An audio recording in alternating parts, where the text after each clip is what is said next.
climb this mountain. Oh, stay right beside me. Watch me climb, watch me climb, watch me. Ain't nobody here to guide me. How am I to cross this river? Oh, stay right beside me. Watch me cross, watch me cross, watch me. Just watch me climb. Don't take off your eyes while I run down. Just watch me climb. Don't take off your eyes while I run down. Ain't nobody here to teach me.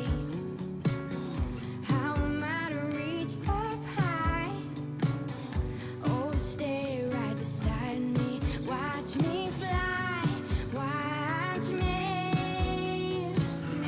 Just watch me climb. Don't take off your eyes while I run down.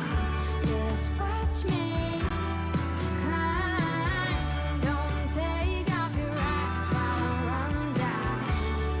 Run down while I run down. Run down while I run down. Run down while I run down. Run down while I run. Ain't no secrets here to tell me. How am I to reach the stars now?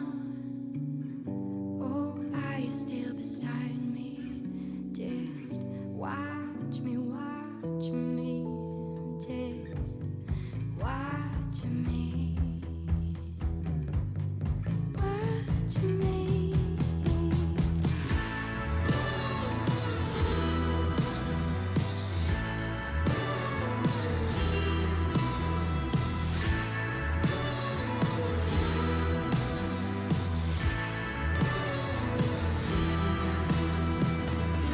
Just watch me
to Philadelphia with a rod in my hand.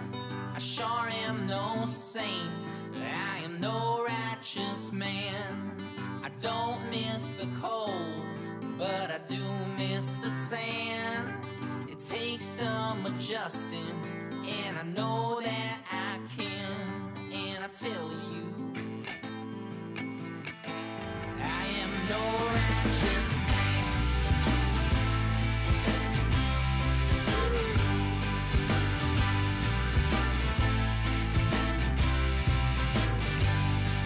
They all like to treat me like a wanted man. They come from far and wide just to spit in my hand. I came in September to run from the cold. The young they tolerate it, but my body's getting old. And I tell you, I am no righteous man.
I came to Philadelphia from up north Newfoundland. My mother, she was a teacher, my dad a fisherman. I don't miss the cold, but I do miss the sand. It'll take some adjusting, but I'm sure that I can.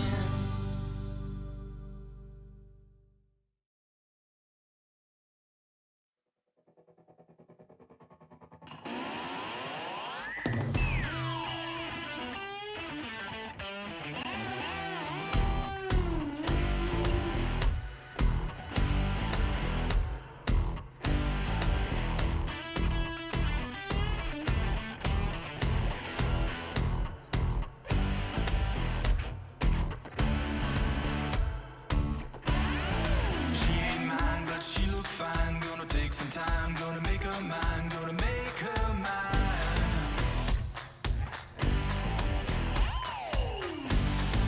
I'm the man, I got the plan. When it hits the fan, do all I can, do all I can.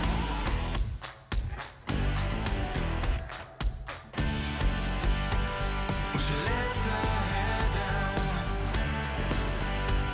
she drives me wild. And she looks in my eyes. Hell yeah!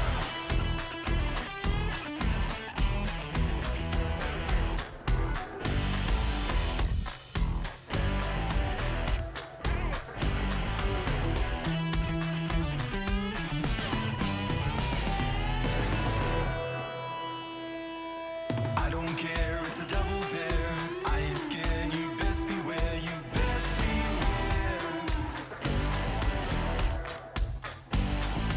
It's alright, she's in my side. I got all night, so just sit tight, so just sit tight.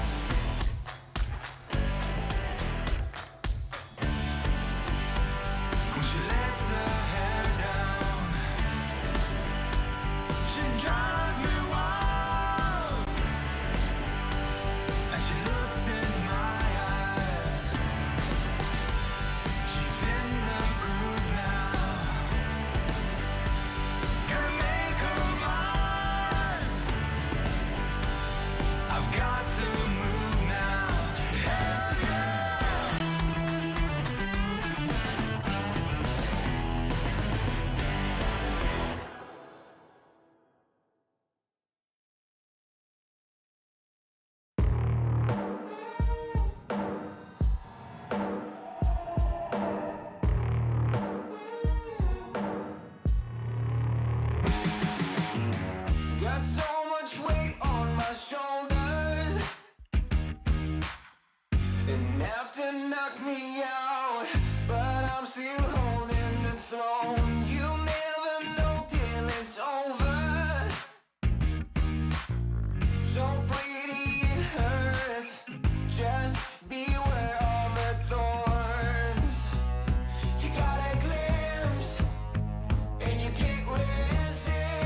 And welcome back, ladies and gentlemen. We are back again. It is going to be Blast Rising 2021, and we are already ready to jump into our second semifinals. Of course, before we do that, myself and Danny will be covering the whole day for you as we have so far. And Danny, how are you doing, my friend? How are you doing on this beautiful, little bit rainy Sunday? Well, that's the thing. It actually is a good Sunday for me. Not rainy, unlike in Slovenia. So I'm quite happy about that. But I'm even more happy because we do have some great Counter-Strike upon us. Of course, the semi-final matchup. Later on, Exactly. the third place decider. And of course, the big grand final. Exactly so, of course, in the semifinals, because this is, of course, the first matchup coming up yesterday. We had a little bit of a tumble and a rumble. Of course, Young Ninjas facing off Copenhagen Flames, unfortunately coming up short at the end of the day. Copenhagen Flames just being too good at 16-4 the first map, 16-12 for Young Ninjas the second, and 16-4 the third map. Copenhagen Flames definitely showing why they deserve the spot in the grand finals. But today, we'll be having, as I said, the second semifinals. It's going to be Double Pony facing off Spirit Academy, and this is going to be definitely a series for the for the stars here, because this is, for the most part, people would assume that Double Pony should win this 2-0.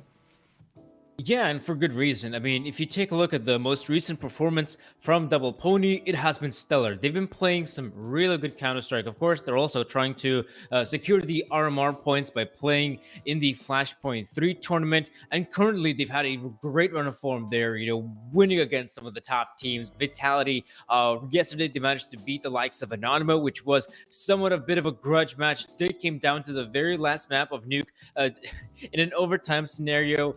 So absolutely, if you take a look at the most recent performance from Double Pony's side, they have some really good wins. Whereas on the side of Spirit Academy, those wins aren't necessarily as great. Unfortunately for Spirit Academy, as you say, yeah, those wins come at a bit of a cost, and not just that, there had been a few wins that have gone a little bit under the radar against Mad Lions. Just recently here at Blast Rising, they did play, and they did win 2-1, but it was a close series. It was definitely a series that perhaps, Spirit Academy would have liked to close out a little bit sooner rather than later. At the end of the day, they still won, so, that's what matters. The quarterfinals went their way, they make it here to the semis, and this is where they face off their hardest opponent yet. And if you recall, we were talking with of course Double Ponies. Who was it actually? Was it? No, it wasn't Jocko, was it? I'll have to come back to that. But basically, in the interview we had with Double Pony, they basically kind of gave us a good estimate. It was Body. Yes, thank you very much. Thank you. Actually, it was Body. Yeah, and he said it well. Basically, that they expect that they'll be winning this tournament. They expect that this is going to go their way. So. And they kind of do see themselves as the best team at this tournament, right? Because it makes sense that so far they've been pretty much on point. The one team that I could see competing against them would probably be Skade, but Skade already fell out in the quarters, so they never really got further than that. But without further ado, let's jump into the vetoes, Danny. Let's see what, of course, we'll be having for today for dessert to begin with.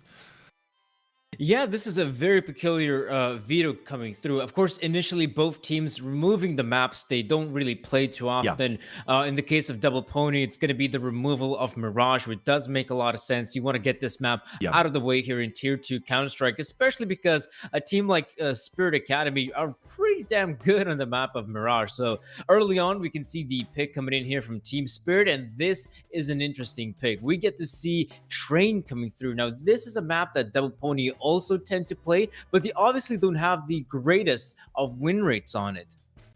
Yeah, see, the thing is, going over the veto here and kind of looking at the three maps. So we have open up with Train and Nuke. I am actually a little bit surprised to see Nuke instead of Dust for Double Pony, because when you look at the whole statistics, Dust is far better for Double Pony in this essence, especially against Spirit Academy.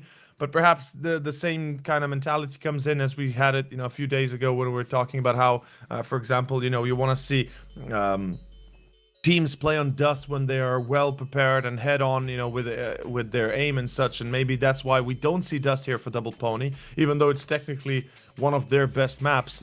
And they instead choose Nuke, which is also one of their more consistent maps. And you were mentioning how for Spirit Academy, yeah, sure, their train isn't exactly that, you could say, inspiring. It's not exactly something, or it's not exactly a map you would say they've been exactly the best on. So in that essence, I'm a bit surprised that we don't see a pick of perhaps Inferno first as the opening map. That was also the possibility for a squad like a Double Pony to potentially go in Yeah. for this sort of pick off Inferno, because it is also a strong map. Even though you take a look on the side of Spirit Academy, wow, it's 100%. But at the same time, they've only played it 3 times. Whereas Double Pony don't have the greatest track record on it, but they've played it loads. And it is a solid map here for the Frenchmen. So I would say that this veto, yeah, early on here, we do get to see these 2 very tactical maps coming through. And of course, Inferno, the Decider, also going to be a solid map, I would say, if we do go to it. But if I'm being honest right now, if we're talking just on the basis of predictions, I still have to go with a squad like Double Pony. You know, their most recent run of form has been stellar. The fact that we have these 2 relatively tactical maps coming at the very forefront does give me hope here for Double Pony to succeed against Spirit Academy, because we also have to understand here, Spirit Academy, a fresh roster. In fact, Yeah. a roster that is also switching up their players. The interesting tidbit being is that, of course, they're going to have Target and Flame is switching up. So for the very first map of the best of 3, they're going to have Target. Then once we do arrive on Nuke, they're going to have Flamos. And if necessary, on the third map of the best of 3, they're going to have Target joining the fray once more. Yeah, this is going to be an interesting little, of course, change up, as you said. Flamus, of course, not being exactly the most impactful player from the side of Spirit Academy, so it kind of makes sense they would be switching him out.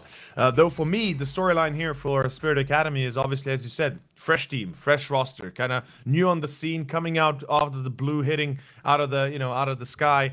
ZNX and Patsy, these 2 guys, they feel like they're the real thing. They feel like they're the real deal. Again, they have, they have the talent, they have the skill, and just not just that, they have the consistency behind the games they've played to kind of, make that feel actually real. Because obviously when you look at this series, when you look at this game, you have to think to yourself, okay, Double Pony, this is almost easy for them. The veto supports it, the players support it, the skill and quality of Double Pony support it, and not just that, their absolute confidence in themselves support it. Whilst for Spirit Academy, they're coming out as a big underdog, right? But they have defeated quite a few opponents in the last few tournaments, and as I mentioned already, Mad Lions. You have then Galaxy Racer, though perhaps not even worth mentioning at these days. Then when you look at the further back, you've got a few more on the line, but nobody really shining, or at least resonating like Anonymous or like Case or Apex or Norderwind at the end of the day,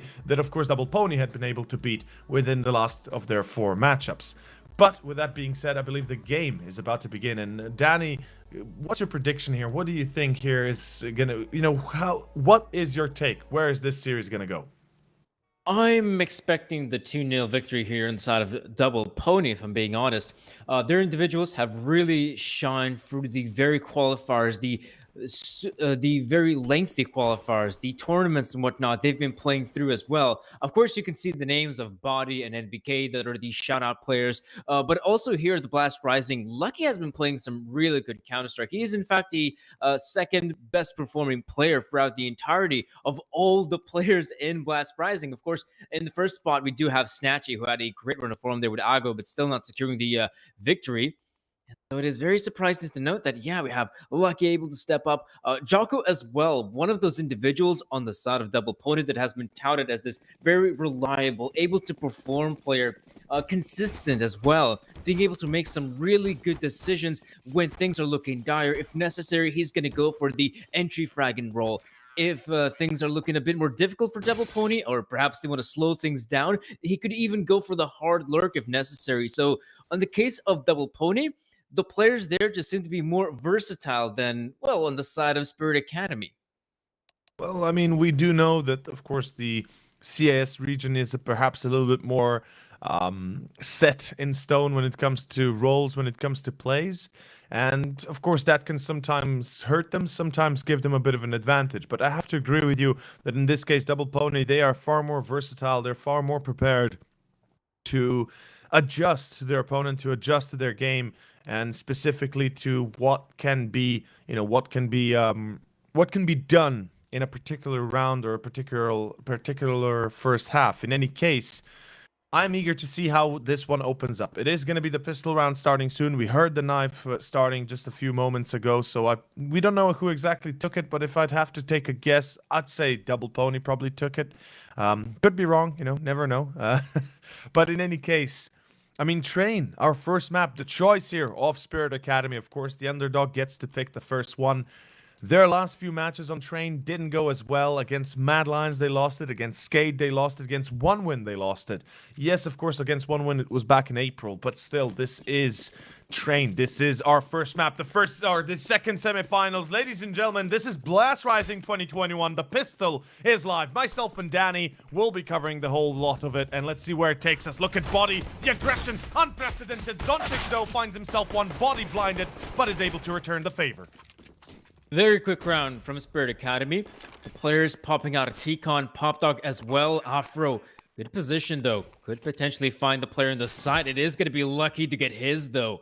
Retake, definitely on here for Double Pony. They're going to try to go for this, but the shots here from Spirit Academy, so much more precise.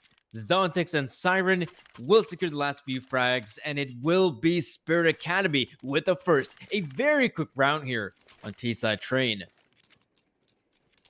Definitely a quick round. Unfortunately, not a good round for Double Pony, though. Spirit Academy, that was quite well thought out. I mean, not even anything special, of course. They went for the classic 3-man push through Pop, 1 through main, and they had 1 lurk basically coming in behind it all to connect the dots. And they did it perfectly so. They got the entry on Body, even though, well, actually, the entry was first on Jocko or Afro. I actually couldn't catch that initially, but I know Body unfortunately got 1 back, but then again, that didn't really stop Spirit Academy. They kept on going. Afro this time around, though. Scout in hand.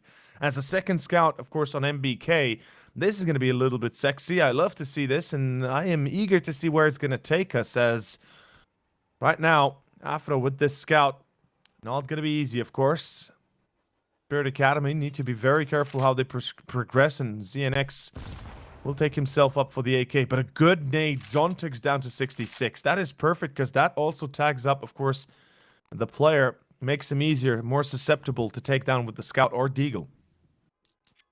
Yeah, and I love the setup from Double Pony as well. Double Scouts on the CT side of Train. This is going to be lovely. Though NBK already softened up with the Scout, we're going to have to wait to see what Afro can accomplish. Early flashbangs as well from Spirit Academy. Looks like it is going to be the push. Jocko, though, must have heard the footsteps, knows the information. Gonna push through the smoke. Gets the one on Zontix and on Patsy as well.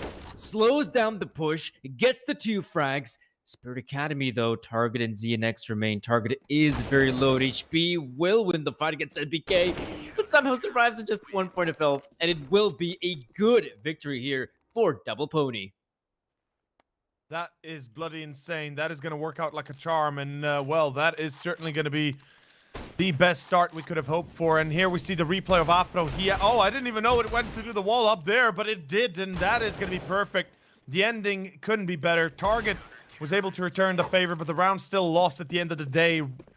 Time runs out, and that is going to be Spirit Academy losing their second round. The Force by falling apart, and that is the round indeed.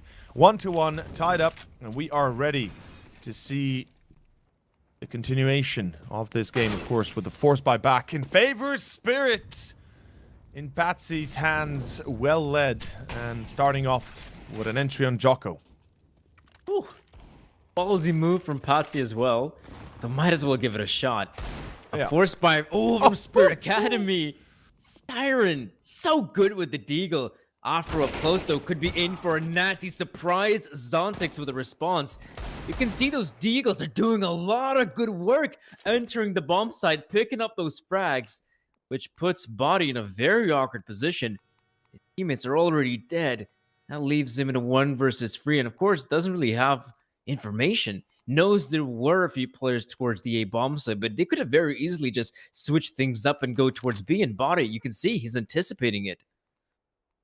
Well, Body's certainly thinking the right way. Unfortunately enough, he is a one-man army now, and that was a bit of a surprise. Spirit Academy, the Deagles reign supreme. Of course, first of all, being Jocko with the scout. I do not know why exactly he went towards Pop, but he got himself caught through main. And then obviously it all went haywire when the rest of the team could not find any sort of purchase. As Body in this case, yeah, he's already out of position. He's out of, out of tactical advantages. And that is going to be 2-1. Spirit Academy, nice little turn back as they find themselves successfully, of course, again, transitioning into a victory here on the third round. 2-1 as Double Pony are forced back onto a force buy or an eco. But of course, the French, did we ever know the French to not force buy? Because I don't recall any time really when they didn't force buy. Because do you remember the era of CS when we had back in the day Titan, etc., when they literally would not have an eco all game long? Doesn't matter what round, what game, what map, what side, they would always force every single time. That truly was something else. I mean, for good reason as well. There was the nickname LDLCZ. For a very good reason as well. Happy's teams would consistently go for those force buy scenarios. And you have to admit the CZ75 at that time was a really dangerous gun. A reason why it was called the Mini AK, right? Oof, MBK though, MP9, and of course the new meta of the MP9s is here, of course, as it has been in a little while now, and could be a second frag here. Yes, it will be. Body's ready. He's hiding behind that little bit of a bank, and he gets himself a free frag. Unfortunately, Jocko, perhaps a bit too eager to get into the flank itself, gets himself caught. And let's see, of course, if in this case Spirit Academy can still keep the numbers up, and more specifically the round in their hands, because it's a 4v3 right now. There is no kit available, so time is against Double Pony here. And of course the Mustangs will have to make do, and quick do at that. Oh, they're moving in quick though. Body, great positioning. That's the one frag target though. Oh, goes down to Body. That Molotov though, I think that must have won them the round. The Molotov chimes in. A second one as well. Yeah, that's you can see the players, they just can't do anything.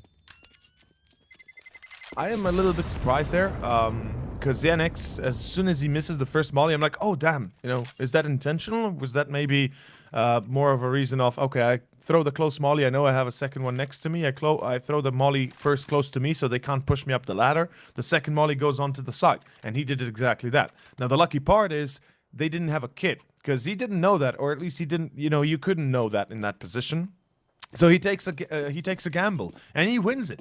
3-1, Spirit Academy. They're currently outplaying Double Pony. Yeah, sure, they're losing a few players here and there, but they're doing a splendid job at it. And right now, it's going to be a 3-2 split, with 2 players going into Upper Halls B, with 3 going into Ivy. The bomb going to be left towards Stairway T base. I'm a little bit surprised it's there, actually, but then again, let's see if Spirit Academy have an answer to this current setup of the CT. Is the spray down MBK?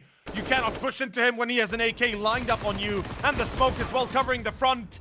Body pushing B. The MP9 securing first one. Jocko staying in position though. That is a little bit of a disaster. 2v3, Danny. Still good. Still good on the side of Double Pony. That aggressive maneuver from Spirit Academy just falls apart. NPK on the other side of that smoke. Zontix, though. That is a nice pickup on Lucky. Swings out, anticipating the positioning of Lucky. And that gonna put things into 2v2. Zontix and ZNX. Still somewhat far apart from one another. You can see one player from Pop Dog, the other one from T-Con. NBK has the vision, but does not get the frag. Oh, this puts Spirit Academy in a very winnable position. Afro with a scout though could, and gets the tag, but still leaves Zontix on just 3 points of health. Well, that is a little bit of a letdown. The advantage was in the hands of Double Pony. Here we see the double spray down by MBK, even the kill by Body, and it's a 4v2 for a second. Unfortunately, Jocko was a little bit too eager. Then Lucky gets himself caught, and voila, like a miracle on a stick, Spirit Academy secured themselves the 4th, and that is going to be A successful turning point now as it throws Double Pony under the bus onto an eco. A few deagles, sure, but for the most part, this is a full economy save. Full eco to play with. And of course, a few deagles as well on the side of Double Pony. That's if you're Spirit Academy, you might want to be careful. Great early start here from NBK. Perfect way to kick things off. Even though this is a Palico, you can still see those deagles inflicting some damage, but if you're Spirit Academy, you have the guns, you have the manpower. You're just going to push in the bomb site. Body should be going down. Well, he'll definitely will. Out of the case of Spirit Academy, you can see this is a good round for them. Clearing out the bomb site, making sure no one's going for any cheeky plays. And now we can see Patsy joining in the fight as well with the AWP. Yeah, this is, as you would expect it, a 5th round. Spirit Academy doing a splendid job at controlling Double Pony on their eco. Not losing more than one is very important in the sense of their economy, in the sense of the longer, the longer scheme of things. Because we see one too many times that the Ts or the CTs, be it, even in a reverse position, both, many a times teams lose lots of players on rounds like these. And because of that, obviously, economy takes a deep dive into the wrong direction, can kind of leave you in a very, very, very problematic spot. But right now, it is the gun round that's really what we're going to be looking for. MBK has 6,000, so I would expect him to go for the op, but instead, Afro will buy his own, respectfully. Actually, no. It was the exact opposite. MBK did drop to Afro, so as you would expect it to be. Meanwhile, you might get dropped by Coinbase. Go check it out. Cryptocurrency currently on the dip. Buy the dip, folks. Buy the dip. Coinbase.com. Thank you for sponsoring this tournament, and of course us as, enabling everybody to be here. In any case, 5-1.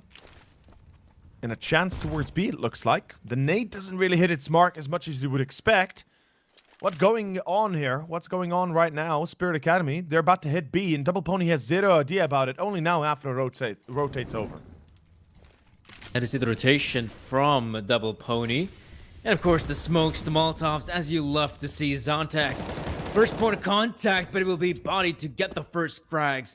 Afro, good response. That definitely puts things in a good situation for Double Pony. The flank as well. You can see Patsy being very much aware of the incoming flank here from Lucky. Ooh, or is he though?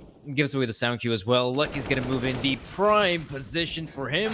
As we can see, Patsy Joe going down at the bomb site. That will be the victory here for Double Pony. Very good reaction as well. Once we see the initial smoke grenades being deployed here, the rotation comes in from Afro and some great shooting on the side of Double Pony. And of course, to close things out, we do have Lucky at the flank, if things do get hairy. Yeah, Lucky was their saving grace, right? He was the man that could have pulled it back, even in case the rest would have gone down. If Body would have failed, if Jocko would have not gotten what he did at the end. In either way, the luck factor does not really play as much here as much as the quality and the skill does. Of course, Afro rotating over didn't really change anything. He still died at the end without actually getting a shot in. But Double Pony, they get themselves the second Spirit Academy right now in a bit of a weird spot, perhaps, for the moment. Though I wouldn't be too surprised if we see some crazy plays about to start off here on our round number 8. ZNX. Well, that's going to be a great start. Lucky tagged and bagged. So is MBK. This is starting to get a little bit worrisome. The CTs can't afford a loss like this. Their money is in shambles. They lost far too much to be happy about it. And, well, Zontix and Siren keep on giving it out. The Siren song is singing, and, well, the sailors are being stunned and paralyzed. This is not looking too sweet. Damn, even Afro goes down without a fight again. Yeah, this is a little bit worrisome, man. I'm not liking where this is going. Sure, on the side of Double Pony, that's for sure, but for Spirit Academy, look how well Zontix has been playing. His entry fragging capabilities have been so good here on Train's T side. It's never easy to get entry frags, not to mention on a map like Train. So the fact that we get to see Zontix, the first man of contact for what seems like every single round in Spirit Academy, to have such a good run of form, there's nothing really scary if you're Double Pony. Siren, of course, clearing out the pop dog position. Could see another faster style of round here from Spirit Academy. We have been seeing those quite often. Yeah. And they've been very successful, haven't they? Like, the faster they've been playing, the more they've seemingly gotten easier frags. Oh, there we go. Target. Very careful in his approach. Good crosshair positioning as well, and Spirit Academy just absolutely decimating the opponents.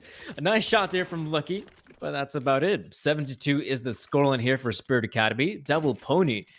You have to wonder, is this the one round they considered double op? Instead, no, it is going to be Afro and the... Oh, it is the double op. Okay, there we go. Yes, you called it. You called it, man. That is actually a good call, and more specifically, a good choice from Double Pony, I feel like, because Spirit Academy, as you mentioned, right, they're playing very fast. Like, at least for the most part, they're trying these entries consistently. They're trying to pick at the opponent. They're trying to pick at the Hornet's Nest. Well, now they might just be stung, as the double up might be the answer to all their ailments for Double Pony. But let's find out first how they handle it. As smokes are already out to Electro to Sandwich, Siren's out as well. They hear the shot from Ivy, so they know, okay, there's an op in Ivy itself. Let's be ready for that. The Molotov's coming through, the flashbangs as well. The A site is about to be under attack, and there's nobody responding. Lucky will get himself a piece of the pie. Target tag and bag, but it is not yet done. Jocko will fall on target, but Patsy with a double.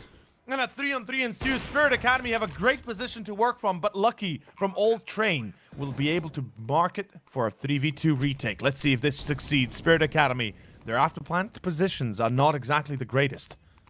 Oh, Siren, though, holding the angle right now. Expect body in this position. Oh, that's going to be just a little bit of a tag, but Siren goes for more. NBK takes the hit, so Lucky and Body definitely want to try and go for this one. They're getting dangerously close. Patsy's got the position, and Siren might be going down. But look at Patsy behind Electric. Such a powerful spot. Isolates the duel in one.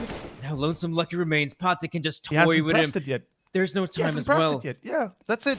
Lucky threw the smoke, but he tried to fake out Patsy, right? To try and force him into peeking. But as you said, there is no time. There is no kit. He cannot save it. And that is the round gone. 8-2. Spirit Academy, they might have lost all 5 players. They might have even been at a disadvantage throughout the entirety of the round. But Patsy's double right here is what makes it possible for them to plant the bomb. And then Siren's frag on MBK makes it even more possible, because then Patsy can keep on hiding in Electro. And this isolation of the 1-on-2 to be able to get the 1v1 duel and then basically close out the round by just running down the clock. That's beautiful. That's perfect. The CT's in shambles. And the whole structure for Double Pony seems to be coming crashing down. Ooh, that was close. Jocko could have gotten a free one there. Unlucky as well. It's great to see finally him picking up the AWP, because in some of the earlier games we've seen Double Pony play on the CD side of Train. Lucky was just so good, and in general, before I mentioned in the pregame, he is doing a really good job in terms of fragging, just like Joko right there in the pop dog position. Gets himself a few. NBK, though, does go down. That opens up at least one position for Spirit Academy. A 3 versus 4 such as this, they need to be oh so careful. And ZNX, great pickup. I love what is happening here. It seems like Double Pony is finding far more success with pistols than rifles, and I would hope to see more out of this, though. Oh boy, Body's going back up the ramp. Or excuse me, not back up the ramp, but rather back up the ladder towards upper B. This is perhaps a disaster, because Afro's about to be found out. Or will he? Patsy doesn't turn fast enough, or does he? What? Oh no, Afro.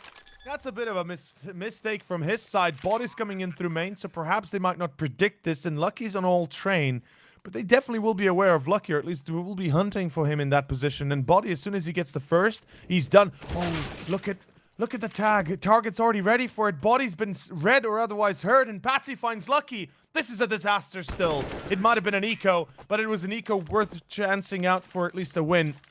And at the end of the day, it is not going to be enough. My God, what a disaster right now. Yeah, this a little bit dissatisfying here. Joko getting himself a few good frags. Definitely not an easy victory on the side of Spirit Academy. Still making those mistakes.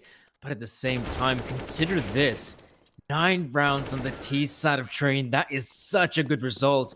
And considering this is an Academy roster, some relatively fresh names, if I'm being honest, throughout the entirety of this first half, haven't seen a lot of mistakes from Spirit Academy. They're individuals doing a tremendous job in terms of fragging.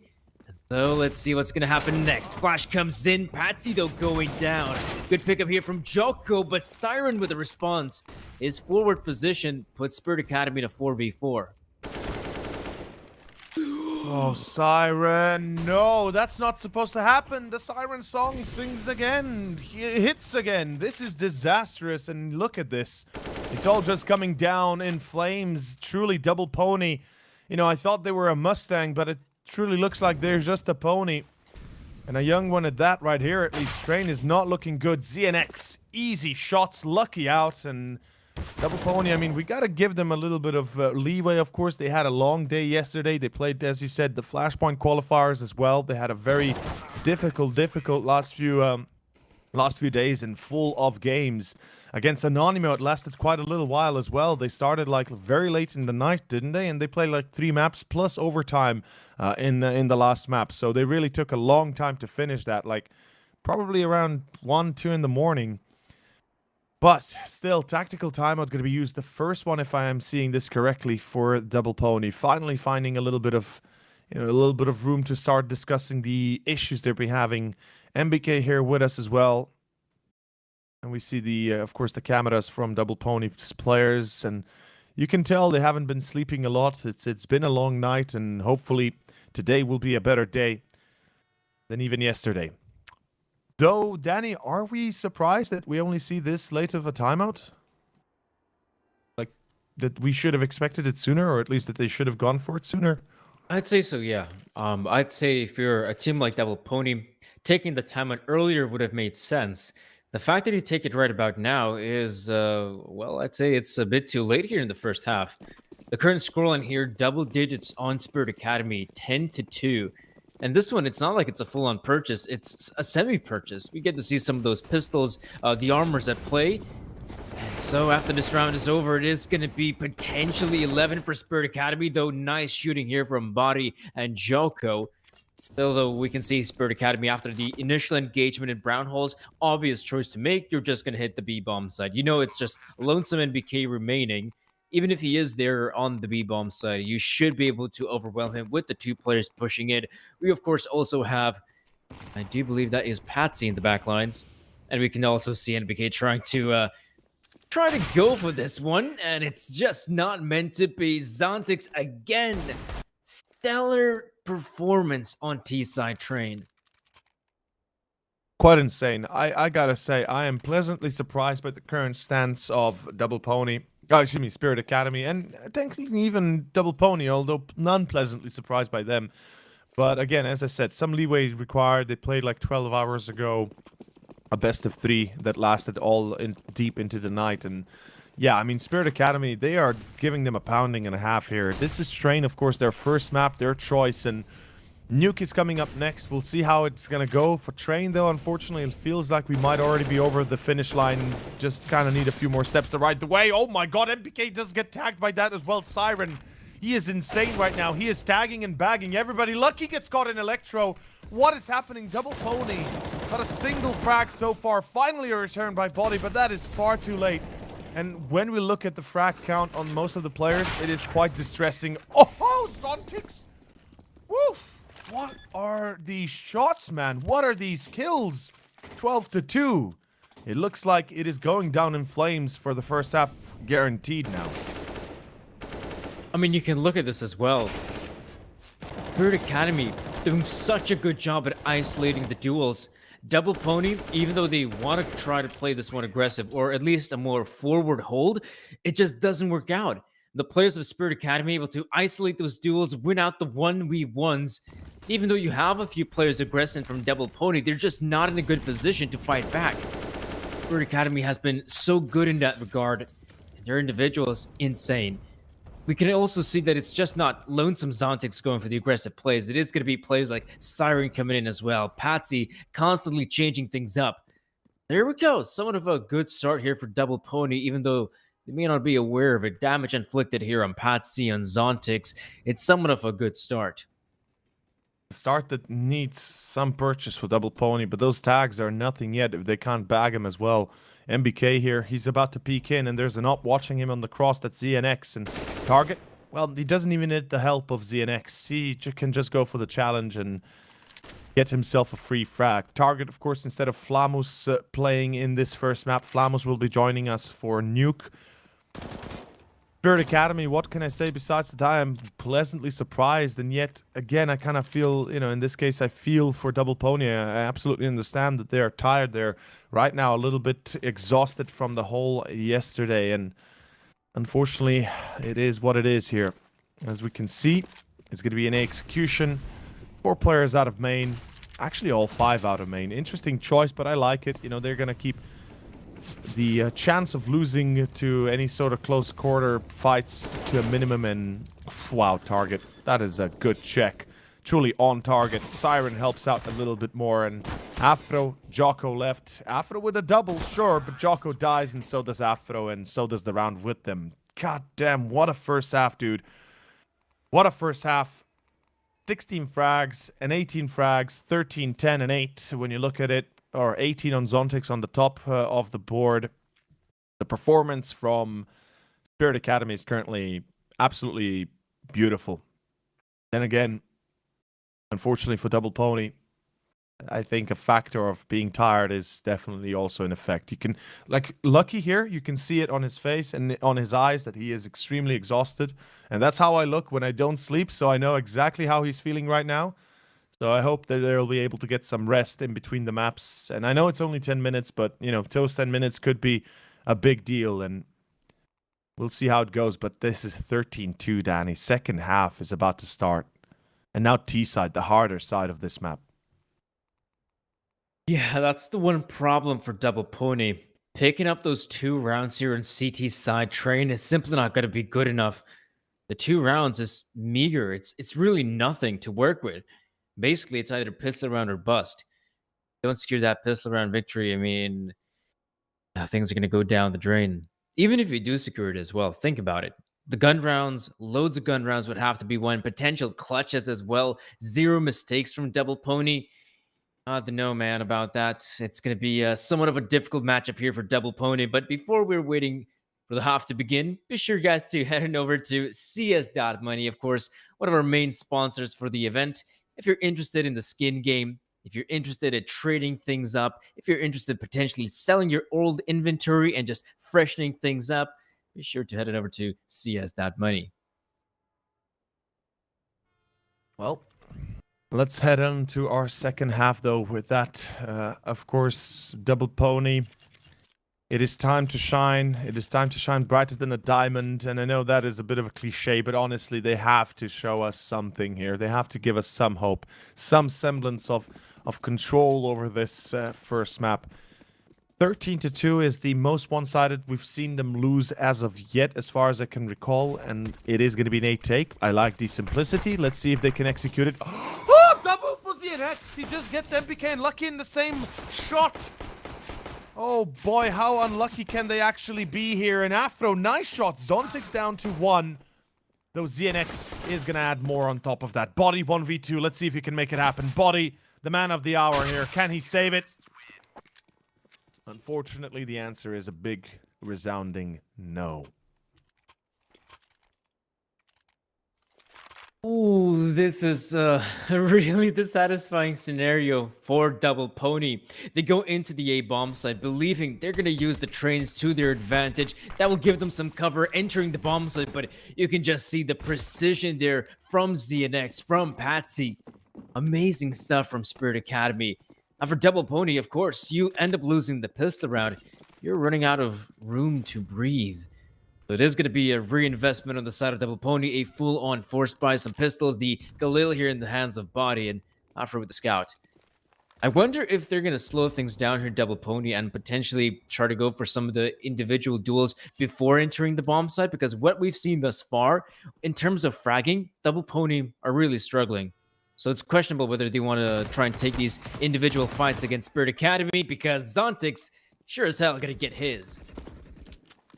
Well, Zontix, ZNX, yeah, I mean, the way you put it, yeah, I would expect them to be more focused on individual brilliance, because together I don't think they can really do anything. When they rush, they're going to get absolutely shut down.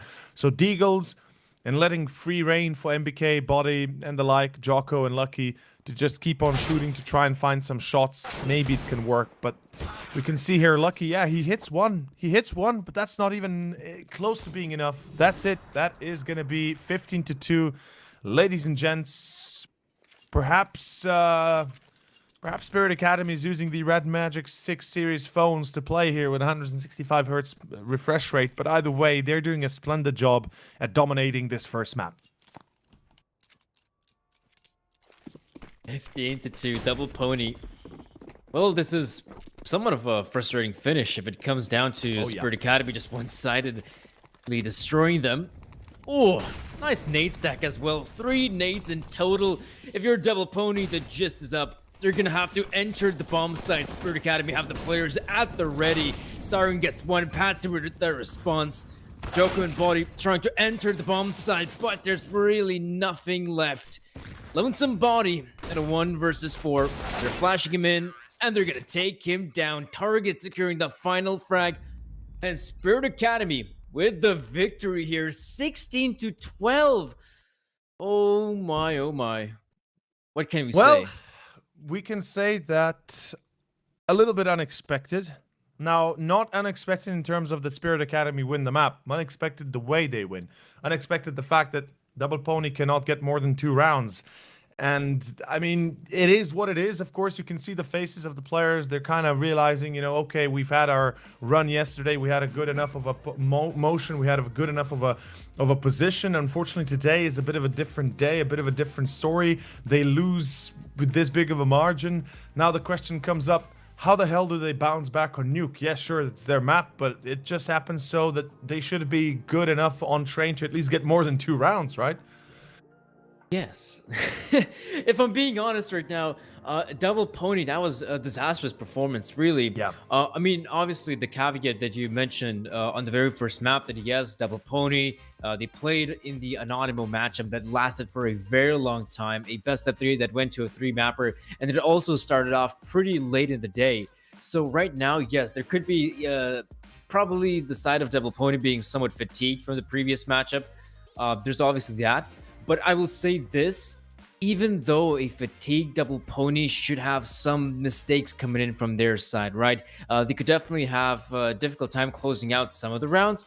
They at least should be still in position to get themselves in a spot where they can close out the rounds, right? Where you can see the individuals pop off.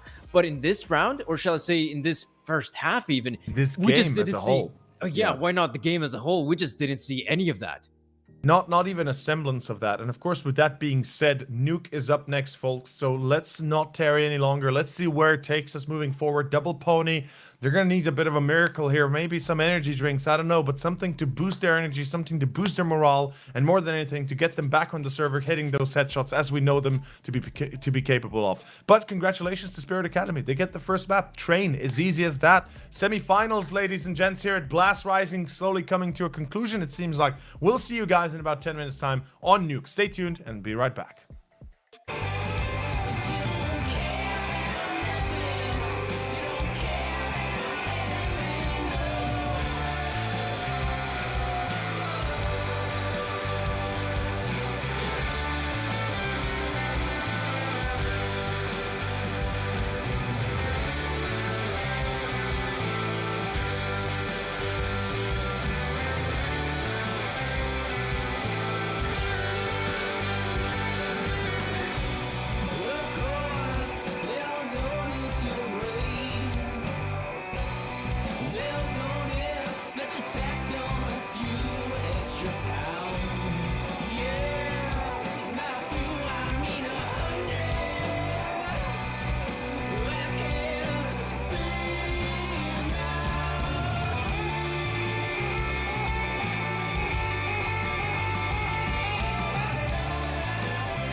let it all go.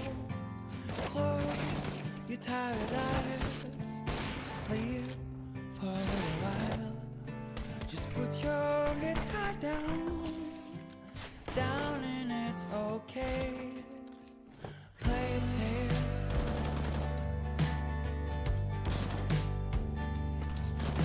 Your mistakes, let it all go. Your broken dreams, your high hopes, love so delicate. Life is sometimes strange.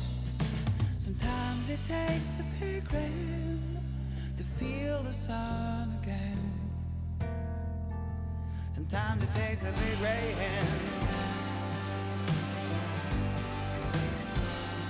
Sometimes it takes a big rain.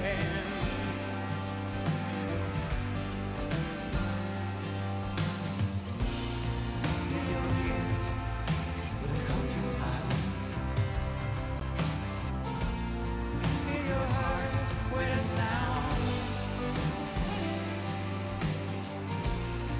Fill your ears with a country silence.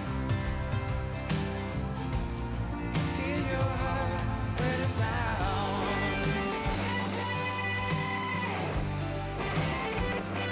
With a sound.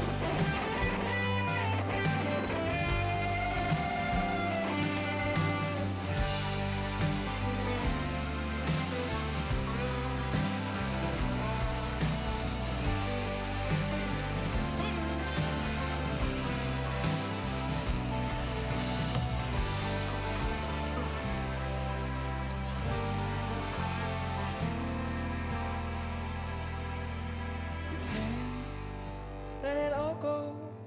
Your chance, your every low. You made it through another day.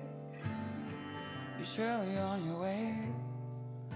Just put your guitar down and it's okay.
Welcome back, everybody. It is time for our second map, Double Pony versus Spirit Academy. Danny, we have just seen the biggest upset recently, especially since it's the semifinals here at Blast Rising, since we are entering the final stage of the tournament. And one of the teams that was supposed to be the favorites for it just got shafted long and hard. That was excruciating to watch if you're a fan of Double Pony. No, it's a really dissatisfying performance. Again, double pony. That is not what you expect out of the French Yeah. team. What we've seen thus far, most recent performance in Flashpoint 3, you're looking up at this team and thinking, okay, they have something really working out for them. The current setup they have here, the leadership from Body, the individuals like Joko, like Lucky. This seems to be and of course, also we can give a shout out to veteran player NBK, Afra as well. Why not? A shout out Well, to all Body the and team MBK members. both kind of belong in that department, wouldn't they? And definitely on the side of Double Pony, you have that experience as well. And right now, the experience just not shining. As we can see, Spirit Academy, what we do see shine is individual aim. And on the side of Spirit Academy, there's no denying it. Those players are really looking sharp. I mean, when you look at it as a whole, the whole game was just a back and forth action, a little bit here, a little bit there, and then all of a sudden, Spirit Academy just take it to the next level. The conclusion of Train is phenomenal from their part. Of course, the top on the top of the scoreboard, Zontix with 19 frags, and then right behind him it's Patsy, as you would imagine, and then it's Siren with 17, Patsy on 18, by the way, and then you have ZNX and Target both at 14 and 12. The thing is, nobody really went too crazy with the kill count. Nobody went over the edge of 20, 30 kills. But they all played so well together. Each individual on the side of on Spirit Academy played off of one another and helped each other. And you can see that in the result. You can see that, of course, in the scoreline. You look at the rounds, you can tell that from the game itself.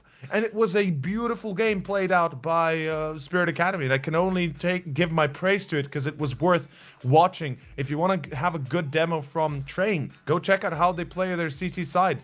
And more specifically, how they play their T side, because CT, there was only 2 rounds.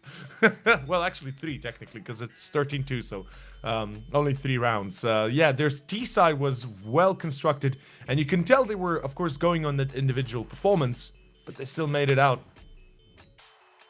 And speaking of which, right now we do have the second map at play. That's going to be Nuke. Now, Yeah. the map pick of Double Pony. This is also a very strong map on the side of Double Pony. But after this performance, I have my doubts, if I'm being honest. We saw a really well-oiled machine in the form of Spirit Academy. And right now, also the news as well that they're going to keep on playing with this current 5. We're not going to see Flamus in the mix.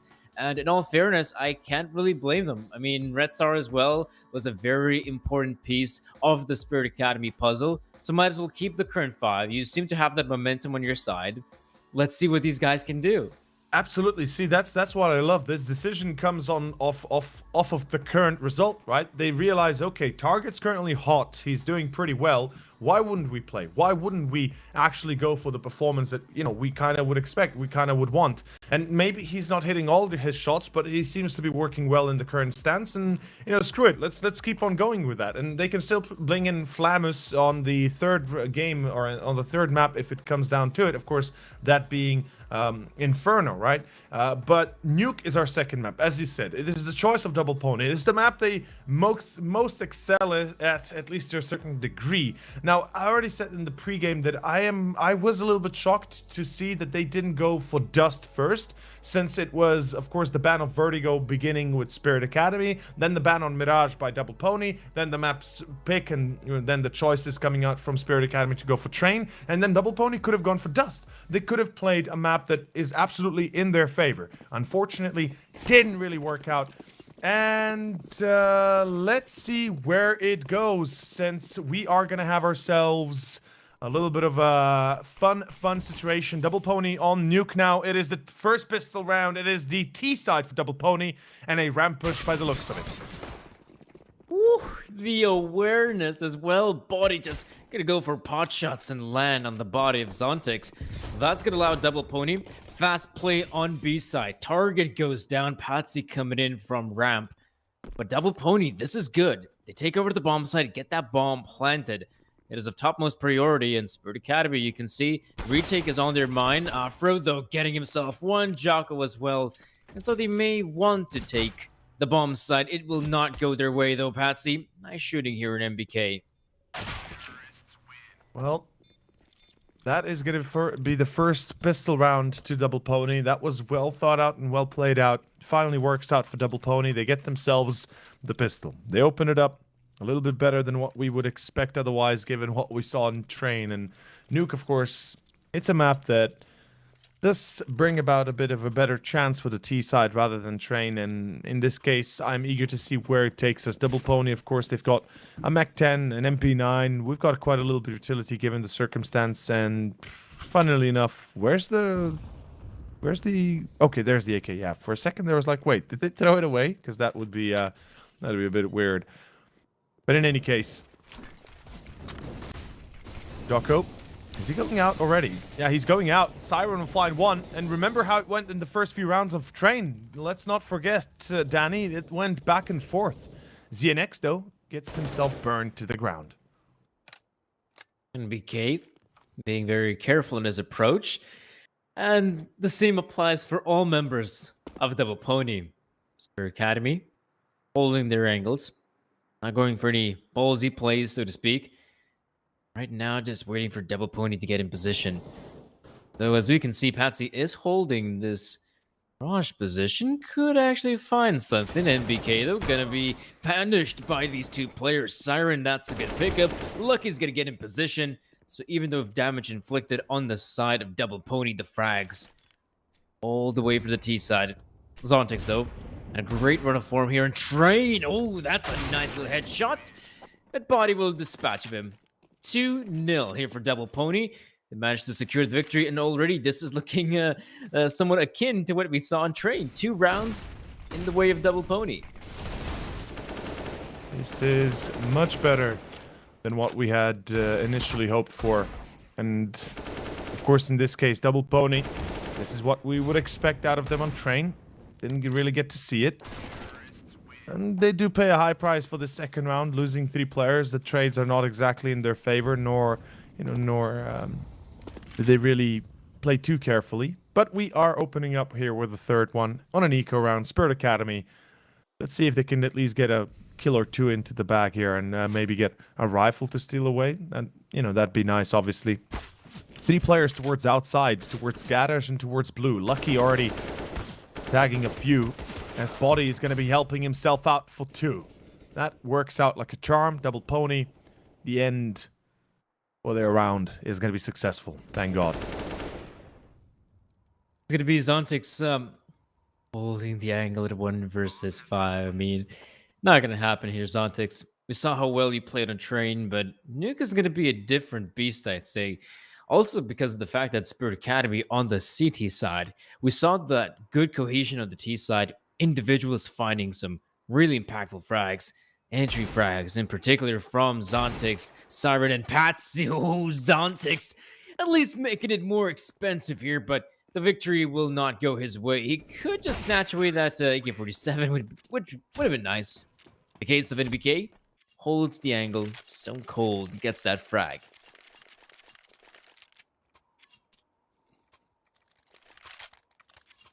Well, I want to see where it takes us here on the first gun round, because this is going to be the real one.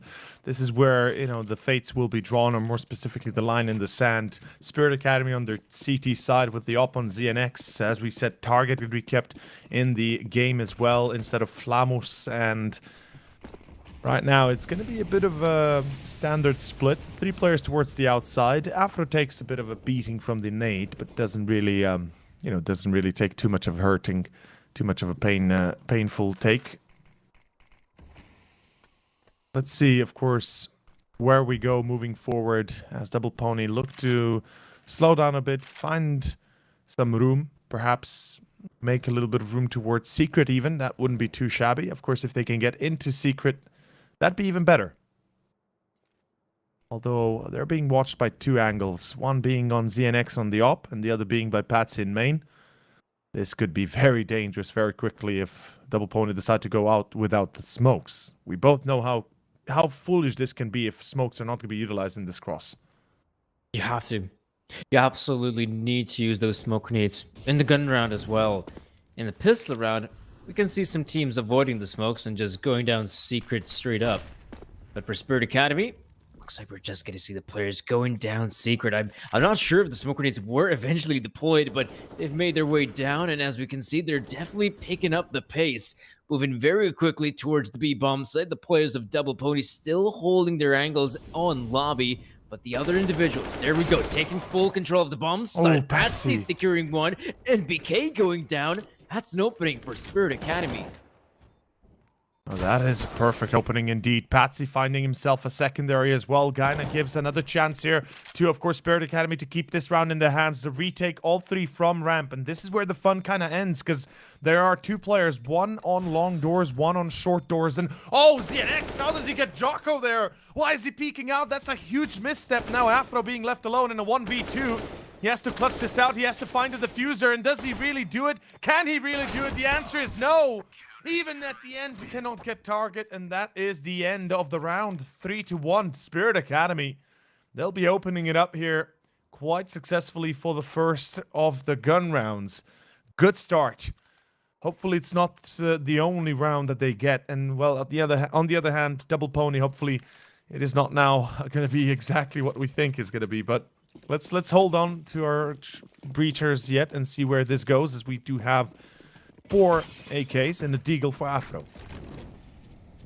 I mean, that's surprising as well from Double Pony.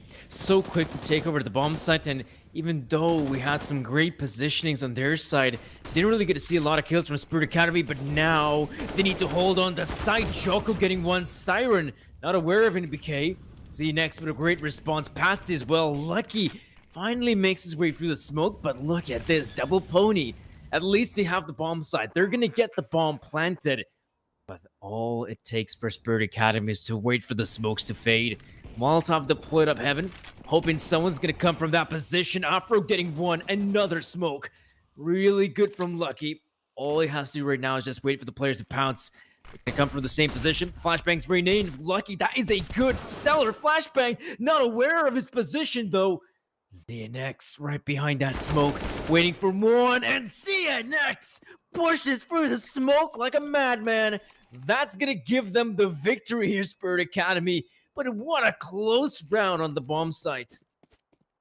Well, that was fantastic. If I've ever seen one retake before, ZNX, that is exactly what you want to see out of a player like this. And I have highlighted him as one of the better players coming out from Spirit Academy. Him and Patsy both being, the highest kind of, the highest performers on the side of Spirit Academy. But, of course, perhaps they might be using cryptocurrencies for their pleasure and, get some more money on the side. Go check out Coinbase, of course, the supporter of the stream, the supporter of this tournament. They have been very helpful up to this point, and hopefully will remain with us for even further iterations of tournaments like this. In any case, second round, or more specifically, second round gotten by Spirit, with the 6th round seemingly going into a tech pause here, as it is being called by Spirit Academy. So a short momentary break. I do not know for how long will it last. I presume about 30, 60 seconds, not more. It seems like it's already been, it seems like it's already been solved by the looks of it, or at least will be quickly so. In any case, what are we expecting here from Double Pony? I mean, they do have enough to get pistols and Kevlar. Do you think they might go all the way into a full buy? Like into a full investment? That's a peculiar choice to make, because really it could be just Body and Lucky who would have the... Well, Afro as well could join them in, but I wouldn't say so. If you're Double Pony, going for the standard eco just seems to be the better choice. Save up that money and get the proper investment going on the next one. Double Pony, though, we saw that fast play on the A bomb site, so really good entry frags as well. Not really sure what happened there in the bomb site. Double Pony ended up losing a few players. I believe they may have come from some different angles, not just from the hut position.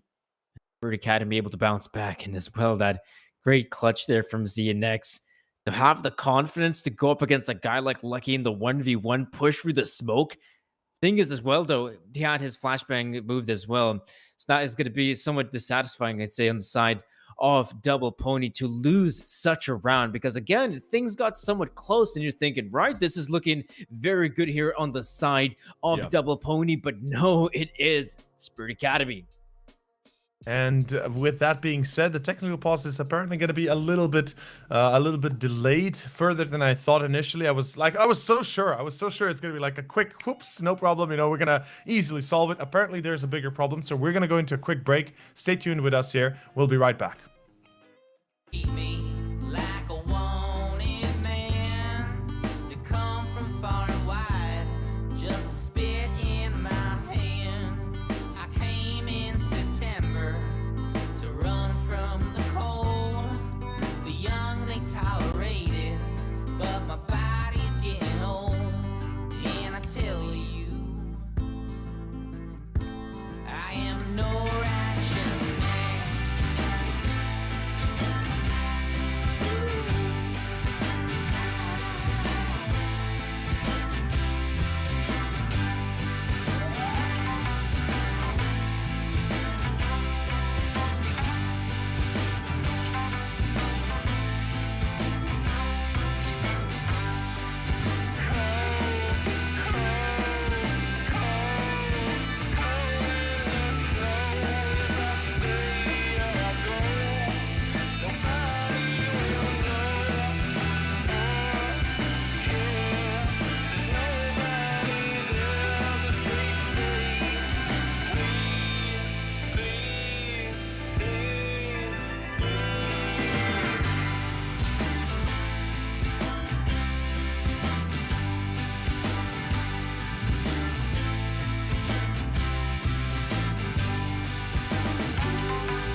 I came to Philadelphia from up north Newfoundland. My mother, she was a teacher, my dad a fisherman. I don't miss the cold, but I do miss the sand. It'll take some adjusting, but I'm sure that I can.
Hello, everyone, and welcome back to Nuke.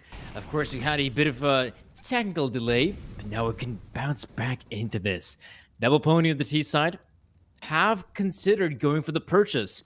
We were talking about before the start of this round whether Double Pony will invest, and the investment has come through, but now it's time to see if the kills go the way of Double Pony. So far, so good. Target getting the frag. Zontix, though, being left in the 1 versus 2. This is all Zontix. Oh, he's not aware of it. Oh, still wins the fight against Body. Massive pickup. Now it is a 1v1 Afro. Gonna try to get that bomb planted ASAP. Gets the job done now. Coming in from Decon, it is Zontix making a lot of noise. And as he pushes through the smoke. Oh, Zontix! Oh boy, that is gonna hurt, man. Double Pony, they were so close. They really were trying their best, and they made it happen. They made the plant happen, but unfortunately, Zontix is just too good at the end of the day there. Pulls it off with a double and secures himself the round. 3-3, tied up, and we are going the distance, excuse me there. And of course, Double Pony, even with the bomb plan, they do not have enough money to go in for a buy. Currently, pistols and Kevlar as best they can afford for, and well, afford in general. And yeah, we're gonna see a few Deagles, a few Tech 9s, well, just the one, and the one CZ with a few nades to support it all. This is gonna be an A push, and I like the idea. Look at this, straight A. Let's see where it goes. Siren already holding the line though, and a Molotov in front of Hut will be enough to break the stride of the rest. Target with a Hiko setup. I mean, it's such a good angle as well. Though, him being on 19 points of health, I'd be a little bit weary to go in for the push. As we can see, Double Pony, early attempt on the A-bomb site doesn't go their way. Now they're looking for options elsewhere. That's going to be the B-bomb site, and that's where Zontix will get free. Nice, quick, and easy round for Spirit Academy. Now losing a single player is always great for the economy. And finally, we can start to see some of the rounds going the way of the CT side. Well, Spirit Academy, of course, they lost the first 3, right? And this is Yeah. where the real bamboozle starts happening. Losing first 3, okay, fine. You feel good, Double Pony, you start off well, but then bam, all straight back, 4 rounds back-to-back by Spirit Academy. This is a problem, because Double Pony, I feel like this is something they should have prevented from happening. I hope that it's not going to be, it's not going to be a repeat of Train, though from what we've seen, from what we know, it could as well be. But let's not hold our breaths for it. As we see right now, it's going to be outside focus by Double Pony through Secret. Oh, look at this push. ZNX, he might have a way into this. Perfect angle. You can just see the players of Double Pony also aware of the push. Oh, the boost is perfect. You can see ZNX does not have the crosshair on his right-hand side. And if we see the boost come through here, I believe the player still needs to jump up. Oh, actually, no. They have gone for the jump up. And ZNX, though, love the fact that he's not going for the peek. At the same time, he's the only outside player. Oh, and now he's going to peek. This is perfect timing for ZNX.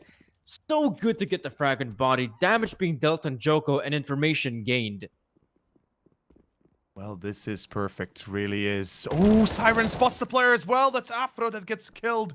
Zontix down on B. That's the problem. He's holding B site, and there's no way they can cross here without him knowing. And he will check the first. He will check the second. The spray is way too good. As Siren finds MBK on A, I believe, and that is the end of the line, unfortunately, for Double Pony. 5-3. The pause seems to be a bit of an anticlimactic one here, as Double Pony are left again with pistols and Kevlar in hand. And oh boy, what are we gonna do? Like, how are they gonna do this? I mean, Deagles again in play. We've got Tech 9s, a few nades, but their rush on A previously wasn't successful, and I hope they won't rush again, because they do need a bit of a different scenario. Rushing right now doesn't seem to be working against Spirit Academy. Like, they seem to be far too well prepared. This time, though, again, it's going to be your standard run-of-the-mill rush towards the B-bomb site. Zontix overwhelmed. Deals the damage, though. Lucky soften up as well. Oh, instead of B, looks like it might just be Hell Control. They noticed that ZNX was holding that position with the AWP, hoping they might potentially punish the guy.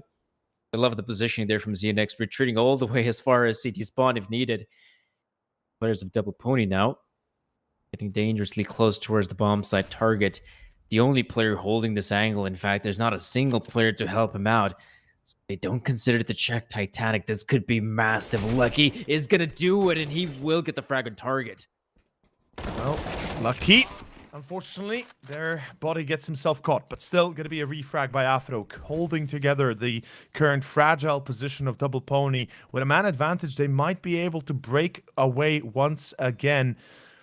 Let's see where it goes, of course, as Jocko goes down to 22, 19 for Lucky. Right now, the position is still a little bit wonky, a little bit shabby, but perhaps there is enough time already wasted away here by Spirit Academy that they might just go for a save. Or is it? No, Siren's going to go for it. There's a molly on ZNX, but where is ZNX? Why is he not helping too soon? He's very late to the party, and sure, with an op, he has to be slow, but he is taking far too long and far too much of a timeline here lost as the round goes to Double Pony finally.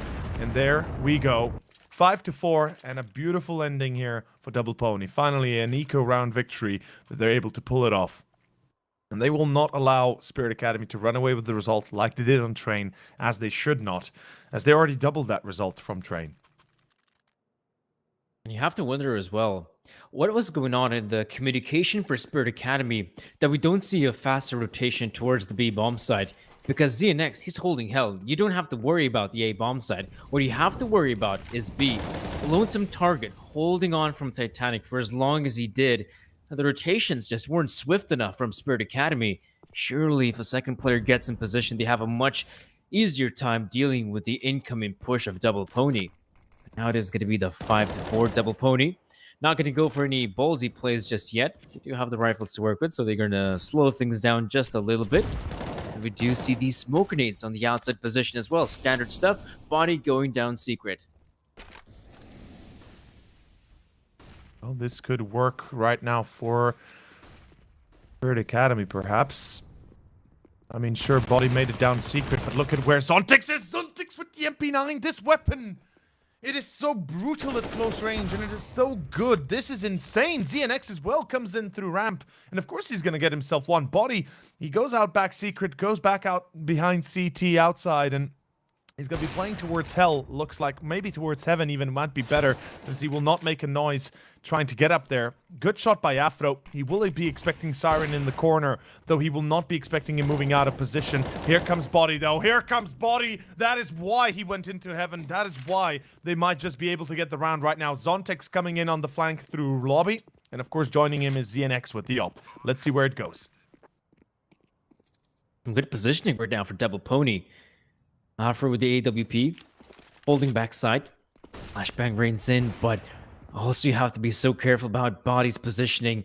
In the case of Afro, though, holding the left angle as Body is covering his 6. Now we can see Body holding the angle. Ooh, ZNX, first point of contact. It will be Afro with his. Now Body secures the one on ZNX.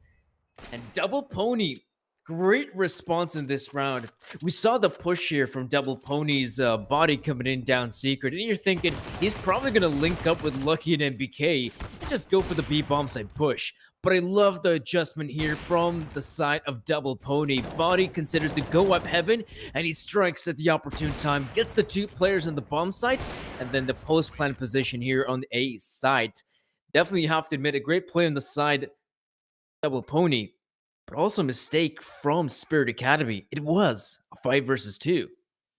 Yes, it was. I mean, at one point, Spirit Academy looked like they'll be running the show once again. Well, 5-3 more specifically, but, you know, they definitely looked like they were running the show once again. Luckily enough, it's not all going down the drain. 5-5, tagged up, kind of in the same manner.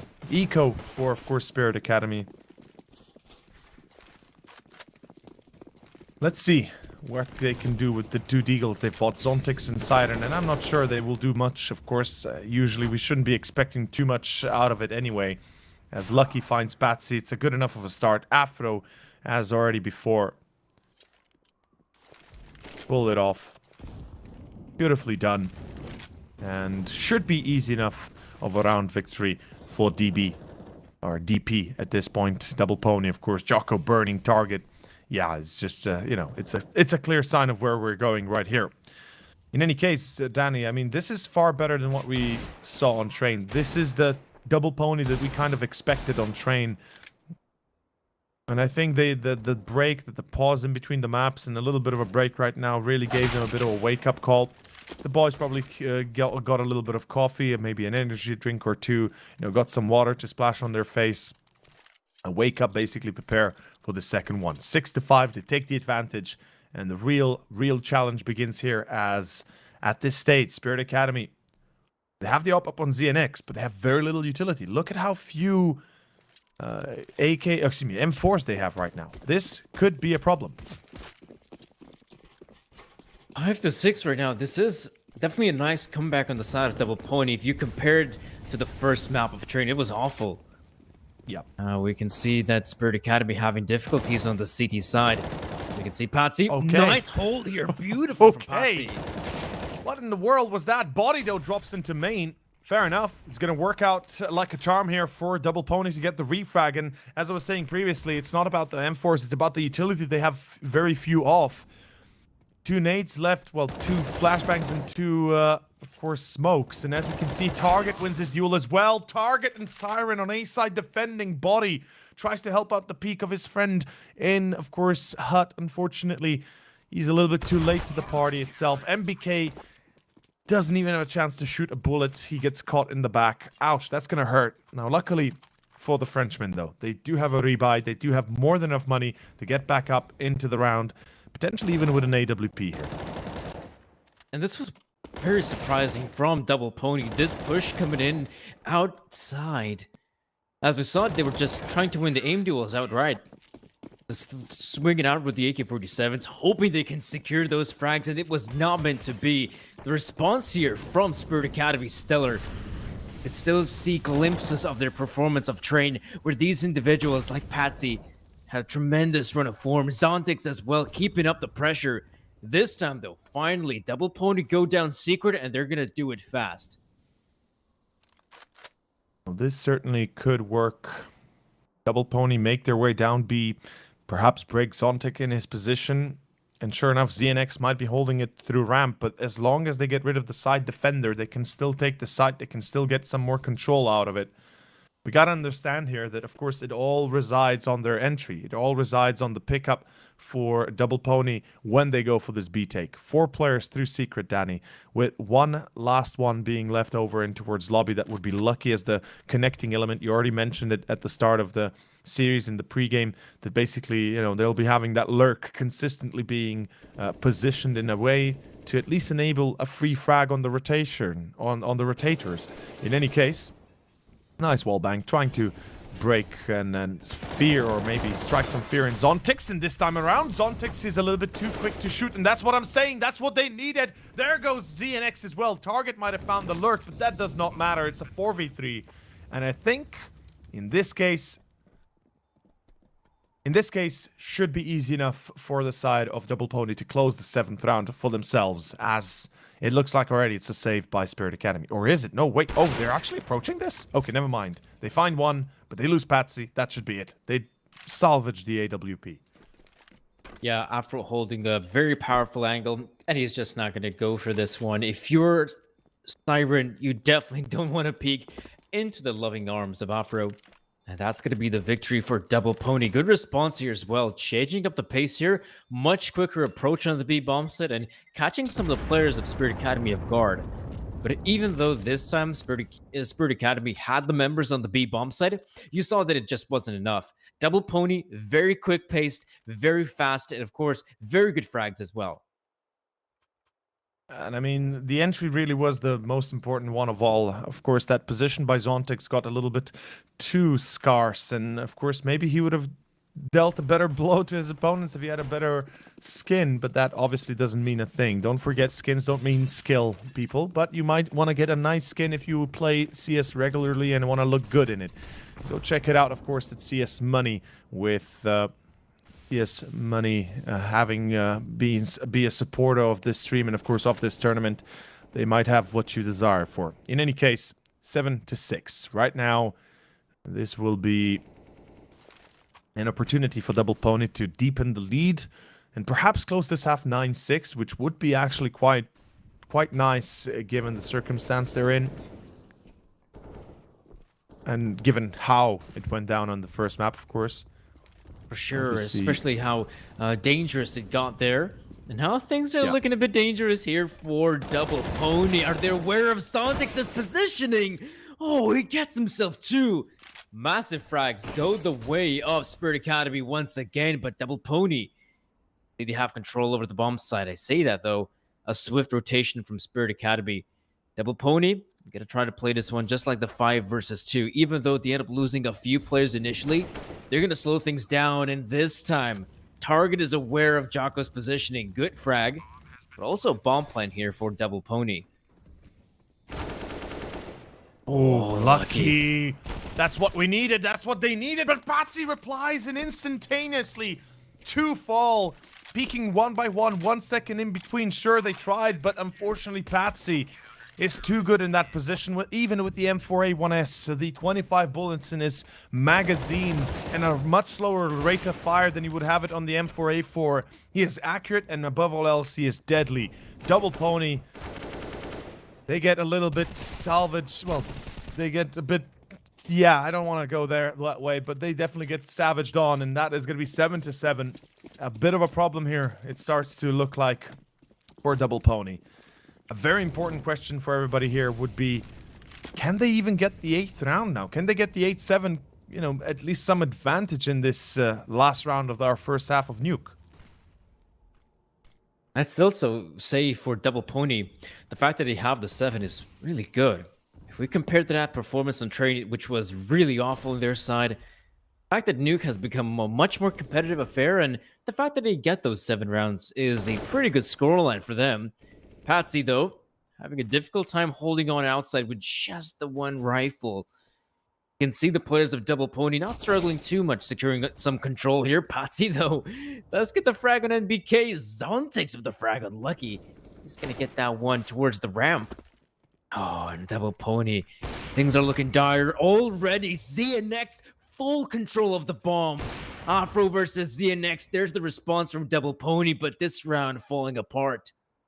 Yeah, this is definitely not looking too good. Double Pony at this point is left with 2, Body and Afro, and well, what can they really do at this stage? I mean, they have no real room for anything, and Patsy's going to win his duel against Body. That's just going to be the final nail in the coffin, I feel like. Unfortunately for Afro, at 1v4, he has the bomb, yes, but he's got 30 seconds on B side. Zontix, as he's always been, he's been playing this anchor and B every single round, and I love it, because it really is an important position to have at least 1 player down consistently.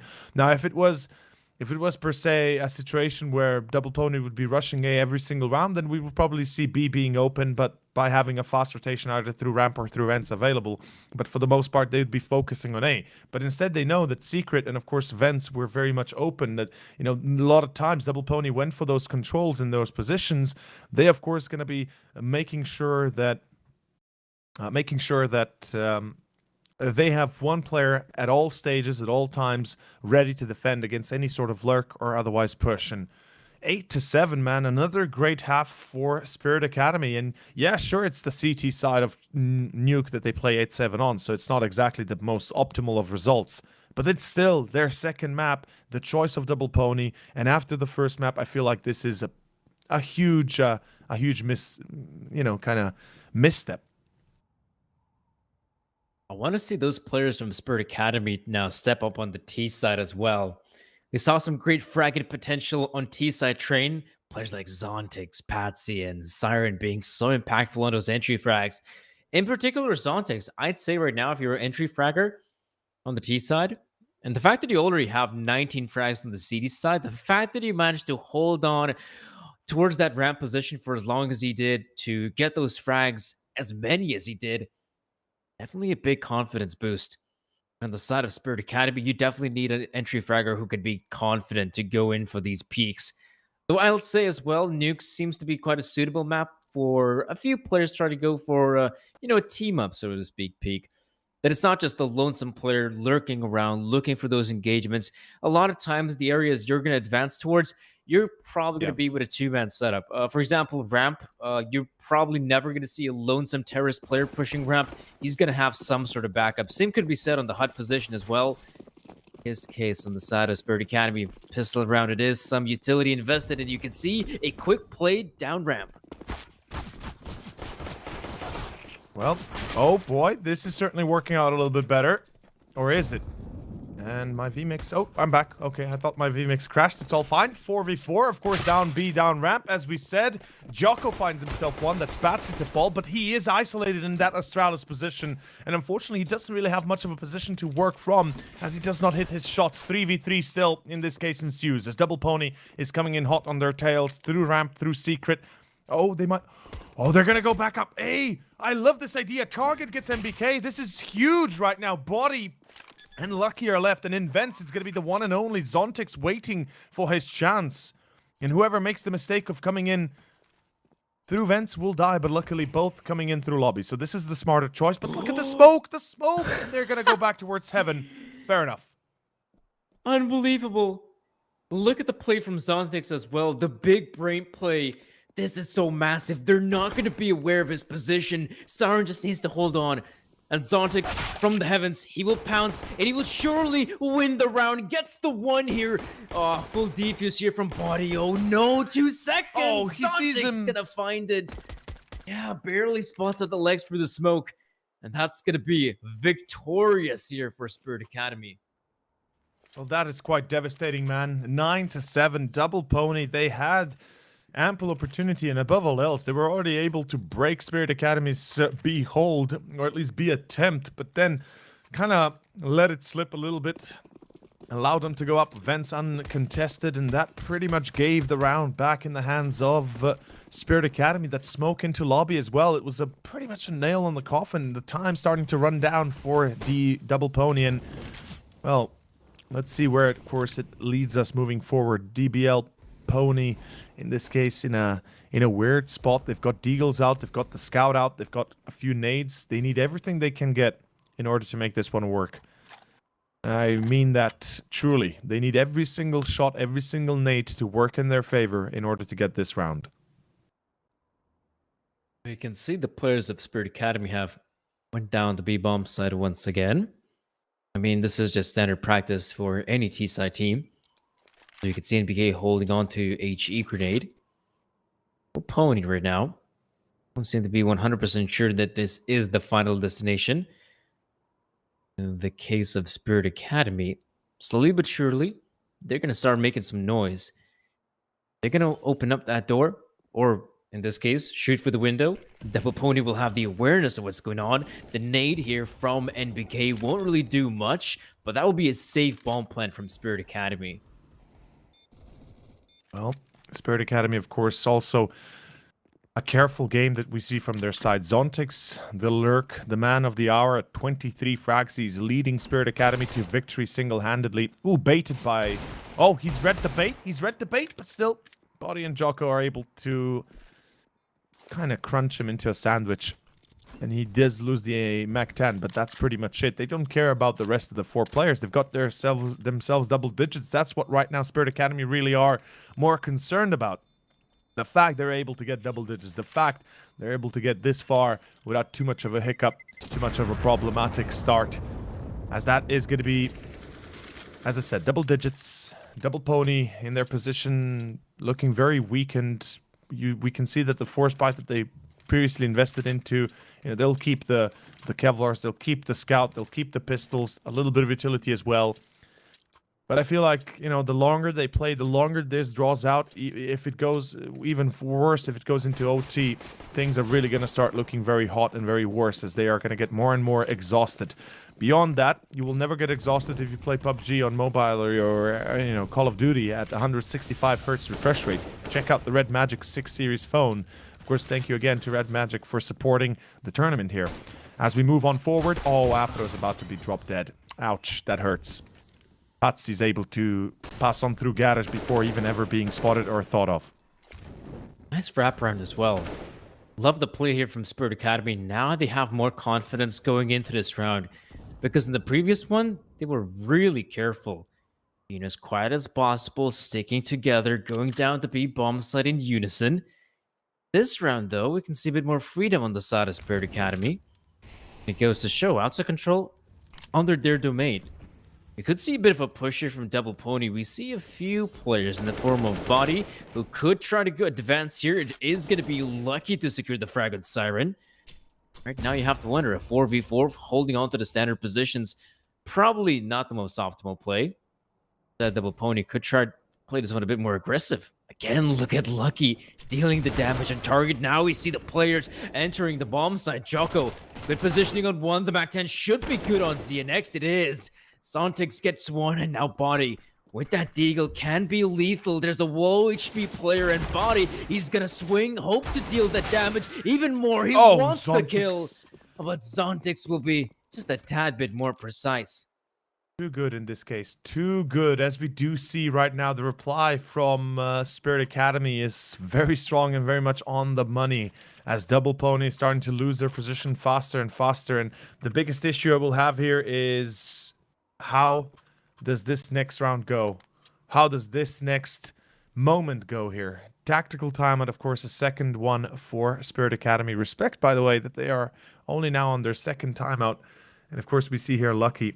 He is tired as all hell. You can tell it, even MBK here. You can see it on their faces, on their expressions, and on their eyes, on their body language. Everything is just, they're conserving energy. They're trying to make sure they're going to be in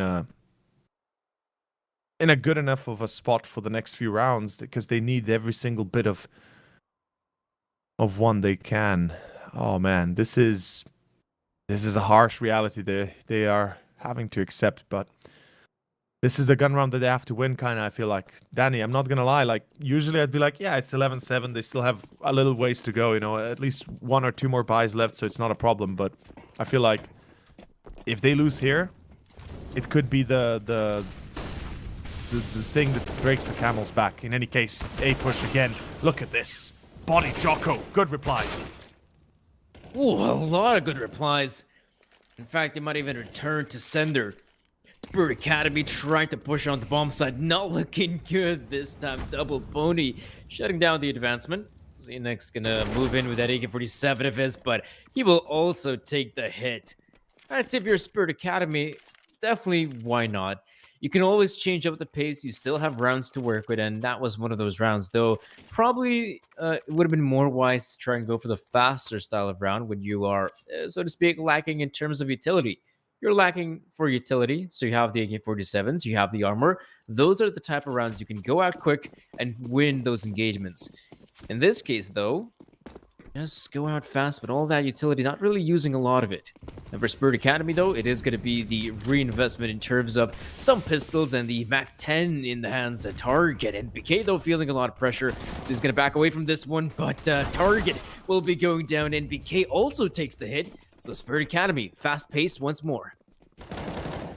I like the idea, but Body right now seems to be a bit more prepared for it, and he will not be able to prevent the Astralis plant. Body, of course, being supported through short now with his teammate. Or is he?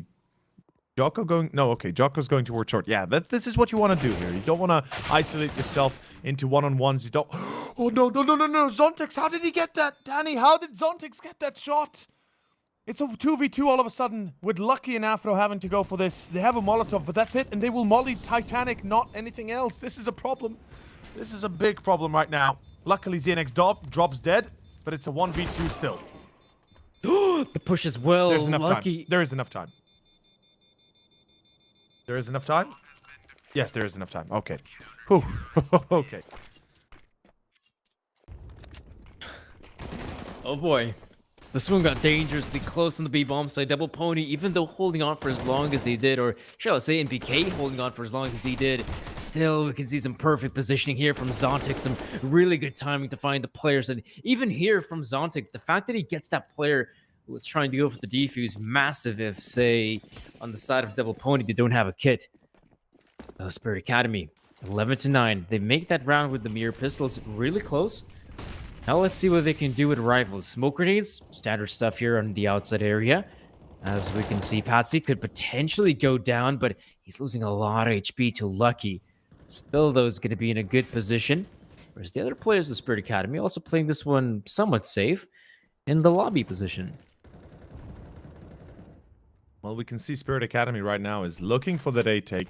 Of course, they're going to leave Patsy as the lurk through secret, but he might be looking to go back up A, back up towards outside CT side.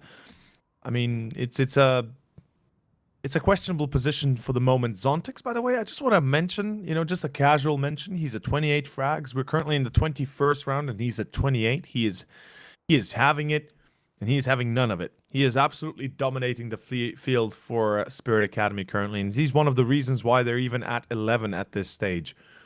2-round difference. Double Pony still has room to maneuver this, still has room to play this. Batsy, of course, making sure to do as much, or to have as much noise down towards B as possible. ZNX! Now they spot Lucky, or at least hear him. That's an entry that Spirit Academy kind of were lining onto. And this could be a problem for Double Pony. They will respond by rotating off of B, moving everybody off of B. And this will be a telltale sign for Batsy. Might be even an interest now for the rest of Spirit Academy to go towards B. Or is it Zontix with 2 MBK and CT? But does it really help? No! DNX doesn't seem to care, as that is going to be 12-9. Double Pony, they've got body 1v4. Can he really pull it off? No kit currently close range, no smoke, and it is a disastrous position to be in here as Double Pony, because look at the economy. I would just like to, everybody, for a moment, just look at the right side of your screens, look at the blue side of the 5 players, in this case Body and the rest of his dead teammates, and look at the individual's economy of $50 for one, Body with 0, 1,000 for Jocko, 1,600 for MBK, and 300 for Lucky. And if my calculations are correct, at maximum, they'll be getting 2,900. And that's what they get. Even less, actually. Even less. They get 1,000... Oh, man. Yeah, they get 1,900. Oh boy, this is a big disaster right now. Double Pony is in trouble, and I don't think any economy support by Coinbase or anybody else will help them here, because this is a true disaster, and the first time what we see out from the Frenchman.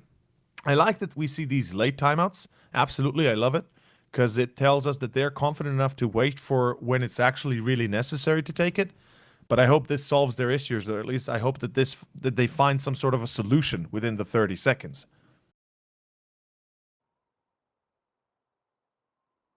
12-9 right now.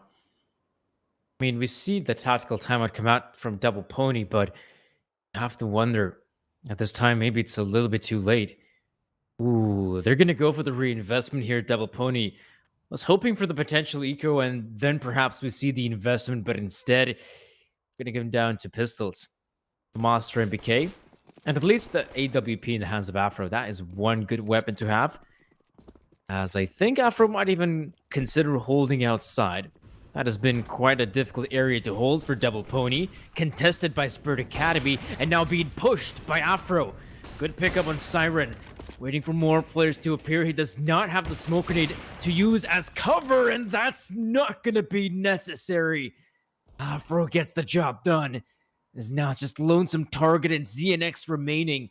Double Pony, finally, considered to go for the outside control, in fact, pushing onto the players of Spirit Academy, and no response.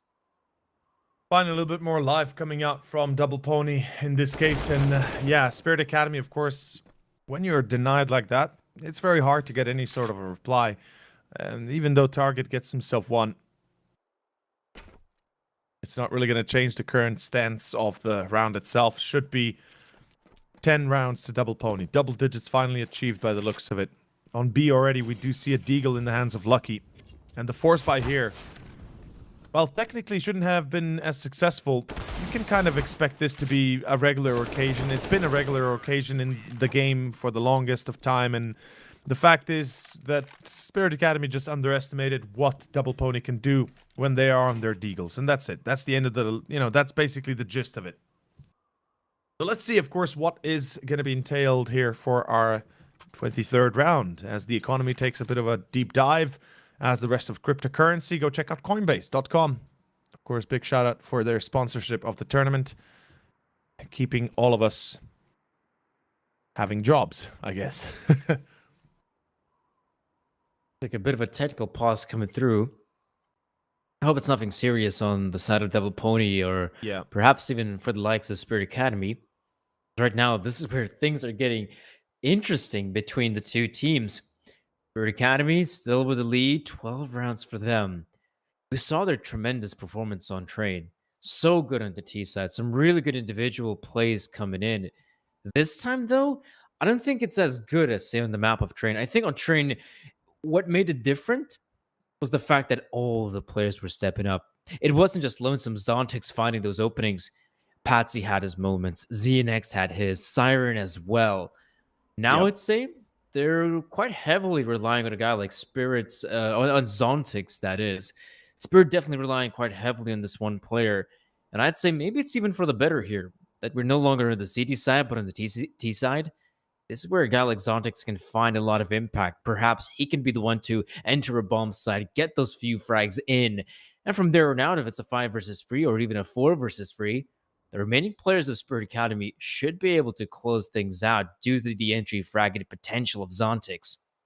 I mean, technically, yeah, but as you said here on the T side, definitely it gives him more space, and more than anything, his aggression can come out twice, twice fold. And even if he fails in a pickup, maybe the rest of the team can still make something out of his chance, out of his opener.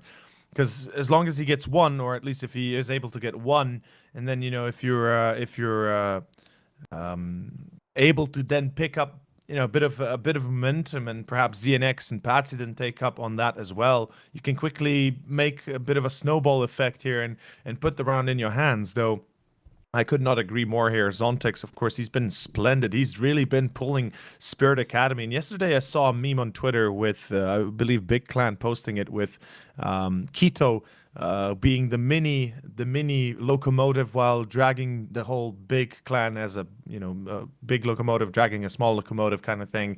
A joke of Keto basically carrying them on their shoulders. And indeed, this is the same, much of the same here. At 23rd round, and we are on 30 frags for Zontix. And if this guy continues anymore, we might just go up to the 40 amount quite soon. Whilst when we look at Double Pony, it's much of the same what we saw from Spirit Academy for Train. We have 14, 15, 16 frags for the likes of Body, Jocko. We see Afro here with 20. MBK only on 8, so he's a little bit slower today, but Lucky has disconnected. Hopefully he'll be back soon enough. We do not have any approximate idea as to the issues he might be facing, but he is most likely going to be back quite soon, we would presume. Perhaps this technical timeout is somewhat favorable for Double Pony. We talked about this earlier on the very first map that yes, Double Pony coming into this matchup very early on, considering they had a very late game against the squad of Anonymous. Perhaps that was one of the main reasons why they struggled on the very first map of Train. It definitely wasn't the same Double Pony we witnessed at the Blast Rising. Definitely not the same Double Pony of Flashpoint 3, that's for certain. Oh, yeah. Perhaps those morning jitters definitely making things difficult for Double Pony, losing the very first map, 16-2. But now, of course, we're a bit later into the day. The players of Double Pony finally waking up. Finally, we can see competitive map. Even though we see Double Pony rising to the occasion, it's still not enough. It's still Spirit Academy with the lead. Not by a massive amount, I'll give you that. It's only the 2 rounds, but for Double Pony, primarily throughout the entirety of the best of 3, they have been on the back foot. And they still are, of course. They still find themselves on the losing end currently. And with the issues for Lucky as well, that obviously sucks that they have to deal with this at this time as well, right? Because we got to think about this a bit from a perspective for, of course, Double Pony. The fact that they don't really have a response, the fact that they don't really have much of already a great start to this series now, the issues as they are, technical or not, just sucks, really does suck. And we can see only, unfortunately, the camera angles and perspective of Double Pony. Would have loved to see Spirit Academy's energy and faces, right? Because it gives you a good estimate as to how the team is feeling, how the team is doing in the moment. But Double Pony right now. Apparently Lucky's coming back in a second or two. So no worries, folks. He will, or he should be back quite soon. But yeah, I mean, this is a big loss nonetheless. Yeah, because now we have to talk about the context of the whole tournament. If Double Pony end up losing the best of 3, this is one of the biggest upsets, I'd say, at Blast Rising. Quite dissatisfying to note that the likes of Skate didn't manage to join us here as well. But the fact that if Double Pony end up falling in these semis, oh boy, that's going to be really frustrating. I mean, they were definitely one of the favorites to win out the entire tournament. Right now, we also saw another potential favorite, somewhat at the later stages of the Blast Rising. We, of course, witnessed the fresh roster of Copenhagen Flames, a Yeah. completely fresh roster, basically built from the ground up, only keeping on to their two former members of Nico Dawes as well as Yabi. And again, from the round of 16 to the quarterfinals to the semis, and now they're in the grand final. In the grand final, waiting for a certain Spirit Academy or perhaps a Double Pony. But I'd say if they were definitely hoping to play one of these teams, it definitely was Double Pony. I'm sure of it at Copenhagen Flames. If they were hoping to face off one of these two teams, it had to be Double Pony. I mean, we were, I think we're all convinced it would be Double Pony. And as I said in the pregame, the confidence, the overall feeling that we got from Body, and of course his answers when we asked him about how the team is doing and how they're feeling and how did they feel when they went into this tournament. It was clear that they were absolutely on point and absolutely on the on the up and up, basically ready to take this tournament for themselves. They were convinced that they would be winning it, or at least close to getting to the grand finals at the very least. And of course, they're close. They're in the semifinals for God's sake. But unfortunately, their current situation is more than just devastating. We just got the restart of the round. There we go, back at it again. The E-bot will not fail. It's not 2014, 15, thank God. Even 2017, you remember that, Danny? Back in the day when we had issues. I remember specifically at one point in time, this was now a little while ago, like legit 2017, maybe 2016 even. There was a tournament, a game that had to be replayed round by round by going through HLTV's stat or HLTV's kill feed because there was no bot to restart the round at where it left off. So I remember that very specifically. It was, oh my God, one of the worst things I've seen, but that's the way it is sometimes. Luckily, this is not it. 12-10, we continue on. It is a full buy for both sides. Not the best one for Spirit Academy, but certainly not the worst one either. Double up, meanwhile, for the CT side for Double Pony. Lucky enough for wielding those two magnificent weapons. And let's see where it takes us to. Oh, it's a fast play. Oh, And look at Target? how far Target has gone and What? still hasn't been checked by a single member of Double Pony. That is massive. 4 versus 3 and BK though with the spray. ZNX in the backlines. Perfect positioning for him. Lucky and Afro. Like they want to try to go for this, but it's just going to be so difficult. Oh no, they're backing away from this. Not going to attempt with the double AWP setup.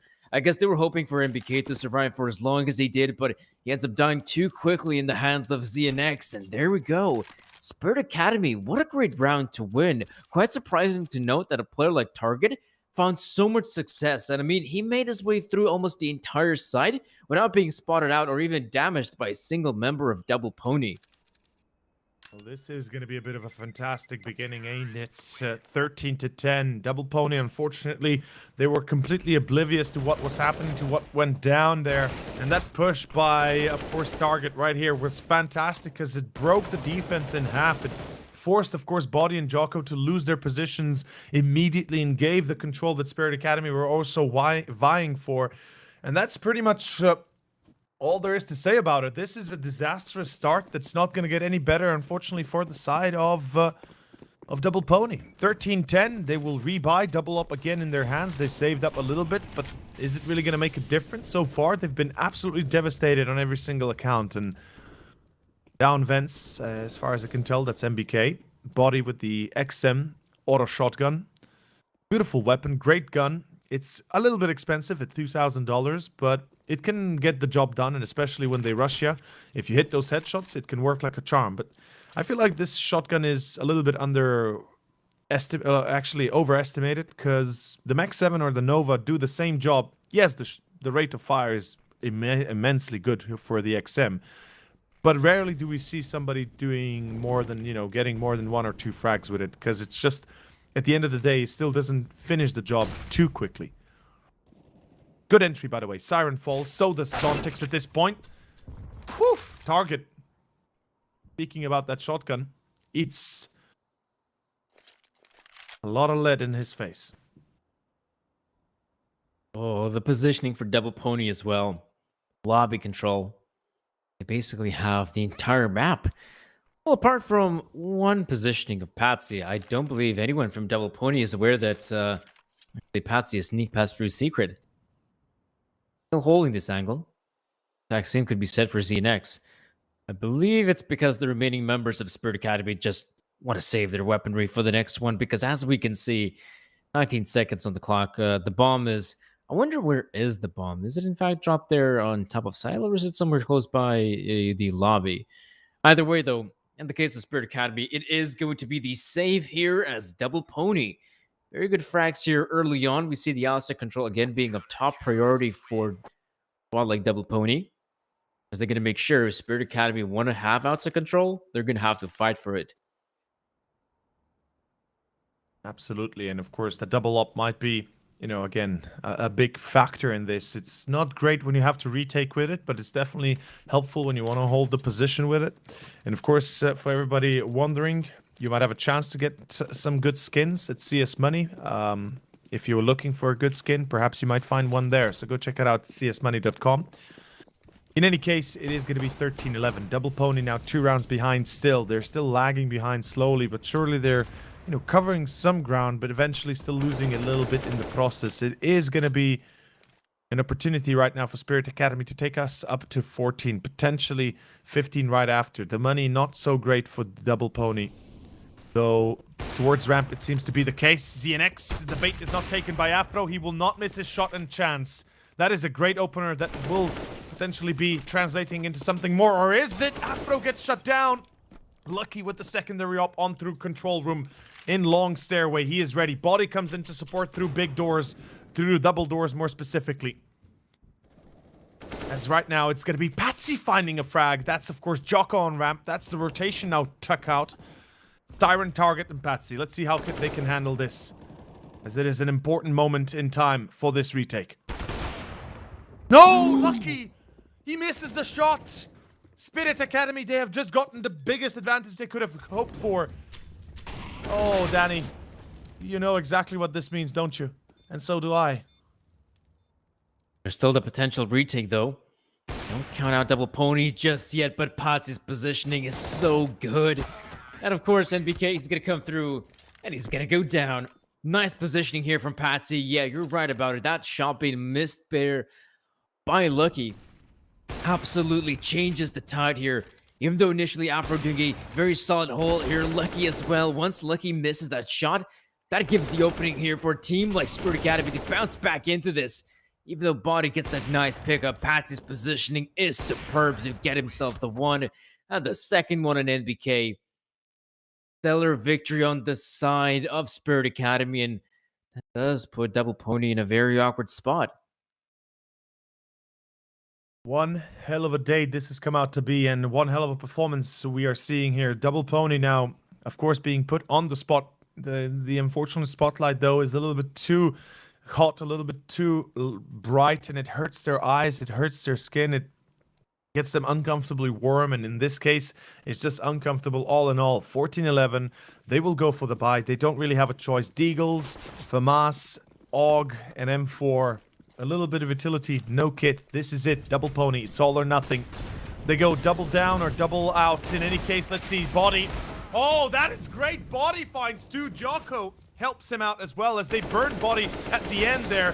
The spray by Target, though, not to be as accurate as one would have hoped. 2v3 right now. The bomb lost, and this fast play by Spirit could have been their ultimate undoing. This is an amazing chance that Double Pony can still bring it back.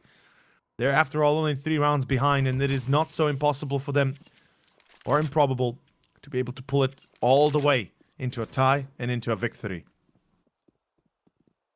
The one massive problem for Spirit Academy is the position of the bomb. Dropped there, close by the vents, will be very difficult to recover. So Target probably going to wait for Z next to get in position first and foremost. Might just even come through Mini. And in the case, Afro should be very aware of such an angle. Right now, this first kill is going to matter so much here, whether ZNX can secure it on Afro. Holding in Mini does make him somewhat vulnerable. Right now, ZNX gonna move in. Ooh, doesn't see him. Now he does. No bloody Pulls way. the trigger here on Afro. Now target does go down to Lucky. ZNX knows the positioning of one. Fires it off on NBK. Now 25 it's a seconds. 1v1 versus Lucky. 20 seconds. You're right, Oh, ZNX. he hears him. He's He gonna knows him. move in about this one as ZNX looking to No! try and win it. ZNX with the clutch. Absolute stellar performance. Oh man, that was it. That was the shot. That was the round that Double Pony needed. And ZNX, he plays it like a god. That was fantastic. Unfortunately for Double Pony, it is absolutely the opposite of that. Disaster, catastrophe, and all together. Body started off great. Jocko as well adds one more on top of that. The target, we see his spray here. The fact that he gets Jocko is amazing. He can't finish off, I believe, before that MBK, but lucky in this final moment. He had no choice but to have this back and forth, you know, go for the shoulder peek with the M4. He had to risk it. He had to find a bullet before the op finds him. And that is... I mean, I'm face-palming. I can't imagine how Double Pony is feeling right now. 15-11. Ladies and gentlemen, we are now potentially in the final round of this semi-final. The second semi-final as we know it to be. Double Pony. They've tried everything. And nothing is working. This is getting out of hand for Double Pony. I'm sure they're aware of it. Especially in a round like that where you have full control of the bomb. Patsy so good with the spray. Oh, this is looking like the end here for Double Pony. Advanced maneuvers in lobby. Zontex, you can hear he hears those footsteps a mile away. He knows. He knows. I think we can attribute the loss here to the exhaustion that Double Pony are currently experiencing. They played it up until like 3 in the morning almost. They played last night's game against Anonymous. MBK, he is mad, he is furious, and I love it. Maybe something more happens here with Afro. He has a line with the Deagle. There's the 1, there's the 2, Afro! Woohoo! What a shot, what a round. Though, is it changing everything? Is it going to change the fact of this round still being a 1v1? Let's see. We're about to find out. Nope. ZNX gets spotted. Good tag. Not done just yet. Ooh, this time to Afro. Much more winnable position. AK-47 in hand. The bomb, of course, is out there in the open. ZNX, I mean, he has a full belt of utility, which could allow him to smoke Afro out of position, but with 20 seconds remaining, ZNX, though, not really sure whether Afro could have gone up heaven. Perhaps he's playing close by Squeak. Seconds, this is a dangerous game for ZNX. He has recovered the bomb, but as you can see, Afro getting in position. No, he's planting. Oh, yoy. Yeah, he's planting for main, of course. No chance. Okay, Afro, saves the day, saves the whole tournament here for Double Pony. Technically, you know, they still have a game to go up against Young Ninjas in the third place decider match. So there's that, right? They're not done completely yet for it. But it would be devastating having to lose here in the semifinals, not having a chance to go to the grand finals themselves. But in either case, let's see how this goes as at this right now position. Deagle's in play. MBK, don't die, mate. Holding the position as well, but gonna consider to back away from this. Look at Spirit Academy, how quickly they go down the B bomb side. Players of Double Pony not going for the advanced maneuvers just yet. Look at Siren's positioning. It's good for one target with a response, though. This is good for Spirit Academy. They've just taken over the bomb side. NBK, though, making a lot of noise. Gonna try to go for this. Oh, that's so sick from ZNX. Perfect timing on NBK. Afro and Lucky trying to go for the retake, though. This is getting very awkward right now. 20 seconds have passed.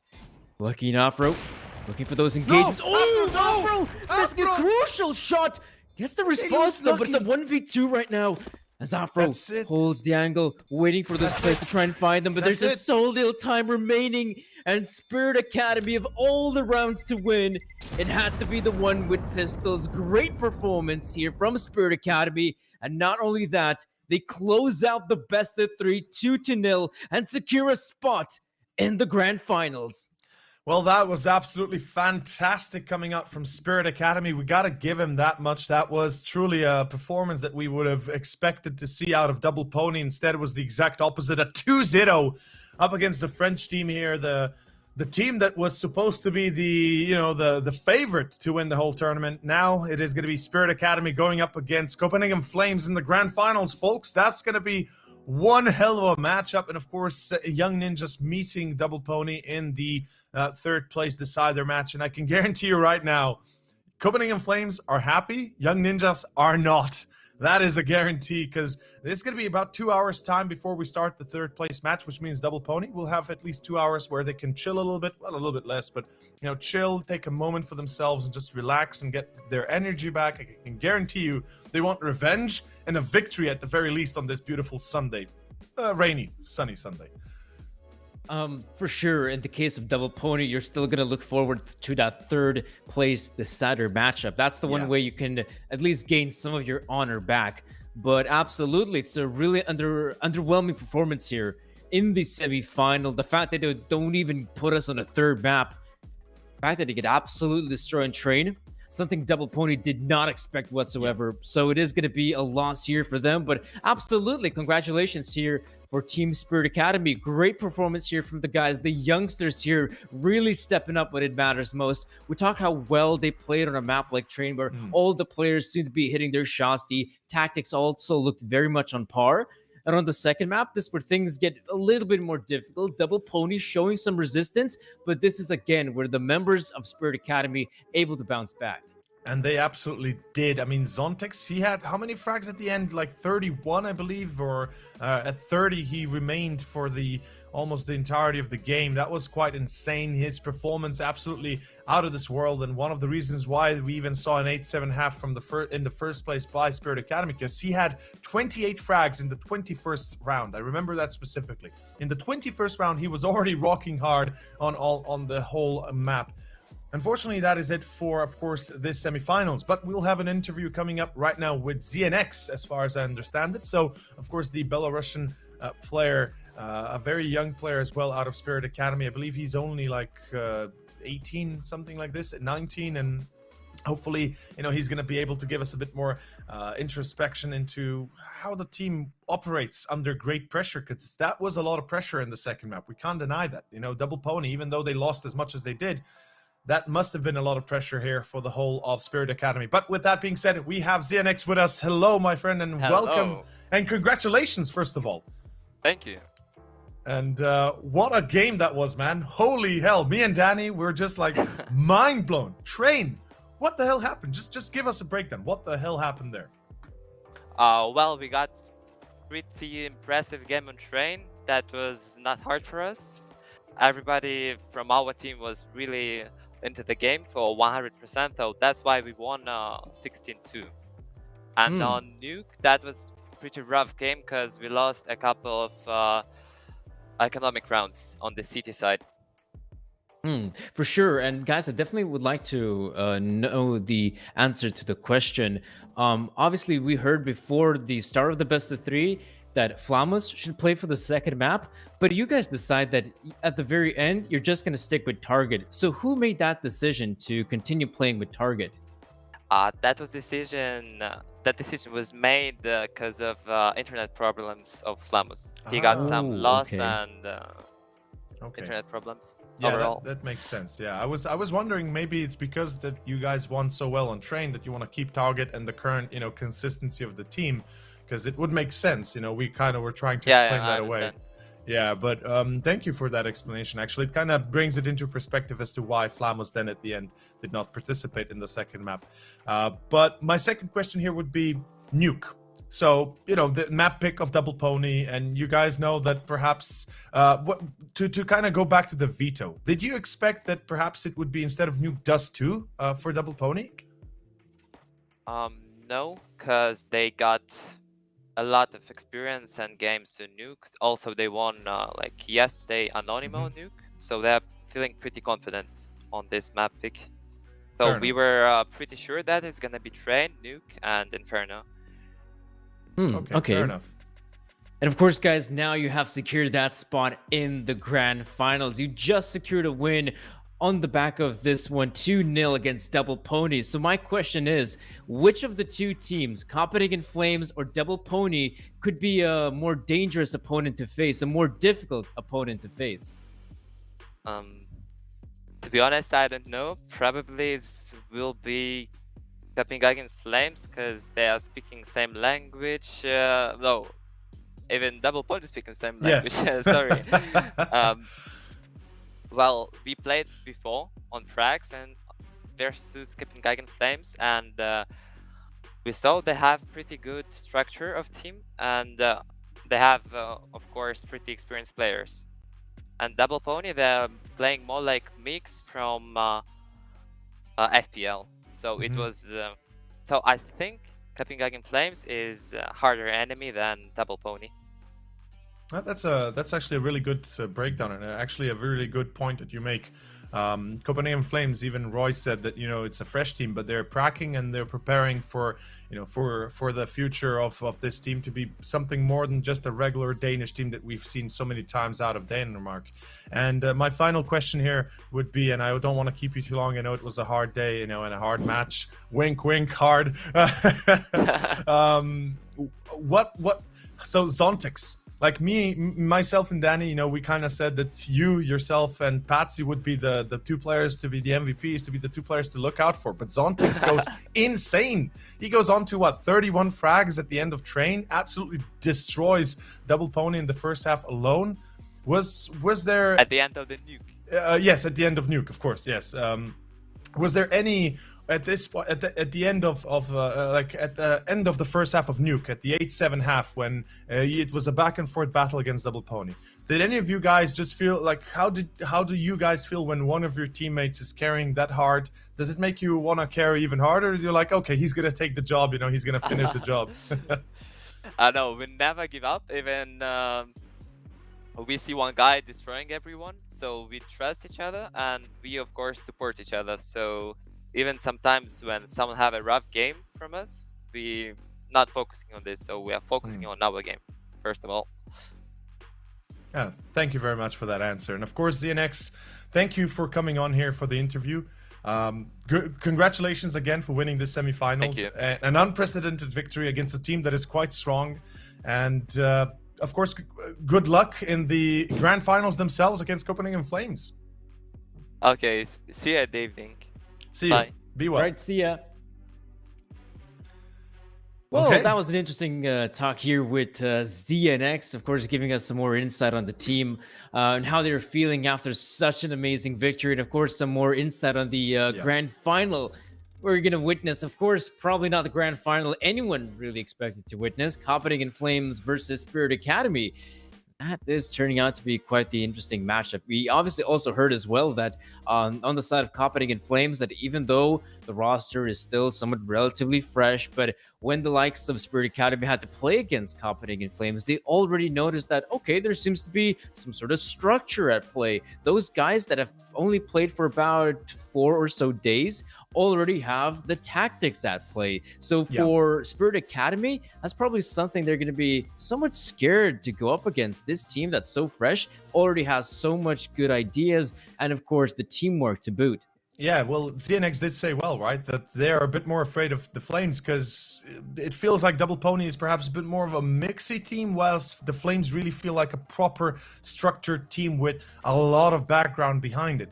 But with that being said, with that being all put out there, we will be going now into a bit of a prolonged break as we continue our third match placement match at 5 o'clock Central European time. So in about an hour and 40 minutes, give or take, we will be back with myself and, of course, Danny covering the whole day for you guys. The grand final is decided. It is going to be Copenhagen Flames versus Double Pony. The third place match as well. It is, of course, none other than... I just mixed up. Copenhagen Flames versus Spirit Academy and Double Pony in the third place match facing off against Young Ninjas. There we go. That was the right one. With that being said, Danny, that's all for us two for the moment. And until we come back, stay tuned and see you soon. Dice are talking things without going back another mile. And with all of this empty space, I'll never fill the void again and find comfort in your place. Now, just hear me out. I don't know where we're headed. Won't talk about you with your wicked words. I've had it out. And that's why I felt this way. Standing outside of your parents' place, staring at the writing on our hands. And I still know all of our memes, those reps that existed without any seams. They're all our best laid plans.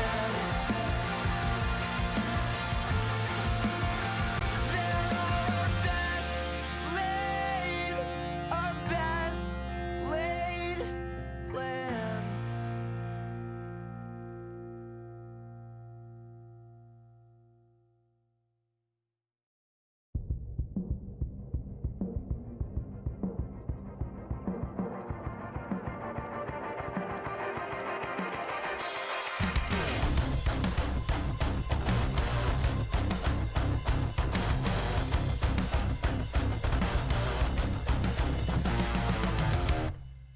I did it to myself. I have no explanation. Twisted games and tricks, all tangled up and wasted. Double down in the bus, sucked in the faking patience. Haunted dreams awake still. I love to be so hated. I did it to myself. I did it to myself. I did it to myself. I did it to myself.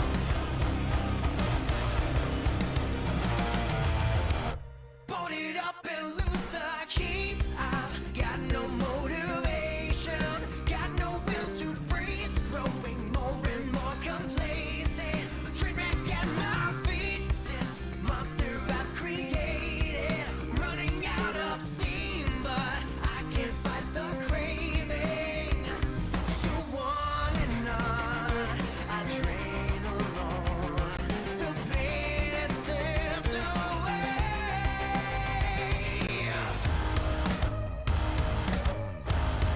I did it to myself. I did it to myself. I did it to myself. I did it to myself.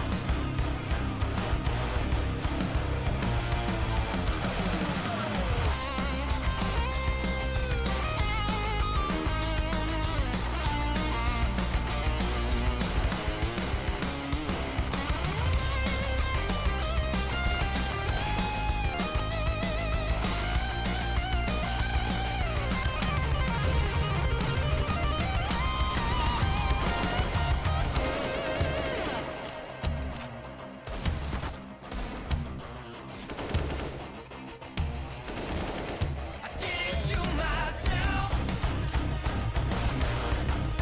I did it to myself. I did it to myself.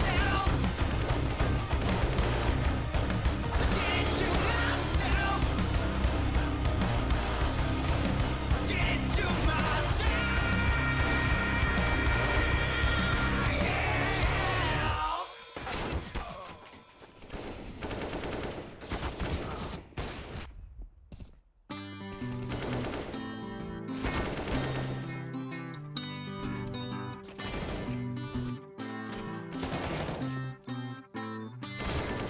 I came to Philadelphia with a ride in my hand. I sure am no saint. I am no righteous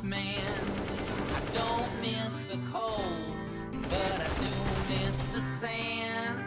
It takes some adjusting, and I know that I can. And I tell you, I am no righteous man.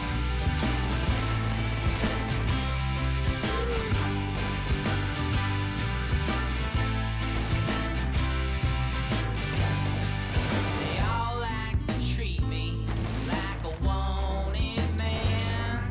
They come from far and wide just to spit in my hand. I came in September to run from the cold. The young they tolerate it, but my body's getting old. And I tell you, I am no righteous man.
Came to Philadelphia from up north Newfoundland.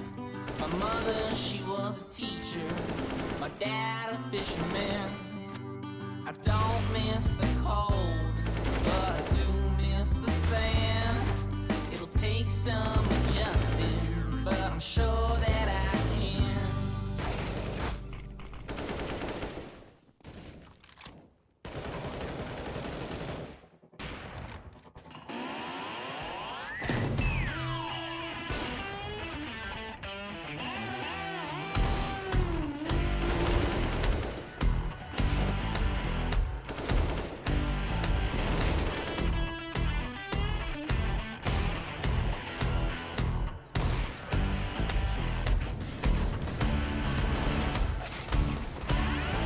She ain't mine, but she looks fine. Gonna take some time, gonna make her mine, gonna make her mine.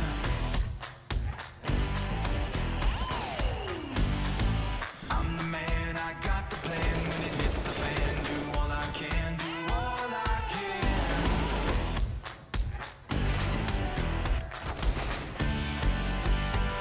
When she lets her hair down, she drives me wild. And she looks in my eyes. Hell yeah!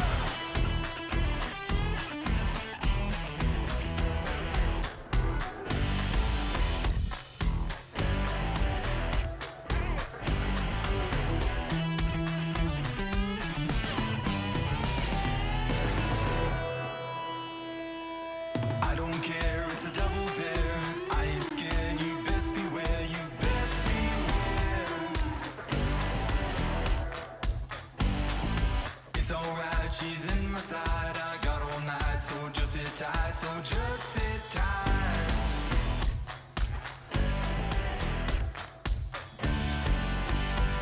When she lets her hair down, she drives me wild. And she looks in my eyes. She's in the groove now. Gonna make her mine.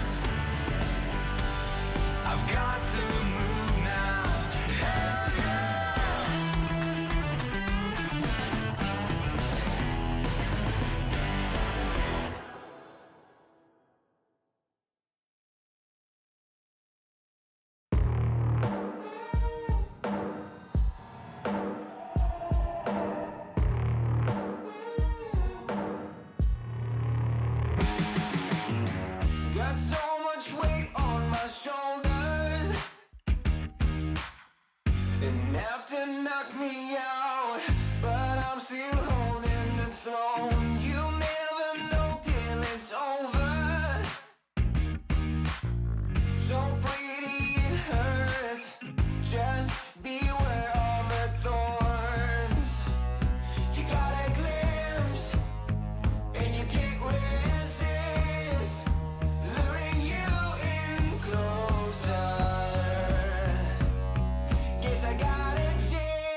Watch me sway, darkness falls, and we all pray, hoping for the light of day.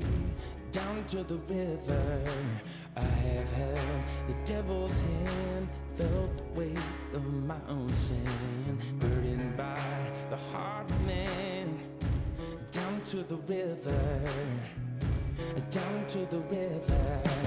Oh, bury me, carry me, oh, far beneath, oh, fire and water me, going down deep, saying, oh, bury me, carry me, oh, far beneath, oh, fire and water me, watching me clean, kerosene creek.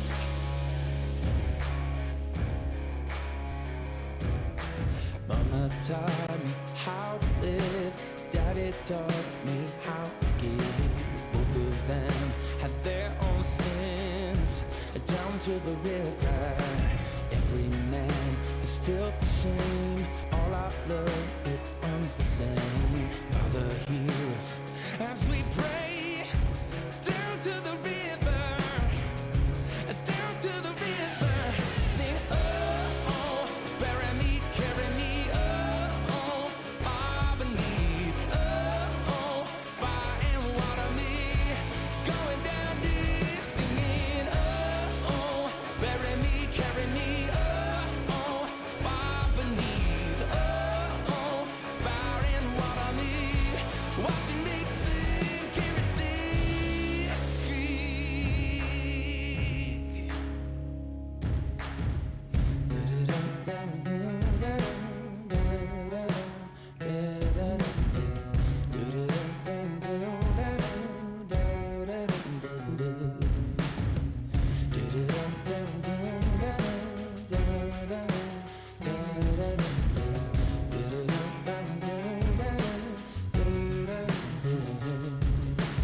Oh, bury me, carry me, oh, far beneath, oh, fire and water me, going down deep, sing, oh, bury me, carry me, oh, far beneath, oh, fire and water me, watching me clean, kerosene creek, yeah. Oh, kerosene creek, down to the river, yeah.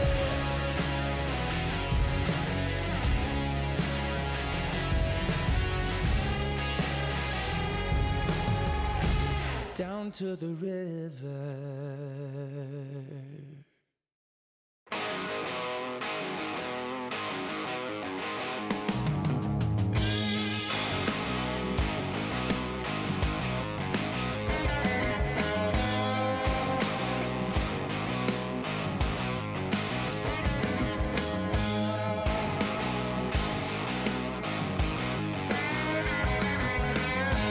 I thought you'd leave me, but you never tried.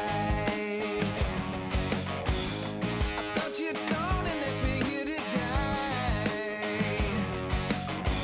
On and on, you keep staying on by my side. But it's me who's going for a ride. Oh. Don't leave me now, don't leave me then.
I suffer many thrills that always leave a mark in me. This highway's never ending, it brings you to your knees. But no one's love is like it is. You got no one above you, and so they say you're free. But that's not all that bothers me.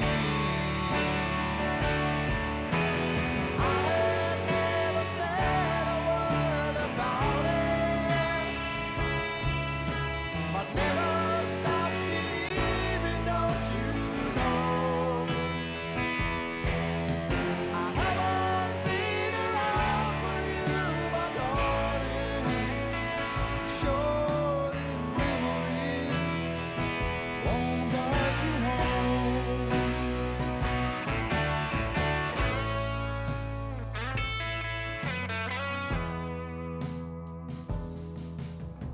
Somewhere in this desert, I will find my peace. I don't know how long it will be. Our shell just keeps on breaking. Inside, I long to see the pearl that shows you what is real. Many people gathered from side to side, but that's not all that's on my mind. I have never said a word about it, but never stop believing, don't you know? I haven't been around for you, my darling. Short in memories won't guide you home.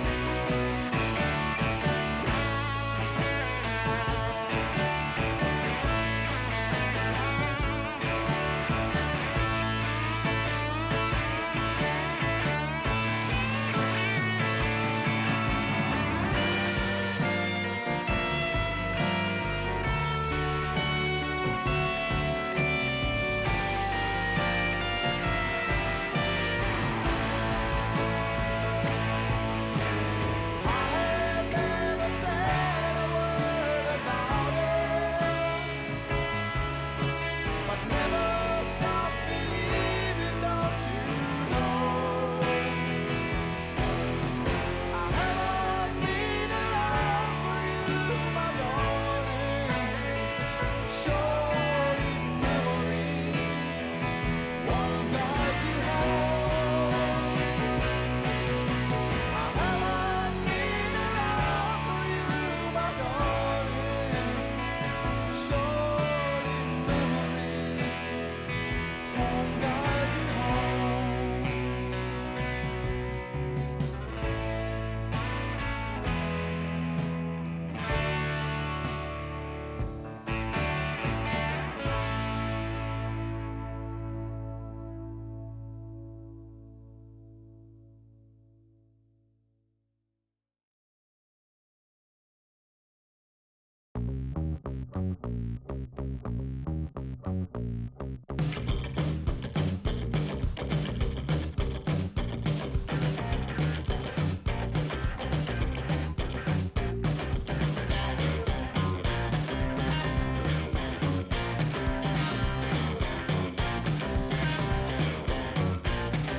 Music got the best in me ever since I was a child.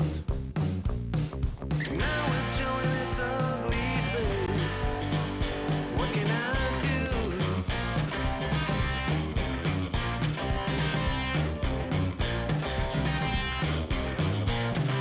Music creeps into my dreams, wakes me into sweaty sheets, abandons me when nights died out. What can I do?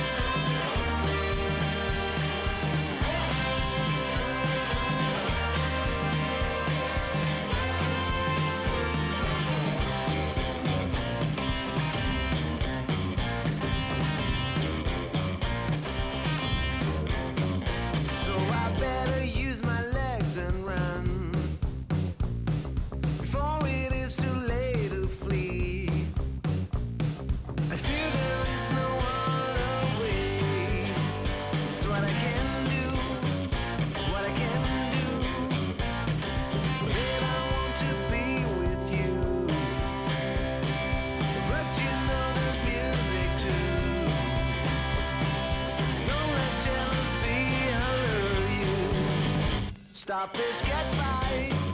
Stop this get right.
Dream big, 'cause boy, you're gonna make it. Stand tall, there's a higher road you're taking. Let go of everything that you know and be wild in the mystery. Yeah. I've been in the darkness for 40 days.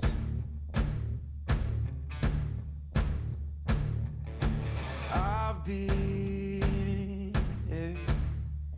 searching for holy flames, a sign to light up the way. So can you help me out? Can you help me out?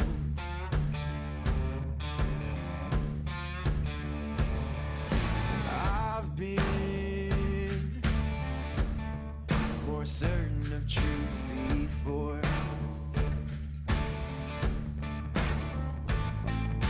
I've been called a righteous man before. Yeah, I've been closer to Jesus before. So can you help me out? Oh, can you help me out? Am I on my own? Am I on my own? Or can you help me out? Am I on my own? Am I on my own? Or can you help me out? Can you help me out? I've been scared to look in my soul.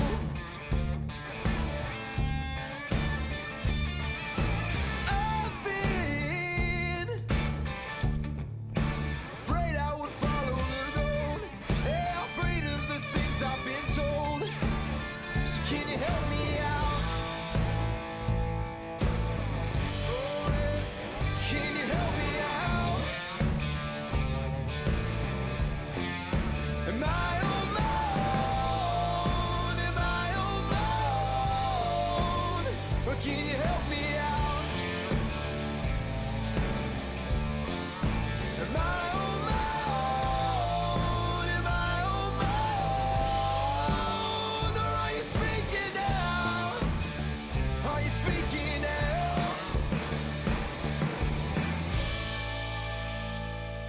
Oh, I think I can feel you say, dream big, 'cause boy, you're gonna make it. Stand tall, there's a higher road you're taking. Let go of everything that you know and be wild in the mystery. Dream big, 'cause boy, you're gonna make it. Stand tall, there's a higher road you're taking. Let go of everything that you know and be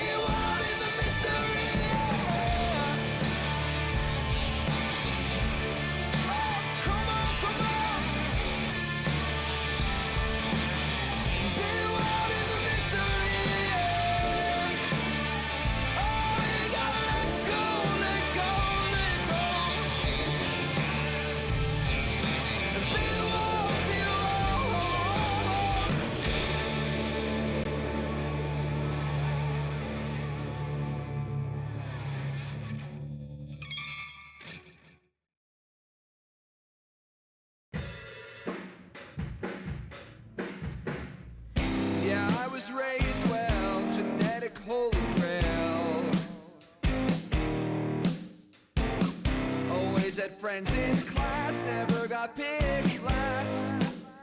Still I feel like an outcast.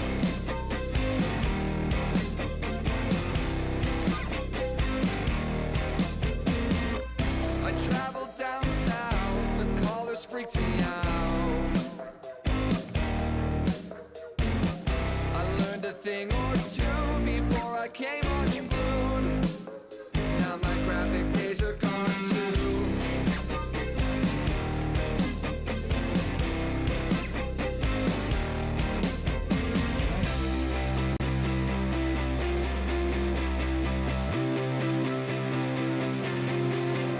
I tread the line of worlds that won't intertwine. I live inside of circles that don't quite align. Please tread the line with me.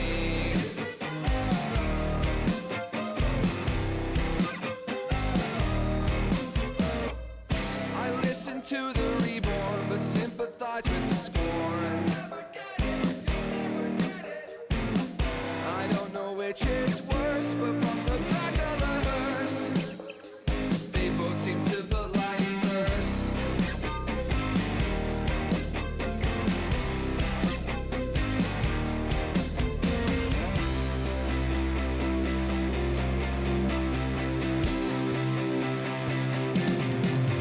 I tread the line of worlds that won't intertwine. I live inside of circles that don't quite align. Please tread the line with me.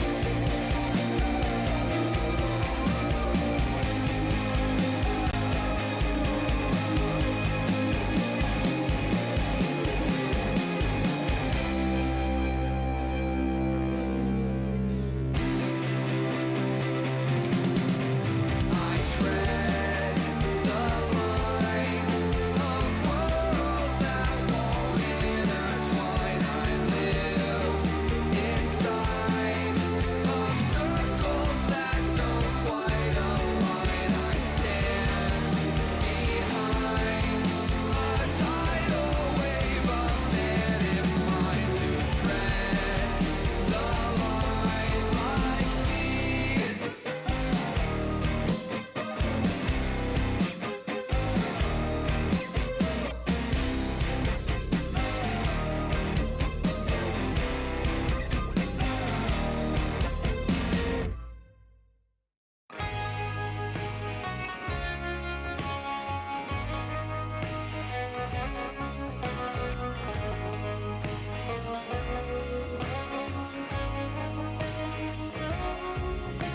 I saw your life and you saw mine. Yours wasn't pretty, mine wasn't fine. But when our ways and lived our lives over the hill, I passed you by.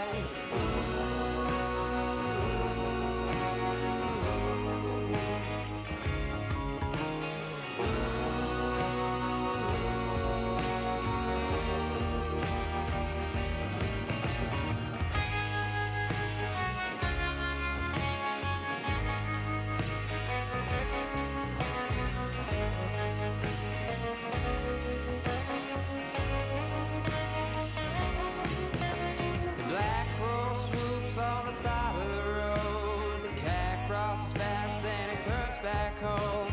I can't forget your shining eyes. The world shaking in my head tonight.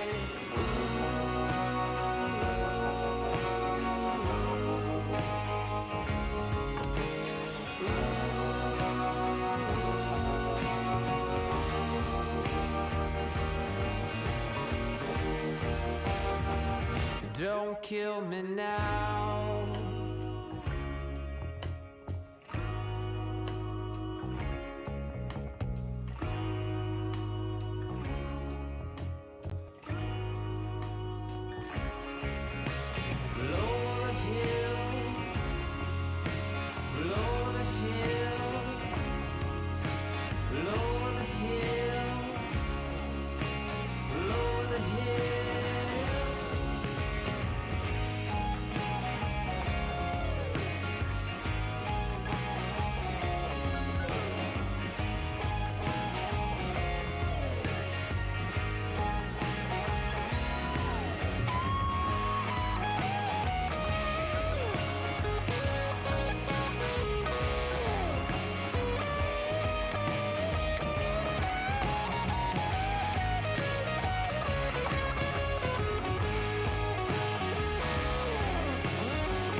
dying tree fantasy. Come talk to me, how did you get this way? I never thought I'd see the day, I tried so hard to bring you back. You're not Jesus Christ, you're not Jesus Christ, you're not Jesus Christ. I'm just gonna say it, I'll say it. This isn't what we wanted, we never thought that it would come to this. And I'm just gonna say it, I'll say it. You never really knew me, stop pretending that you wanted to. Well, I'm just a man, flesh and blood. All I need is real love. Your ticket price is too damn high. I don't play with guns, 'cause bullet holes still remain. That don't mean I've changed. Bullet holes still remain. That don't mean I've changed. That don't mean I've changed. That don't mean I've changed. I'm just gonna say it, say it. This isn't what we wanted, we never thought that it would come to this. And I'm just gonna say it, I'll say it. You never really knew me, stop pretending that you wanted to. You got your gold streets ahead of you. You got your gold streets ahead of you, but you can't keep my name furthest from your mouth.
The road is mine.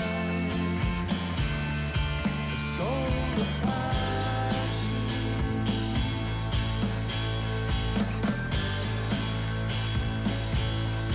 A soul of passion.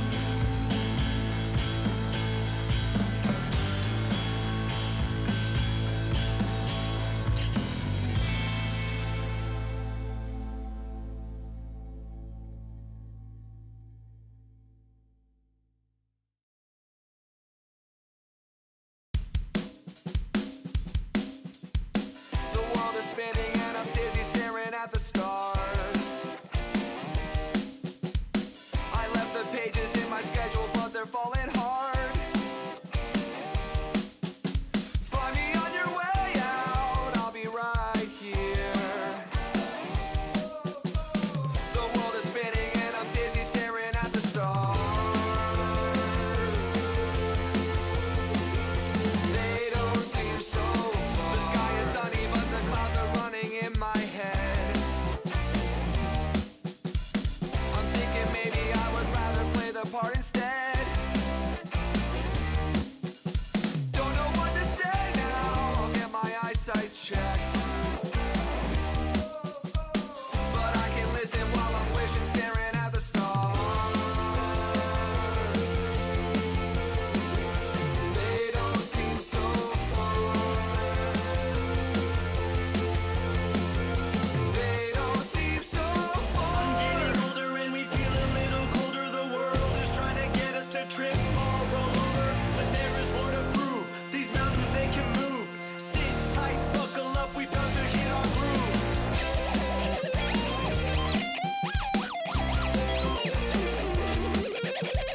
I'm closing chapters, looking backwards, and I'm making sense. I'm interested in all that flourishes from ignorance. Nothing in my way now, except for my own years. The world is spinning and I'm dizzy staring at the stars. They don't seem so far. They don't seem so far. I'm getting older and we feel a little colder. The world is trying to get us to trip, fall, roll over. But there is more to prove. These mountains, they can move. Sit tight, buckle up, we bout to hit our groove. I'm getting older and we feel a little colder. The world is trying to get us to trip, fall, roll over. But there is more to prove. These mountains, they can move. Sit tight, buckle up, we bout to hit our groove. It's hard to know what is real, gotta follow what you feel. Running out of gold, but have a pocket full of zeal. We keep the motor humming, doesn't matter what you steal. Just a couple music chefs trying to cook our next meal. Playing all these bars, little stranger than Mars, and accumulating scars, driving hours in the car. The future is ours, I can tell by the stars. They don't seem so. It's hard to know what is real, gotta follow what you feel. Running out of gold, but have a pocket full of zeal. We keep the motor humming, doesn't matter what you steal. Just a couple music chefs trying to cook our next meal. Playing all these bars, little stranger than Mars, and accumulating scars, driving hours in the car. The future is ours, I can tell by the stars. They don't seem so. It's hard to know what is real, gotta follow what you feel. Running out of gold, but have a pocket full of zeal. We keep the motor humming, doesn't matter what you steal. Just a couple music chefs trying to cook our next meal. Playing all these bars, little stranger than Mars, and accumulating scars, driving hours in the car. The future is ours, I can tell by the stars. They don't seem so. It's hard to know what is real, gotta follow what you feel. Running out of gold, but have a pocket full of zeal. We keep the motor humming, doesn't matter what you steal. Just a couple music chefs trying to cook our next meal. Playing all these bars, little stranger than Mars, and accumulating scars, driving hours in the car. The future is ours, I can tell by the stars. They don't seem so.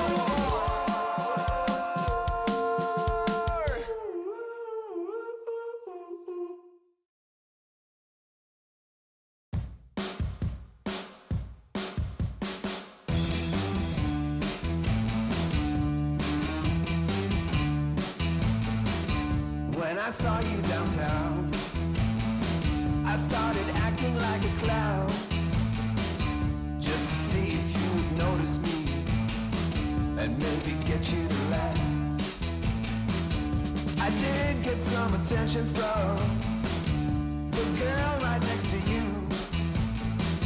Then all my friends saw me fleeing for my life. Steam blood. Steam blood.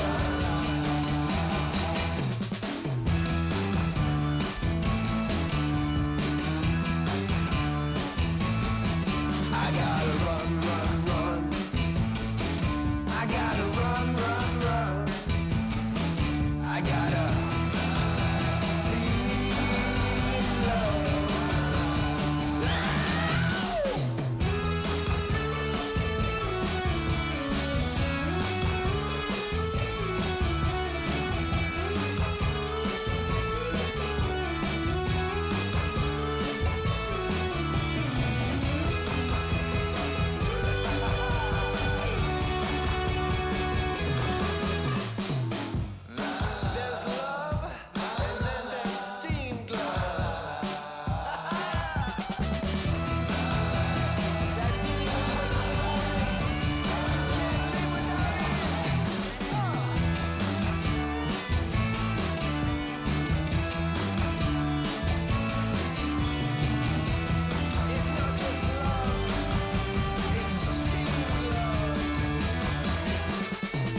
why we're running late.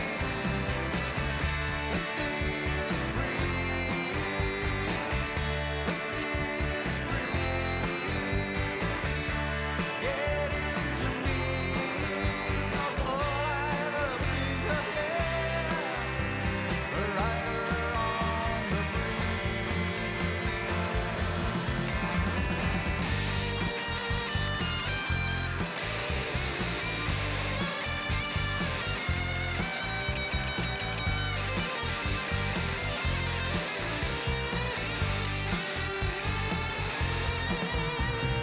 You're mine for a while, until the next time I'm getting high. I'll give it all to you while I can, 'cause I'm a traveling man.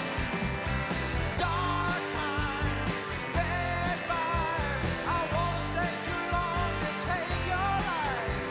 It's taking me into the fog, that's why I'm doing drugs. This is free. This is free. Get into me. That's all I ever think of. Yeah, a rider on the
past, let it all go. Your pain, let it all go. Close your tired eyes, sleep for a little while. Just put your guitar down and it's okay. Play it safe.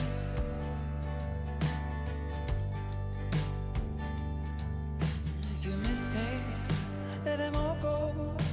Your broken dreams, your high hopes, love so delicate. Life is sometimes strange. Sometimes it takes a big rain to feel the sun again. Sometimes it takes a big rain.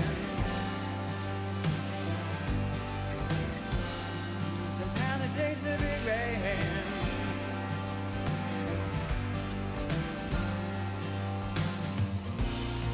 Fill your ears with a conscious silence. Fill your heart with a sound. Fill your ears with a conscious silence.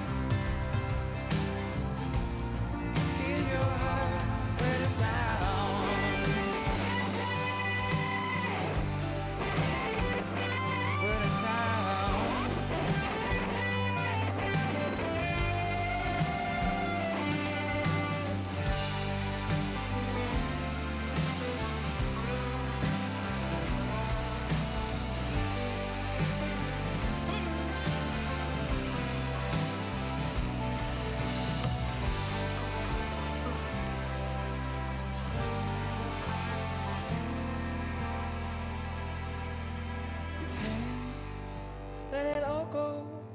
your chance, your every low.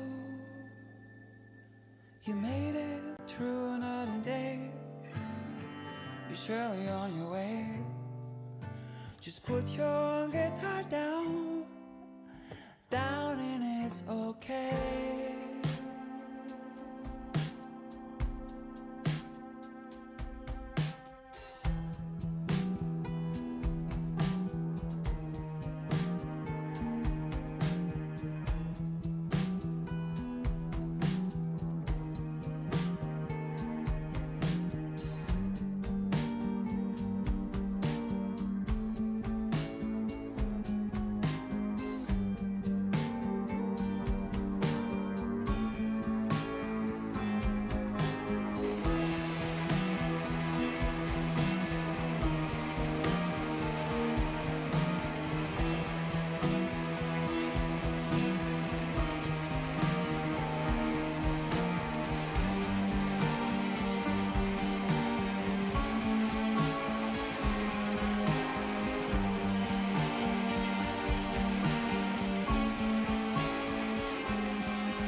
Ain't nobody here to tell me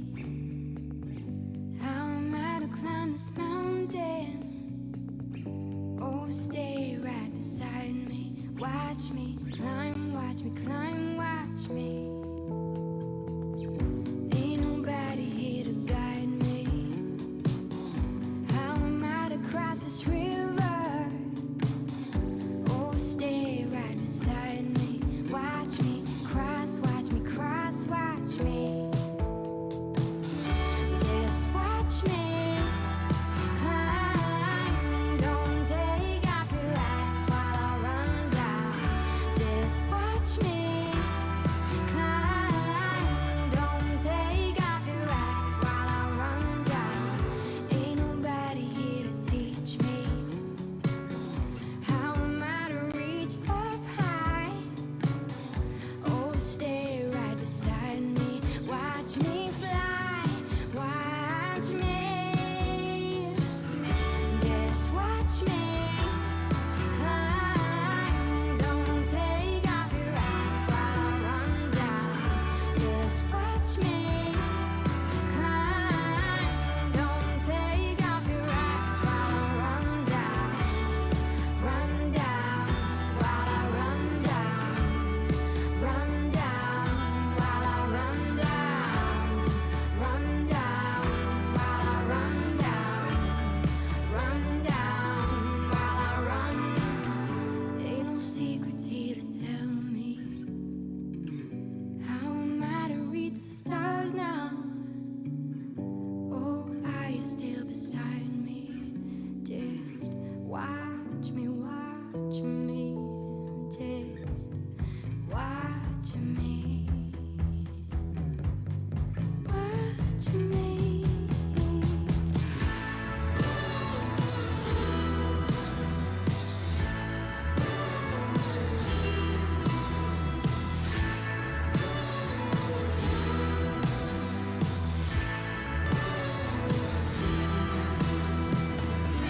Just watch me climb. Don't take off your eyes while I run down.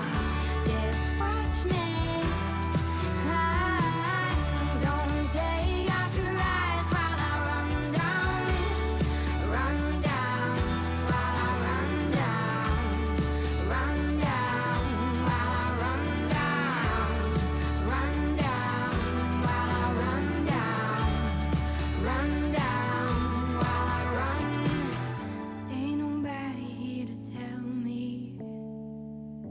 How am I to climb this mountain?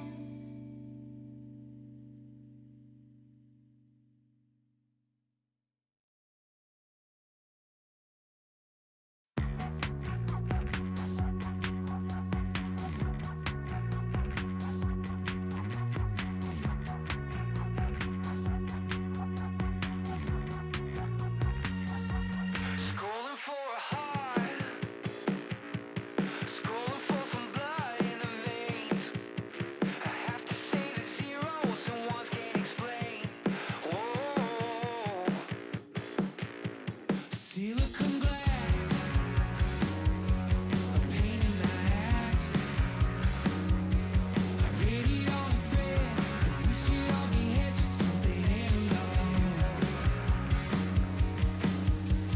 Hungry for something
came to Philadelphia with a rod in my hand.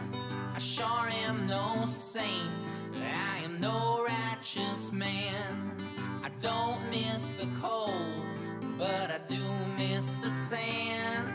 It takes some adjusting, and I know that I can. And I tell you, I am no righteous man.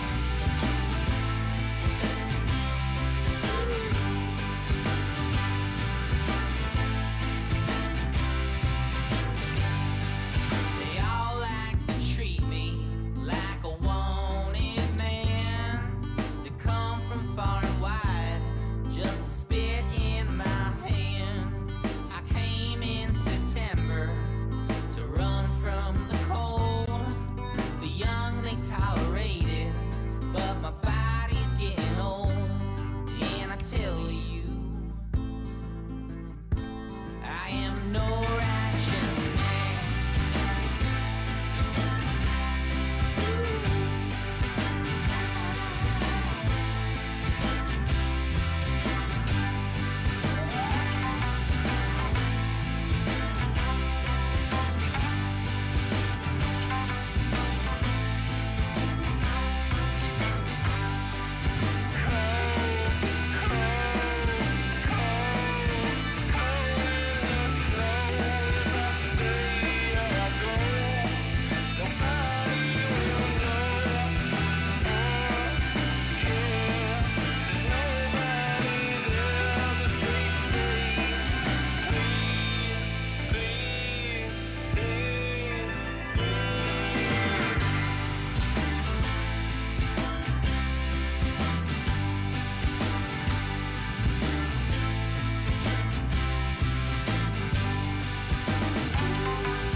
I came to Philadelphia from up north Newfoundland.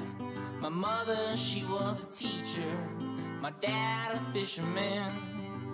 I don't miss the cold, but I do miss the sand. It'll take some adjusting, but I'm sure that I can.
Yeah, oh my Lord, watch me sway. Darkness falls and we all pray, hoping for the light of day.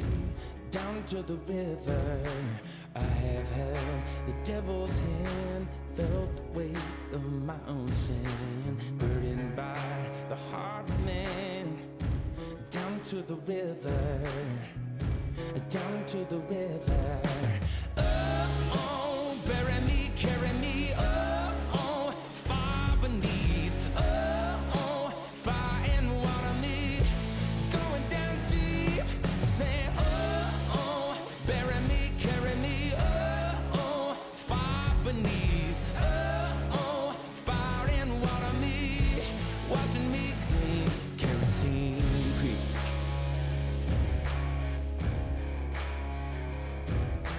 Mama taught me how to live, Daddy taught me how to give. Both of them had their own sins. Down to the river, every man has felt the shame. All our blood, it runs the same. Father, hear us as we pray. Down to the river, down to the river, sing, oh, bury me, carry me, oh, far beneath, oh, fire and water me, going down deep, singing, oh, bury me, carry me, oh, far beneath, oh, fire and water me, washing me clean, kerosene creek.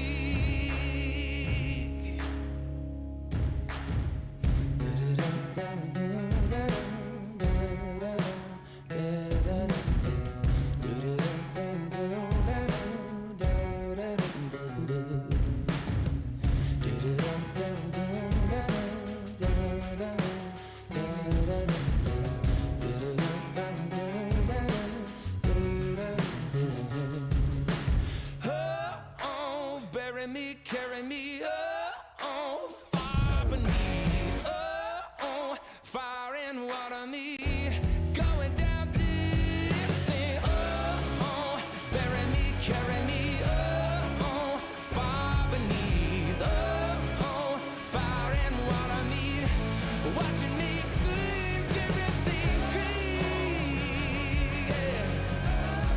Oh, kerosene creek, down to the river, yeah.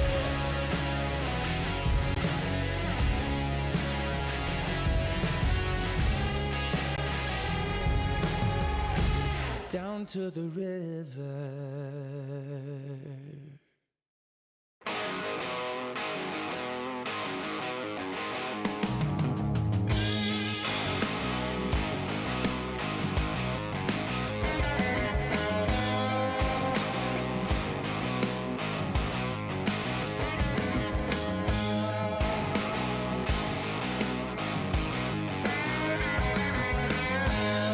Thought you'd leave me, but you never tried.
I suffer many thrills that always leave a mark in me.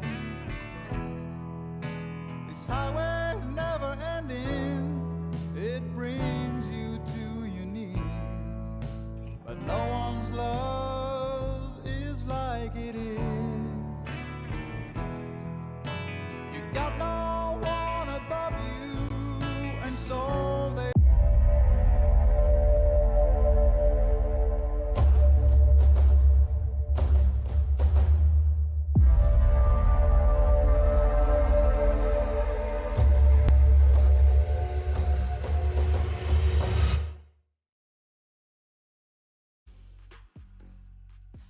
Hello there, ladies and gentlemen, and welcome to our second best of three of the day. And this one's going to be the third place decider. Of course, not that long ago, we saw Double Pony play against Spirit Academy, and as we saw, the CIS team managed to quite easily dispatch of the Frenchman. And so they're now playing in the third place decider alongside Young Ninjas, a team we also got to see play once they had to face Copenhagen Flames. Absolutely, and as you put it right now, this is going to be a duel where both Young Ninjas and Double Pony, of course, will have to prove their kind of worth to get even any money's worth out of this tournament. Of course, the fourth place does not get anything in return for their time here, as, of course, Young Ninjas and Double Pony. I think this was an unlikely match. This was a very unlikely match between these two. I don't think anybody predicted that Double Pony would be losing 2-0. Now, maybe a loss, maybe, in the slightest of ideas, but beforehand, definitely not being even thought of. And I gotta say, man, I was surprised that probably as you are, or as you were, and as everybody else were,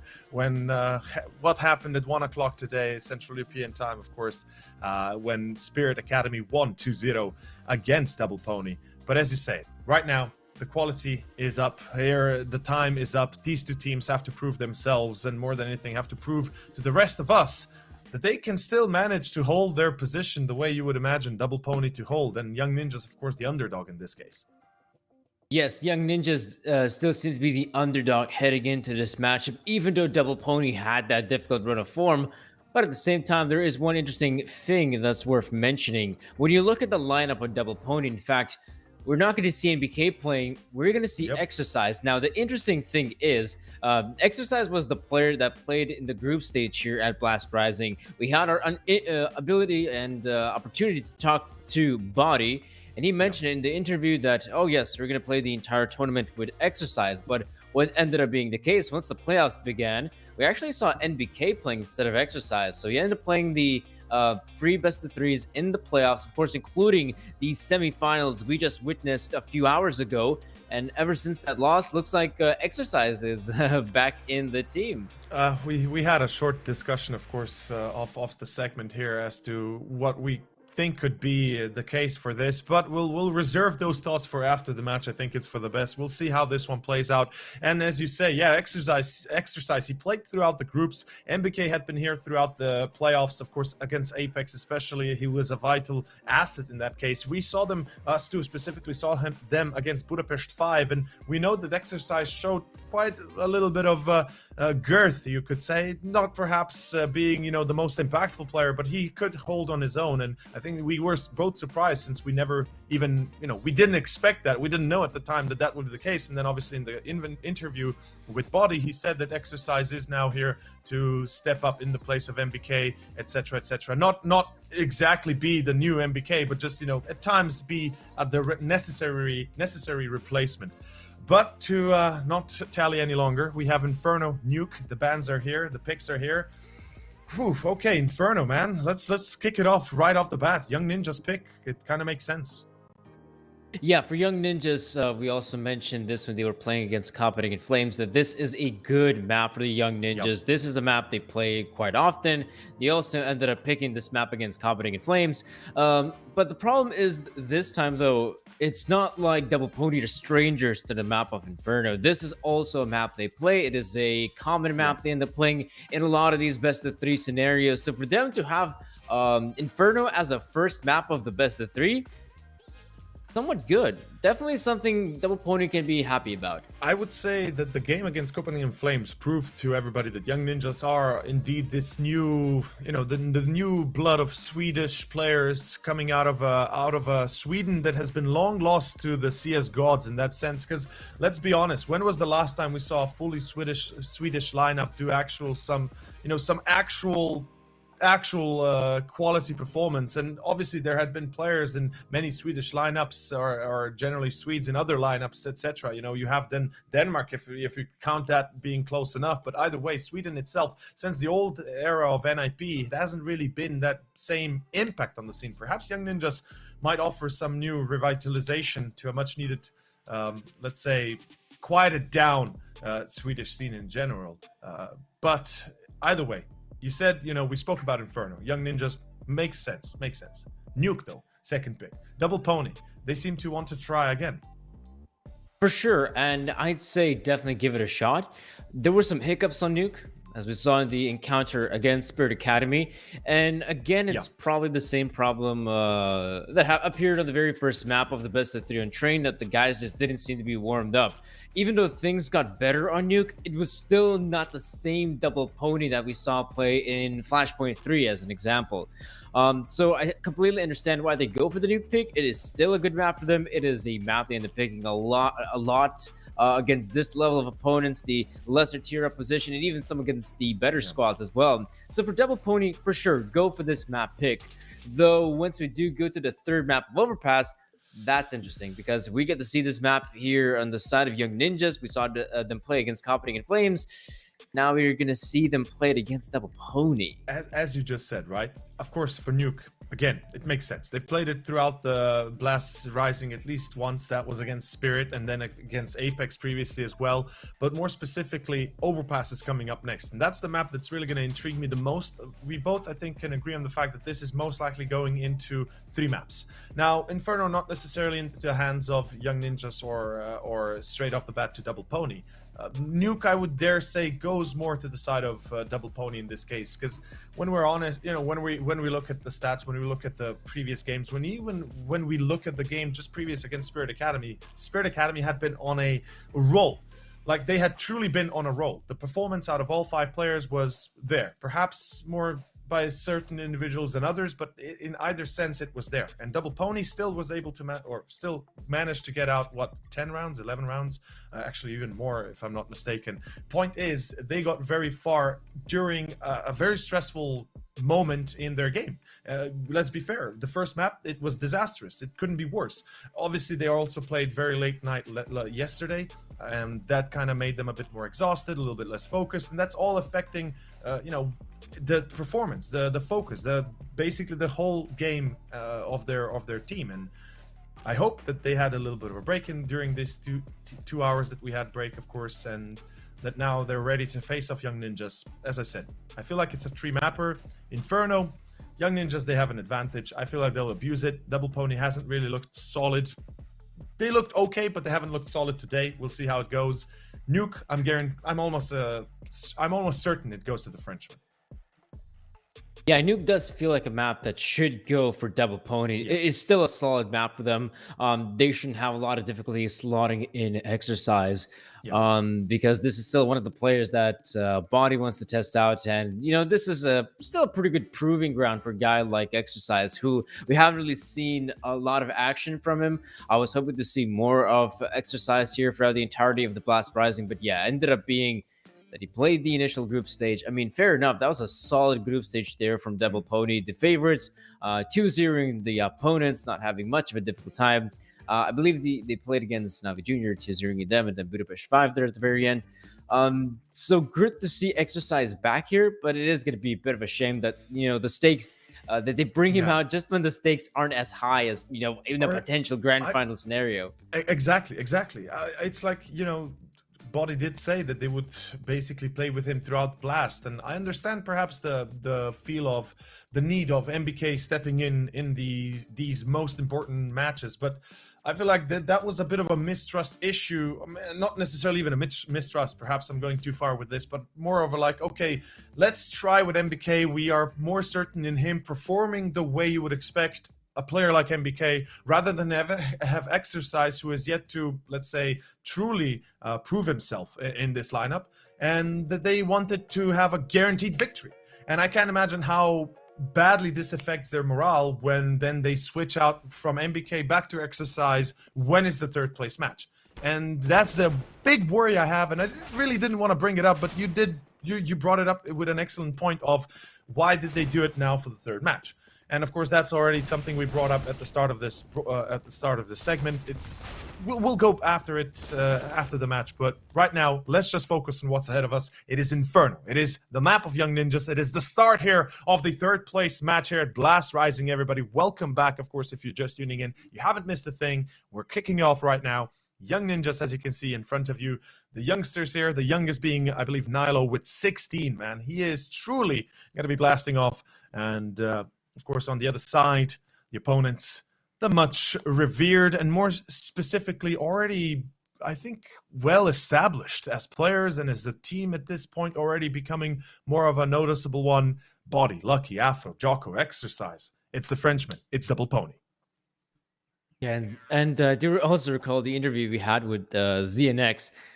We did go far as to say, Double Pony playing just as a mixed team. It definitely felt like that in this encounter against Spirit Academy, that Double Pony didn't play their full strengths. But in all fairness, what we've seen from them thus far, there are definitely some really good setups they can play with, some really powerful individuals, not necessarily playing such a mixed style. But now, of course, we're going to see the matchup on its way. Double Pony here on CT side, Young Ninjas on the T side. Well, here we go, ladies and gentlemen. It is the pistol round, kicking it off with the first one on Inferno. The choice of YN, of course, and already we see a few choices, a few delicate choices. It's going to be a PT50 and Fuzi. The rest, Shapek and LNZ with utility. And look at this, through apps. It seems like it might be a waterfall play coming out from Young Ninjas, although the check here is perfect. Manen and Nilo together, they make it happen. 2 entries, and that will be enough to propel Young Ninjas very much ahead in this first round of Inferno. Not too shabby. Some good positioning for Young Ninjas. Could even see the push in middle. That seems to be the game plan here. Or look at this, just utility usage, but no full commitment. The real push is here on B side. Nilo, Sapek, good kills coming through. And Nilo is, he's also aware of body positioning. So you can see the round is going to come to an abrupt end as Young Ninjas steal away the first. It is a great start here for Young Ninjas, absolutely, with the pistol going their way. They'll put a bit of a pressure point on Double Pony, and it kind of starts the way we would expect it. Young Ninjas, of course, are able to get themselves this start, or at least this opener. And as we can see, no surprise, the scout on Afro. We've got Kevlars all around for the rest of the 4.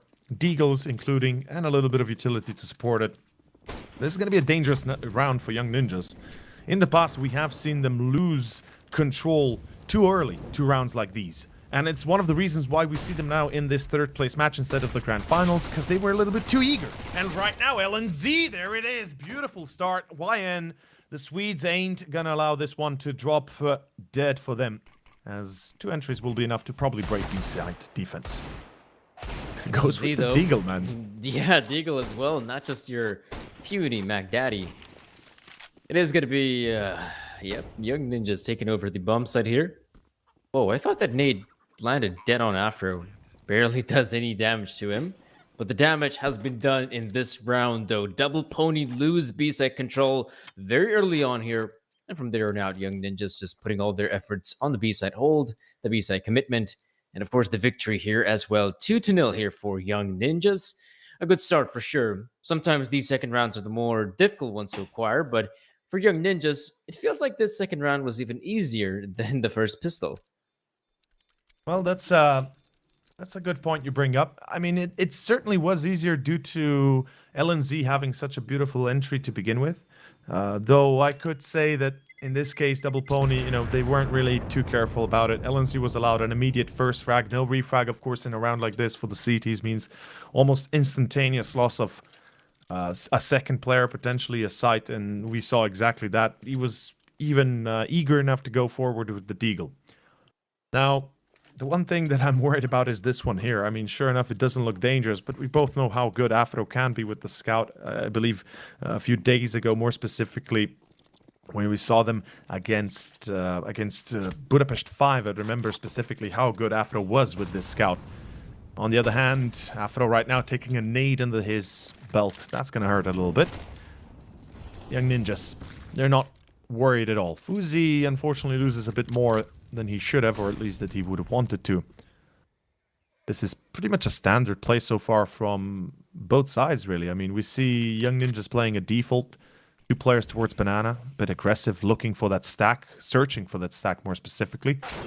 LNZ's the sacrificial lamb here, and I think he will fall. Yep, there we go. Oh, They know there's a back. third player. Very clean as well. Ooh, that's a bit awkward. They don't check the flower pots. Such a common position to hold on the B-bomb side. Yep. But in the case of Young Ninjas, they're gonna flee that area of the map, look towards the A-bomb site. Modern, good pickup here in Afro. Should give them the confidence to move forward on the bomb side. I'm expecting this to be simple and easy now from this point forward. Bombs down. Body lucky don't really have a position they could work from to have any sort of an advantage. No Kevlar as well kind of says it all. And yeah, there it is. That's the finisher. Single Galil going to be brought over. In this case, it's a big bonus for the CTs. It's a Galil, sure. It's not the best, but it's better than what you could make do otherwise. I mean, yeah, an M4 Kevlar minimal utility. This is still a little bit better than just having, you know, that one smoke, that one flash. But in any case, questionable if he survives, eh? Look at Manen, he's already on the hunt, and so is Nilo and the rest. They're all coming in through CT, but nah, they won't give chase long enough.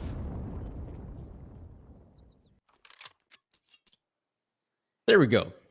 At least the Galil being saved here for Lucky, but it wasn't a top priority to keep that Galil because he can very easily just reinvest into a real gun in the form of a M4. Does look like though Afro wants to play with the Galil, which is an interesting choice because I would definitely say the M4A4, the M4A1S, the AUG, all better options than that measly Galil. I guess the one good thing about the Galil, and of course also having 35 bullets in the clip, looks like something Afro wants to try and use to his advantage. As the players of Young Ninjas, though, again, apartments control coming in. We can see Sape going just for some information play, but also keeping the CTs on their toes.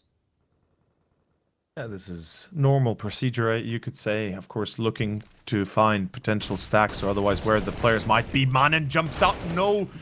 Whoa, okay, Manen, that's excellent. Nilo, of course, helps him out, coming right behind him. Nilo with Manen in tow, or more specifically the other way around. That is a good little bait and switch. Double pony react. Unfortunately, Manen gets stacked, but he still is alive at the end of that fight, whilst Afro and Exercise both, they just got duped by that.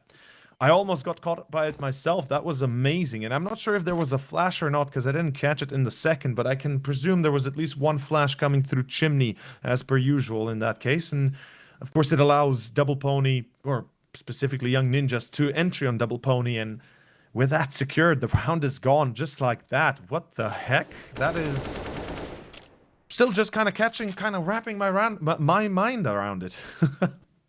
I mean, it's also a nice play from Young Ninjas. Modern some really good movement to make his way down mini pit.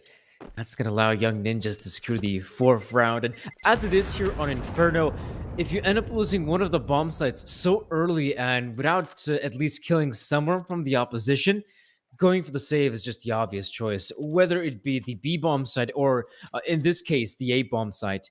As Young Ninjas very swiftly take over the A-bomb site, not much of a response from Double Pony, though we do see the reinvestment here. For Double Pony, as they manage to save those free weapons, Afro with the AWP should be a much more formidable weapon than, say, the measly Galil. And as we can see, early frags. That is exactly what Double Pony wanted to achieve, as we can see Joko deploying the smoke grenade as well as the flashbang. LNZ, though, first point of contact. Afro, though, just going for the shot, but not finding any of the kills. This is an interesting little decision by Double Pony. They went with 3 players towards Banana, trying to take it by force. They have decided to pull back. Already rotation coming out from Afro. as you said, with that op, he's going to be an instrumental part of this defense. And Double Pony, again, we see the same kind of setup as before, with the difference exercise is under balcony instead of on it. And personally, I'm not a big fan of the balcony position. You do need to have some good control, and more specifically, more positional advantage on the side of pit when you are dealing with that push coming out of apps, even with a player on balcony. But we can see here Young Ninjas, they're trying to sell this as being a B take, yet they're still keeping open on a possibility to go back towards A. With Manen left in apps, there is a chance they could completely outturn Double Pony here. And I am almost certain that, of course, Manen is left as the lurk.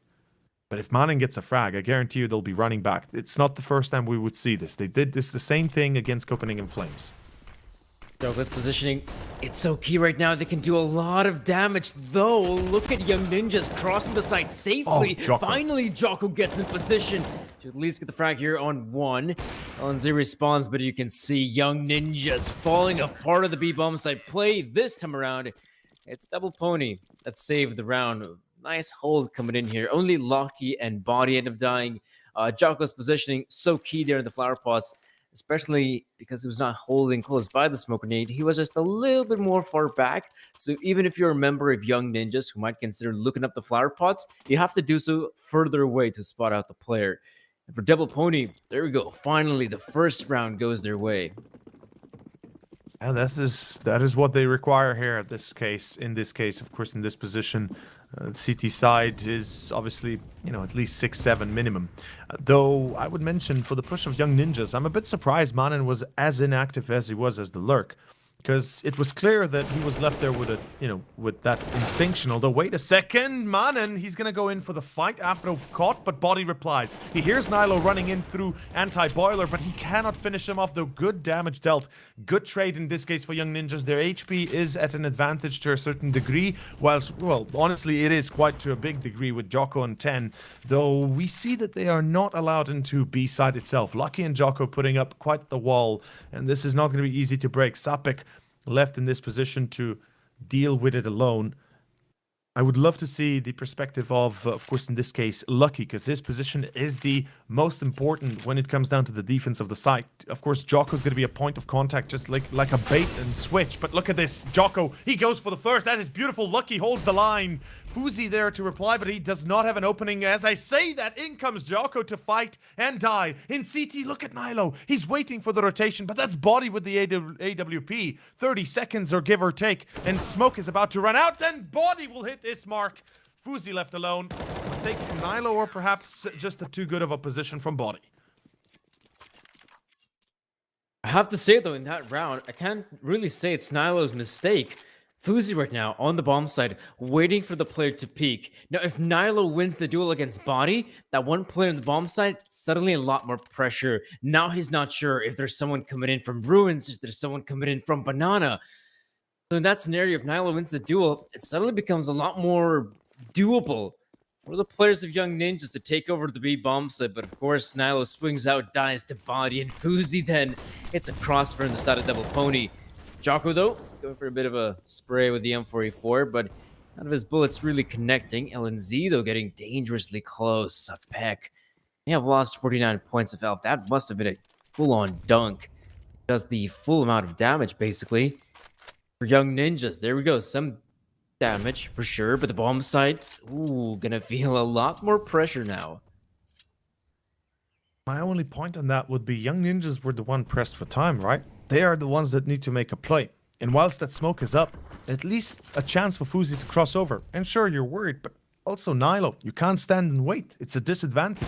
But let's leave it be. Lucky this time around, he is expecting the push over the edge of the wall, but he checks that boost immediately as it happens as well. He is accurate and he is deadly.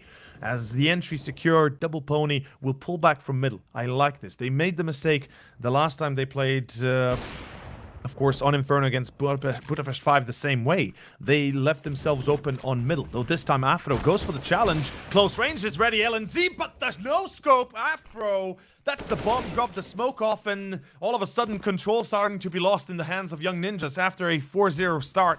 They're left over with potentially leading only by a single round left. Ooh, at least they still have the sight here, young ninjas, but what's good of it if they can't recover the bomb?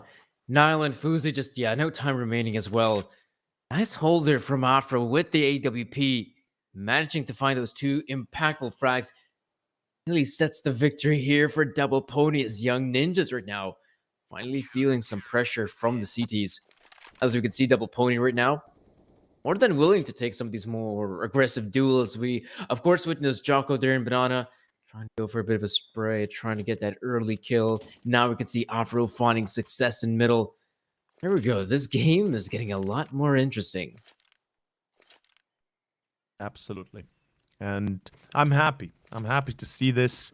First map is always a very vital one to showcase, how much stamina you're bringing into this match. And if you were to lose it again as the same way we saw it for Double Pony, it would be quite devastating. This time, Fuzi ready for Jocko. As they try to boost on the corner, it's going to be, of course, an easy frag there, almost, if nothing else, for Fuzi. Well, easy perhaps is a bit of a understatement. It was a very hard one, actually. Hitting that shot, for the most part, on a moving target, seeing only the top of his head, unless, okay, if you're a good player, you're going to hit it, let's say, 8 out of 10 times. Or, let's see how it goes, of course, here. Counter frag as Shapik falls. A little bit unfortunate. So, Afro, he's waiting for the peak. Very smart. We've seen this on Nuke as well previously against Spirit Academy. They do not make the same mistake. They do not shoot the first target that jumps. They wait for the peak because they know it's coming. And that is a beautiful reaction. Double Pony, 50 seconds and the round is in the bag. Still two rifles to work with. Milo and Madden, both players moving in. Lucky on the other side has been so good with the sniper rifle in some of those previous maps here for Double Pony. Young ninjas, though, getting dangerously close towards the site. LNZ, perfect frag exercise. Bomb recovered. That's going to allow him to get that bomb planted. Lucky, though, goes down to Manan. Ooh, you got a question right now. Was the peak the right choice? Because it's a 2v2. Look at the rotation as well. Body and Afro coming in from middle. This is an issue, of course, and Body and Afro, they have a tough job ahead of them. They might already be red because we can see Nilo's watching short. Yeah, they're heard now. That's a guarantee. They know where they're coming from. Manan with the op. First point is Nilo. Second is Manan. No, he takes both. Damn, Manan. He is hungry. He opens up with a hat trick here in round number 8, moving us to a 5-3 position. This is a good starting point for this first half of Young Ninjas, and this could take us a very, very long way, the wrong direction for Double Pony, because they will have a rebuy, yes, but look at the money. Look at what they're left with. Loss bonus as well at 2.4. It's not really going to help you too much if you lose this round, and the money is gone. Ops are bought, MP9, FAMAS, M4. They have everything they need. A bit lackluster on Body when it comes down to the utility side, but ooh, technical pause seems like we'll be restarting the round. An issue on the side of Young Ninjas, it seems like. Nyla was a little bit disconnected, it seems like, at the start of that round, but we'll see if we continue or not. Yes, right now on the side of Young Ninjas, we're going to have the technical timeout in order to figure things out. And of course, get this show on the road. Young Ninjas right now looking pretty solid here in T-Side Inferno. Of course, some of these rounds have been a little bit back and forth, but that's the one thing you expect out of Inferno. You always expect somewhat of a close half. You know, the 8-7s, the 9-6s of the world. I wouldn't be too surprised if we reach a similar territory in this matchup as well. Even though Young Ninjas thus far have acquired 5, Double Ponies still are a dangerous team. They can absolutely reach those 6 rounds or perhaps even the 9 rounds on the CT side. Right now, Young Ninjas, there is going to be a bit of an issue, but I don't think it's going to be much of a problem. Though I've noticed as well, one of the great things for Young Ninjas on Inferno has been Sapek. At least what I remember from the Copenhagen Flames matchup, Sapek was so good in Banana to go out there, look for those early engagements, get the early frags for Young Ninjas. This time, though, he's been a little bit more quiet. We had to look towards some of the other members to try and find some of these engagements. Of course, Manan also being a prime example of a player who's capable of just going out there, swinging, acquiring the necessary frag, and putting Young Ninjas in a winnable scenario. I'm eager to see where it brings us, of course. Shapek, he has been not showing as much in this game and actually just disconnects, probably restarting his game. We'll be back in a moment or two. He's been one of the more quiet ones. And then on the other hand, Fuzi as well. We expect him to be one of the big hitters for Young Ninjas, of course. And he's the one that we usually hype up as the potential MVP for the most part. And then obviously have Nilo as well, who's been doing splendid for the for the most part. Manen this time around is the one kind of carrying the team to a certain degree, keeping those openings up. We can recall back at the start of towards Banana how many entries Manen was able to pick up, as well as Nilo and running in with Mac 10s and such. But let's see, of course, where this leads us to. The technical pause should come to an end in a moment or two right here as Shapek reconnects. We are ready to continue our game. Whilst already mentioned, the economy for Double Pony is right now very limited. And if they fail to pick it up, they could find themselves in a 7-3 scenario that is really, really bad considering this is Inferno. But on the other hand, it's the choice of Young Ninjas. So they have a little bit of room for maneuvering. That's true.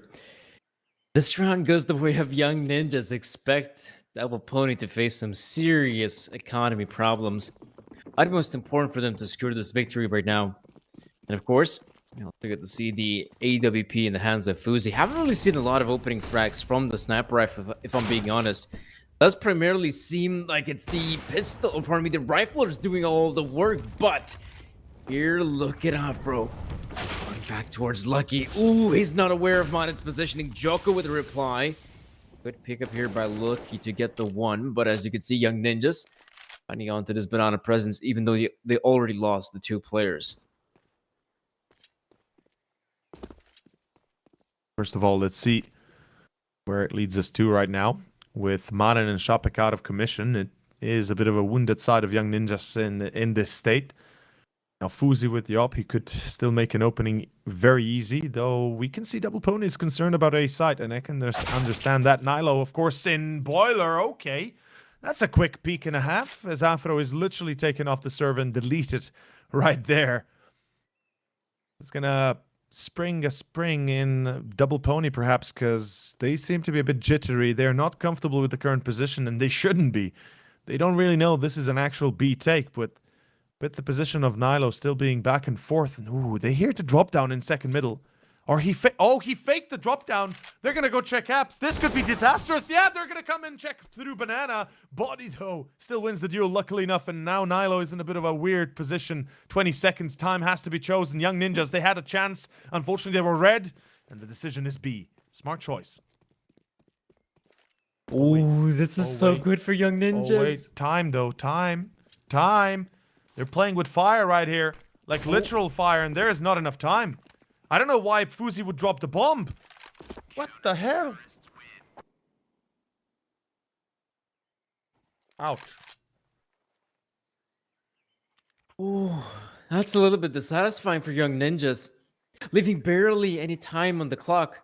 Of course, when we were looking at the minimap, things were looking, oh, so good for Young Ninjas. They're going to take themselves the bomb site, going to secure the bomb plant, and maybe the victory in this round once they have bombs to control. But obviously, in the case of Young Ninjas, we saw fear set in, not really sure what to expect on the B bombs, and perhaps a few players still in that area of the map that could have caused them some issues. They consider, you know what, let's play it safe, let's back away from this one, not attempt the push. Of course, we're going to see the tactical timeout at the disposal. It is going to be the 5-4 scoreline. Like I said, definitely expect a close affair on a map like Inferno, especially between 2 teams that can play the map really well. Well, in this case,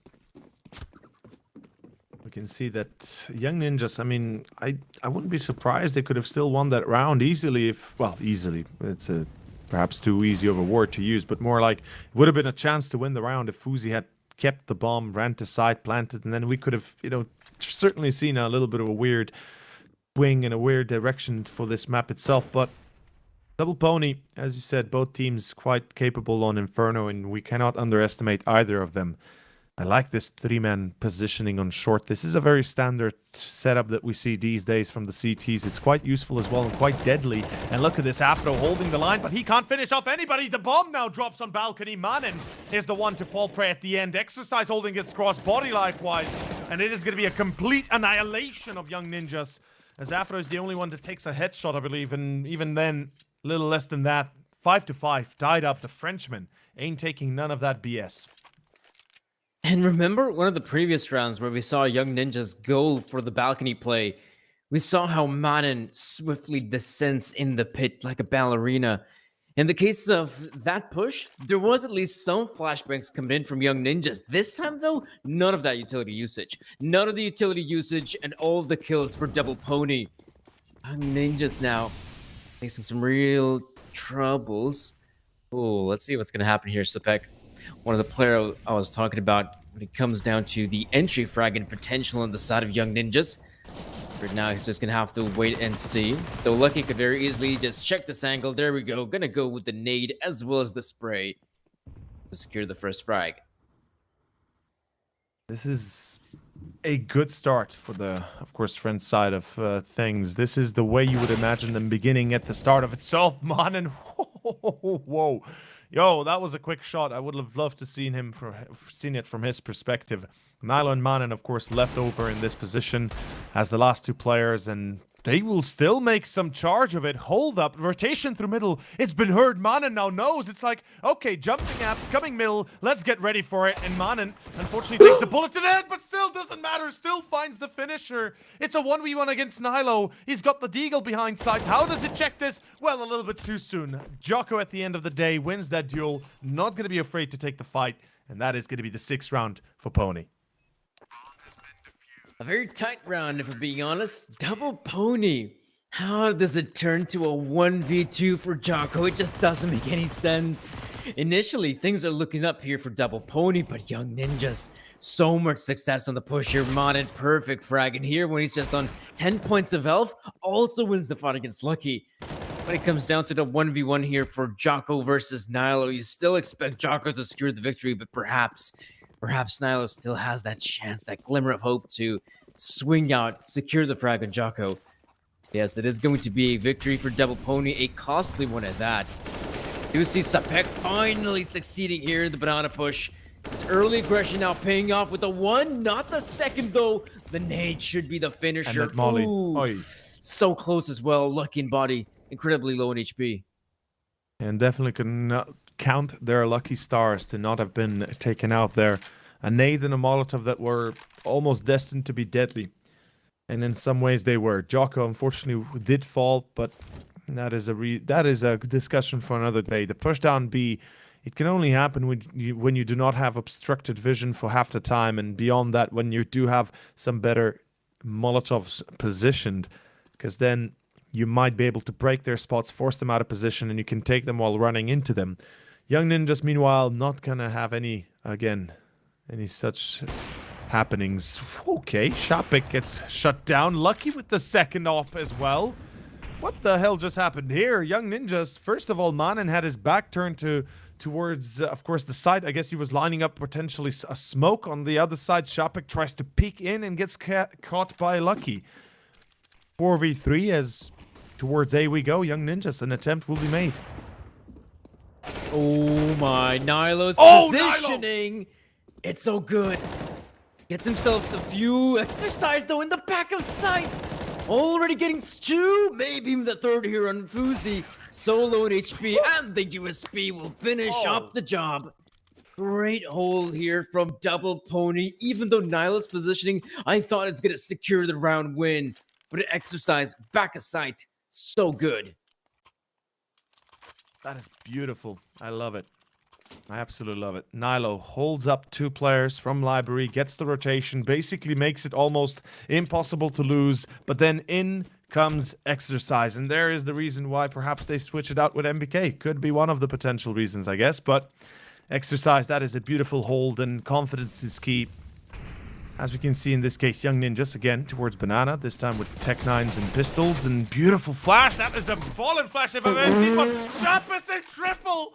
All three just fall prey to a single flash from LNZ, and Sharpitz takes things into his own hands. The open is now should be an easy shutdown if Afro peaks. Good counter, but it's a 5v2. That's the round. Oh! Oh! Tech 9, man. That's why you love to see it. Screw the CZ, the Tech 9's the way to go. Oh, the Rec 9 at play, but also some perfect positioning from Sapek. This is the guy I was talking about, who is your player, who's the player on the Young Ninja side, who could just swing out, go in for those early engagements, the entry fragger. Of course, initially not finding a lot of success, but these past few rounds have been so good here for Sapek. The previous one as well, just getting the opener and dealing the damage, but this time, 3 kills for Sapek, single-handedly opening up the B-bomb site for Young Ninjas. There we go. At least these 6 rounds will be acquired. As I was saying earlier, these are the type of scorelines you expect here in Inferno, as tight as it possibly can be. We were talking about them, you know, before the game. We were saying Fuzi and Nilo. They'll be the ones to be on the lookout. And even during the game, we are kind of expecting that. But then Manen comes out with 13 already in round number 14 currently. And then obviously Shapik with his beautiful triple, who had been quiet. I even mentioned it a few rounds prior that he'd been quiet throughout the current start of this game. Of course, economy-wise, they are bumping back. They're coming back out of the blue, or out of the dark more specifically, whilst Double Pony still hitting all those red buttons. Though luckily, if you guys have Coinbase, maybe, you know, those red buttons might be turning to green soon. By the dead people. In any case, it's going to be a bit of a boost on short, or excuse me, Banana. I love it. Afro. That is a boost you do not see very often, but it is a nice one to open up with. Not a bad start for Double Pony. Sapek going down as one impactful player to get out of the equation as early as possible. Manen, though, is going to take the entry frag and duties from here on out. Ooh, that's awkward. Exercise gets the frag here. Nilo as Manen tries to retreat. Actually, Manen doesn't even lose a single point. Actually, okay, he loses the 1 HP. But the fact that his buddy ends up dying is quite dissatisfying. As for Young Ninjas, long control seems to be on the agenda. Manen clearing out the archway as well. But the Ninjas, I mean, they're going to try to go for this A-bomb side play, but there are so many players from Double Pony. Well, Manen, no! Come on, again, it happens again, the 4K Manen! Oh, my brains are melting right now. This is insane, Young Ninjas. What is this potential we are seeing? It is unbelievable. It goes from 0 to 100 real fast there. What? Manen. Yeah, that kind of leaves us speechless for a second. Yeah, but how does he get in that position as well? Double Pony, they have the members, 4 of whom were on the A-bomb side, and yet it still wasn't enough. Young Ninjas really relying on their individuals to step up massively. In the previous round, it was Sapek. Now it's Manen getting 4. I mean, Manen as well. What a ridiculous kill feed. 17 frags. Alone some Manen. Unbelievable. He just jumped up big time. I mean, okay, you get the 1. Cool. You get the 2nd. Even better. The 3rd. Okay, what? And then obviously the rotation was just a cherry on top. But that 2nd frag, of course, gives you perspective of what you kind of can expect out of this guy. And then obviously killing the player in balcony, that's pretty much the end of the round right there. Young Ninjas tie the score. We're back at it again. It looks like Double Pony have hit a bit of a wall ahead of them, and they can't really break it with their heads. 3 players in apps. It's going to be the classic Fnatic setup. It's a very strong play that is actually really hard to break if you can't expect it, or at least if you don't expect it. Whilst, again, Young Ninjas seem to really like B. They've gone many a time over now, and okay, Nilo, he's smart enough to realize it might be a trap, and indeed, it is. Ooh, nice. Double Pony.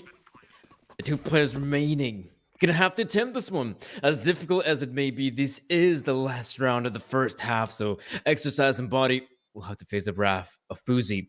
AWP in hand finally could warm up against these two players entering from Banana.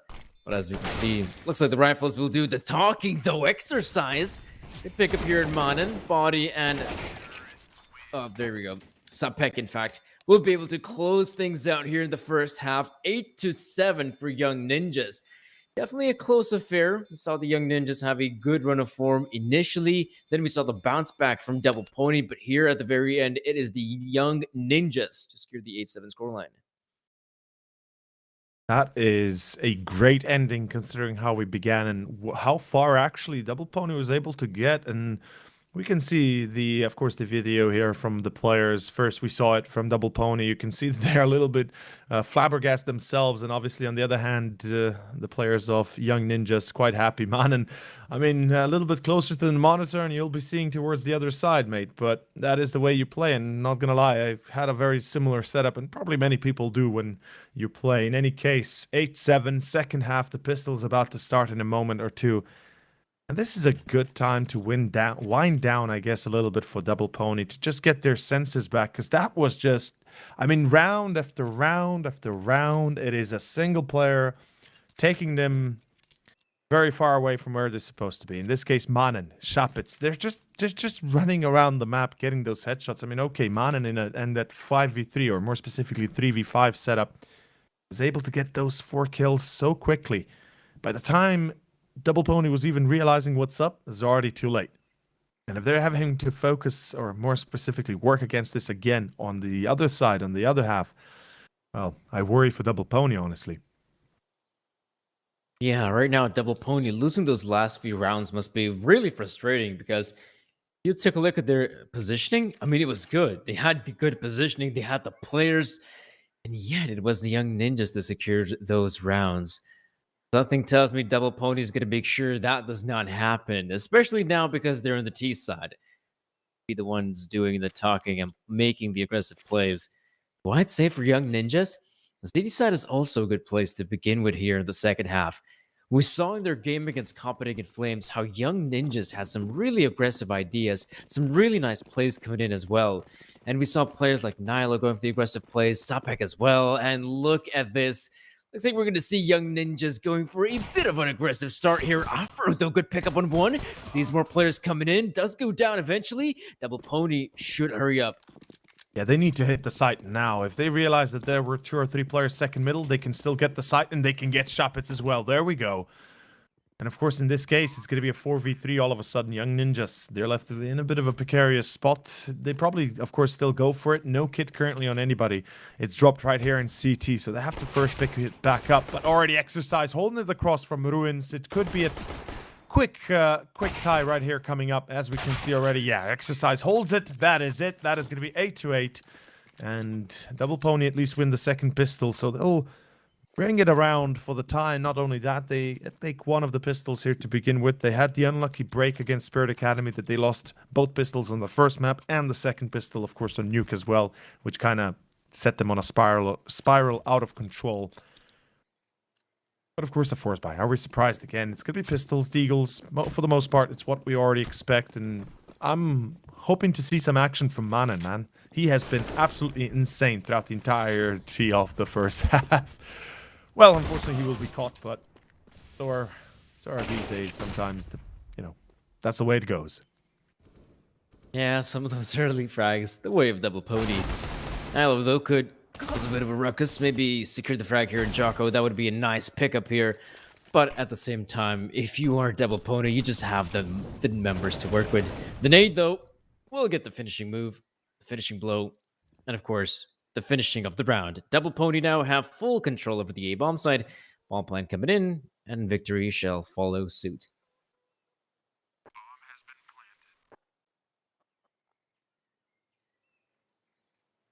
Bit of a moment of respite here, I guess. Young Ninjas as well. They need to decide firmly on what they want to do, and more specifically, what they recognize out of Double Pony's plays. Of course, their actions will, more specifically, their takes of Banana, their takes of apps will be very, very important in when and how they do it. Because Double Pony, they'll be playing a default. Like for the most part, I expect out of them 2 players on Banana, 2 players in apps, and they're just kind of switching out in between those 2, be it 3 somewhere, be it 1 there, leaving alerts here and there. Okay, fair enough, second frag, it is what it is. But as I was saying, this is an important moment where young ninjas can really just kind of take it in for a second or two and decide what they want to actually do on their first gun round, because it is going to be quite vital, of course. For sure. Even though Double Pony, they're in the lead and it's not a huge difference. Ninjas absolutely understand the importance of the first gun round. Of course, this round is not going to go the way of young ninjas. I would know. I don't even know what kind of mistake Double Pony would have to make in order to lose a round like this. Probably just walk into the middle area, blindfolded, and perhaps unarmed. That would be the one way young ninjas could secure the round win. But as we can see, Double Pony very early on, pushing the B-bomb site, or at the very least top of Banana. They have control over it. As we can see, the players slowly but surely just walking into the bomb site. They're going to realize there's not a single CT to play up against. They're going to have a free bomb site for their taking. So young ninjas putting a bit more emphasis on the mid-hold and not going to find any players on the side of Double Pony. Young ninjas, of course, they're just hoping for a rifle or two. It's kind of obvious, obviously. And pushing through the smoke, nicely done. Good attempt. Doesn't really bring out too much of a difference, though. It's still an easy round here for Pony. And one question that I guess could be on anybody's mind is it a double up potentially? Inferno is a map with a double up potential. So, there could be obviously always a chance for that, though you do risk a lot of utility for it. But nonetheless, this time only Fuzi. He's still on 4 frags. He's having a seriously slow game today. It's not the first time we see this. He had the same issue against Copenhagen Flames yesterday. It seems like perhaps a bit of a bend right now, not on the right path. But young ninjas, 3 towards B. Seems to be a flash being readied up. A fallen flash at that. Now where is it? Counters with Molotovs into Banana. Lucky this time alone. Where's the support? This is a little bit wonky from, of course, Double Pony. But a great start for YN as they get the Banana control and force Double Pony out of position. And more specifically out of having any sort of information about what is going on and how many players could be on B. This is the one thing you have to absolutely expect if you're a Double Pony. If you've seen young ninjas play, they're always going to have someone playing aggressive. This time, though, it was Sapek. By his lonesome, he pushes out, he gets the frag, and going to play this one not necessarily safe. He is towards the B bomb site, but in a very off-angle position. Could give him the 1 frag, but that smoke grenade, in fact, forced him to retreat. Players on the B bomb site are now about to run out of utility. Sapek still has his smoke grenade for good measure. This smoke is about to fade. Young ninjas should deploy theirs. Pony now deploying smoke grenades of their own towards coffins, towards CT. There should be the flashbangs coming through as well, and it's also the push. Double Pony clearing out the angles, but it's a peck with 2. We see the incoming push of young ninjas, and there is the rotation, and Double Pony will be shut down. Very nice as the push comes in there from Double Pony. I love the fact that young ninjas instantly begin making the rotation. They make a push of their own. And of course, that hold on the B-bomb site, impeccable. Yeah, it's a showcase of what they can do and what we can expect out of them moving forward. It gives us a good example of how well they can hold together with crossfires, and on B, that's basically the basic CS. It's textbook CS. You have your crossfire set up through triple, through CT, through ruins, and and even better if you have somebody set up in first or second box and you can hold in that cross. That's it. And again, Banana control going to be contested for. Though this time, look at Double Pony. They don't even want to try it out. 3 players instead, or 2 players more specifically, instead being sent into apps. And as I said earlier, they need to force them out of positions. They need to force them into quicker plays. And right now, this is a quick play towards A. Minute 20 seconds. They're still going for it hard. Mannen holds the line for the first in smoke on balcony. It's Nilo, but he gets traded out. Body and Afro, they're there for the support. 3v3 from Graveyard. It's Shopitz, though. From the grave, he reaches out with his hands and absolutely decimates the lines of Double Pony. The push goes down in flames, and there is the round as well. 10-10 tied up, and that was beautiful to watch, because after Nilo dies, I'm convinced that the round is almost gone, unless Shopitz does what he does there, and he does it best. 16 frags for him, 10-10, and Inferno is starting to go the right direction now for Young Ninjas. Really nice there as well, and Sapek with a beautiful hold. I think Double Pony will have to focus on in the nearby future, because these players of Young Ninjas, you can see they're finally stepping up here. It's no longer just Lonesome Mannen from the first half, but you can see Sapek also finding the necessary impact on the CT side. Double Pony, though, you have to go through the shrapnel, the usage of utility here from Young Ninjas. We can see, though, there's going to be the Molotov deployed here. Sure, if we're going to see the advanced maneuver, though, side of Young Ninjas. Flash moves in, does hold the angle, but he has to be careful though. As Double Pony, they're dangerously close, but LNZ, so good with the spray, will be eliminated in the process.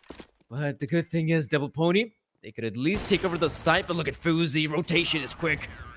And the frags are even quicker. I mean, it seems like every single round there was, or maybe there was a deal done with the players of Young Ninjas. Like, okay, every round somebody gets a 3K, 4K, or an ace.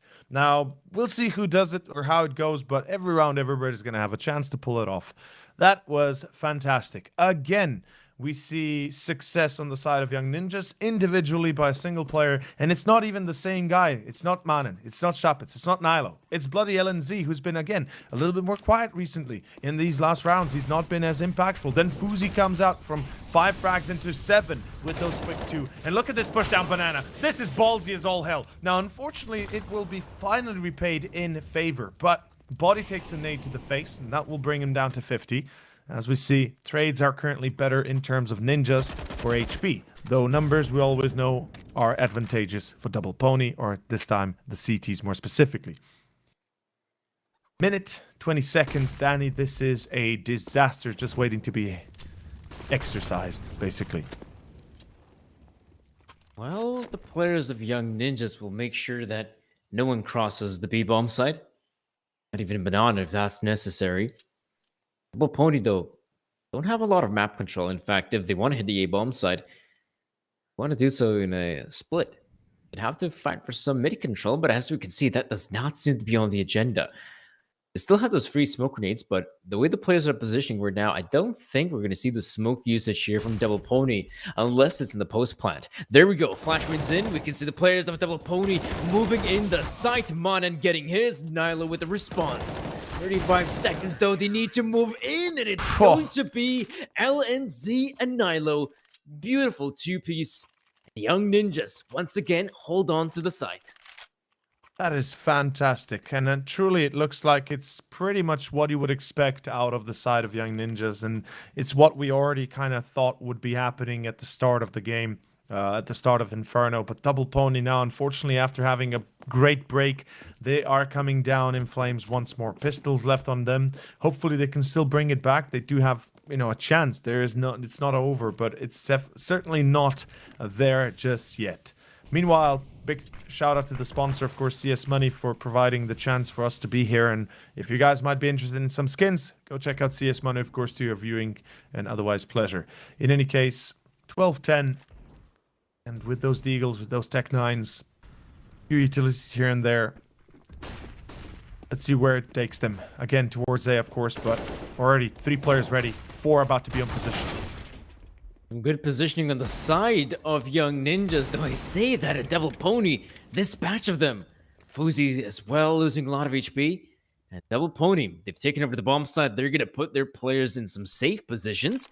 Though no bomb plant just yet. Finally, it's going to come in here from Lucky. And Young Ninjas, they are definitely getting closer and closer towards the bomb site. But the positioning right now is looking very solid for Double Pony. Not only do they have Afro in the apartments, but he's playing this one safe until he peaks.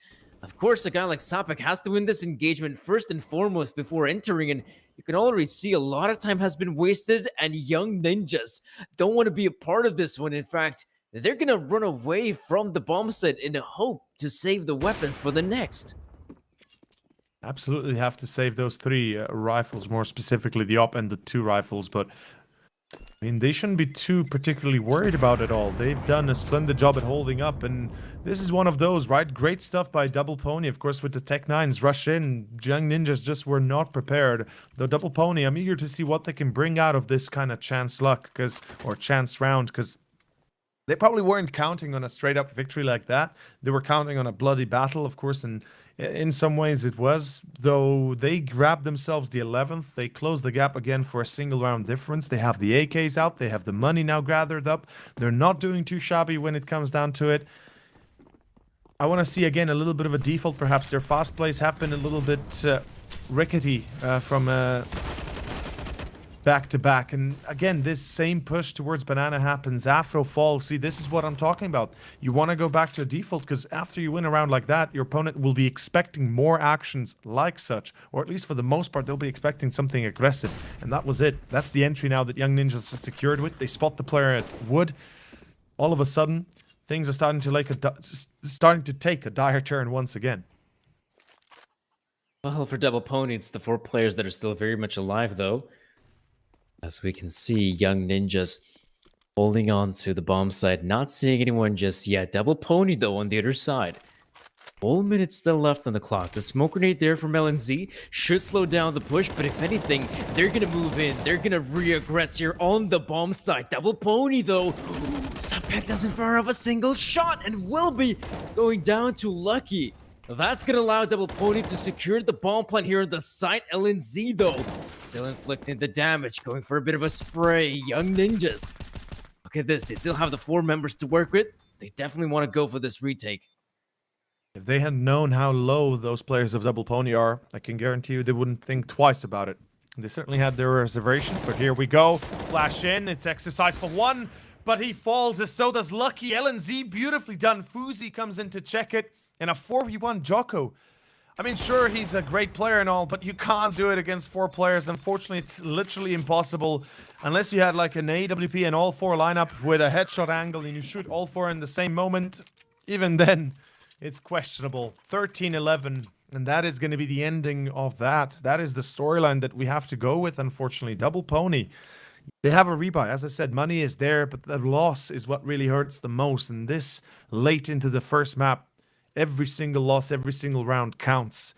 13-11 is a big ups to Young Ninjas that they have. Like, Double Pony need to put a stop to it right here, right now, or it's the end of this first map.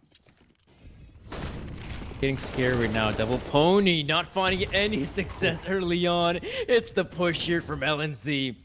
There we go. Young Ninjas have been so good on the banana plays. This is not the first time, and I'm sure definitely not the last. Till we see Young Ninjas go for some more of those banana plays. So much success here early on. Surely Sapek losing some HP, that's a bit dissatisfying, but it's a 5 versus 4 nonetheless. Well, I gotta say that I love this from Young Ninjas. They're not gonna let off their pressure. They've continuously done the same thing. They went up to peak banana. They went up to be aggressive. Not always in the same manner, but for the most part, they've been very much just repeating and rinsing and repeating the same thing over and over again. Look at this Nilo. He's awarded a second frag. In apps, 2 players fallen. They still do the same thing. Double Pony, unfortunately, falling for the same trap every single round. And it is a 2v5, turning into a 2v4, sure. Let's see if they can get past Fuzi first. Okay, shadows showed, so Fuzi knows somebody's there, or at least knew for a second or 2. Maybe splitting into B might not be the shabbiest of ideas here. Double Pony definitely.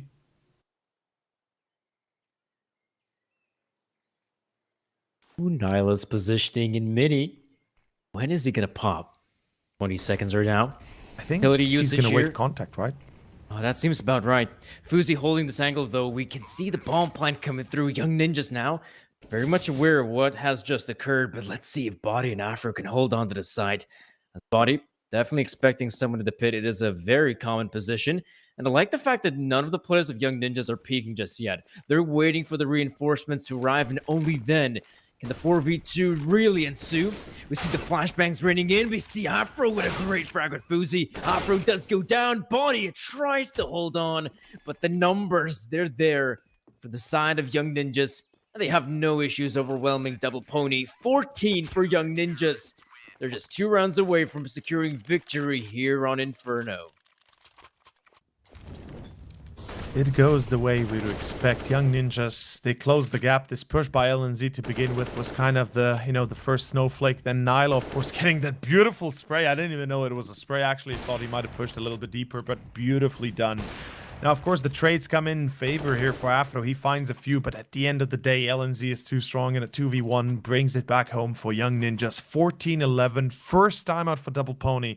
It took them this long to get the first time out. It feels like it's a little bit late to the party here, and Young Ninjas, they're really dominating the field as one would expect. The youngsters of Sweden, of course, as I said, the new age players coming out of Sweden that are coming out of a scene that currently, has many talents, even better talents than ever before, but is not as connected perhaps and not as well set as one would expect it to be.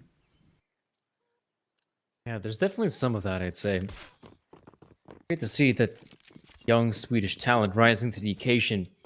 Especially here when we saw in the first half again, it was Manan that did a lot of the heavy lifting. I think he might have ended the first half with about 17 kills to his name. Now look at some of the other players stepping up right now. LNZ, Sapek, Nilo as well.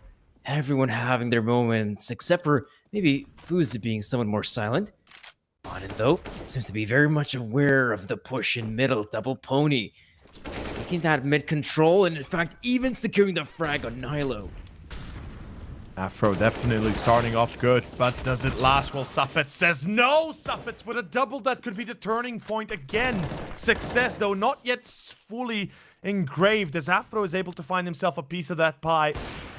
The op on Manan, he was spotted, and unfortunately Afro will be too good on that corner. LNZ 1v3. 26th round could be the turning point again. Bit of a lucky break, but also, of course, the skill that we get to see at least out of Double Pony for certain rounds, and that will be it. 12-14, we're not done yet. They're not going to give them the 15th. They're not going to give them that much important map point. As we continue on, it is an eco round here for the CTs, perhaps, because it does look like they are... Like, if they eco here, they can drop to Manan the next, and they can have a perfectly full buy. If they force up, Manan has to play with maybe an SMG, maybe a pistol. Nilo definitely with an SMG or a pistol.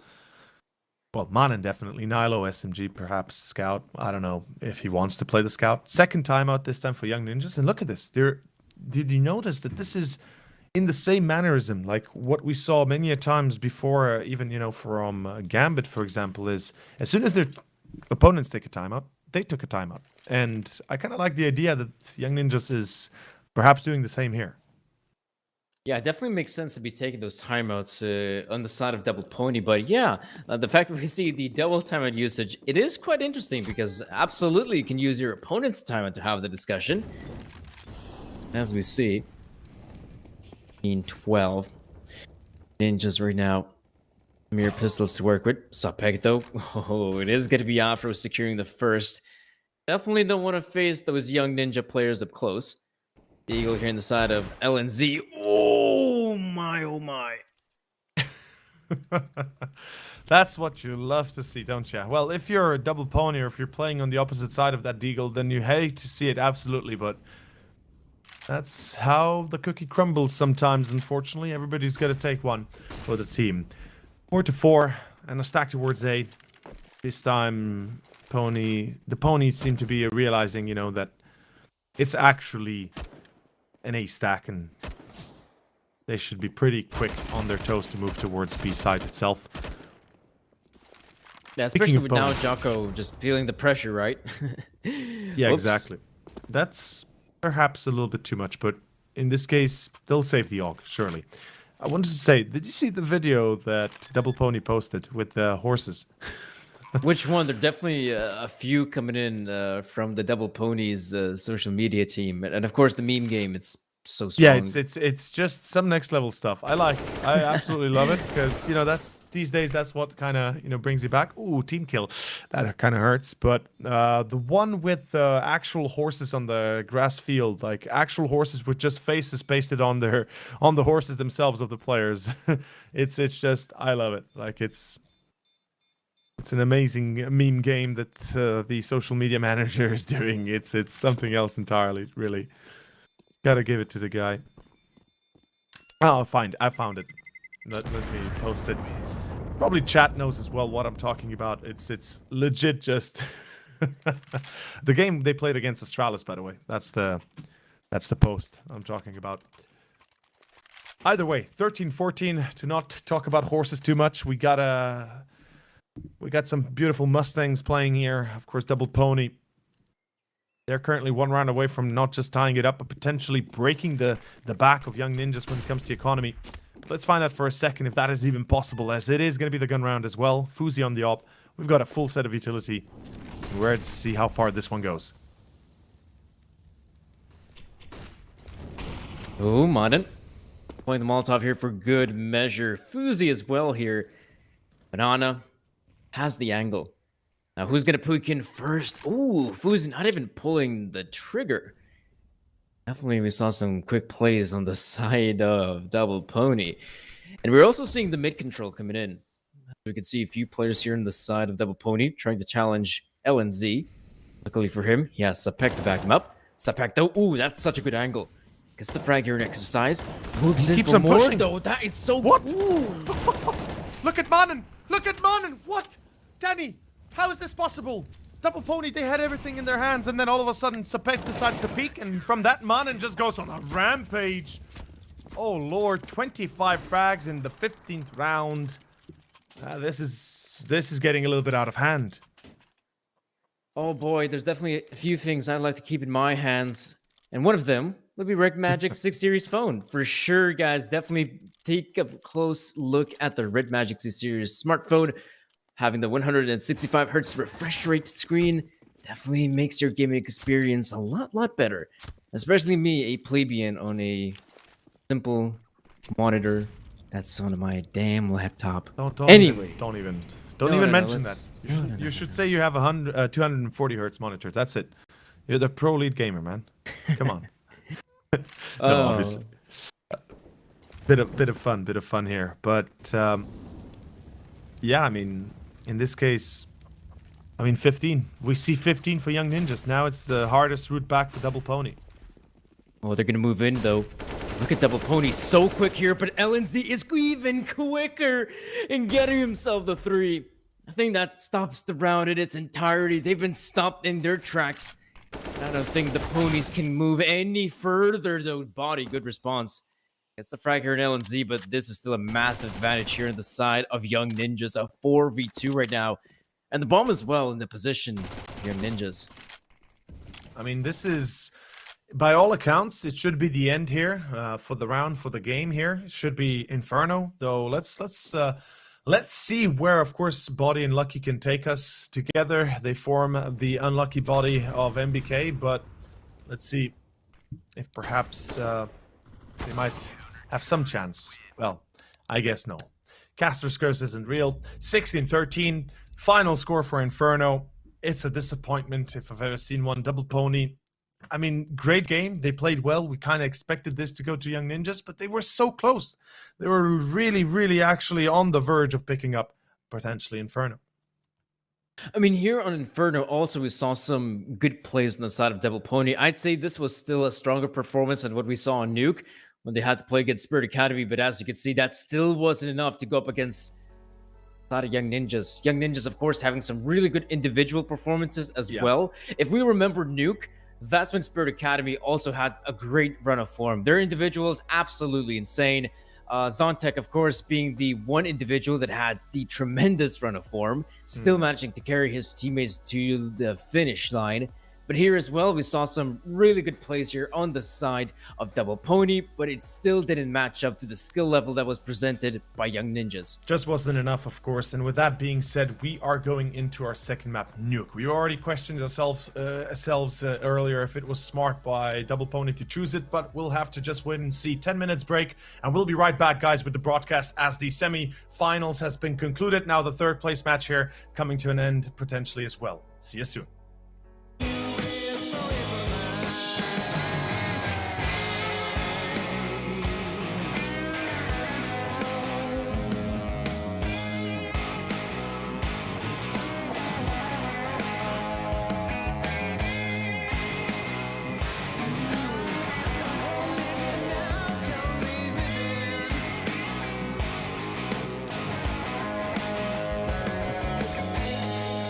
You bleed me, but you never tried.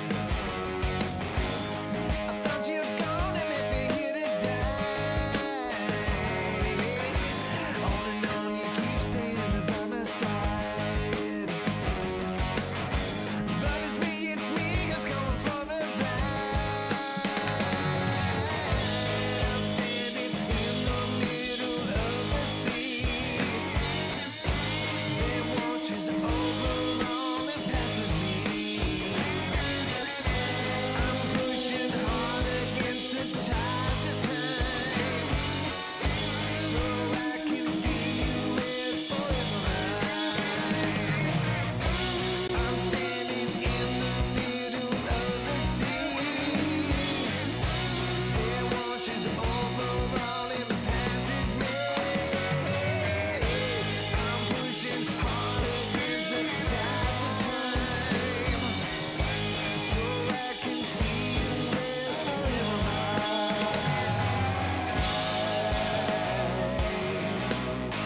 Won't leave you now, don't leave me there. Won't leave you now, don't leave me there. Won't leave you now, won't leave me there. I just thank you.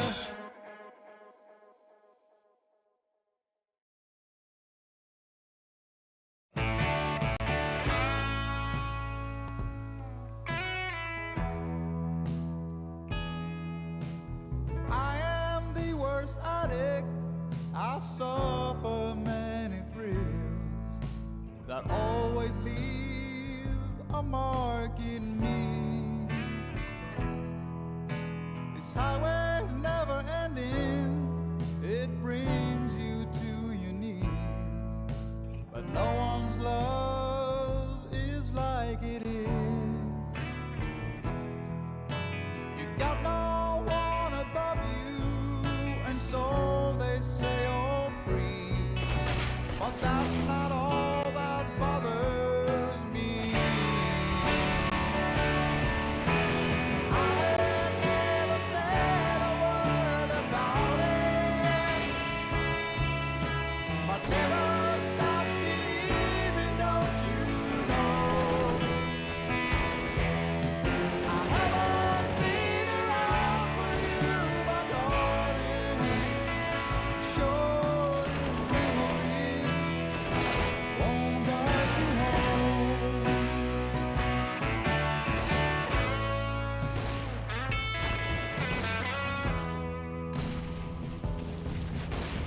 Somewhere in this desert, I will find my peace. I don't know how long it will be. My shelter keeps on breaking. Inside, I long to see the girl that shows you what is real.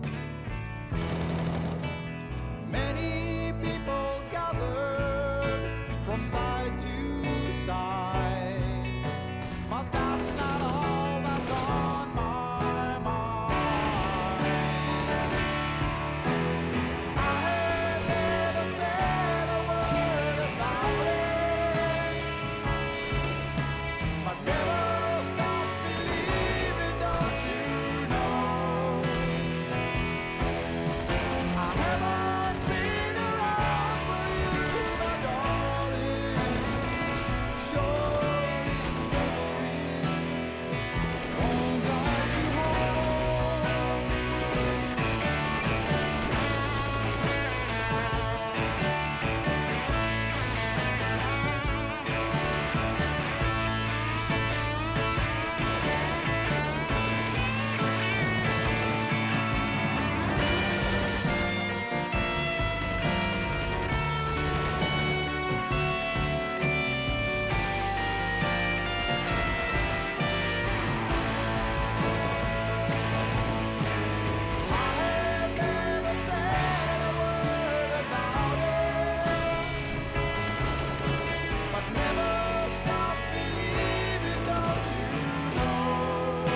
since I was a child. Now it's showing its ugly face. What can I do?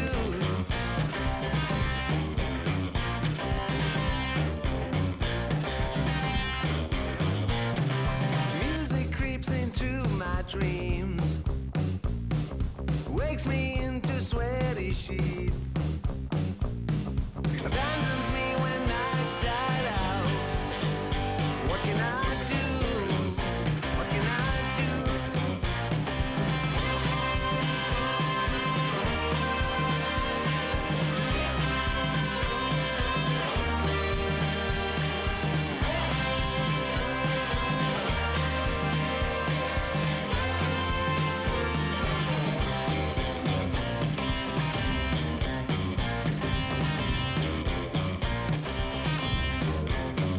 So I better use my legs and run before it is too late to flee. I feel there is no other way. It's what I can do, what I can do. Then I want to be with you, but you know there's music too. Don't let jealousy alert you. Stop this, get right. Stop this, get right.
Dream big, 'cause boy, you're gonna make it. Stand tall, there's a higher road to take it. Let go of everything that you know and be wild in the mystery. Yeah. I've been in the darkness for 40 days.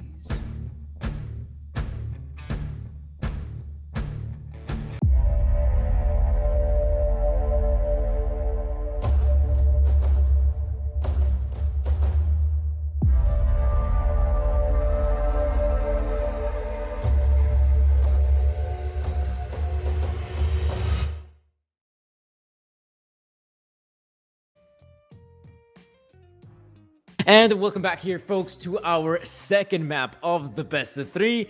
And of course, we witnessed the very first one there on Inferno, and surprisingly enough, the young ninjas managed to show off their strength. They're finishing it off strongly on that second map, but of course, securing the victory there on Inferno.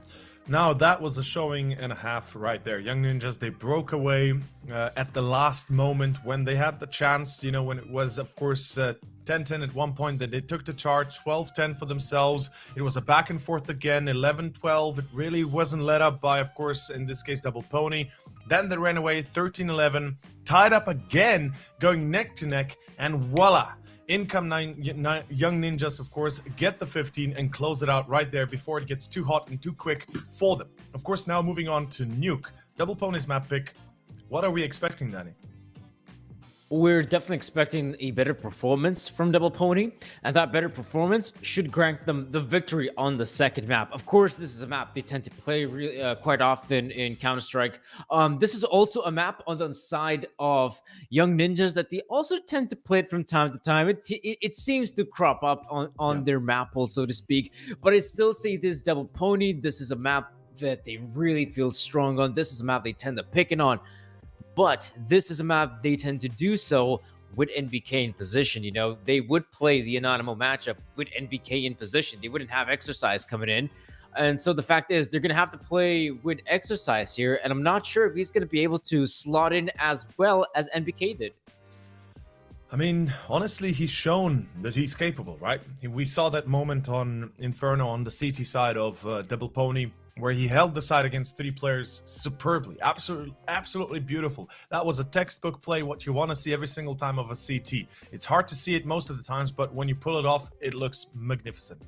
As you say, though, he can't really reach the, you can't really step into the shoes of MBK without having the amount of experience and, just hours played in this game that he has. And obviously it's not even about hours anymore. You can have 10,000 hours, you can have 20,000 hours, but if you don't have the amount of professional tournaments, teams, players that he played against, that he worked with, that he played with, you can't really interchange that. And Exercise, I hope that in this second map, he's going to be stepping up to the plate a little bit more, that he's going to be showing a bit more of what he's capable of. For Double Pony, I think that's an important notion, because Afro has been doing great. Sure, all good and dandy. Lucky's been doing okay-ish, let's say, to a certain degree. He's definitely been pulling his weight. Body certainly, again, showing why he still, is good to continue to compete at this stage and continue at this level. And on the other hand, then, it's Exercise. He needs to really bring up to the table what we most expect, and that is the frags. That is the potential that he's been brought in with that intention.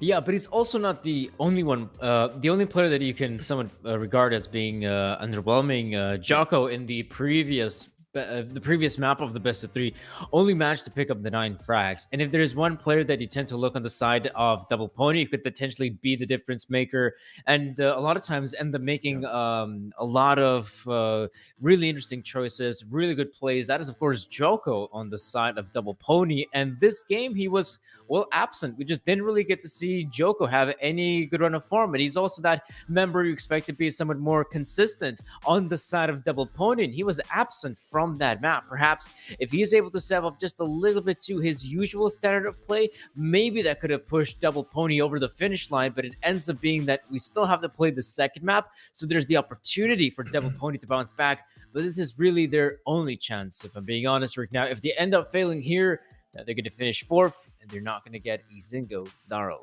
Yeah, that's the thing. As you say, Jocko as well. I intentionally didn't mention him because, of course, his performance was the most underwhelming of all. But then again, you look at Afro, he's been doing splendid. He's really had a great rating as well throughout HLTV's position. He's at 1.35 for Inferno. Now, KT's a little bit different. He's definitely not that up high as much as Manen was with 26 and 18 deaths. But overall, it's been a bit of a back and forth, and we'll see, of course, Nuke, if it goes the same way, if it starts off in the same mannerism, it really could be, like you say, a quick 2-0 and an elimination for Double Pony from this tournament. And at the end of the day, they have all not really been on point as much as you would kind of expect them to be in this case. Even Body, yes, I mentioned everybody, and I said, like, Body, of course, showed up what he's capable of, but he didn't really give us what we would expect out of him at the end of the day still, and they'll need to do better in Nuke. That's for sure. And on the map of Nuke, one thing I do expect here from Double Pony is the aggressiveness, because when they were playing against some of the lesser opponents, for example, Budapest 5 is a good example back at the group stage, because that was also the lineup with Exercise. We saw some of those aggressive plays in lobby. The CTs would push that area of the map. They would fight for outside control, which is absolutely important on a map like Nuke. And that's the one thing I really expect here from Double Pony, that they can bring that similar level of play when they had to face Budapest 5. Of course, now Budapest 5 being somewhat of a lesser opponent, definitely not on the same level, I'd say, as Young Ninjas. You can far say as Young Ninjas, probably the better team, if I'm being honest. Definitely better skilled, that's for sure.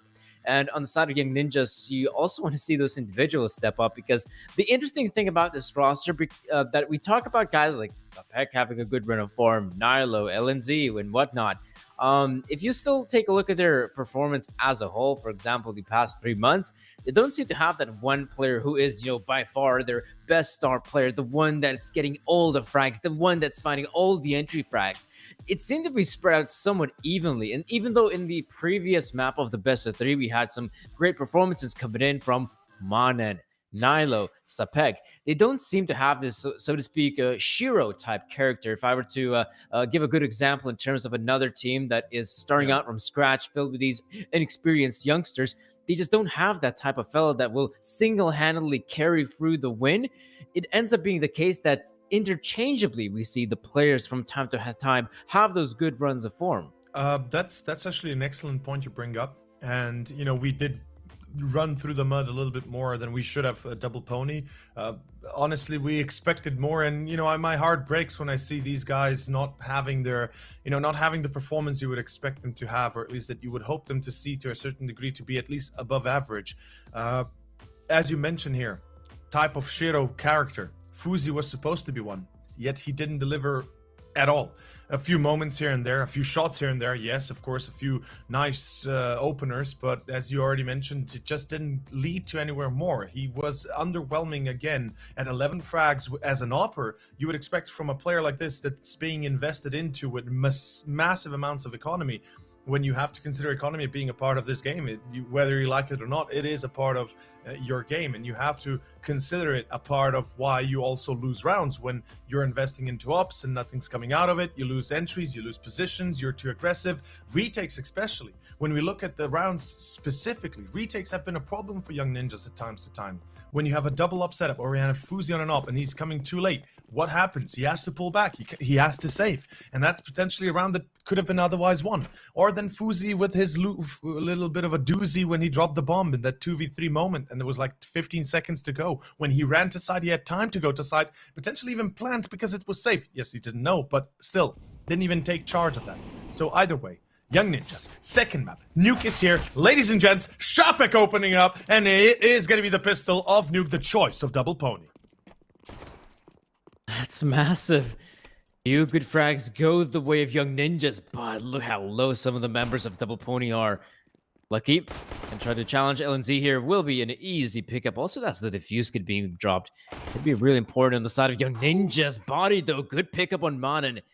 Uzi, even though in a somewhat good position, though, making a lot of noise. The spot of the player drops the bomb as well. Massive frag for Fuzi and sees the player climbing up the ladder. But now it's going to be Sapek getting in a better position, and Young Ninjas trying to go for this retake on the A-bomb site. This is going to be an interesting little one, definitely, as we can see right now. The position for Young Ninjas is a little bit weird. Shapitz is at 2 HP, not 9.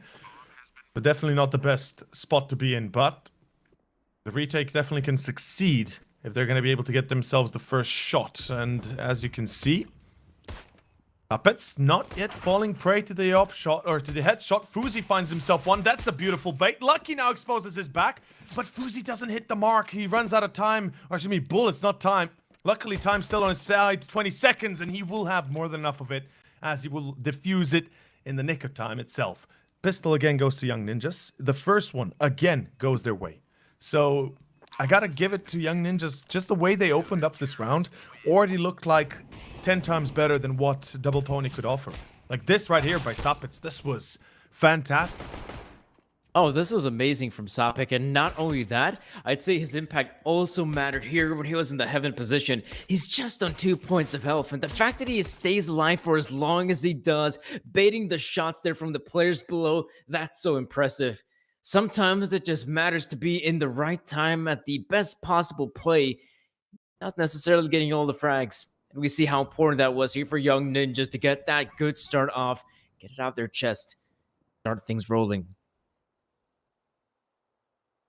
It certainly is starting to be a harsh reality that perhaps Double Pony will have to accept, though. It's a long way for that one yet. I hope to see some action first, and with Jocko down, in this case, of course, we do see a challenge by the side of Afro. If he can hit the headshot, that'd be amazing. Nilo, though, unfortunately lines up one. Ooh, lucky. Of course, unlucky, whilst in that case, I believe it was, of course, exercised with the bomb even, that went across and be spotted. Trade still going favorably for Young Ninjas. They are at a 2-man advantage, and this is almost a gone round. Though, Uzi dropping the op here could be a problem. Really? Yeah, right now, that's a nice pickup here on the side of Double Pony, but Exercise with a bit of a response, losing his buddy. AWP recovered, which is quite nice. Positioning as well. Double pony up in heaven. Topic. Anticipating the push. Oh, must have heard the ladder as well. Just going to keep a close eye on Mini for good measure. As 25 seconds remaining, Double Pony still have enough time to hit the A-bomb site, but Sapek right now holding the position from below, gets himself to one, spots at Afro as well. So Young Ninjas, very good pickup here. 2-0 it's going to be for them, though a bit of a shame that he cannot recover the AWP. Well, it happens, and that's what you get when you buy the op in the second round. It's never a smart choice. Well, let me rephrase that. It's not always a smart choice. It can be if if you're confident enough not to die, but in that case, it doesn't happen. And of course, that's again. See, this is. I mean, it feels like from our words, it truly translates to the server in a caster's curse way. Because Fuzi, we just spoke about how these investments are costing the Young Ninjas quite a little bit when they lose them. And Fuzi drops the op and they do lose it. They do not regain it. That's a big minus to their overall economy. Yeah, for sure. This though, oh, easy pickings here. Double Pony. Oh, okay then. Jocko getting himself a few good frags. Sapek also being softened up, but no worries. LNZ, alongside his buddy, managing to close things out here and outside. 3-0 here for Young Ninjas, even when things do get a little bit hairy. And yeah, you gotta wonder right now, Young Ninjas with the early AWP investment, losing it, put a guy like Fuzi on the MP9. Definitely not the rifle he should be on, I'd say. Absolutely not. I mean, you would expect him to have a bit better of a buy, but he can keep that MP9. He can try and do some damage with it, especially make some space with it. That's also a possibility. We can see him running through secret, so this is a nice idea, but this is an A push through hut. LNZ good for one as Sapek holds his line. The second player joining the fray. It is going to be Afro to fall. Unfortunately, in this case, Double Pony are at a disadvantage. They've already lost the majority of their, players in that case, as Body and Lucky are remaining alive, but not for long. A second later, the nade and the MP9 has spoken off. Easily clean up the rest. 4-0, and another great start for the Swedish team of Young Ninjas. It goes exactly as we kind of predicted and kind of thought of, and hopefully the economy right now won't take too deep of a dive. But let's see how far, of course, it can go. With that being said, take and buy the dip right now if you can, guys. Cryptocurrency going down. Buy it while you can, while it's still up. Coinbase definitely offers you a cryptocurrency market, and I guess a wallet as well. So yeah, go check them out. 4-0. In this case, Young Ninjas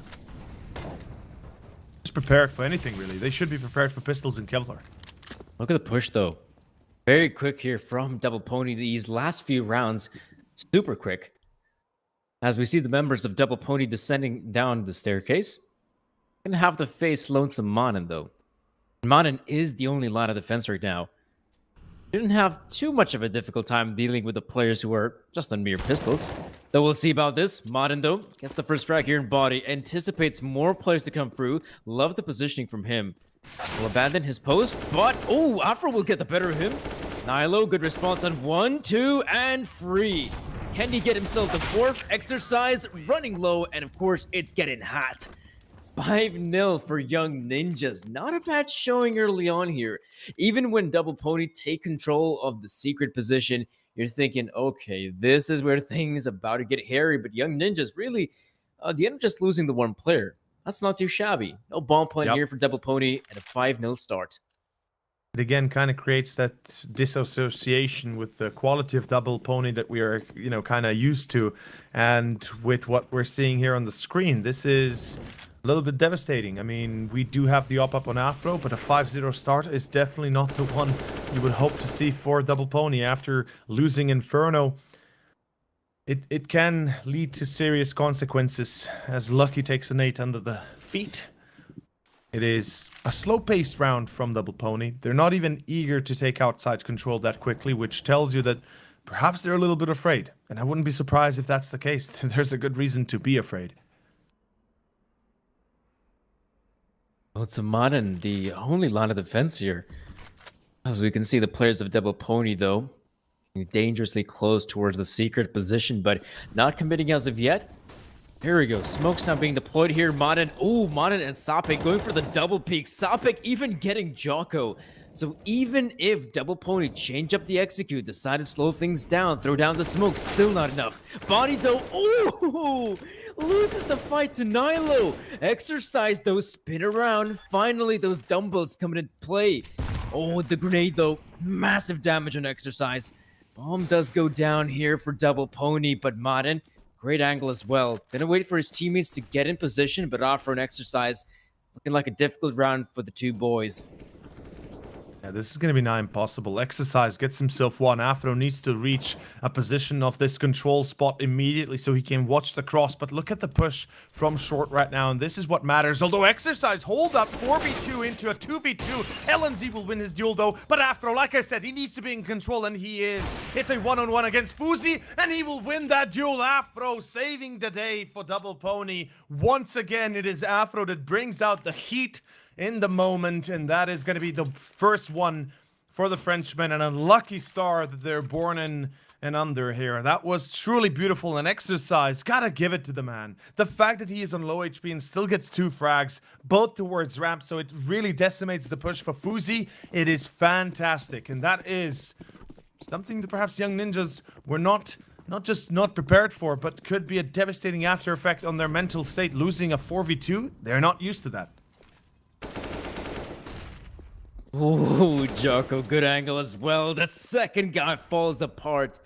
Young Ninjas now not having it easy in this round. Double Pony early on. Jocko getting 2. LNZ from the hut. Ooh, that is a very precise spray and lucky. As we can see, Sapek though will take matters into his own hands, but the double peek coming in. Not looking too good here for Young Ninjas. Once they lose those initial 2 players, you can see the other players on the side of Young Ninjas going for aggressive plays and not finding anything, if I'm being honest. Young Ninjas completely falling apart. Well, this is reminiscent of yesterday, the way it went against Copenhagen Flames. If you recall, the start was always 3-0 for Copenhagen Flames, and then they would lose one, and then... No, excuse me, it would be the other way around. Apologies. It would be 3-0 for Young Ninjas, and then they would lose one, and they would go for Young Ninjas again. They would take a few rounds, and then it would go back and forth in that manner until they would reach that 16-12 at the end of Inferno. Now, the way we started off on Overpass and, of course, on Vertigo is the way I was mentioning as well. That repeat of 3-0, Copenhagen Flames, one for Ninjas, then back and forth, and a 5-1, 5-2, and then back and forth again, ending the half like 13-2 or 12-3, and then Young Ninjas would just dissipate into the wind. So hopefully this is not it. They've already gotten a 5-0 start, so we would expect that that'd be enough, I guess, for Young Ninjas themselves. But Jocko here displays why you should be well prepared for what is coming from the side of Ponies, as, you know, every aggression you're going to be having, they will probably be expecting it, or at least in some way will be prepared against this. And this wasn't really thought out by Young Ninjas. This just kind of pushed ramp. The op was first, sure, but the point of contact, and more specifically the angle of contact, was poor, and that was what you have to prepare for. In any case, rebuy. Well, not really a rebuy, it's an eco, and the op that was kept, of course, on Manan. Now look at this as well. Love the positioning from Sapek. It's so good if anyone decides to go down the vents, he should be able to get a few slices in. As for the players of Double Pony, the good thing is, though, they have control over the bomb side. They're also going to get that bomb planted.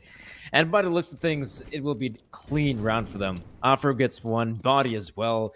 And for Manan, you know, saving the AWP is of top priority. That's not going to be a big issue here. Jocko, though, good pickup on Manan, though. That's massive. Jocko right now finding a lot of impact in this round. That AWP out of the equation. That puts Fuzi and LNZ, well, in a very difficult spot. They cannot recover it, though. They might just recover an AK for their troubles. No chance here. I mean, it'd be great, sure, but LNZ, no such luck on him. Okay. Almost tied up. Let's see if they can get 2 more here in a row. That'd be fantastic, given that they started 5-0 down. Now they can go back up 5-0. And tie it up, of course, 5-5. But We do see the op on Afro. We do see 5 rifles on the side of Young Ninjas. I almost mistook the M4A1S for the op. Almost. Luckily, it's the silence version, and that's my favorite version, not gonna lie. Though I do switch it out from time to time, depending on the map. Uzi, of course, would have loved to see him on an op. See how far he can push it. There we go. It once again starts with potentially an A play here. Tapek going for a bit of a spray, as to be expected. Is a very good angle to try and deal the damage on the members of Double Pony, but as we can see, it's a fast play towards ramp. Nilo still holding on to the angle, good enough to deploy that HE grenade. That will slow down the advancement here in the members of Double Pony, but look at Sapek. The aggressive play wins the duel against Jocko. Could allow the players of Double Pony to move in the B bomb site. Nilo still holding on to this position, needs the backup as soon as possible. The members of Double Pony, though, that's a massive grenade. Exercise body being softened up, and in fact, they have slowed down a fair amount. Nilo going for the spray, though. Afro still losing a lot of HP. Nilo with the response. Another one for Nilo. Shutting down the offense from Double Pony as Maran gets the one on Lucky. Oh, man. You can see they can't even reach the bomb site. Young Ninjas, the wall holds strong, and Afro will try to break it down. It's the first frag here. Looks for more. Gets it on Monendo. 1-on-2. Well, Afro certainly tries to be the Night King, doesn't he? And maybe if he had a dragon, he'd be able to break this defense without losing a single player. But unfortunately, in this case, he is still in a 1v2, as you said, 20 seconds, peeks out into 2. And in that moment, he knew he effed up. Because unfortunately, in that case, you can't do anything. You can't escape. You can't fall back. You don't have HP. You don't have positional advantage. That's it. That's the end. Nice try, but it does not get them further than, well, the closest finish line of ramp. In any case, this was beautiful. Truly was. And as you said already, Manendo holding the line on B, then Nilo as well, of course, with his double. That was really the instrumental part of this round. At the end of the day, it comes through for, of course, Young Ninjas. 6-2-3. And in the sense of the true CT side of Nuke, this should be going up a little bit more. I would presume at least 7-8 rounds minimum for Young Ninjas, given what we're seeing so far. Because for every single time Double Pony has gone for an execution, they either were stopped hardcore, or they got like an entry or two and played it down to a 1v1 or a clutch moment. Bit of a change up from Double Pony as well. Look at the outs in control. It's not just some yard control to go down secret. In this case, Double Pony, what a challenge the players in hell and heaven. Won't really find much as Fuzi completely abandons his post. Really do hope there's someone from Double Pony. Ooh, look at this. Lucky holding the angle right now. Could potentially spawn out Sapek. There we go. Swings out to get the frag here in 1. Should be expecting more players. You don't really get to see one player pushing out lobby. There has to be a second player. And I love the regression coming in here from the side of Young Ninjas, but they're just not finding any success. There we go. LNZ with 1. But Double Pony now have the members to just simply walk on over the A-bomb site. This is going to be interesting to see how it turns, of course. Double Pony, they have the A site, at least to a certain degree. And through lobby, 2 players will be joining the fray. I feel like LNZ is going to want to go heaven, but he's going to take a long time for it. So maybe it's a better save than anything here for your YN. You might want to keep those weapons. The money ain't exactly sky high as well. We have, admittedly, not really been too focused on the economy of Young Ninjas, and we can see here that they find themselves in a bit of a precarious spot. They can't really afford this retake, because if they had $7,000-8,000 in the bank, then sure, why not try it? It's 4v3, it's doable, or 3v4 more specifically from their perspective. Nonetheless, it will be a save. 4th round for Double Pony, and they'll successfully break the barrier, and more specifically the mold that they've been put around. Double Pony. Great recovery. 4th round goes their way. Definitely need to get a few more rounds on that T side. Love the positioning here from Lucky. He was so good. You can see that he was expecting something like that from Young Ninjas. Because the players of Double Pony, they push the outside area. And of course, Young Ninjas have no idea what's happening. Is there anyone in secret? Is there anyone in hell, perhaps? Maybe even heaven at that point. So because of the loss of map control, they consider to gain some in the lobby position. You can see that seemed to be the idea there from Double Pony. That's why Lucky was holding such an unorthodox angle. It all works out here for Double Pony, but the 4 rounds. 4 rounds not good enough. They're gonna try to look for more. It's a good start on A site. Exercise gets LNZ. That will allow the bomb to go down. Fuzi with the response. There we go. Great to see the Opera finally getting some frags here, but with Double Pony getting that bomb planted. Young Ninjas right now, if they want to make the retake a reality, they need to find a frag in the next few seconds. If they don't, I think they must call this off. Well, that's a chance now they're willing to take. They're gonna go into this absolutely here, and they'll see how far they can go. Manen burns Afro. That's a bit of a hiss. Oh no, they spot Exercise as well. Jocko and Lucky.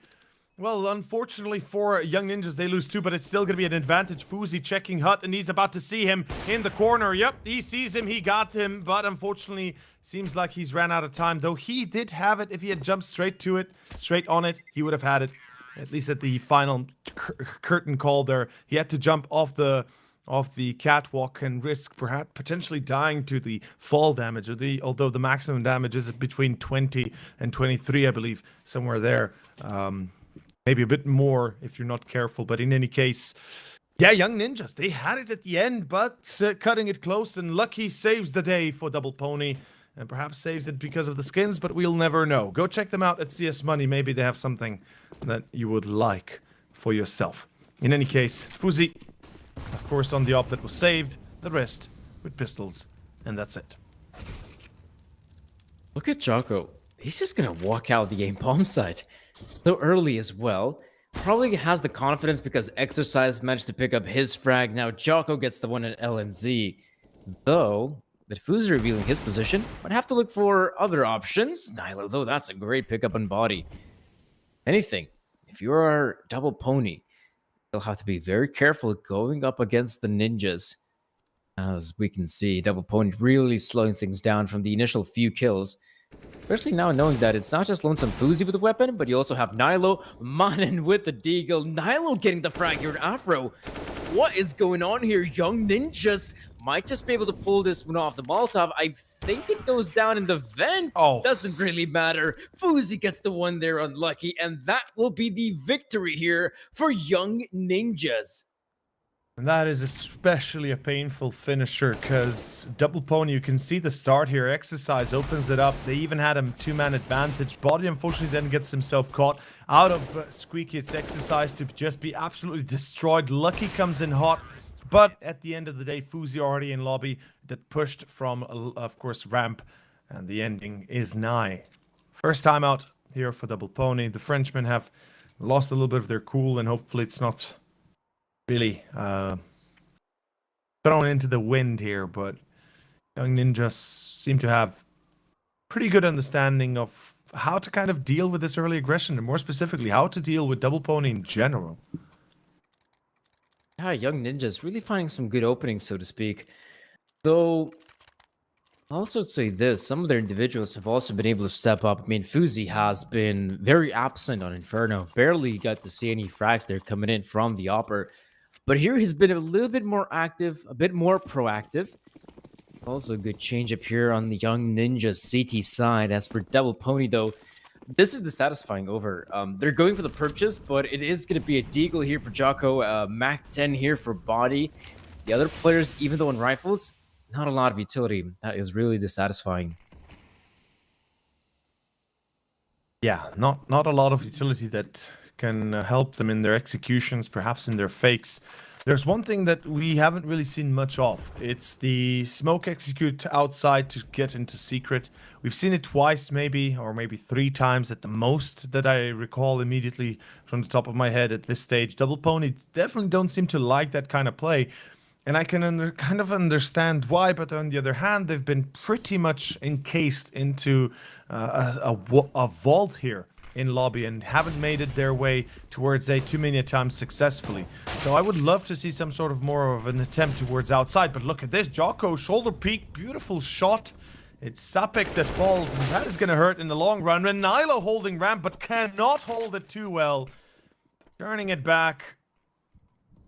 And it is going to be a 4v3 all of a sudden. So Double Pony, their plan in this case, much better than what we had thought.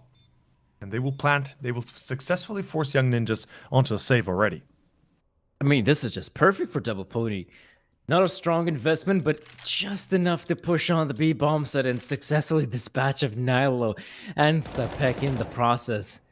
Looking so good here for Double Pony this round, and yes, absolutely, they're going to steal away the 6th. Maybe this is going to be a close of a scoreline, just like it was at Inferno. The 8-7 seems to be very likely, if I'm being honest. Ninjas right now really need to save the free weapons, though. It's a good thing that Fuzi's also sitting on above $3,000. So I do believe... Oh, and Manin as well. So yes, after this round is over, because 3 players have saved up their cash, they're going to be able to reinvest in this one. That's the one good thing for Young Ninjas. Well, we'll see soon enough. Young Ninjas double up. Fuzi, Nilo. They decide to finally bring it out. The beast that is this double up style. That is this double up play.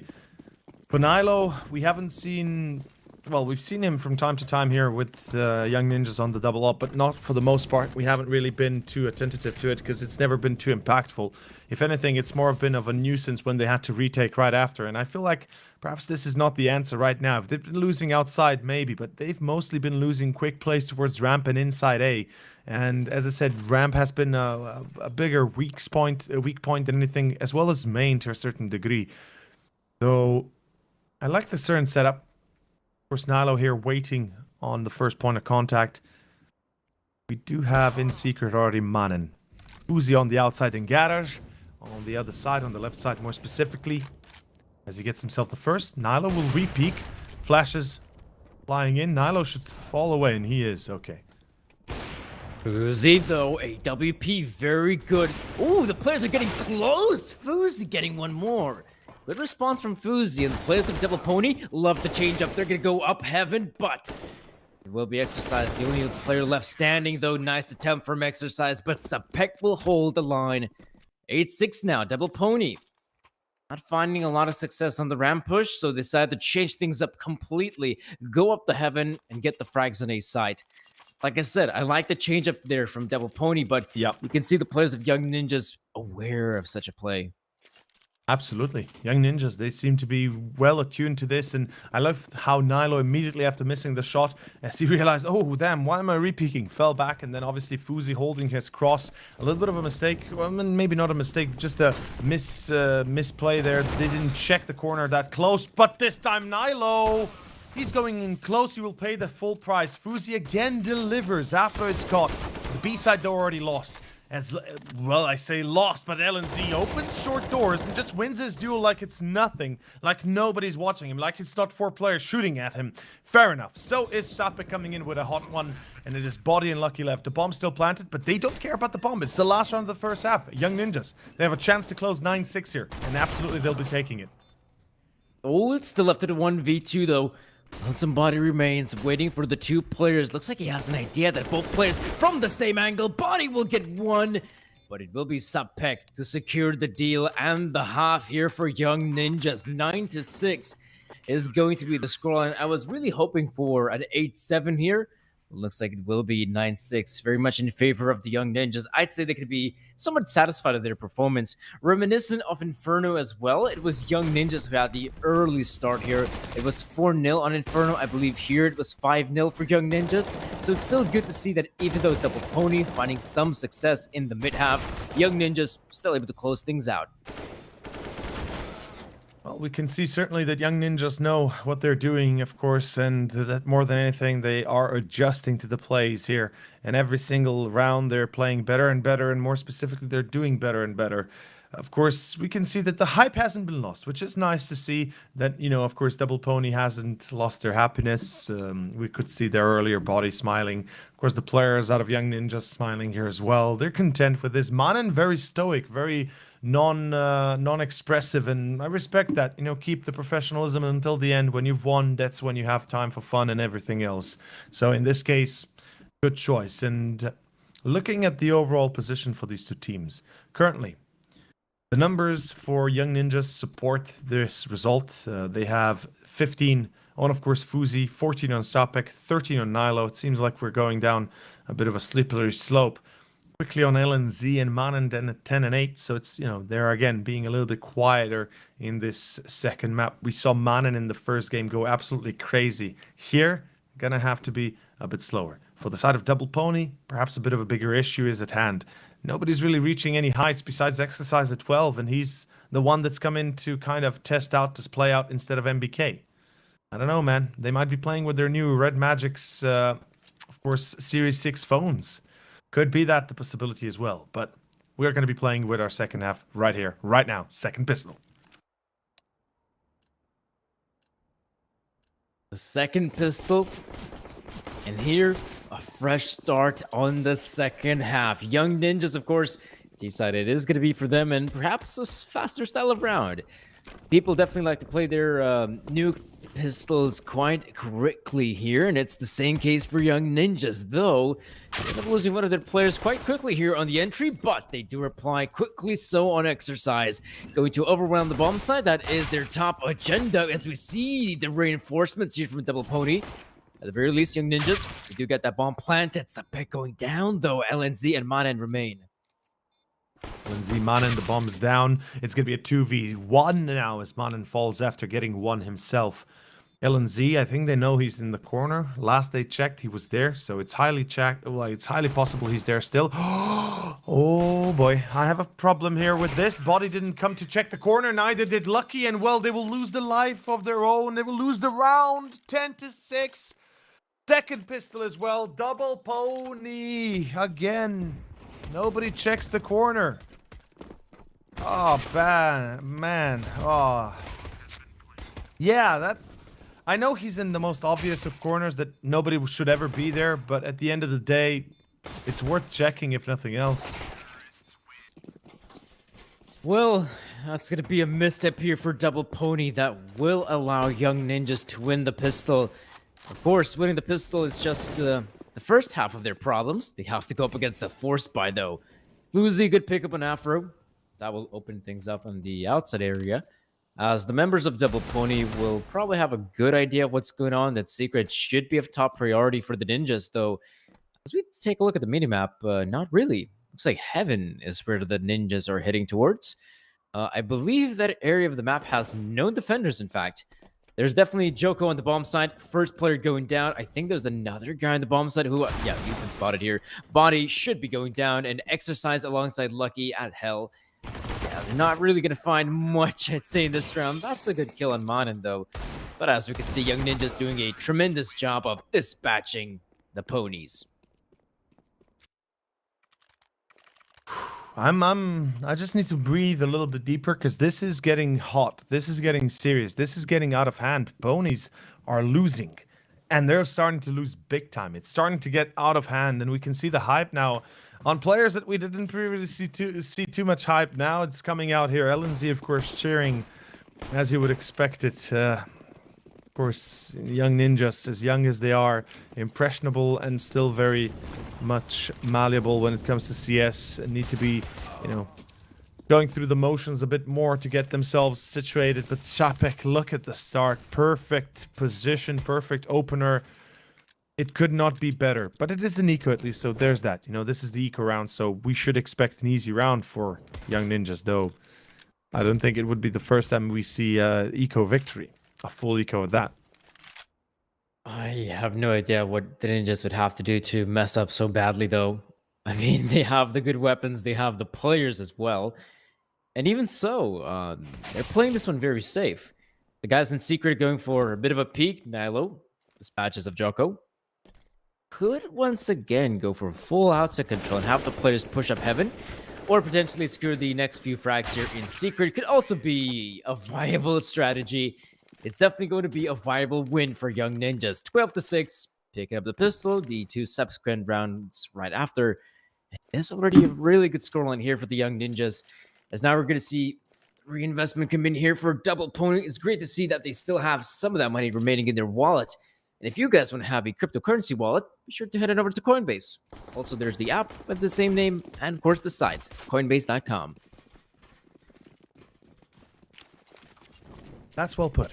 And of course, the wallet of Double Pony is very much short-handed. Oh, Shapets, look at this sneaky bastard. He's already made it down vents. He's already going for that B take, and it is going to be a ramp push behind it all. Afro, he's a little bit late to the party, though he at least evaded the brunt of the force that was to come against him. As Afro finds one, that's not good enough. Shapets has already, as I said, infiltrated his way into B, meaning he's controlling vents. He's controlling some of the more advanced and more important positions. And again, the fact that he gets the drop here on body, it tells the story that Double Pony have no way of entering back into B. And I don't think they do realize it themselves. Okay, so they are pulling away. They know it themselves that, you know what, it's not worth losing our weapons over this.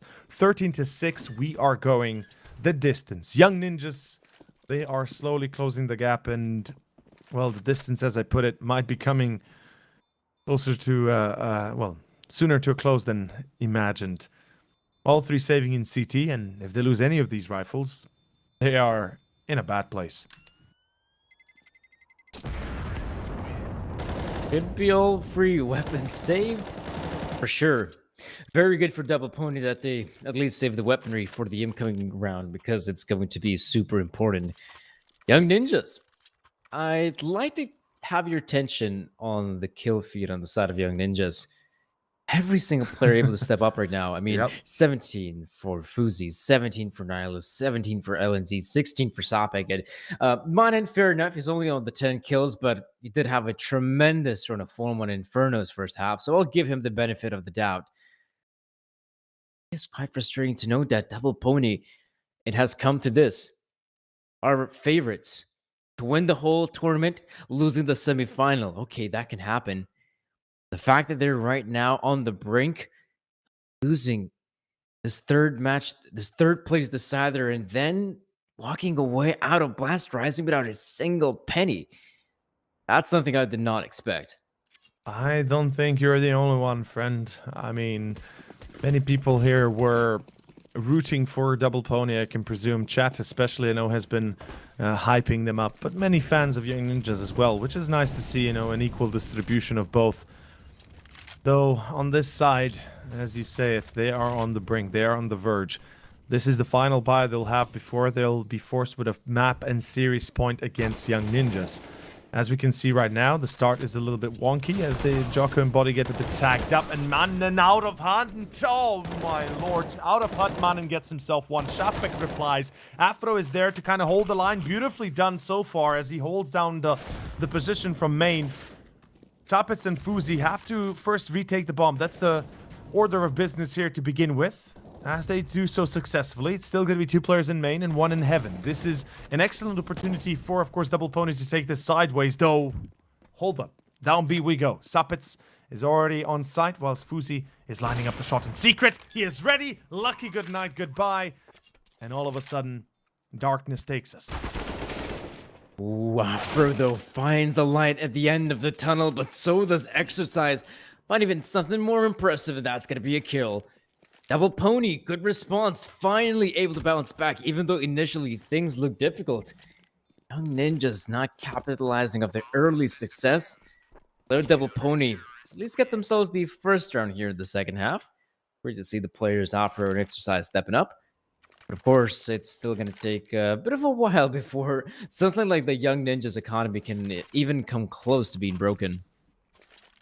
Thing is, I mean, when you mention the breaking point of Young Ninjas, the economy is going to take a bit more of a beating. 1 or 2 more rounds, give or take, and, you know, they'll be able to take them down. Well, this round effectively would be that point.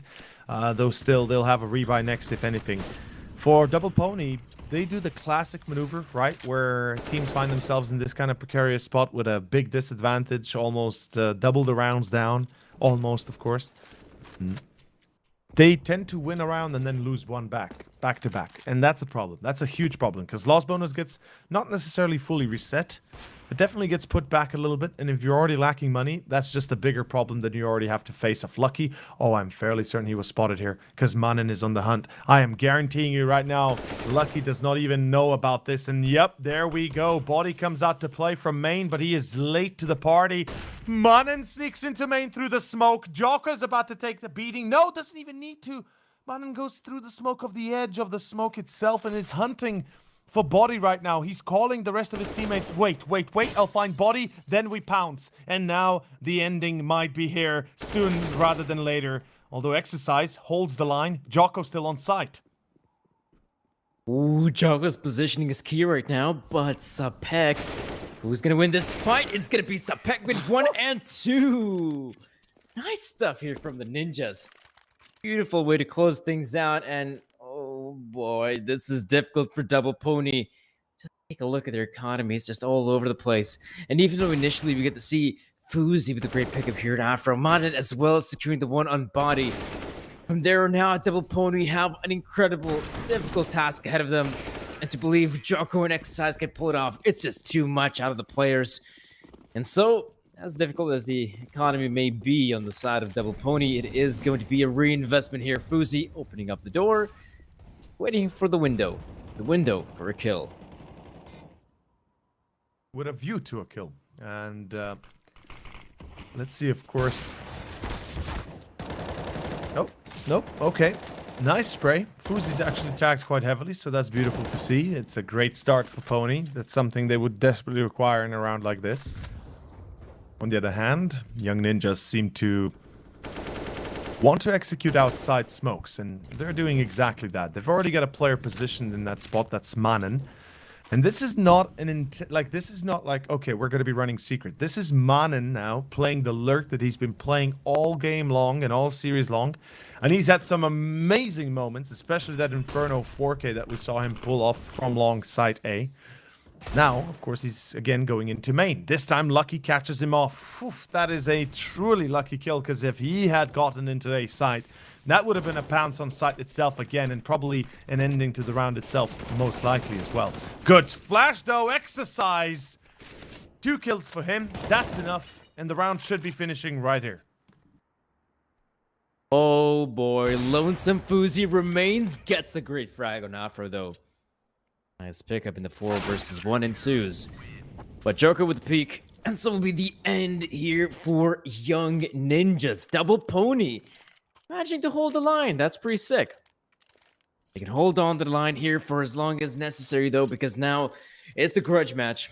If Double Pony want to make sure to secure the victory here, it's going to require 8 rounds in a row.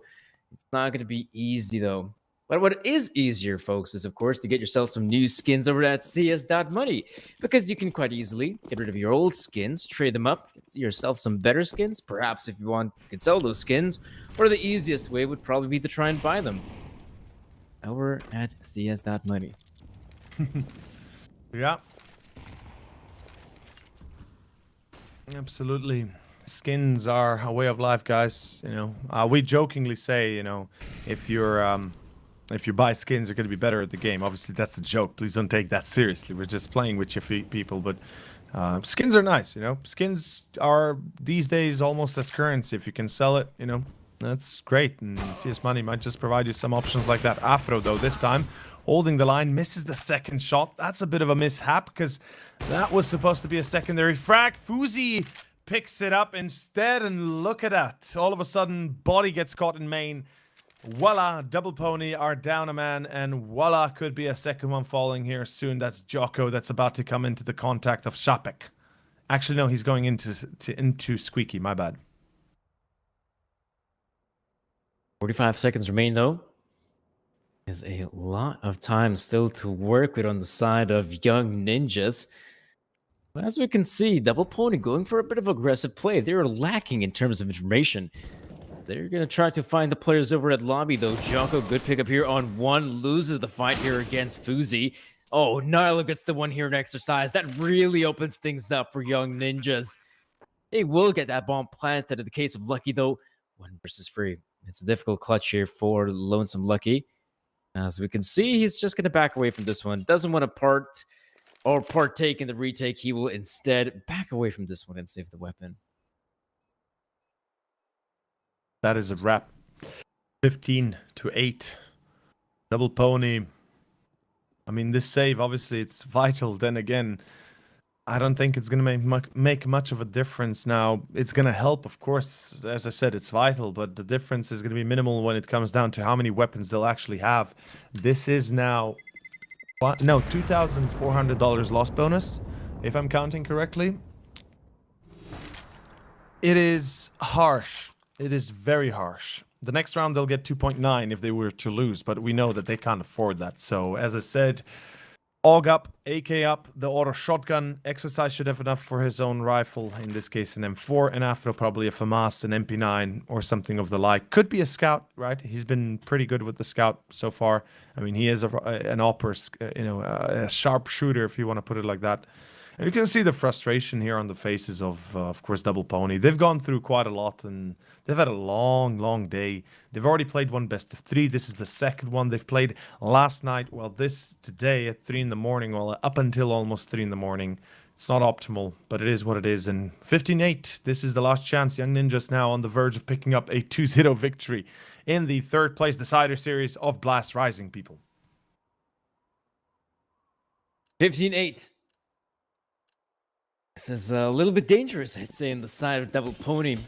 Just one round away from potentially losing the best of 3, and of course, not getting those $5,000 they're fighting for. Have to wait and see, though, Young Ninjas. Gotta make sure this round goes their way. They will take every single precaution as necessary.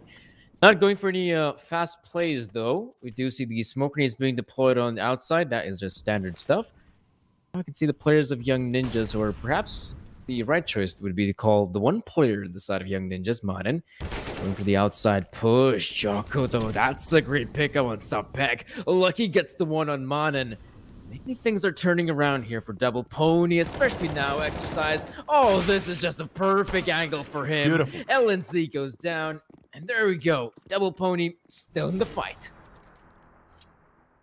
They're not giving up that easily. That's nice to see. That's nice to hear. But then again, 6 rounds to go. Can they do it in a row? Is obviously going to be the hard-hitting reality hitting us pretty soon, and them as well.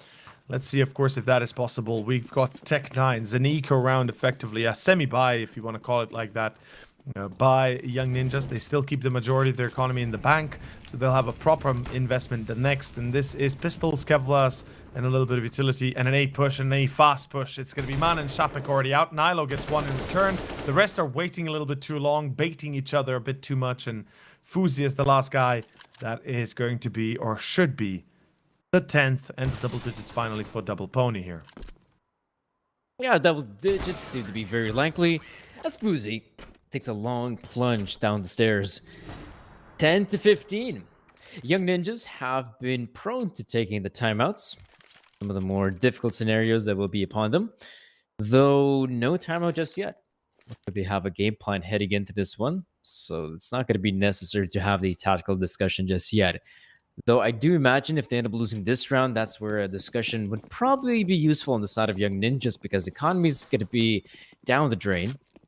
That's the potential 12-15 scoreline in favor of Young Ninjas, sure, but Double Pony with the response. Though, look at this. Aggressive maneuvers from Lucky. Something we haven't really seen too often.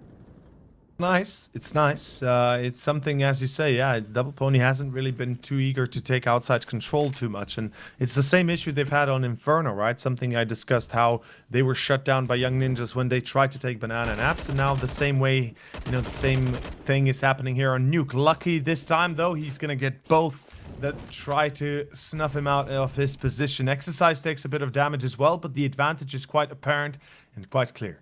Double Pony doing a splendid job at holding themselves together here in the absent chance of potentially still pulling it back home for potential overtime. Body, good spray down as well. Jocko helps him out, and it's a clean round by Double Pony. Beautifully so. An eco again for Young Ninjas. This will be harsh, but it is an eco. It must be an eco, and gotta take it here by Lucky. This was truly the best solution, and the only solution that, of course, Double Pony could have afforded. This is where you have to wonder. This is where it is, 11-15. No timeout just yet on the side of Young Ninjas. Probably the game plan is set. And they have the idea of their approach. Nate coming through though, and Lucky's going for a bit of a hunt. This should be an easy round here for Lonesome Lucky. As, okay, he's gonna have maybe some backup in the form of body. But Young Ninja's trying to overwhelm the opponents of Double Pony and not really finding a lot of success. They really have to beef up their engines to try and face the ponies. As we can see, Young Ninja's just stuck in the outside, aren't they? Yeah, they are. Too much horsepower, perhaps. You know, the pony is definitely quite strong. In this case, I'd say maybe the ponies, though, do need Anakin Skywalker, you know, and the younglings on the side of ninjas to balance out the force and all that. Maybe that Skywalker could be body, or maybe it could be anybody else if they pick up a few more frags, start going up and beyond that 20 plus frags and such. Timeout. The third one for Young Ninjas. Before we run into the actual gun round here, in the closing moments, the dying moments of this second map. Timeout for the ninjas to discuss, to find themselves some more leeway, perhaps to analyze a mistake in the play of their opponents, to see if they could find the kink in the armor. But let's see, of course, if that's even possible right now. Yeah, we're gonna have to wait and see. Perhaps they need some magic. Maybe red magic could be one way to help them out. Of course, the red magic 6 series smartphone. You're going to get your hands on a very quick smartphone that's very fast and has the 165 hertz refresh rate screen. Probably the phone for you. But for Young Ninjas, one thing that's for them are the weapons. They have loads of them. They have the utility on their side as well. Some early utility usage on the A-bomb side from Young Ninjas, but not going to prompt any response from Double Pony. Just some counter nades. Peck, though, holding the angle. Potentially expecting someone like Exercise to come in for the peak. But Body is going to throw down that smoke grenade for good measure. Young Ninjas fighting for some outs of control with those standard smoke grenades. Certainly trying, that's one thing. Man, then he will immediately take back Lucky. That is a trade that is worthwhile for Young Ninjas, and unfortunately for Double Pony, they have no more vision, no more info as to what is going on outside. They need more control of Secret. And Squeaky, there are a few players hiding and tucking behind the corner, so there is that, of course. Though let's find out first if Exercise can be finding more success than just perhaps a frag or two here. And well, he will fall back smart enough. He realizes Double Pony do not need the loss right now. They can't afford the loss. The team as it is strained to the maximum. And look at this Body. He's searching. He's looking. He wants more. And I can smell the blood in the water. Or more specifically, he can. Body gets himself one. But LNZ's ready. Good shoulder peek. They check out A site. What's going on? Where's the rest of A site? What the bloody hell is going on here? Jocko doesn't see anything. He is lined up from the start. Shapitz will get the entry. Now Exercise has to come out from vents to try and mitigate this disaster. But this is a catastrophe for Double Pony. Oh no, Monin gets the one in Exercise. Nafro, Lonesome player remains 1 versus 3. So many players to find and kill, and it's just not going to go his way. Well, perhaps it will be the way of Young Ninjas. They close out the best of 3, 16-12 here on Nuke, and they secured the 3rd place finish at the Blast Rising. Congratulations to the Young Ninjas. That was well played, well fought. Of course, it was a strong battle. They displayed more specifically the spirit, and you can see the happiness here on the players' faces. And I'm happy, of course, that they have shown what they're capable of doing. The unfortunate part is Double Pony take the big L here, and that is just the reality we have to take with. And that is what it is, and that is going to be the 3rd place match concluded. And there's not even more to say that the Young Ninjas have just been better than a Double Pony here. They have been absolutely better. For the most part, rounds have gone their way because they played a better game of CS. Good structure, good crossfire, good aim, and more than anything, well thought out aggression that played out in the end. For Double Pony, the reality is just need more work and perhaps look to really put, one or the other in position, be it Exercise, be it MBK. I don't know. I mean, right now, the whole idea for Double Pony is still to transition a guy like NBK from his fifth spot and get Yeah. exercise to play some more of these games. And for me, the satisfying factor is that they could have very easily just had exercise play throughout the entirety of this tournament, right? They could have just had exercise play. He could have gotten the experience that's necessary here with Double Pony. And perhaps he would have had the experience. It could have been a very useful asset once they had to play against Spirit Academy. But so ends up being the case that, yes, we had MBK playing through the matchups here at the playoffs. They had a good run of form up until they had to face off Spirit Academy. And so at the very end, it does come down to this third match decider in which, well, we're not going to see the victory from Double Pony. We're going to see Young Ninjas with that win. Well, that is going to be the round victory, and more specifically, the game victory here. All in all, that was well thought out, well planned out, and well done by Young Ninjas. And of course, with that being said, we will have an interview coming up in a moment here. I believe it should be Fuzi, but I am not sure if it is going to be Fuzi. Inns. It's going to be Inns. Okay. LNZ. Apologies, not Inns. What am I talking about here? LNZ is going to come out here with us to have a bit of a talk and see what he has to say about this victory and how, of course, the team has persevered and came to it at the end. Yeah, Hopefully. because on the side of Young Ninjas, they obviously had a great run of form. And the interesting thing as well, if you take a look at the scoreboard at the very end of this matchup, it's the same storyline like we saw in some of the other encounters from Young Ninjas, is that they don't necessarily have that one-star player who's able to just carry them throughout, drop the 30 bomb if necessary. Every single player able to perform, and every single player has done his job to get the kills, to get the round wins. And so it's definitely a team effort on the side of Young Ninjas. I'll give them that. Oh, absolutely. I mean, it's the same it was on Inferno, right? We discussed this, how basically the kills in general were very much well spread out. They were pretty much on point with that. They helped each other. And again, Fuzi was a little bit quiet. Sure enough, in the first game, he didn't do as well as you would expect him to. He was again bottom fragging at 11, but luckily Manen took up the mantle of 26 frags, and then Sapets at 22. And here on, of course, on Nuke, it's the exact opposite. It is Fuzi at 23 and Manen at the bottom with 16. But then again, the difference is minimal, and the victory is still a victory. LNZ, though, has just joined us, I believe, and welcome and hello, LNZ. Congratulations for the win, man. First of all, goddamn, well played out. Hello, boys. Thank you very much. Yeah, and of course, we just saw you guys take down a very strong team, the Frenchmen, Double Ponies. Not an easy team to beat. You can probably tell us more about that. You know, how you guys felt, how you felt personally before you went into this series.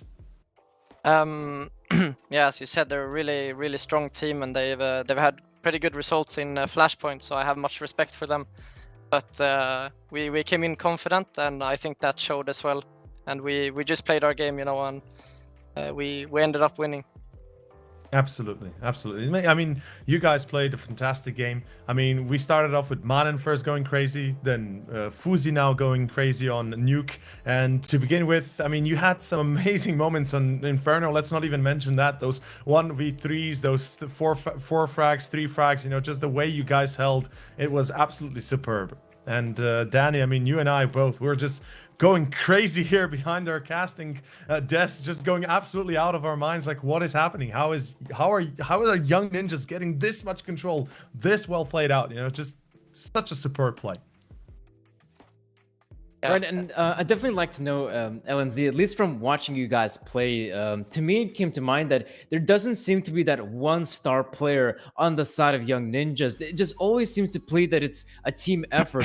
Every single player able to step up when it matters most. Do you agree with this sentiment as well, that there just does not seem to be a star player on your team? Yeah, definitely. I think our biggest strengths as a team is that we have individuals that every single one can step up and win us a game. And that has showed on both the initiative taking in game and also on the scoreboard, that every single one in our team can actually put up a 30 bomb and just win us a game. Exactly, yeah. See, that's exactly what we kind of were thinking, and that's fantastic, isn't it, Danny? Absolutely, the best thing that can happen in this kind of situation, of course. And I gotta say, man, like, obviously third place, it's not optimal, right? You guys were probably aiming for the stars for the grand finals, but facing off Copenhagen Flames, how did it feel, of course, going against a strong team like that, a team that you did take quite a little bit of a beating from? Let's not shy away from that. What was the sentiment after that series yesterday? As you said, we had a real beating, and I think we struggled against their play style, and that we had nothing to go off since they were a new team. I think there's like, before our game was 3 or 4 demos to watch to actually prepare, and it was not even the map we were playing sometimes. And I think every individual in that team is really good individually as well, which made it just really hard. And we just had an off day and they fucking crushed us. Nothing else to say about that. I like the honesty, man. Respect. Yeah, it's true. It was just a day off, and obviously Copenhagen Flames, what they are. And oh man, that was what a day though. What a day, man. I'm still kind of sweating from all of this action that we had here.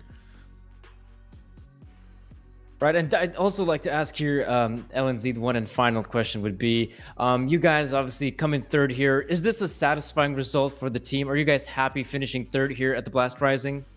No, definitely. We were aiming to win the tournament, and of course we're not happy with like a third place, but we're not mad about it. We will just keep working hard and win the next one.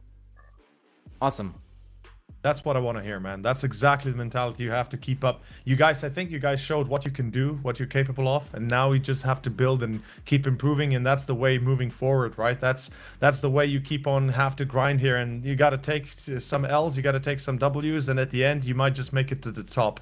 LNZ, thank you very much for coming out here. Congratulations again for the victory. If you have any final words to the viewers, to anybody else, feel free to speak them out loud to tell your story.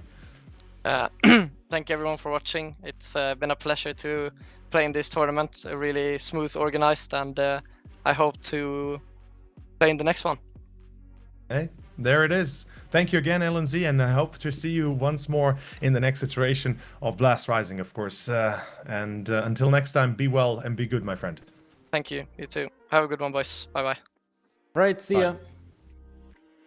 Right, so that was the interview here with LNZ.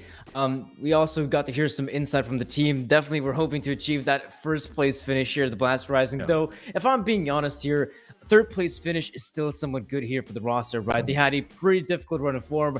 The format is somewhat unforgiving. You have to win every single best of 3. And even though Young Ninjas were looking very solid with that 8 best of 3, I believe it was an 8 best of 3 win streak they had going into the matchup there against Copenhagen Flames, and still didn't manage to get that win over the board.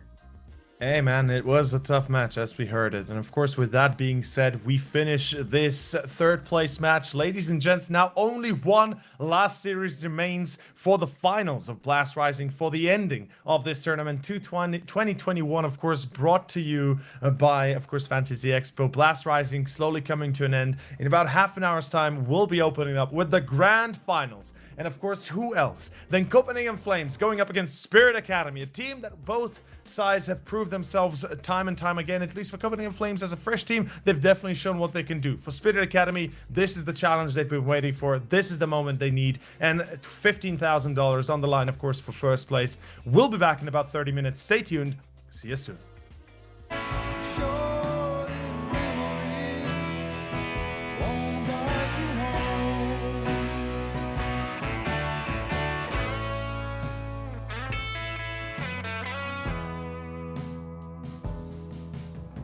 Somewhere in this desert, I will find my peace. I don't know how long it will be. My shell just keeps on breaking. Inside, I long to see the pearl that shows you what is real. Many people gathered from side to side, but that's not all that's on my mind. I have never said a word about it.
ever since I was a child.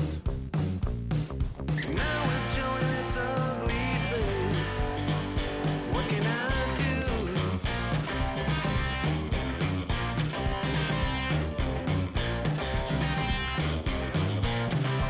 Music creeps into my dreams, wakes me into sweaty sheets, abandons me when nights died out. What can I do? What can I do?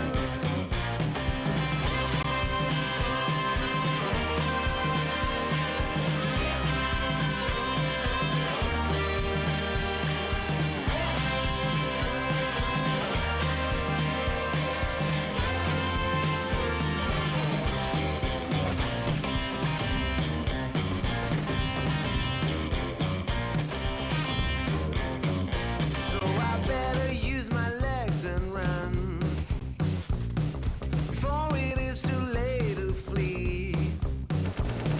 I fear there is no other way. It's what I can do, what I can do. And I want to be with you, but you know there's music too. Don't let jealousy hurt you. Stop this, get right. Stop this, get right.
Dream big, boy, gonna make it. Stand tall, there's a higher road to take it. Let go of everything that you know and be wild in the mystery. Yeah. I've been in the darkness for 40 days.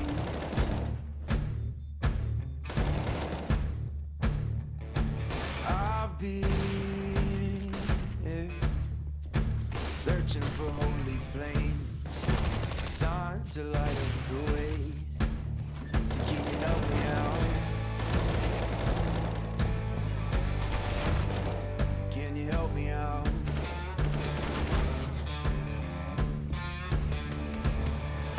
I've been more certain of truth before.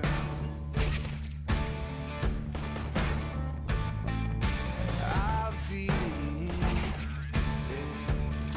called a righteous man before. Yeah, I've been closer to Jesus before. So can you help me out? Oh, can you help me out? Am I on my own? Am I on my own? Or can you help me out? Am I on my own? Am I on my own? Or can you help me out? Can you help me out? I've been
friends in class never got picked last.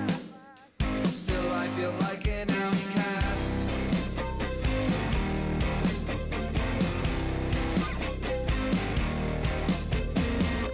I traveled down south, the callers freaked me out.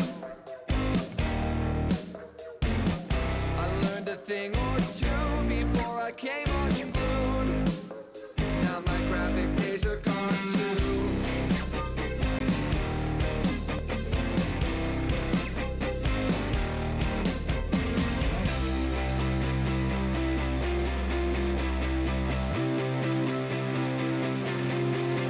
I tread the line of worlds that won't intertwine. I live inside of circles that don't quite align. Please tread the line with me.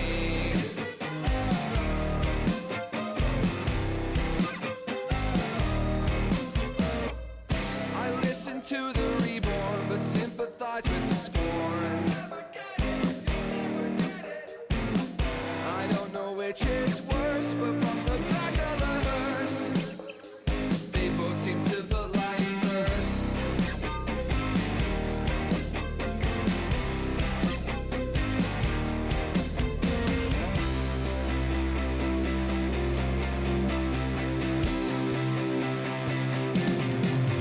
I tread the line of worlds that won't intertwine. I live inside of circles that don't quite align. Please tread the line with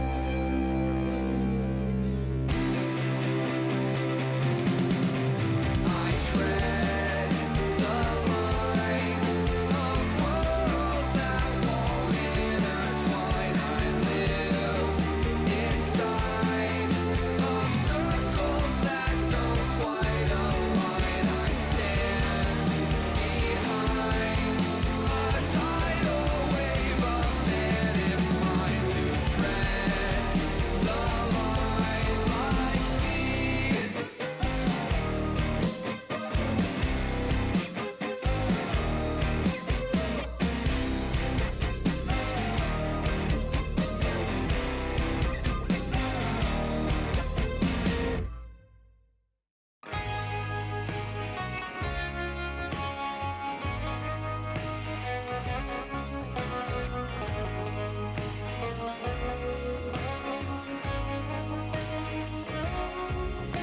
I saw your life and you saw mine. Yours wasn't pretty, mine wasn't fine.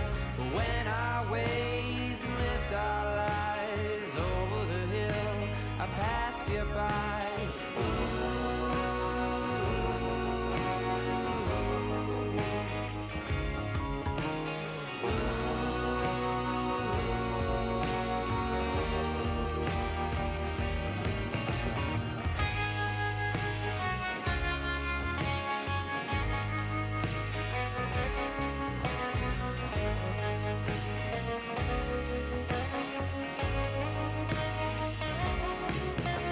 The black crow swoops on the side of the road. The cat crosses fast, then it turns back home.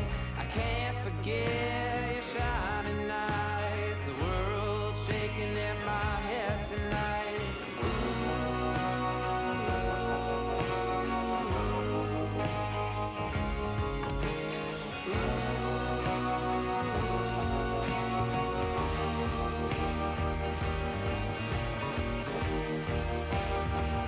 Don't kill me now.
dying tree fantasy.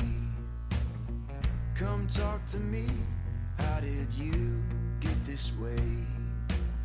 I never thought I'd see the day. I tried so hard to bring you back. You're not Jesus Christ. You're not Jesus Christ. You're not Jesus Christ. I'm just gonna say it, I'll say it. This isn't what we wanted. We never thought that it would come to this. And I'm just gonna say it, I'll say it. You never really knew me. Stop pretending that you wanted to. Well, I'm just a man, flesh and blood. All I need is real love. Your ticket price is too damn high. I don't play with guns, 'cause bullet holes still remain. That don't mean I've changed. Bullet holes still remain. That don't mean I've changed. That don't mean I've changed. That don't mean I've changed. I'm just gonna say it, I'll say it. This isn't what we wanted. We never thought that it would come to this. And I'm just gonna say it, I'll say it. You never really knew me. Stop pretending that you wanted to. You got your gold streets ahead of you. You got your gold streets ahead of you, but you can't keep my name furthest from your mouth. You got your gold streets ahead of you. You got your gold streets ahead of you. You got your gold streets ahead of you. I can imagine what a weight you bear, but me, I'll be just fine.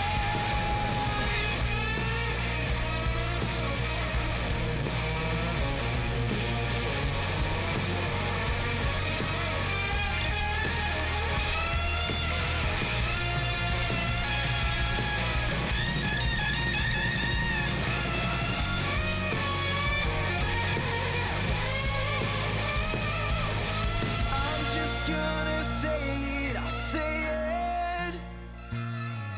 You never knew what love was. You lived your life with mouths of bitterness. And I'm just gonna say it, I'll say it.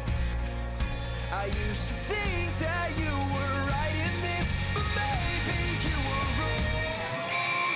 I'm just gonna say it, I'll say it. This isn't what we wanted. We never thought that it would come to this. And I'm just gonna say it, I'll say it. Oh, you never really knew me.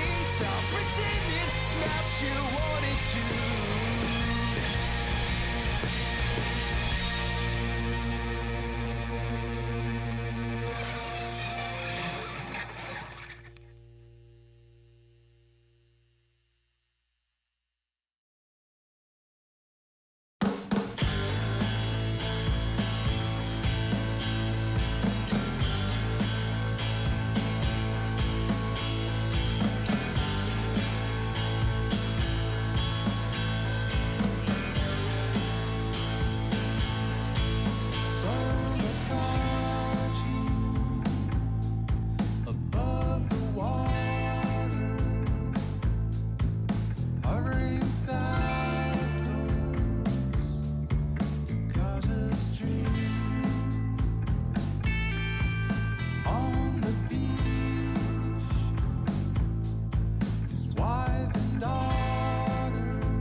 backwards and I'm making sense. I'm interested in all that flourishes from ignorance. Nothing in my way now except for my own years. The world is spinning and I'm dizzy staring at the stars. They don't seem so fun.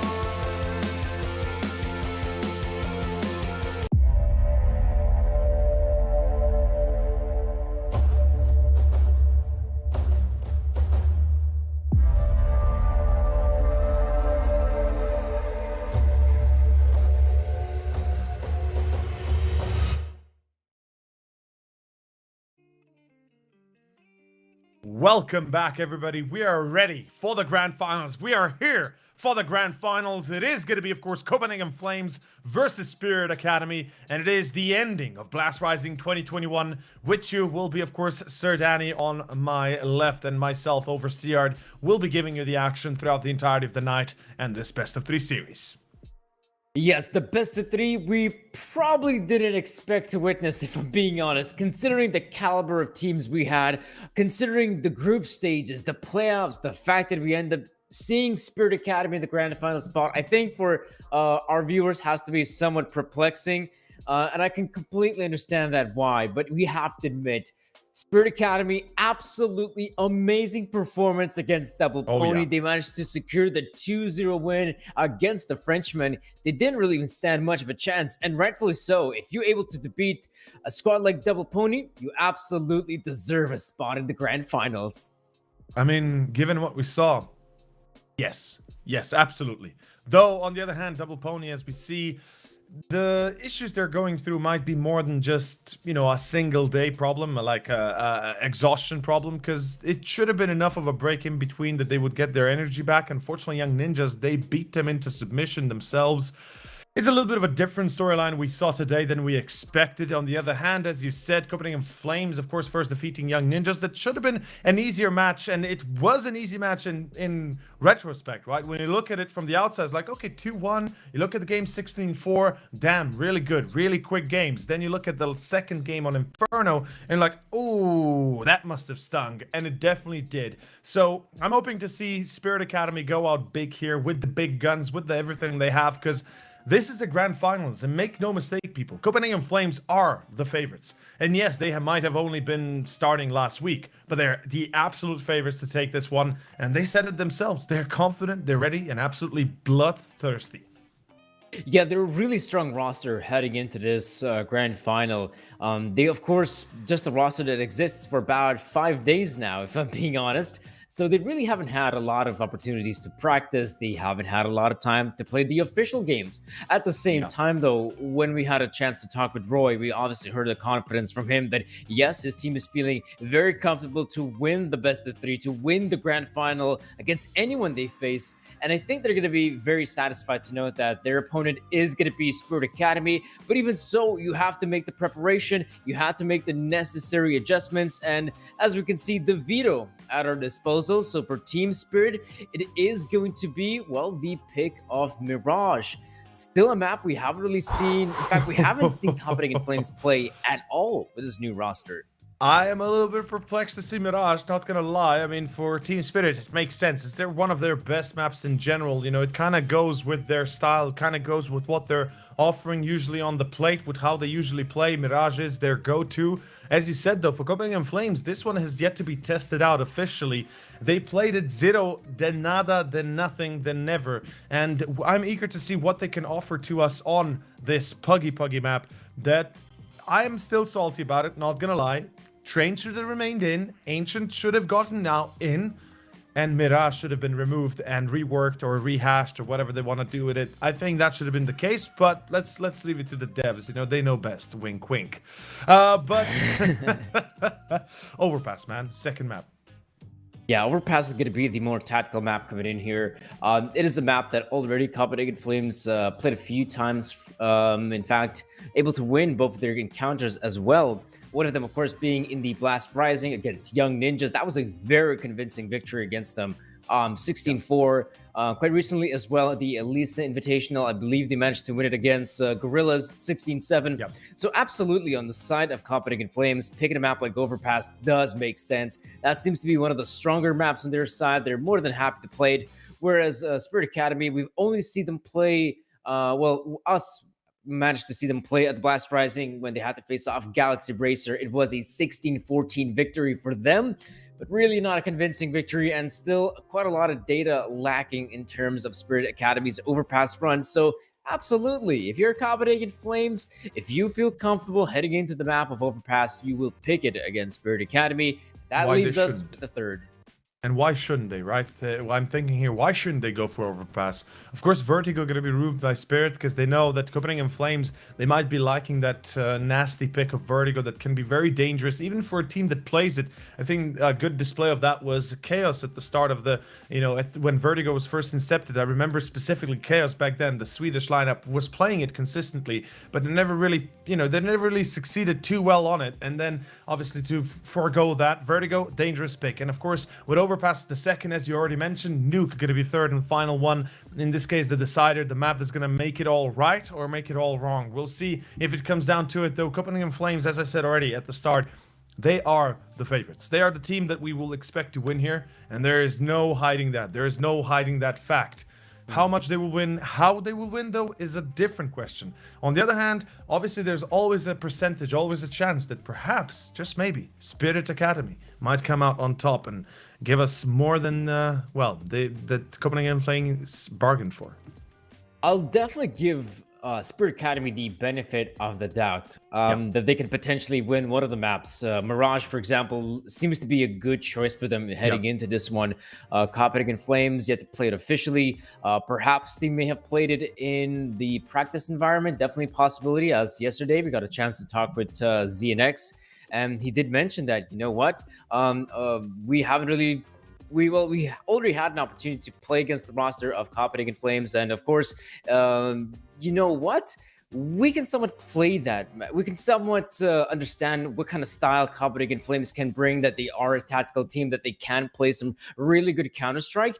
But at the same time, we haven't really heard, what were some of the results when they had to face off Copenhagen Flames in the practice environment. So I'm guessing there's definitely going to be that level of respect coming in here from Team Spirit. But I'd say their probably best bet would be to play the unrespectful Counter-Strike style. You're not, I would say you shouldn't respect the roster like Copenhagen Flames right now. If you are Team Spirit, bring us the same game you could bring against Double Pony, right? Where you could just go out there, swing out, go for the aim duels. Of course, have some of the tactical plays still in the field. Of course, have the two-man setups going in for the peaks. But I'd say if you're going to respect a team like Copenhagen Flames, they'll be sure as hell to punish you. Also, I would add on top of that, show the disrespect and go for the jugular. Don't give them space. Don't give them room. Make them fear you. Make them fear the plays you're going to be making. Because Copenhagen Flames, as you said, they are a fresh team. They are currently not yet well established enough. They can be broken. This is a glass cannon squad right now with potential to go through the roof. They have a skill ceiling that is beyond belief right now that Spirit Academy currently cannot even touch. But there is still that, that fluctuation, that inconsistency currently on the team, because until they really reach a certain amount of time being together, playing together and practicing together and getting those movements, getting into the zone, you can say, into the feel, into the vibe of the team, there will be fragile. There will be glass cannon fragile. But let's see where it takes us. Ladies and gentlemen, it is going to be our first map, Mirage. And of course, with that being said, Flames here to play it up against Spirit Academy, the choice of theirs, Mirage. Yes, it's going to be Mirage, and as we know, Mirage is somewhat of a simplistic map in Counter-Strike. It's not going to require a lot of tactical depth for a team to have good success on it, or at the very least, good fundamentals. So for a team like Copenhagen Flames, even though we haven't seen them play Mirage officially, I don't think they're going to be too surprised that this map ended up being in the map pool and that it was the pick here from Team Spirit. And if anything, they should be able to perform to a good level. Though I'd say if Team Spirit do have a chance at picking up a victory in the best of three in one of these maps, Mirage is by far their best chance. Oh, absolutely. I have to agree. Mirage will be their optimal chance, optimal map to begin this series with. If they can get a victory, that will be perfect. Point in hand as well, which we've kind of forgot for a second there. Flamus will be playing instead of course, Target. So that's something that we should mention. The difference previously, we know that Spirit Academy decided to play with Target instead of Flamus in the second map against Double Pony was because of some internet issues that Flamus has had. So hopefully that's not going to be happening today. But one thing I want to mention, something that we should not forget to mention, Zontix and his performance previously was insane. Absolutely insane, and it could not have gone better. It could not have gone truly in a better manner. And I hope that we will see much of the same here today. The pistol is live. Ladies and gentlemen, here we go. We're opening up Mirage. It is the first round, the choice of Spirit Academy, and the opener here to see where it leads us to. As Copenhagen Flames look like an A-split is in mind through, of course, the set of Palace. Definitely one of your standard setups on a map like Mirage to try and go for the split on the A-bomb side. Xiphon, so aware of the window boost, has ample of time to get the frag at Siren. Pops his head, and Spirit Academy gonna move in the bomb side though. Yabi getting one. Zontix, nice response. ZNX could pick up what Nico does, but Roy's still holding the line. Not any longer though. Xiphon comes in with a rotation, holds it from CT spawn. But now we're gonna have to see Hooksy also stepping up. Spirit Academy making it costly though. Ooh, great pickup here in Hooksy. And Xiphon will take the high ground to spot out one of these players, gets the frag, but now it's Lonesome Flamus who remains. Well, Flamus previously had no opportunity to play. Now he has a time and a chance to shine. Xiphon, he seems to have the right idea here. He's going in towards B. He's going to be rotating all the way over. The bomb already planted. So he now realizes, cool, it's B. Oh, he saw him car, but so did Flamus. A 1v1 that now goes a little bit wandering, a little bit worse for wear here, perhaps for Xiphon, as he initially hoped for. Oh, runs out of bullets, Flamus. At 12 himself, at 18 for Xiphon, and he will still get it at the end. A body shot and a headshot, and that is the round for Spirit Academy. They open up with a banger. It is going to be the first to them. Spirit Academy, the underdog in this matchup. I mean, primarily in all the matchups they had to go up against here in the playoffs, they were the underdog. That would continue here in the grand final, even though initially things look solid for Copenhagen Flames. They still don't manage to close it out. It's going to be Flamus with the last kill and the last laugh. The members here, Spirit Academy, there we go. Good start here in Mirage. First round goes their way. Copenhagen Flames, though, with a response, an investment from their part.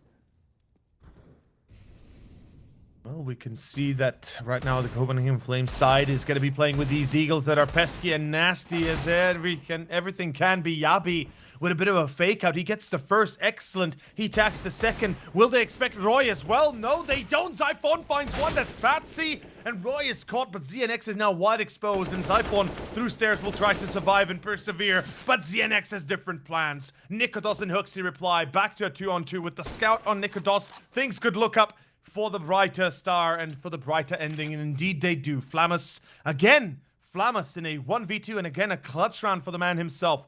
The man that has previously been displaced by internet issues, now having to work against two players. Flamus now, 1v2 previously, the 1v1 against Xiphon wins it out, but this one's a little bit harder.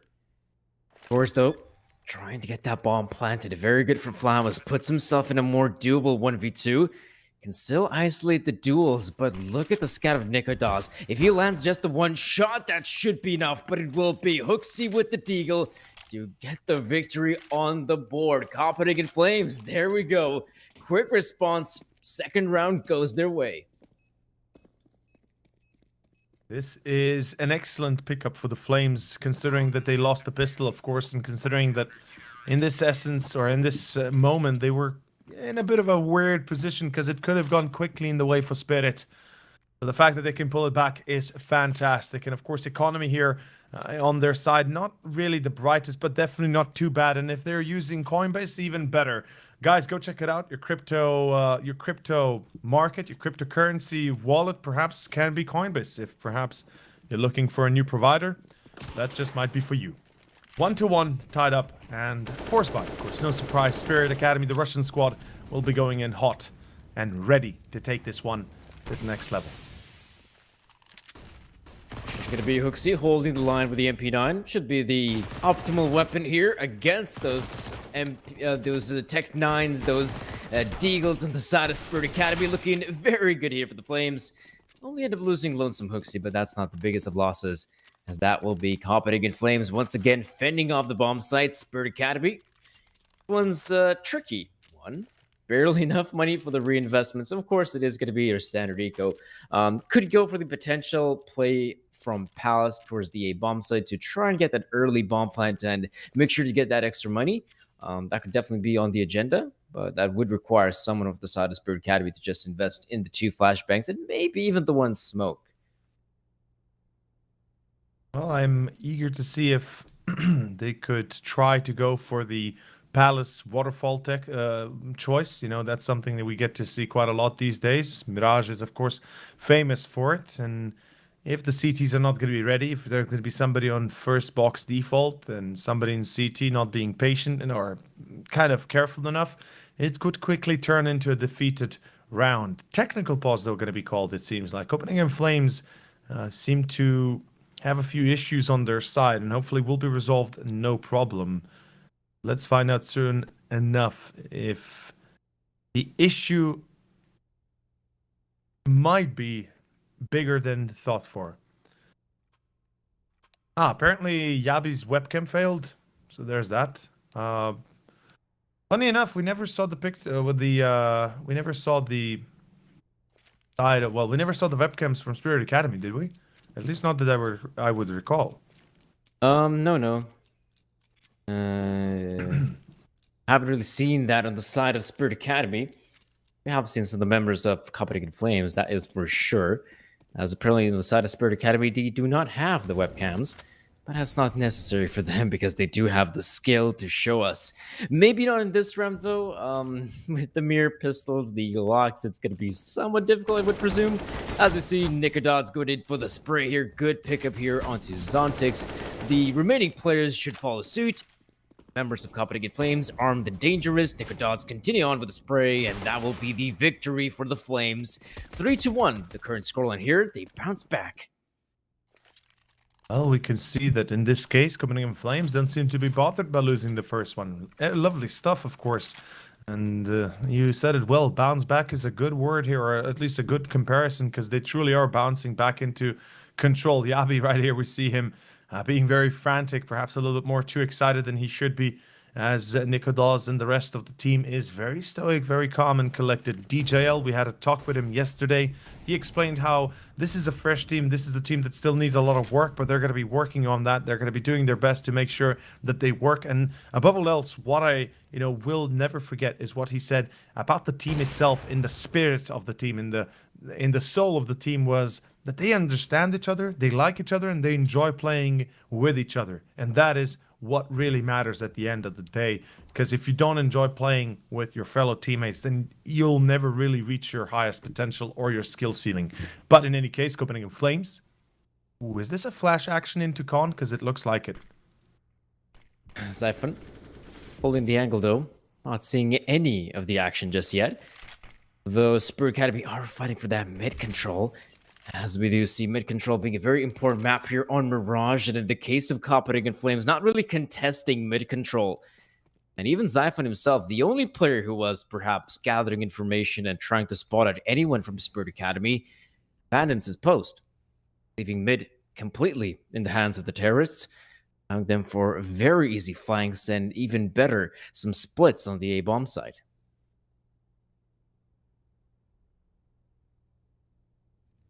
This is seemingly already read by the Flames what's coming their way. Good Molotov timing as well. ZNX burns quite a little bit. And the Spirit Academy boys are flying out. But Flamis and ZNX still find a few. And this could be a problem because Yabi on the Palace, he's been noted, he's been tagged and bagged. Roy replies, but again, the difference is in that one man. As Hooksy comes out through CT, the plant for short still happens. And the cross already being watched. Luckily in this case, Hooksy gets Siren. But luck runs out when Zontix plants, picks up the AK, and can react in time before things get too rough. That is the end. That is the round, and that is the second one for Spirit Academy. Beautifully done. Their A take connecting the dots, and more than anything, could you see the confidence of these guys? They literally just walk onto site 30 seconds, and they delay even further 20 seconds when they lose ZNX there. And Roy kind of giving them a bit of a headache, but they still do it at the end. Second round is theirs.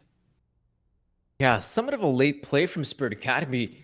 It's surprising to note that they find that success. It's never easy to go for those late takes, and it wasn't a late take in which Spirit Academy throw down loads of smoke grenades towards CD spawn, stairs, and jungle. Like for example, a standard blade take would happen when it's about 20 or so seconds remaining on the clock. No, Spirit Academy, they just walk on the bomb site and find the success by popping heads. Spirit Academy, not too shabby. Second round goes their way. The Flames, though, this time they want to fight for some mid-control in the form of Nikodas. Holding with AWP, going aggressive as well. ZNX will sure get the refrag, but Nikodas probably hoping for the backup of ZNX or Xiphon to help him out. This is quite well thought out. Nikodas, unfortunately, losing his life ain't really the best course, but Flamos, no, he cannot win the duel. The Galil does not help him in this case. Neither does Roy, though, survive too long. As ZNX checks it, they know there were two players in pit, because one of them was Yabi that got the frag, the other, of course, Roy that just got fragged himself. So 3-on-3 ensues, and this is a B split. You can be guaranteed about that. Two players through short, one through apps. That's Zontex. And the opening towards B side it now begins. Patsy is still at 0 frags, though. That's a little bit distressing when you see that on Patsy, the player that's the best performer for Spirit Academy, at least as of late. Oh, ZNX, he knows Hooksy's somewhere behind side, and this could already be the round itself, though. Xiphon, nice jump. I dare you to try it yourself. It's not as easy as it looks. Let's see, of course, if they will even try. No, they're going to go for the save. Smart choice here, saving the op and the rifle, and pretty much the entirety of their utility are specifically weapons and utility. Yeah, gonna keep those weapons in for the next round here, Copenhagen Flames. But yeah, I'm somewhat perplexed by the push there from Copenhagen Flames. The one we saw in middle where Nikodas goes in for the aggressive play. That was a very aggressive maneuver. It's great that he finds the frag on the first player, but to me it felt like he was hoping to have some sort of backup there from his teammates, in perhaps Xiphon being one of those players to back him up in top mid. Somewhat surprising that the Flames, we see Nikodas with the play, but yeah, it's a bit of a shame that he gets the one frag there, Nikodas, but he ends up dying in the process, so the AWP is out of the equation. And I guess if we're going to see some aggression here for Copenhagen Flames, it has to be timed a little bit better next time. We do see some nice pushes there on the side of Yabi, but the players of Spirit Academy are so aware of it. You can definitely see that the guys from Copenhagen Flames are comfortable, or at the very least do feel confident going up against Spirit Academy just on the basis of those pushes. Is looking quite a little bit better, though, just as I say it. Well, these pushes definitely ain't gonna be too well thought out if Spirit Academy keep losing their first player like that. On middle, of course, towards short, it's Patsy. 007 already for him. On balcony, it's Xiphon. He checks out, checks in. Hello, good night. It's Zontex to lose his life. Xiphon's still down to 42, which is a bit, unfortunate. But Yabi's come into Rob's position. This is perfect. Flamos hears the bullets hitting its mark.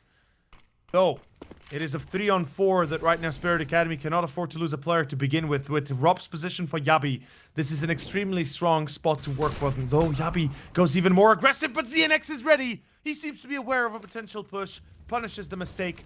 And we are going back to a 3-on-3. A side is still under attack with, of course, Roy coming in through con to make sure that the Flames at least have some sort of a sandwich on top of Spirit. Let's see this one.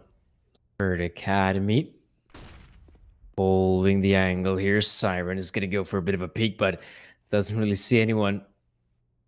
Oh, look at Hooksy, though. Such a good move, but Flame was so aware of it to find the frag.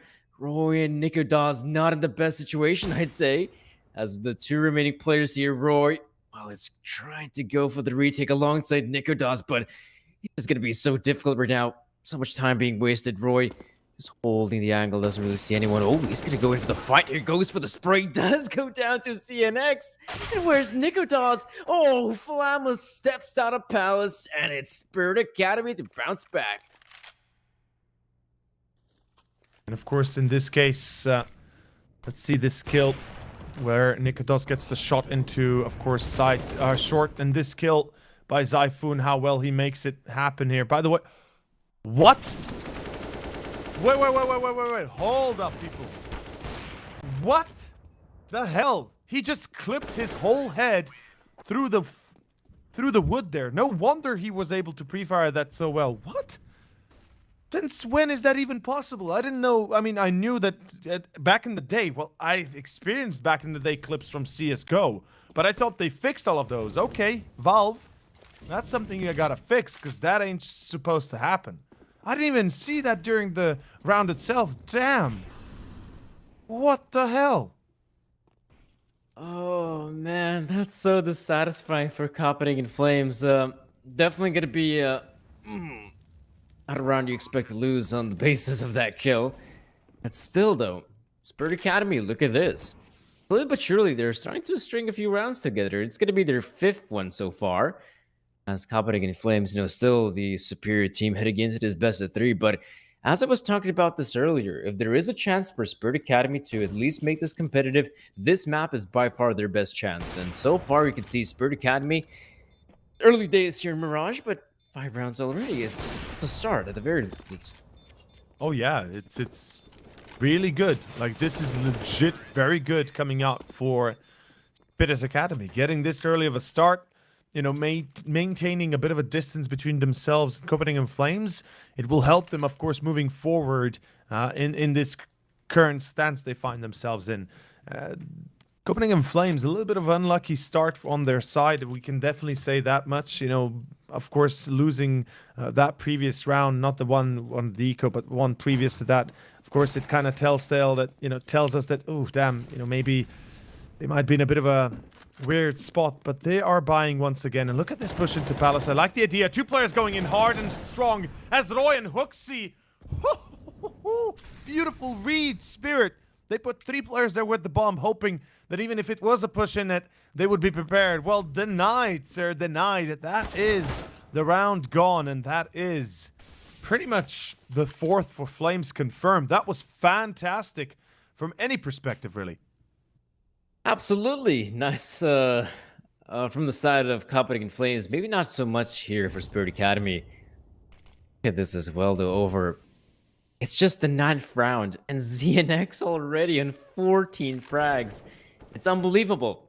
He's been able to play some really good Counter-Strike here for Spirit Academy. Of course, yesterday we did see the... Oh, I'm talking about yesterday. It was just today. Just Earlier today, against yeah. Double Pony, Zontix have a great run of form. Being able to play against the likes of Double Pony. Now it's cooled off a little bit. Patsy as well, somewhat cooled off in that sense. But ZNX, the AWP, if there is one player you definitely want to see shine, that is going to be him. Oh, absolutely. I mean, right now, the only question I have here is how far is this going to go for Copenhagen Flames this one round? Of course, usually we'd expect them to be able to take care of majority rounds afterwards, but given what we saw from Spirit Academy to begin with, and as you mentioned, ZNX on 14, whilst Patsy 0, Siren 1. There's a big discrepancy between these guys. And of course, at one point, ZNX ain't going to be able to carry it all the way home. Like, he can't do it all by himself.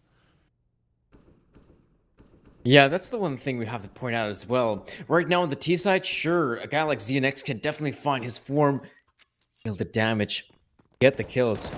But after we do switch it to that second half, that's when the individuals will absolutely need to step up. Not just ZNX. It's Siren, it's Patsy, it's the other guys. It's going to be quite difficult if they can't find their form so far here in the first half. But we'll have to wait and see. 4-5, the current scoreline here. As for Spirit Academy, they've been doing a stellar job fighting for mid control, gaining mid presence, and really not being challenged by Copenhagen Flames. Somewhat of an oversight. Definitely as a CT, you want to make sure that you have someone overlooking middle, not necessarily going for the fights, but someone in connector, perhaps short, or even window is an option.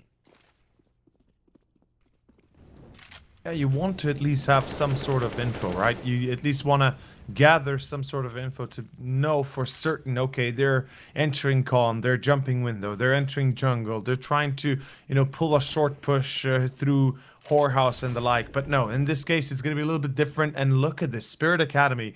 They're going to be coming in through short through house itself, and they will be getting themselves a lot of control. ZNX finds Nico does. Roy replies, but it's not enough. Roy is caught by Patsy and Apps. That's his first frag of the game here, as Spirit Academy are on the verge of picking up their 6th round, a 4v3 that they should be able to take B-side control with. But nades come flying from Kitchen.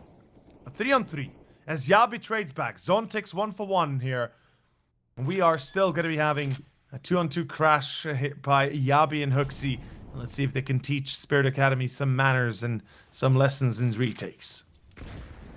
Yabi, first man in, and it's Siren to get him. Leaving it all up to Hooksy in the 1v2, still not really joining Yabi on the push.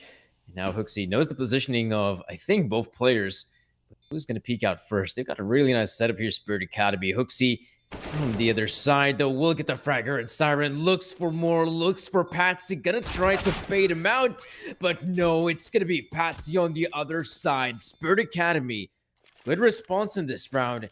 We also get to see Patsy and Siren finally getting a few kills here on the board. Now Spirit Academy pick up their 6th Copenhagen Flames right now. Ooh, they're gonna reinvest in this one. They're gonna have just enough money, but I'd say they're probably not expecting that. Spirit Academy are putting up such a good fight. Oh man, this is getting interesting. Definitely some nice aesthetics here. On the side of CS.Money, of course, guys, if you want to check out one of our main sponsors here, that is going to be CS.Money. If you want to trade up some of those skins, perhaps sell your old skins, get yourself some new skins. Just like Copenhagen Flames have bought up, fully invested in round number 11. Well, this is the opportunity that might make it work for, of course, Copenhagen Flames. They've got the op, they've got the entry, but they can't get more than that. Zontix already coming out hot with the spray. Oh, he's gonna get Yabi through the wall, through that, more specifically, wood on Palace again. That's a little bit devastating.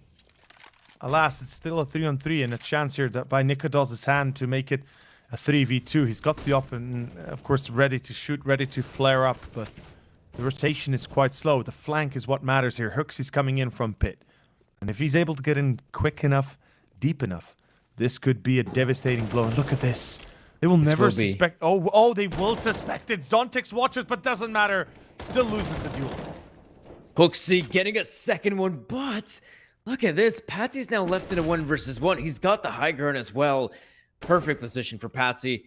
In a prime position to just close this out, as he will peek and he will die.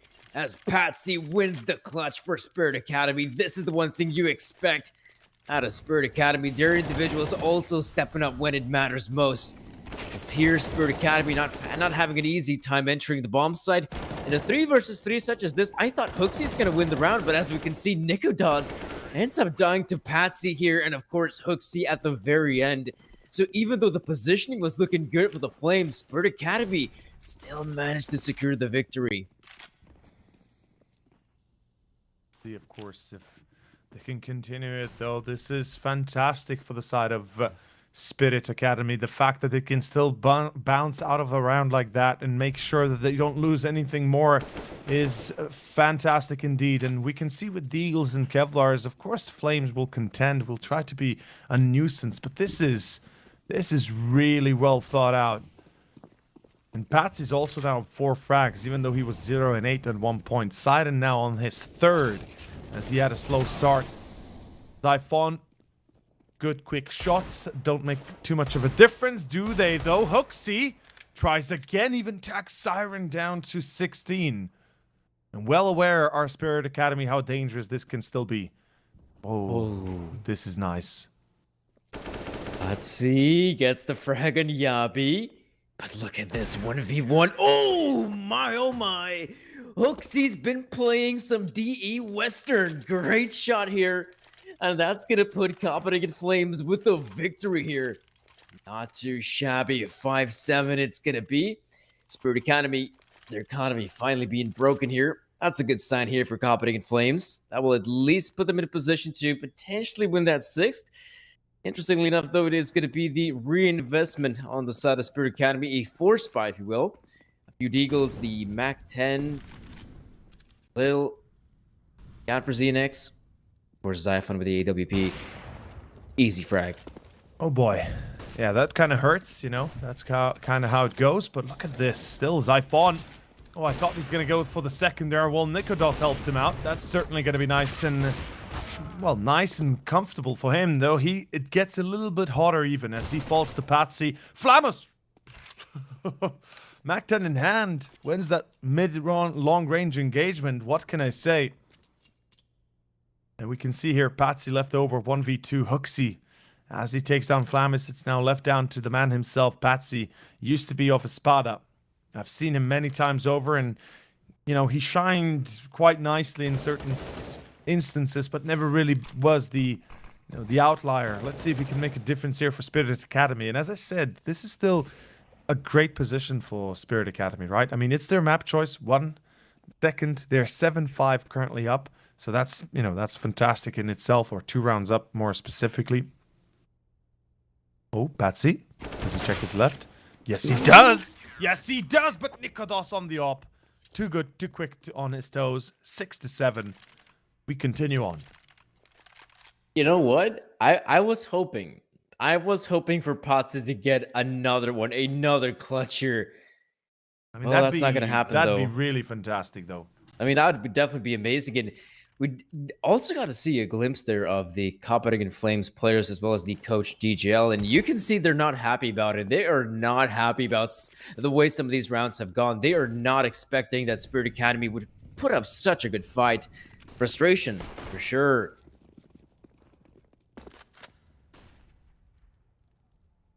And it makes sense that it would be frustration, right? Though, okay, I mean, it's an eco, right? So it's to be expected. But again, it makes sense that they would not be happy with these finishers. Spirit Academy, of course, they're aiming to get as many rounds as they can. And not just that, they're aiming to get as many early advantages as they can. And having a 7-5 advantage is fantastic.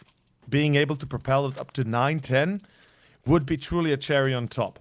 7-7 tied up, and we go into the last round of the first half. First map already, folks. This Mirage game is coming to a close quite quickly. As Spirit Academy take a tactical timeout in this instance. Let's see where it takes us to, of course. Yeah, it is going to be a tactical timeout here from Spirit Academy. And one of the great things about this Academy roster is that we have seen a lot of usage in terms of timeouts. In fact, I could even give props to all the Academy teams we've seen here at the Blast Rising, consistently taking the timeouts, even when they're in a good position, when they're in the lead, or in this case, an even scoreline.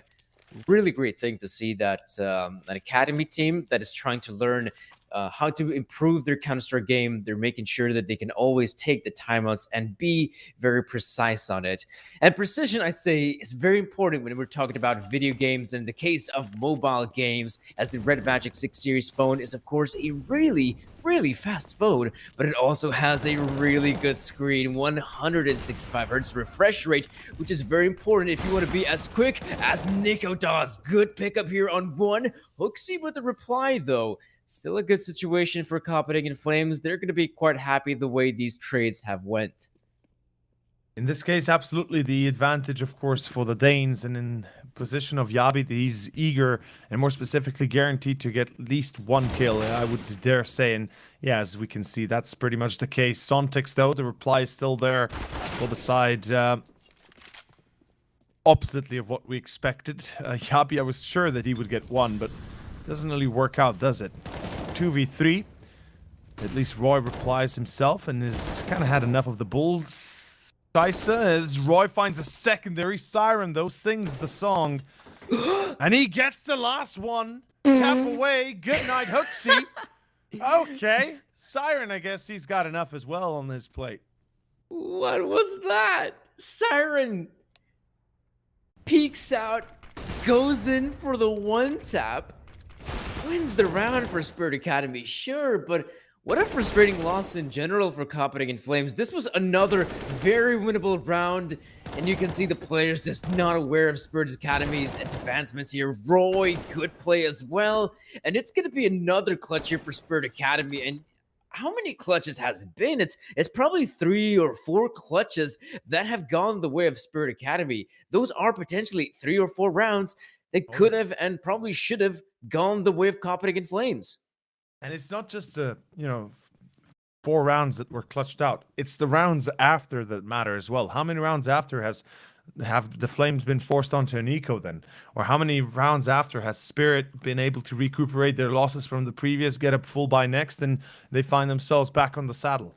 8-7, as we said, this would be a let's say a comfortable ending for Spirit. And we'll see the second half start in a moment. The second pistol likewise here, with Copenhagen Flames looking to find purchase again. They were a little bit, distraught after losing the pistol, but they quickly made it back to 3 rounds in their own favor.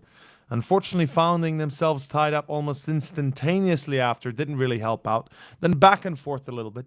Then once Copenhagen Flames reached that 5th round, you could see that Spirit Academy really had just pretty much everything set in stone, and were able to quickly take success and more specifically advantage of the 7-5 position they were in. Now we are looking into our second half of Mirage, and it is a potential here for the Flames to take the tie back in their hands. Sure, if they manage to win the pistol round, that's going to be really important on the side of Flames. And look at Spirit Academy as well. Look at the early stack. You can definitely see some of the early reads from Spirit Academy against Copenhagen Flames. They seem to be oh so aware of the incoming advancement. Definitely going for the early stack towards the B bomb side does make sense, especially because a lot of teams end up playing retake on A. And now here comes the push. Copenhagen Flames entering the B bomb side. They're about to go in, and there's a few good frags working out for Spirit Academy. Good shots from Zontix, Patsy with his, and CNX eliminates Nikodos, leaving it all up to Lonesome Xiphon, who doesn't even know what hit him.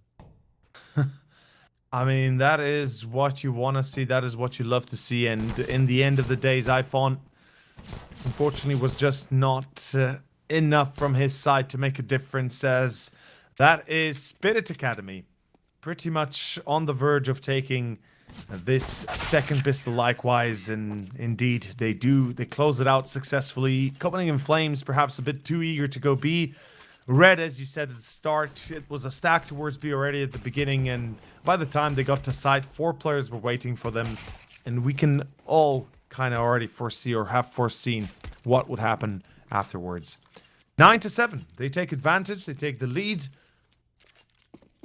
And this is where things get a little bit more interesting, I would dare say. This is where I kind of put it all in the hands of Spirit Academy. This is the map that we expected to at least be the best chance for the Spirit Academy team.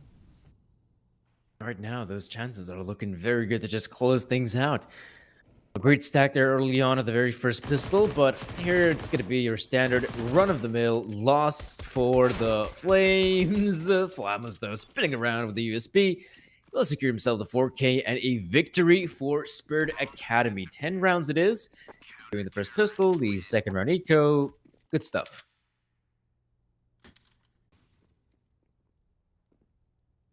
Well, right now... Okay, hold up. This is what I'm trying to say. The way Flamus is able to play in these rounds, in these moments, is fantastic. It's unfortunate that they were allowed to plant, but as I said, in the replay, you could see that Flamus, of course, plays these very reactionary roles, and he is absolutely amazing within them. 10-7, Spirit Academy, unfortunately, do take it up for a 3-round difference. The Flames now finally with AKs in play. They might be able to find their first soon, or will they? Zontix MP9 in hand as he switches off to a grenade. Unfortunately gets caught in the process, but this will spring the attack for Copenhagen Flames, and potentially could be their undoing, man. Oh boy. Oh, Siren. Perfect positioning to eliminate their Hooksy and Copenhagen Flames. No success. Ooh, no dice. This round was the purchase. And as we can see, the push here from Spirit Academy's Zontix, very good, but it's once again the B-side hold that works out so well here for Spirit Academy. Copenhagen Flames can't even make their way into the bomb side. That's how well Spirit Academy holds on to the site. And for the Flames, though, this is a bit dissatisfying. Again, not a lot of money, so it's going to come down to the mere pistols, the armors as well. So good opportunity for Spirit Academy to secure yet another round. And this is where things are getting a little bit hairy for the Flames. That is true. That is true. And of course, let's not forget when we talked to, of course, Spirit Academy, they said they would be far more afraid of Copenhagen Flames than they were of Double Pony, with good reason. The Flames are a structured team, but when you start winning them like this, certainly that structure starts to mean less and less, and you just start to disrespect them more and more. As we said, perhaps the more they disrespect them, the better they're going to be performing, and indeed it seems like that's the case. Look at this. Oh man, Zyphoon runs out of bullets at the last second there. Even as the bomb is planted, the round is lost, unfortunately. 12-7. Copenhagen Flames are starting to be trashed around a little bit. And let's see where it goes, of course, with what this means for us. What this means for the entirety of this Mirage map. As Flammers holds it nicely, we can see again on the replay that he is very stern in his position. It's a classics position that he stands in that door spot just under the A sign. It's something that was very much used back in the day, which you would have an off angle on pit, and if players were not careful enough, there was a head popping out that you couldn't really see out of pit. You could easily get yourself a few frags. But look at this. Look at this performance right now. Spirit Academy, 23 frags for ZNX. He is going insane. And this seems to be potentially the end, because Copenhagen Flames desperately need to pick up a round or two here and soon. This is necessary for them so much. If they end up losing this gun round, Money's going to be in a pretty awkward spot, but Patsy, good pickup as well. And that positioning from Patsy, it's so unorthodox. He can't even really back away from here, so he's just going to hold the line. Gets another one, slows down the push even more. ZNX chimes in, and what can Roy do? He can spray, but that will be his end. 13-7. What a ridiculous round from Spirit Academy. It's quite unrealistic how good they're playing. Legit, like they are doing everything right, everything's going well for them, and it seems like that Spirit Academy have, you know, even though there weren't many demos to go by for Copenhagen Flames, even as we heard it from LNZ, the IGL, of course, of Young Ninjas, he said that there's not many demos you can go by, and being a fresh team, they're very unpredictable, because you don't really know what to expect, what is their go-to default. But we see here the Spirit Academy don't seem to care much. They seem to have read the situation the way you would imagine a team that has a lot of experience behind them to be reading it. And more than anything, the Flames, you know, this is one of those problems that we did kind of outline. They won't be relying that much on tactics. They'll be relying on raw aim and raw performance. And in this case, everybody's showing up, but it's still not enough. It's still not going to be giving them that extra push in the right direction, it seems like. Not looking too good here for the Flames. Ooh, Yabi. Going for a lengthy spray there. The smoke grenade not going to slow down the push. Zontig's good pickup of Nikodas. Hooksy gets his. Finally, they can enter the bomb site here. Let's see if they can get that bomb planted here. Copenhagen Flames. It is still stuck in short. Ooh, Siren so quick on Yabi. Leaving Hooksy in a difficult position. Double peek as well. Beautiful from Spirit Academy. Another great hole here on the CD side of Mirage, and Copenhagen Flames not really finding an answer. As we can see right now, it's just, ooh, the money's dire for the Flames. I think we're going to see the reinvestment, but we're absolutely going to see the tactical timeout, which of course can be used to look at their economy. If you guys want to make sure that you at least have a grasp on your cryptocurrency economy, be sure to head on over to Coinbase or Coinbase.com to get yourself that cryptocurrency wallet.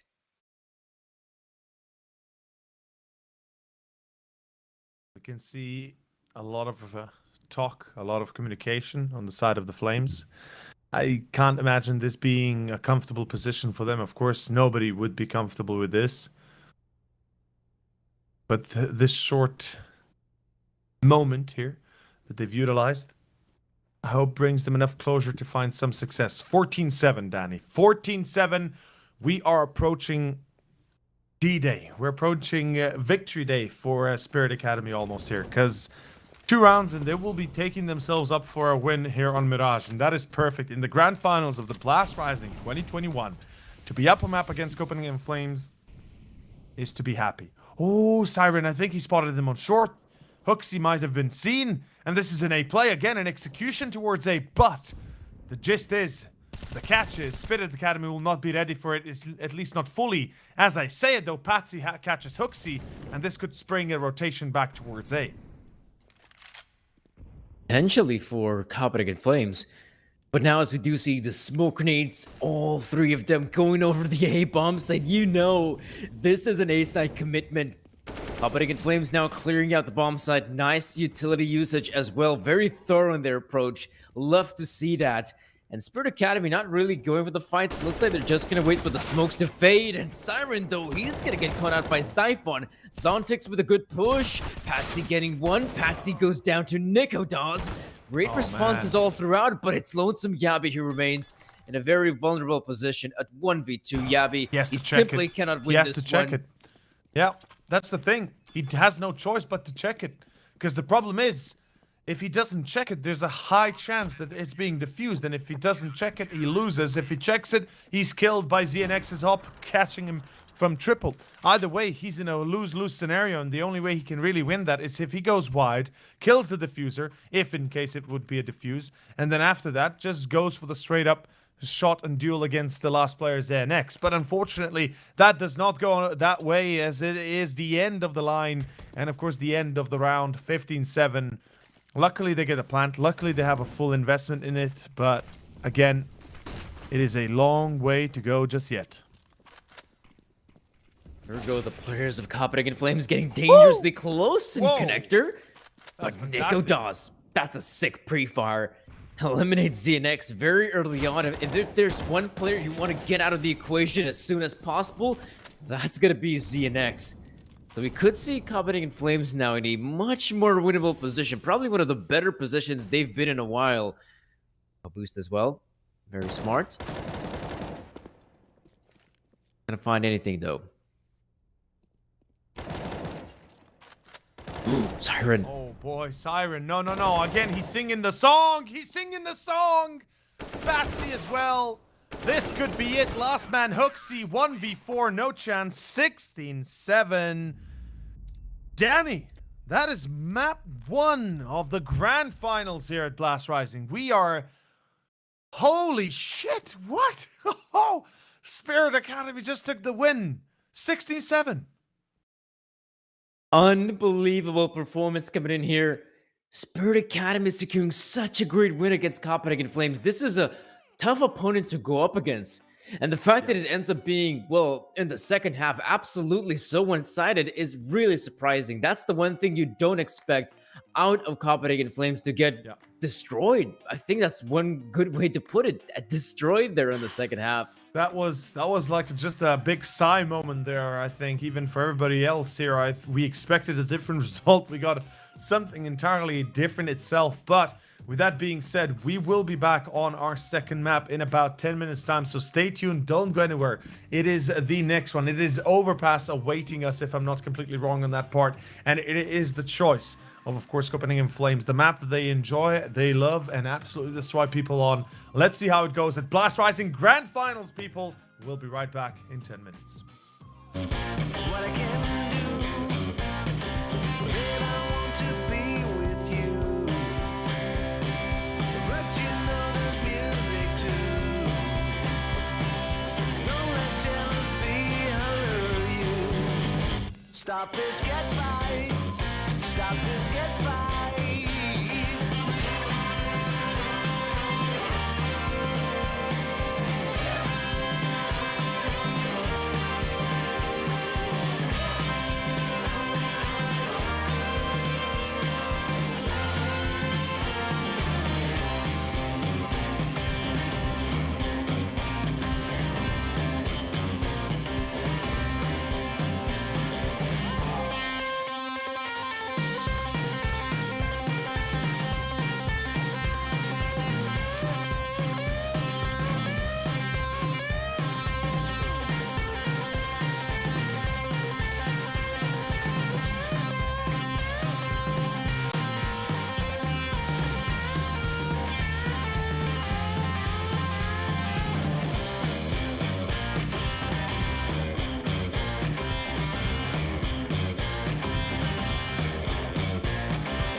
big, 'cause boy, you're gonna make it. Stand tall, there's a higher road you're taking. Let go of everything that you know and be wild in the mystery. Yeah.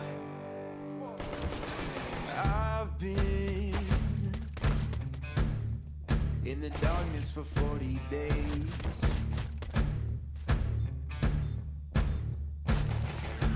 I've been searching for holy flames, a sign to light up the way. So can you help me out? Can you help me out?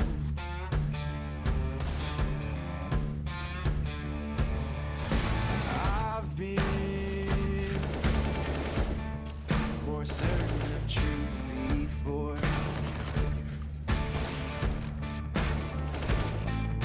I've been called a righteous man before. Yeah, I've been closer to Jesus before. So can you help me out? Oh, can you help me out? Am I on my own? Am I on my own? Or can you help me out? Am I on my own? Am I on my own? Or can you help me out? Can you help me out? I've been scared to look in my soul.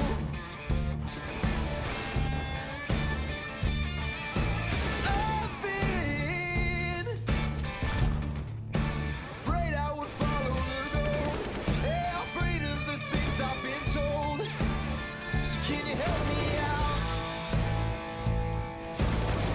Oh, yeah. Can you help me out? Am I on my own? Am I on my own? Or can you help me out? Am I on my own? Am I on my own? Or are you speaking now? Are you speaking now? Oh, I think I can feel you say, dream big, 'cause boy, you're gonna make it. Stand tall, there's a higher road you're taking.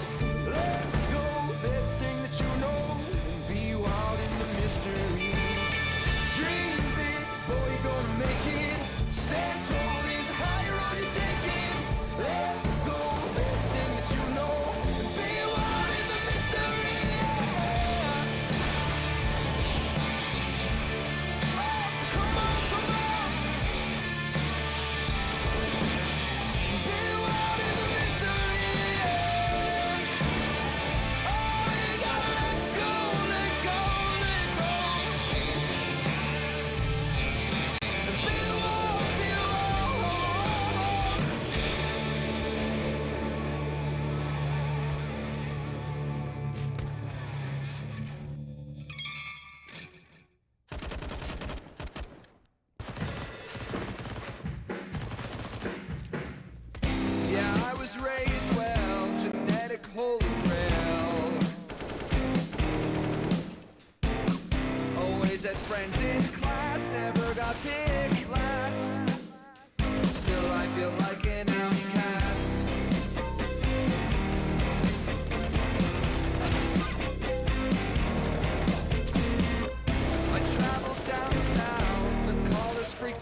wasn't fine when I wait.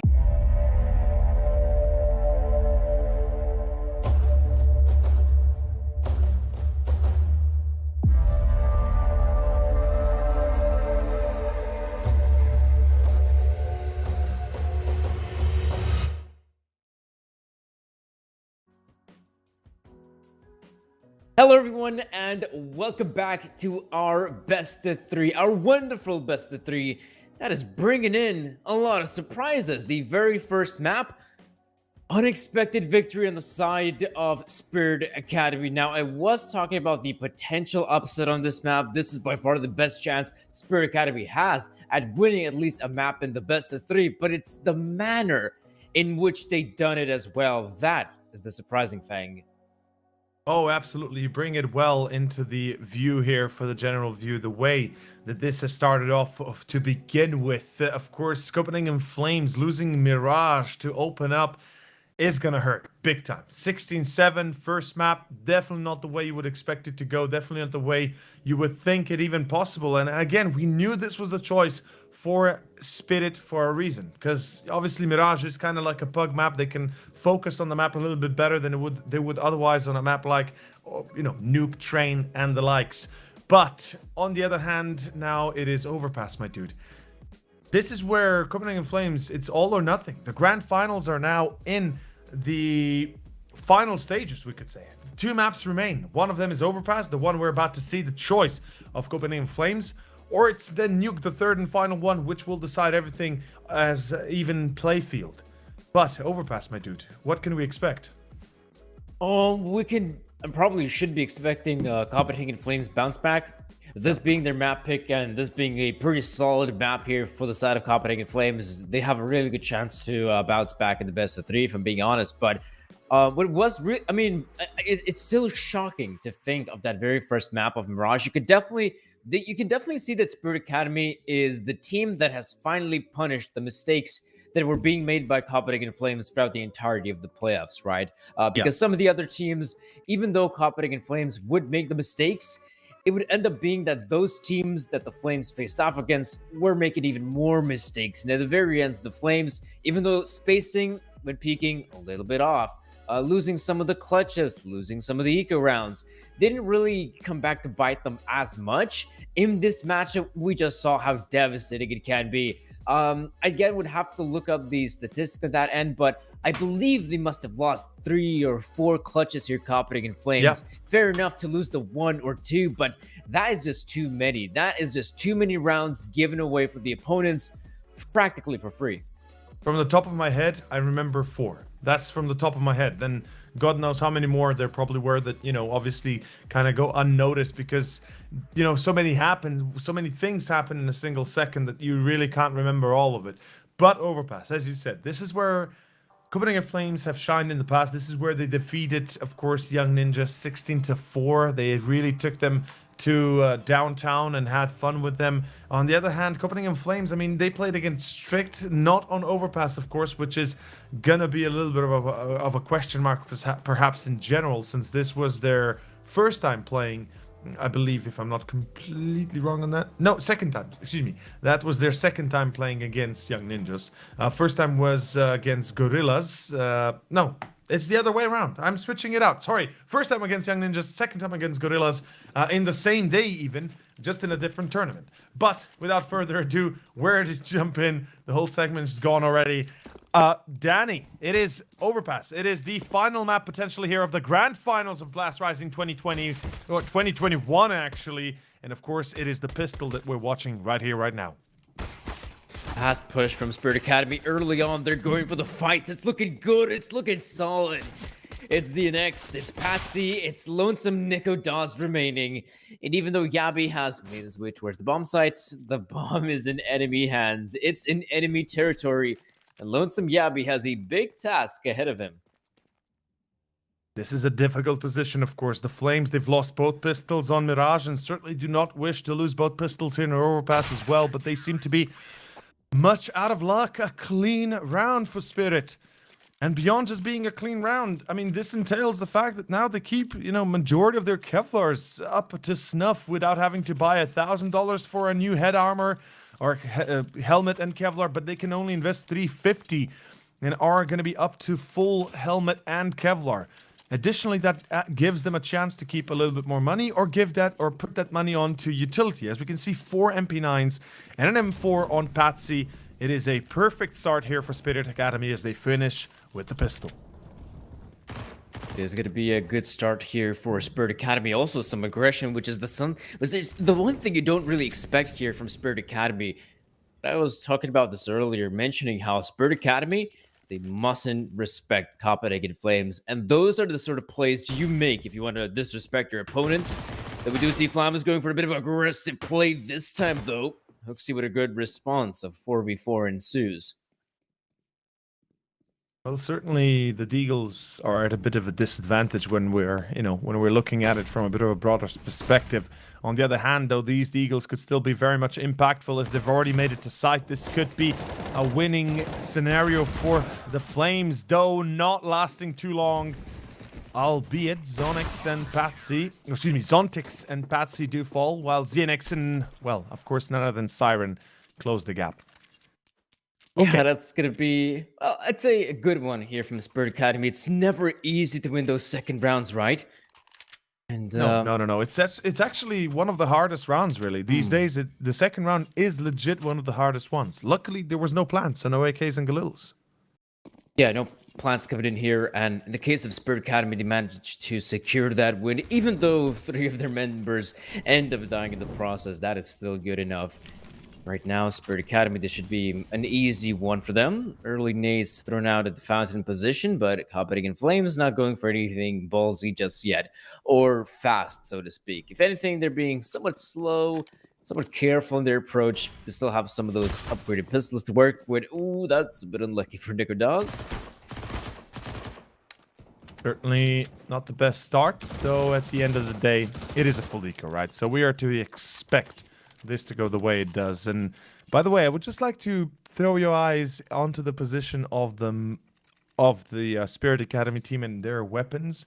I mean, Danny, they have 4 MP9s and an MP7, and now Siren's gonna upgrade into the M4, so does Patsy. The rest, never mind. They'll upgrade as well into the op for ZNX. Zontix, you can go for the M4, but he's gonna keep the money. Fair enough. I respect the choice here. He's a man of culture, not a man of hunger. He goes to keep the MP9 and see how far he can go. Patsy, meanwhile, connector control. 3 players in this case towards a 2-in con. And a boost that does not actually succeed this time around. Yabi prepared. And a beautiful cancellation of their attempt. Nice one for Copenhagen Flames. Definitely need all the good starts they can get their hands on. Something tells me we're going to see the aggressive play here from Spirit Academy. Look at the positioning here as well. From connector, from B short. I believe that is a team kill. Yeah, that actually really sucks because they had an advantage. They would have had a man up and they would have been in a good spot to potentially keep up the charade here. But Spirit Academy, they have just bought themselves a chance back into this game, more specifically into the round. There is definitely some B. And of course, the B push should be coming out momentarily. Ooh, look at the push from Flamas, though. Has gone for the aggressive play, leaving just the lonesome Zontix on the B bomb side. Should have the rotation from ZNX shortly, but holding on with the MP9 will be a difficult task here for lonesome Zontix. Oh, I say that. Look at the damage inflicted. Goes for more. He'll be going down eventually. Opens up the B bomb side. ZNX, though, getting in a prime position. That nade as well. I wonder what he'll choose, the nade or the Molotov. In fact, looks like it's just going to be the P250. He's going to swing out, go for the fight, but Roy will secure the victory here for Copenhagen Flames. A good round for them, even though it was somewhat of an awkward start as Zyphon was holding from connector. And we saw that push coming in from Spirit Academy here in this position. Yabi manages to find the one, but Patsy goes for the aggressive play, and it's Zyphon who actually accidentally shoots his teammate there through the smoke, thinking he might just hit Patsy there. And so, Copenhagen Flames, response, the first round goes their way. Seems like, much like yesterday, and hopefully we'll see more out of this for the Flames. There is not much room for mistakes. It is the second map. It is the last chance here for the side of the Flames to make a difference in these grand finals. As we can see, fair enough. Aggressive Entry, maneuvers. trade back. Yeah. Not too shabby here from Spirit Academy. Again, it comes back to my earlier point of Spirit Academy just loving to make those aggressive plays. But right now, Siren is in a very awkward position because he has no idea if anyone will push him from connector. In fact, he might just make his way out of connector. Will be checked here by Roy. I mean, that would have been such a difficult position to make your way out of, because if it's not Roy from restrooms, it's definitely someone holding from birthday, or perhaps someone coming in the back lines from connector. So quite the odd choice there. And of course, he'll be going down very early on here. Copenhagen Flames now, 45 seconds on the clock. And it looks like a potential B hit. I'm looking at the current heat map of Overpass, and yeah, it is going to be a B hit. And what I'm looking at is on HL3 the heat map of Copenhagen Flames, and they primarily like to keep themselves towards, of course, connector. At least one player towards Monster, and then for the majority part, kind of slowly walking their way into connector short toilets, or making their way down towards B short and then into B itself. Very rarely do we see majority of players group up in Monster and then hit the B site, because whenever they group up, they usually do actually hit the B site. There's rarely a fake. And in this case, Copenhagen Flames, well done, well thought out. They'll even get a few more for their troubles, as Flammes, though, unfortunately gets Roy. The rest will be giving chase and cutting it close, Flammes and ZNX. They will both, well, at least one of them will be chased, and ZNX is about to be falling as soon as that. Or is he? Well, he survives. Fair enough. That's kind of crucial here for the CTs to have at least one rifle to work with. It gives them a bit of a fair chance to potentially keep a victory in their hands on this one. Tactical timeout being called. Early, but welcome. Maybe not necessarily gives them a big chance to win the round in the case of Spirit Academy, but at the very least could make it somewhat more expensive on Copenhagen Flames side. Could at the very least make things competitive. We'll have to wait and see, though. It really comes down to what sort of idea do Spirit Academy want to go for. Absolutely, one of the ideas you can try to go for is have that one player with the M44 go for the aggressive play, and maybe you can catch one or two players of guard. Maybe he's capable of eliminating those guys. Players who are just on USPs can recover an AK-47, or maybe even better, an AWP for their troubles. That would be massive. That would be the one good thing that Spirit Academy could try to accomplish, but it all comes down to whether ZNX, the one player with the M40A4, can find any success. What we do see, though, is, ZNX taking a very forward position, and to flash as well. So waiting for the players of Copenhagen Flames to commit in the fountain position. You can see Roy keeping an eye on the angle, still wins the frag and the fight against ZNX. That's put Roy in a position where, he's definitely expecting more players from the side of Spirit Academy. And as you can see, the push doesn't really go their way. Just the one kill is all they're going to get. And that is pretty much all there is to it for, of course, the side of Spirit Academy and their eco. I would argue that in this case, of course, Spirit Academy need the op up as soon as possible, because they want to stop this early success for Copenhagen Flames, right? They want to make sure that every single early round for the Flames is going to be either in doubts or it's going to be in shambles. So doubt means that they're going to be working against an op that kind of could be a danger. Whenever they push towards toilets, they'll be thinking, oh, is there an op in this little connecting area? Is there an op on long? Is there an op in con? Is there an op on site? Or is there an op on B? You know, that kind of thing. So where it puts a bit more doubt in the heads of Flames. On the other hand, somebody needs to take care of course, those early peaks by Hooksy and by Zyphon, or more specifically by Roy at this in this case. 3-3 tied up, and we are moving back in action for the Flames as they are successfully picking up the slack that they early gathered up on this second map. But before we continue, of course, go check out Red Magic. Thank you for supporting us. Of course, Red Magic, their Series 6 phone at 165 Hz refresh rate on the screen. Pretty damn insane. Yes, it is going to be a bit of a push here from Siren. Roy holding the angle. Very nice to eliminate Siren, but that's the problem. Lonesome Siren goes in for the play and doesn't really have the backup. ZNX still at birthday. And Zontix losing quite a lot of HP from those nades on the side of Copenhagen Flames. So, I guess we could see Spirit Academy right now. Maybe even going for the monster push.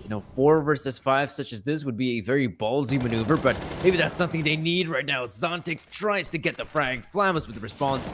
But the players swarming the side. Flamus goes down. B side opened up. Well, DNX 1v4 can't really do much. It's the 4th round here for Copenhagen Flames. There is no doubt anymore about that. As we have Huxi, Nikodos, and Yabi to work their magic with the low HP. Probably going to give chase at least with 1 or 2 players here. Should be looking to find ZNX. On the other hand, successful for the Flames is, of course, their 7th round.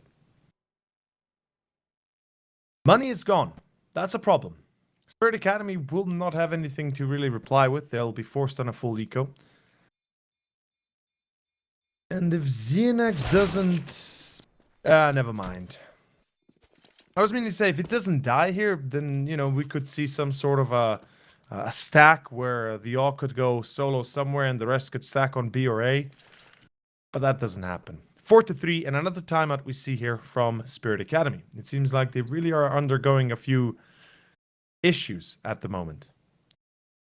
Yeah, some issues on their side, but at least looks like the smiles are back on the side of Copenhagen Flames. Right now, they can absolutely reset heading into the map of Overpass. Mirage ended up being a very good map there for Spirit Academy, but you still have your own mapping to play with, so that's the one great thing for Copenhagen Flames. And so far, Spirit Academy, at least early on here, on Overpass, not really finding a lot of success. And the one great thing about Mirage was absolutely Spirit's CD side. It was so good. The players able to step up. All of the players, in fact, I even go far as to say that, really good holds. And so let's see if they can bring that same level of play. Because right now, Copenhagen Flames started to build some momentum. The 5th round will absolutely go their way unless some shenanigans ensue. Siren, once again, going for the aggressive maneuver. And, oh yes, big fan of the boost.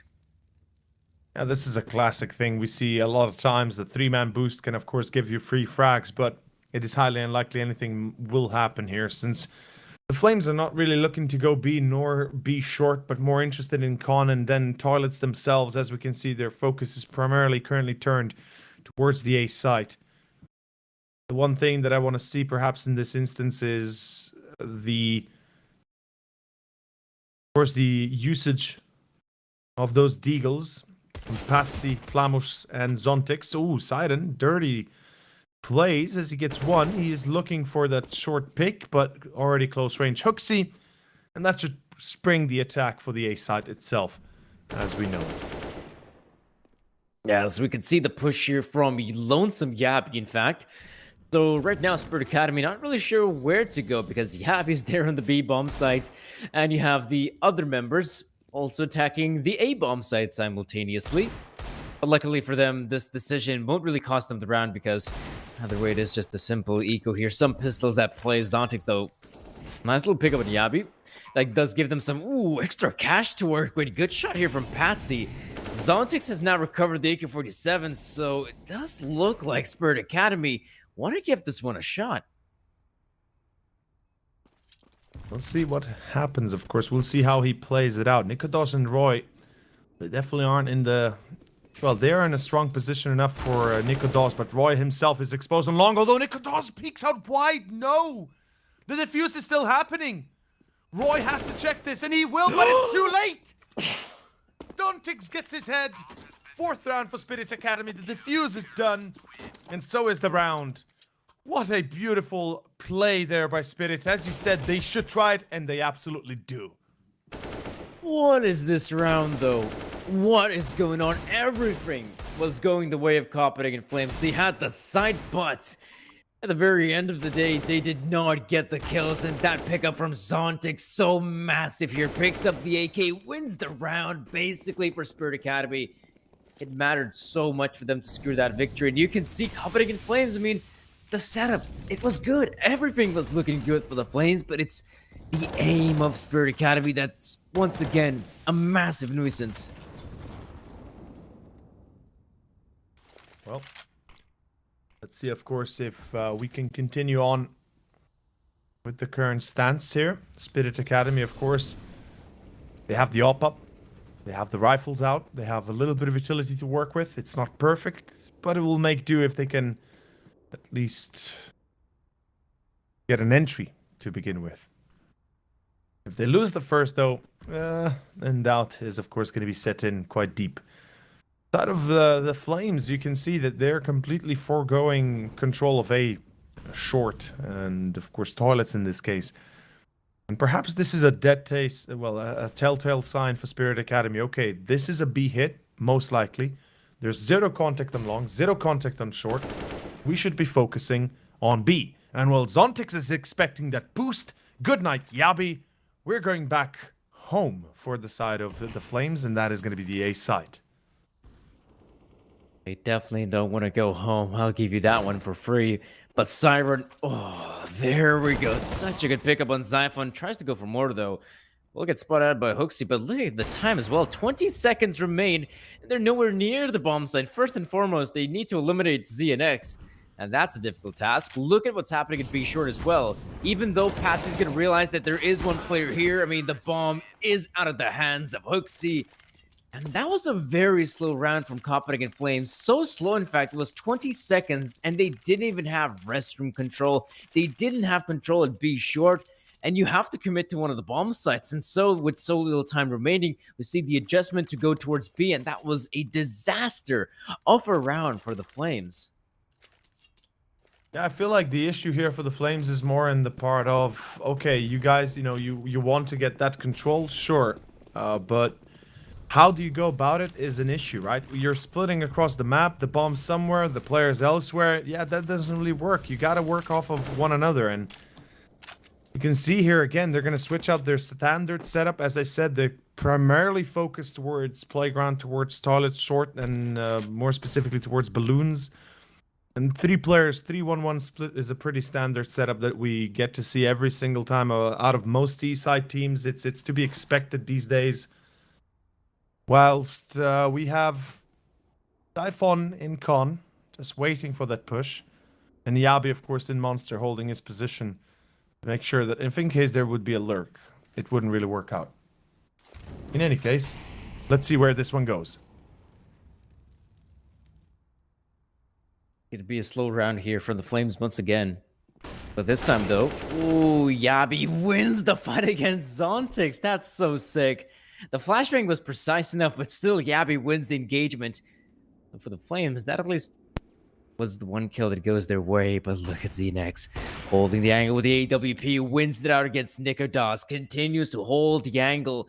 And look at this as well, 30 seconds remain. Copenhagen Flames looks like they want to abandon the banana take. Instead, they're going to come through long, and they have a 2-man setup here. Siren holds the angle, though. He's going to catch one, and the second one as well.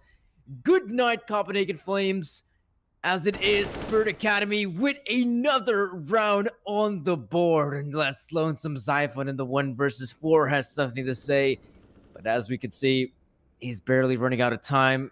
And then there's no way to win the round. Yeah, that is it. Xiphon alone. No bomb, no hope. That is 6-4. And yet again, Spirit Academy is taking control. Getting a little bit hot in here, Danny. Not gonna lie. Not just figuratively, but quite literally as well. I'm starting to sweat a little bit because it's actually quite insane of a matchup, this one. The fact that Spirit Academy is able to put up such a great fight really tells you how good of a team they are and how much of a skill ceiling they have. Because we already spoke a little bit about, you know, about it between Copenhagen Flame, about the skill ceiling between Young Ninjas and Double Pony. How much these young players from Young Ninjas can present and give to us, or give to the world, even in this case to the scene. For the side of Spirit Academy, seems like that is the double of what Young Ninjas can almost do. And let's of course hope to see a bit of a different style right here, as we do have pistols and Kevlar. Well, just a little that Xiphon saved up, the rest with Glocks, of course. And an A attempt through short, perhaps. Oh, this is going to be interesting, isn't it? Getting up close as possible. Siren Flashbang comes in. Ooh, struggling a little bit, but really not going to be the biggest of issues here. Copenhagen Flames trying to enter the bomb site. Siren will go down eventually. But again, Spirit Academy, they have the numbers, they have the members. They also have the rounds to take away. 7-4. Spirit Academy looking quite strong here right now. Not that it feels like it wasn't that long ago, 3 or 4 rounds prior, when you look at Copenhagen Flames, you can see there we go. Looks like Copenhagen Flames finally have some smiles on their faces. They're looking comfortable, they're looking confident, but things are changing rapidly. Going downhill here for Copenhagen Flames, and again, it's back to being fully focused heading into this matchup, and definitely it's not an easy endeavor, and it's great to see the tactical timeout come out. And of course, with the tactical timeout now, the discussion is over. But of course, the sponsors continue sponsoring the event. And one of our sponsors is, of course, going to be Coinbase. We're also bringing the economy for you guys. And every single round, we see the investment. So, of course, if you're interested in having a cryptocurrency wallet, be sure to head on over to Coinbase.com or onto the app by the same name, Coinbase. That's well put, man. Well put. I'm never that clean with these segments, not gonna lie. I'm pretty bad when it comes to promotional stuff. Like, I feel like, you know, I was botched at the end. But hopefully not for long. Of course, Copenhagen Flames have a bit of a different problem, you know, just botching a few words maybe can happen. But botching the whole game, botching the map, that is a different scenario and certainly a problem Copenhagen Flames do not have the commodity to afford. Because if they lose this round, let me not even get started, because it will be a blast. And this is Blast, of course, rising. Spirit Academy, the rising stars of the scene of the CIS region. And there's so many, man. Like, it really feels like we're in an academy kind of age right now. It's like the age of academy has come. The age of main teams is over, and the age of academy has begun. You know, that's kind of how it feels, and I stole that one from Lord of the Rings, and I'll give you that much. But let's see, of course, where this leads us. Xiphon, good start. Okay, that's the first. Let's see if they can make up more. As in connector, on toilet short, will be a little bit of action happening. Ooh, but there's also a push happening on the B bomb site simultaneously. So you should be seeing the full rotation going on right now. This could catch a few players off guard. Zontix, though. Massive frag on Nicodas. Doesn't get the one. Oh, but look at Roy's positioning. He will be the one to win this round. There's no way in the world the Flames lose this one. Roy in a prime position. Oh, I see that, though. The bomb still needs to be recovered. This is awkward. Siren gets the frag. Oh, no. Is there enough time for Roy? There isn't. Or is it? No. Oh, wait, there is. There's just barely enough. No, there isn't. There is literally not enough time at the end there. Oh, God. He started planting at 4 seconds, and I guess he started planting just as we hit 3 seconds. Unfortunate and absolutely devastating. 8-4, ladies and gentlemen. Spirit Academy, the second round they win with time running down for Copenhagen Flames. Ouch, ouch, ouch. That's not good. That's not good at all. Oh, this is really dissatisfying for Copenhagen Flames to get so close once again, and this time around it is going to be the victory here for Spirit Academy. 8 rounds already on the city side of Overpass. That's a lot. That's really a lot, and again, we talked about their track record in Overpass, and I mean, it's not great. It's a few losses against a team in the form of Skade. The one victory they do have is against Galaxy Racer, and it's a 16-14 win. Definitely not the most convincing performances, if I'm being honest. As we do see Absolutely not, yeah. Though as we do see, Spirit Academy has been really just putting up a good fight as well. I mean, this is more than just a good fight, Danny. This is a proper battle that we are getting to see here and enjoy. Spirit Academy, they are in the true spirit of spirit. It's not just the Academy. This is, you know, the main team would be probably very proud of the way this is going. And if it continues any further, we might see some big roster changes soon enough, or at least just big announcements. But in any case, let's hold on our horses for a second, as right now, Huxley's going to find Flamos pushing into Monster. A bit of a unwanted peak, but Copenhagen Flames won't be bothering, or at least won't be complaining about that one. Good entry. 37 seconds. Time is running down for Copenhagen Flames. Let's see if they can get this one going towards the B site and actually succeed with it.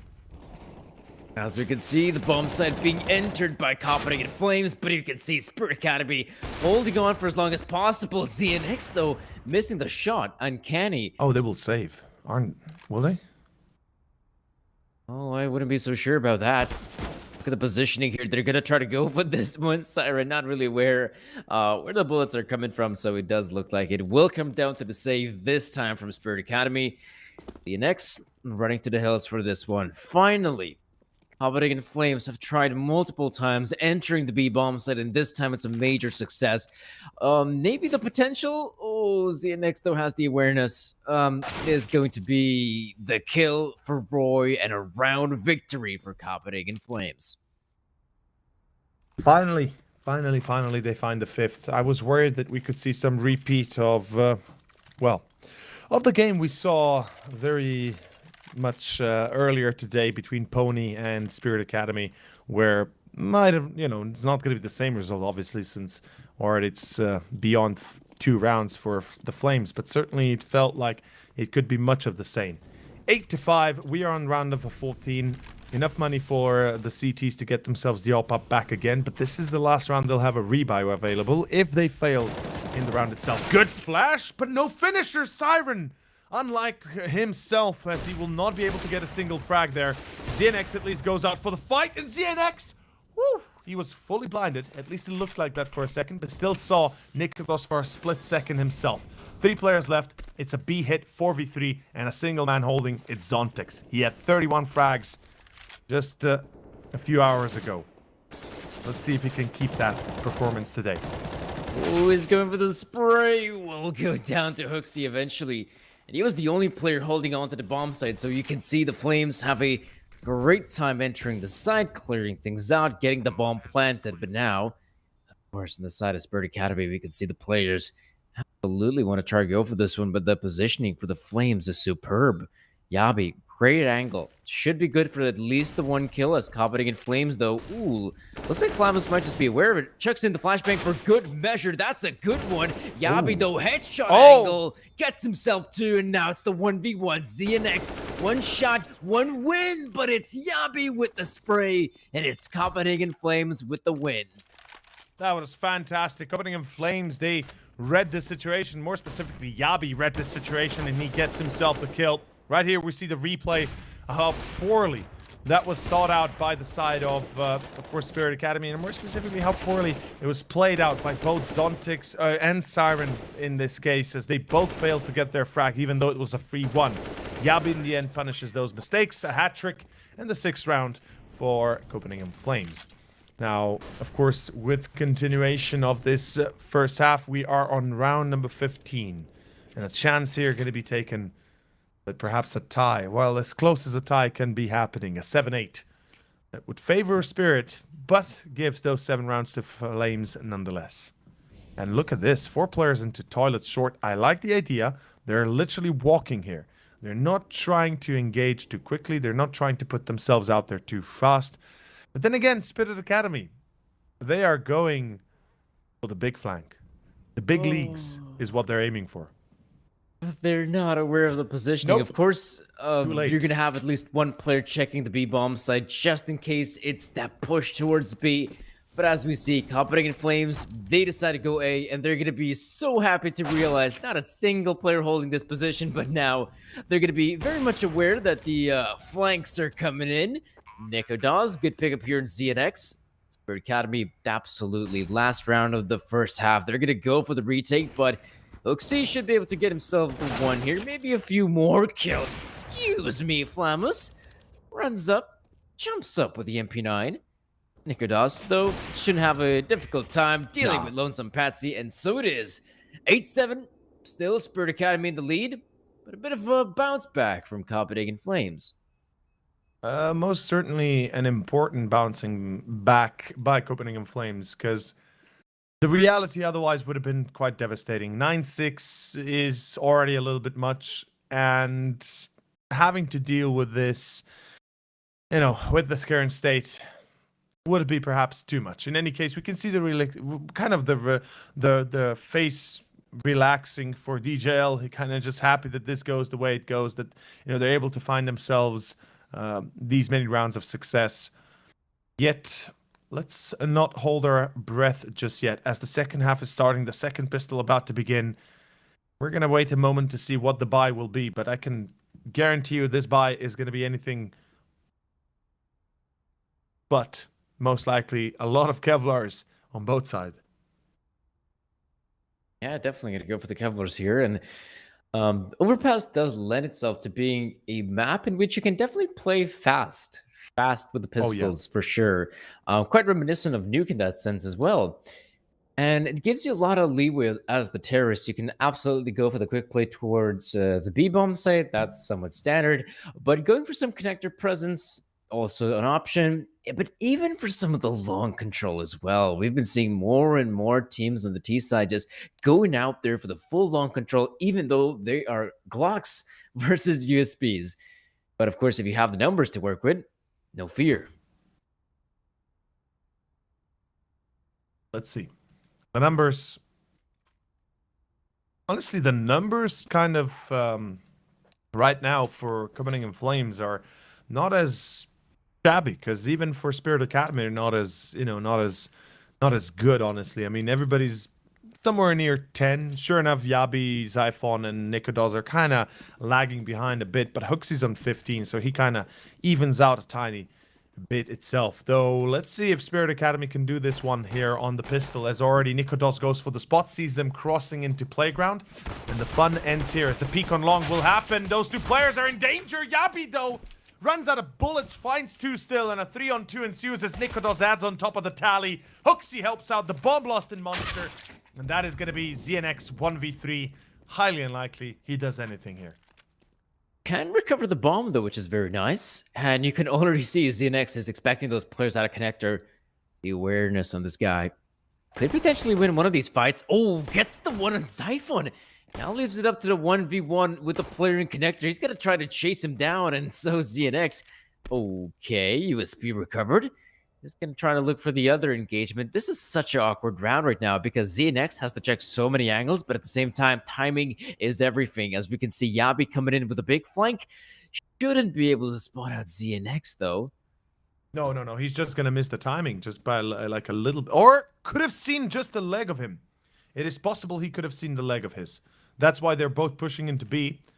And I'm fairly certain that is the case right now. Yep, that is definitely the case. There we go. He still plants. Oh my god, he still plants. What the heck? Spirit Academy, besides the fact they lost, this is still successful. They planned, they killed 3. It's a full buy coming out. And I can guarantee you at least 2 AKs bare minimum here for Spirit. Somewhat interesting as well that we do see the bomb coming down for Spirit Academy, because that bomb plant is really important for them. Now they have just enough to go for the reinvestment here. Of course, the replay here. Boom. Yabi. Precise. Yeah. Well, precise for the few, but not for the most. 8-8, tied up, right? Let's see where this goes. As right now, it's a force buy. Galil's out, single AK, as I said. I would have expected 2, so it's one of the players that would drop instead of Kevlar to have the AK instead. But Patsy!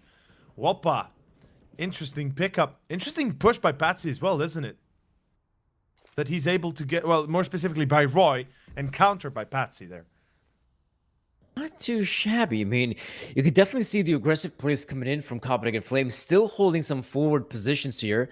Nikodas, prime example, birthday, holding it, waiting for the player here. Huxey will find Zontix in that position. This seems to be the perfect opportunity for the Copenhagen Flames members to retreat. Well, Huxey sure as hell does that, but Nikodas will keep on holding his position. This is a little bit odd, but isn't though. Zyphon up close with the smoke grenade. Of course, the MP9 is the perfect weapon to deal with the incoming players of Spirit Academy, but I do expect to see that their flashbang does come in, but it will be a double peak. It's Zyphon, it's Yabi. It also seems like a round win for Spirit Academy. There we go. It's not going to be the case. Copenhagen Flames bounce back. ZNX not finding any success in the clutch. Absolutely, they're not allowing this to go over the board. They're not allowing this to be too much. More specifically, they're not allowing this to be A quick turning point for Spirit Academy, and Copenhagen Flames with 9. They get the control, sure. They get themselves a little bit of an advantage, but this is a long way from being successful yet. They lost a lot of players, they lost a lot of economy. We can see that in their buy. 3 rifles in case of M4s and, well, 1 AK. And 1 FAMAS, if you count that as a rifle, I guess. And then, of course, we have the MP9 on Roy. And, okay, he goes for the deep push. Of course, in this case, it's an eco, so to be expected he gets easy kills. Of course, still nonetheless loses his life. And that trade always favors Spirit when they have a position like this. You know, sure enough, disadvantage with weapons. But the numbers game is what matters right now, and those deagles cannot be underestimated.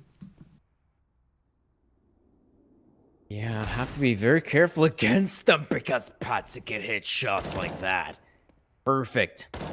Dealing more damage here on the Copenhagen Flames economy. Nikodas will be quite happy to know that he gets himself 1 more. That's going to be 3 to his tally. And that will be the victory for Copenhagen Flames right now. 10-8. Spirit Academy, though, have just enough money to go for the reinvestment. Not going to waste any time. AKs for all. And of course, an AWP will come out as well. In this case, Nikodas, of course, cleaning the house, making sure that this does not get out of hand. And sure enough, getting himself 4 frags is one way to do it. Beautifully so. 10-8, and we have ourselves the first full buy. The op is up on ZNX. A lot of utility for the T's. They have what they need in order to make this one work. The bigger question perhaps is,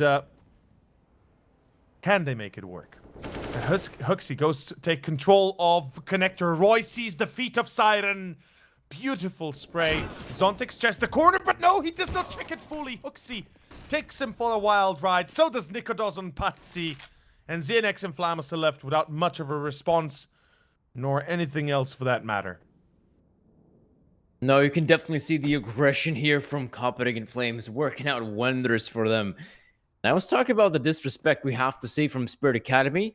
We're seeing the exact same thing from the Flames, but it's even better as the players swing it out together, even though Roy gone out for somewhat of a more aggressive ballsy maneuver. Well, puts Copenhagen Flames in a very winnable scenario, 4v2 ZNX. 50 seconds remain, though. Does want to put his focus towards the A-bomb side, but this fight could really set the tone, though. ZNX could pick up a Nikodas. That opens up things towards the A-bomb side. So much so, in fact, they're going to move in the side. 35 seconds. That gives them ample opportunity to even take some aggressive angles. But Hooksy, so good to eliminate ZNX. Flamus getting close towards the bomb side, but it's a 1 versus 3. Good one from Flamus, though. He can still plant. He can still plant. I mean, that's enough of a bonus right now. 3 kills and a plant is one thing that the T's can always rely upon, giving them a fighting chance. And as far as it can make it here, we can see that the response from both Yabi and Zyphone is coming in from the same position. It's a 1v2. They've got a FAMAS and an M4, a single kit. It's not a combo that you want to be very, careless with, because it can quickly turn against you. And Flamus, they will press the bomb right now. He has to check it. He will see 1. There's the kill. They do not check the cross of Sandwich, and more specifically connector here. 1v1, not defusing, and he has no time. He realizes this. Yabi's pulling away. That is the round. Spirit Academy, thanks to Flamus, win it. Oh boy. And, well, Danny, that is definitely a little bit of an upset in itself. And look at this first 2 frags. This was fantastic. The third as well. Nikodas makes it happen. It's a 4v2, and it's not the first one we see them lose. Unfortunately for Copenhagen Flames, it might be the last one they can afford. Oh boy, Copenhagen Flames. We saw some great individual duels from their part, putting themselves in a very winnable position. You can definitely see some frustration here for Copenhagen Flames. How many more clutches can they keep on losing? Fair enough, they're a fresh team. Mistakes can happen, but this is just too many mistakes on the first map. Right now, the second map also on dire straits for the Flames. Even when things are looking good, you should never count out Spirit Academy, and that's the one big problem. And as we can see, yes, the purchase is here for the Copenhagen Flames. The weaponry, utility, quite lackluster, but at least they have the weapons. Well, They certainly have the weapons. They certainly have the position to work from. Let's see if they can do anything with it, though. Boost them towards connector could be broken in half and quite quickly. Luckily, they realized that this could be something that might happen, and they fade away in the best of timings, the nicest of timings they could have hoped for. 4 players on A. Copenhagen Flames really are putting everything on this one. And 3 players out of Spirit Academy coming out of Con are at a big disadvantage. There is the first. It's a great start. I would expect at least 1 second player here as Nikodos comes out. Why, Nikodos? Unfortunately, losing Zyphon there as well. 3v3. This is not yet a done deal, and that nade does not land anywhere near Roy, at least. Oh. Still contact. Yabi wins his duel. Spirit Academy perhaps a little bit careless in their approach, and absolutely careless in their approach. But could they really expect 4 players here? I don't think so. Ooh, look at Flamus's That is positioning. nasty. But he's gonna die now, or at least take a lot of damage. I mean, if you want to play the long con, Flamus, you should have just walked through long and actually gone for it, instead of now going back to Roy. 11-9. 11-9 it is. Copenhagen Flames have gone for the play there, the aggressive maneuver. Very nice on their end to go for those big boy plays. If you want to get yourself some nice skins, of course, be sure to head on over to our sponsors at CS.money, as that's one way to look big and to look strong with some nice skins. Everyone is going to give you the respect. At least in matchmaking, though. Not necessarily in some of the other pugs, but at least in matchmaking, you'd give the representation and, of course, the respect you deserve. Let's see, of course, where it's going to go moving forward. I want to see the current stance the Flames can work with. Nikodos. Nice shot. Of course, this is a vital round.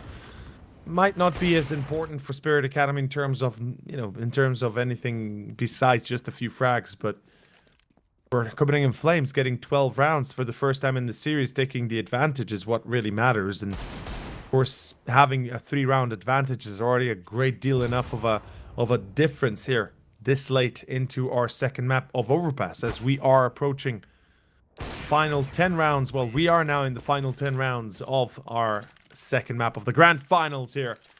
Spirit Academy, full buy. ZNX the op, the rest with AKs. And honestly, we spoke about how earlier, nobody's really shining too brightly. Nobody's really popping off too much. They still aren't, and it's showing. Spirit Academy is starting to slow down and absolutely die down. Yeah, that's the one problem right now. They seem to be running out of depth here on the T side of Overpass. We have been seeing a lot more aggression on the side of Copenhagen Flames, and looks like the aggression is going to continue as well, as we see Nikodos in the connector alongside Roy. Those are going to be some very forward positions, but speaking of which as well, Flamus. Nice little angle. Could potentially cause a lot of havoc. Flashbangs coming in as well. Look at the setup. Spirit Academy not aware of the connector push. Nikodos will find his, and looks like they will continue holding these positions. Zontix with the AK-47 waiting for someone from Copenhagen Flames to overstep their boundaries. Ooh, Zontix, that is a beautiful entry. A second one as well. Siren helps out. Zyphon might have been a bit successful, but not as good as one would expect. It's down to Yabi on B, and of course Huxi on A to hold the line. And can they actually do it? Yabi, he's done with worse. He was in worse positions before, and he found out that he can hold it. Let's see if he can do so here. Ah, man. That kind of sucks for him, but luckily still Huxi alive. He has full utility. He has the MP9. Ooh, switches out to the AK. Interesting choice. Then burns with full utility. Not exactly sold on the idea here, but I get the gist of it. In any case, moving forward, we have ourselves our 10th round secured for Spirit, as we'll be looking for potential upsets in the 23rd round. There's enough money at least for the CTs to go for a full investment. But this is one of their last ones as well. They find themselves again on the brink of their seats, I guess. Yeah, that's the one frustrating thing here for Copenhagen Flames because they could run out of money. Oh, look at the positioning as well. Roy, Zyphon, two-man setup, so good. The crossfire has been set up and Spirit Academy again being punished from the same position, really. Not being very careful of top connector. Losing the one player is dissatisfying already, but the second guy goes down as well. Spirit Academy 3 versus 5. They've done a great job bouncing back from these difficult scenarios, but this is, I think, too much. Patsy, player right behind the pillar. But Patsy's going to try to move in. Maybe a player like Hooksy, oh, he's going to be aware of it. Still checks the angle. Does put Siren in a position where two players from two different angles. And it is going to be all 5 players, but it looks like things surviving. No, Zontix gets the one. Covers the bomb as well, but so many more players to find. It's just too much for lonesome Zontix. Well, all the crucial rounds seem to be going to Flames. Like all the rounds that really were decisive in terms of economy and general positioning in the game here in the rounds, they went to Flames. The rounds that really matter went their way. Now Zontix, as you say, it's a 1v5 that he has to play out, and he's already got 2, but he does not expect the third player in Monster. Of course he does not. Yabi closes the gap, 13-10, and we have ourselves Pistols and Kevlar for Spirit Academy. It's going to be 14-10, gents. And I think a third map might not actually escape us for too long.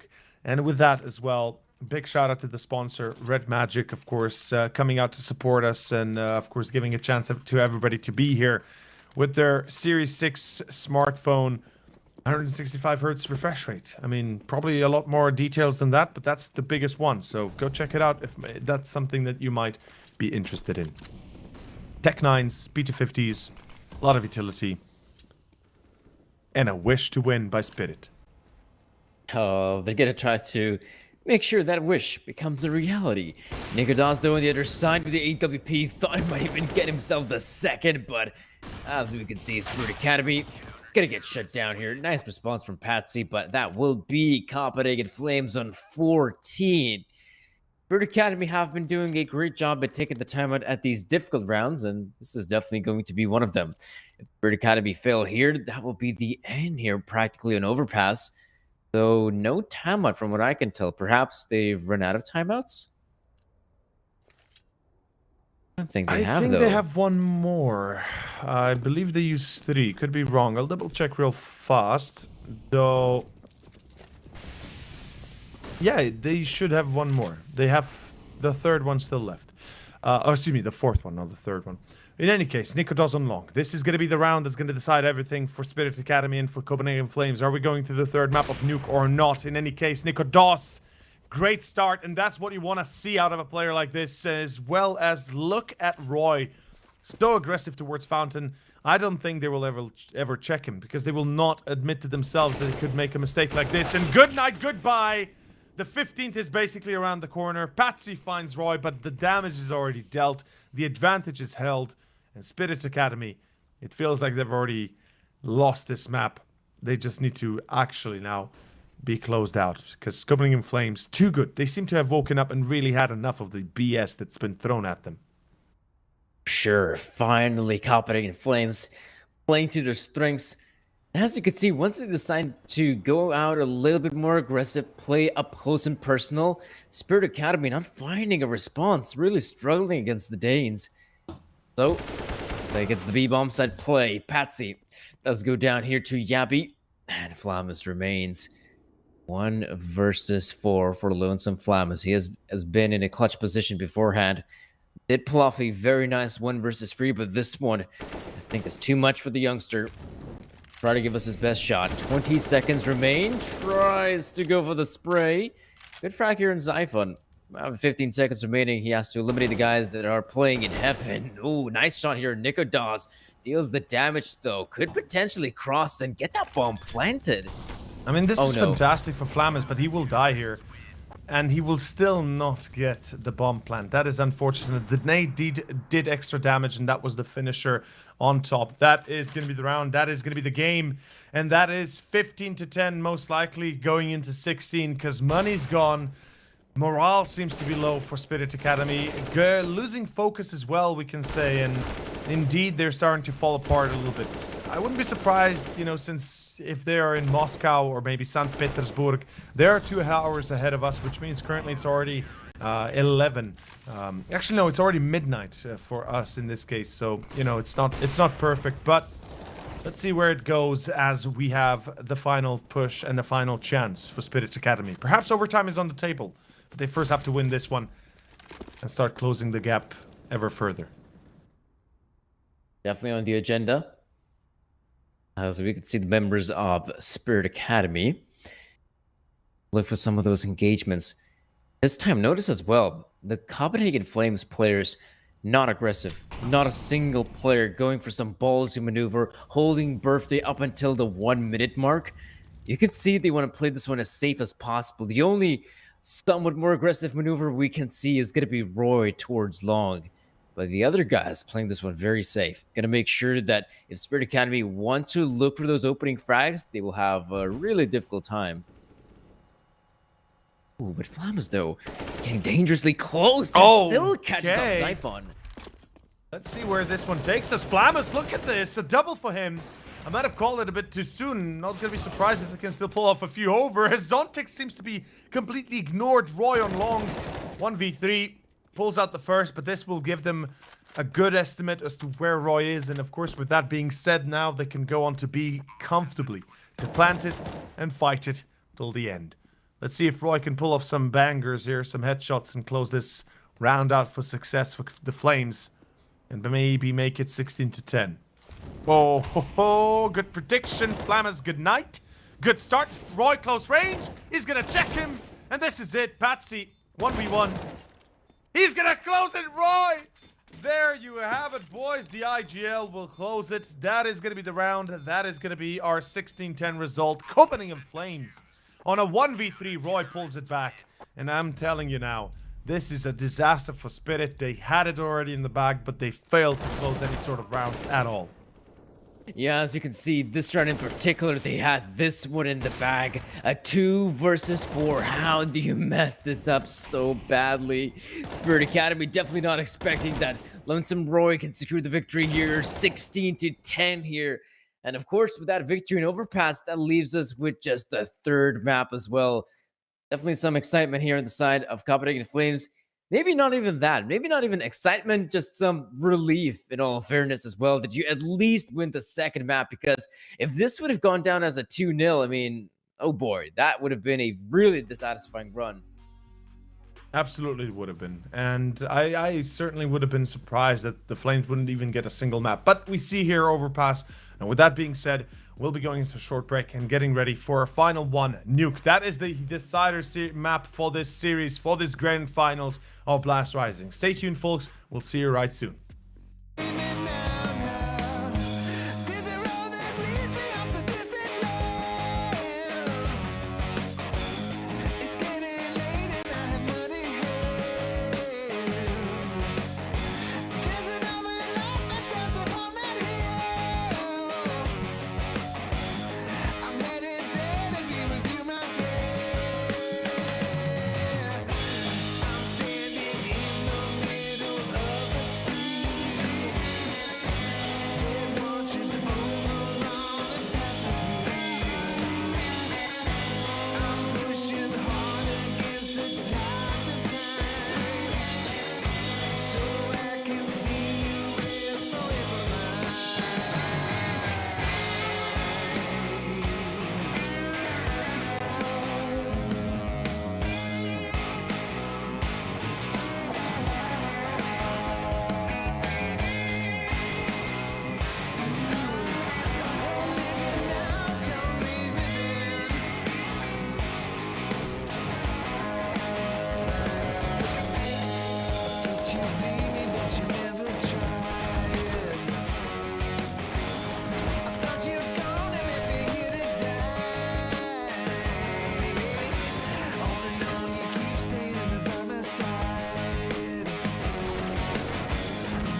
highway's never ending.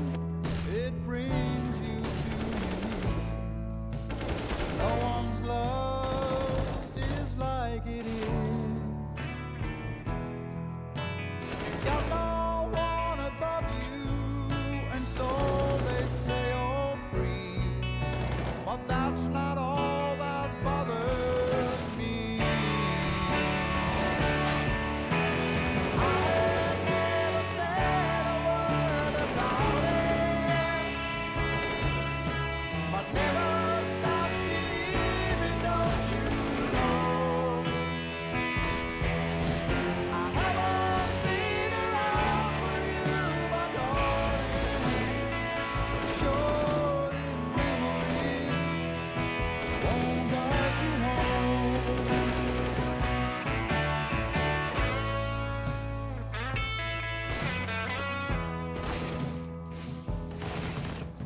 Somewhere in this desert, I will find my peace. I don't know how long it will be. Our shell just keeps on breaking.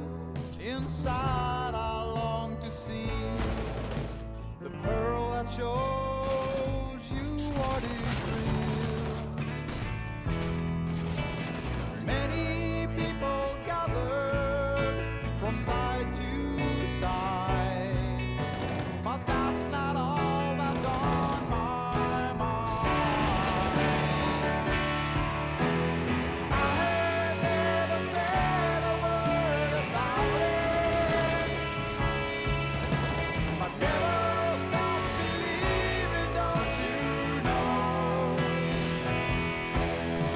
I haven't been around for you, my darling. Short in memories won't guide you home.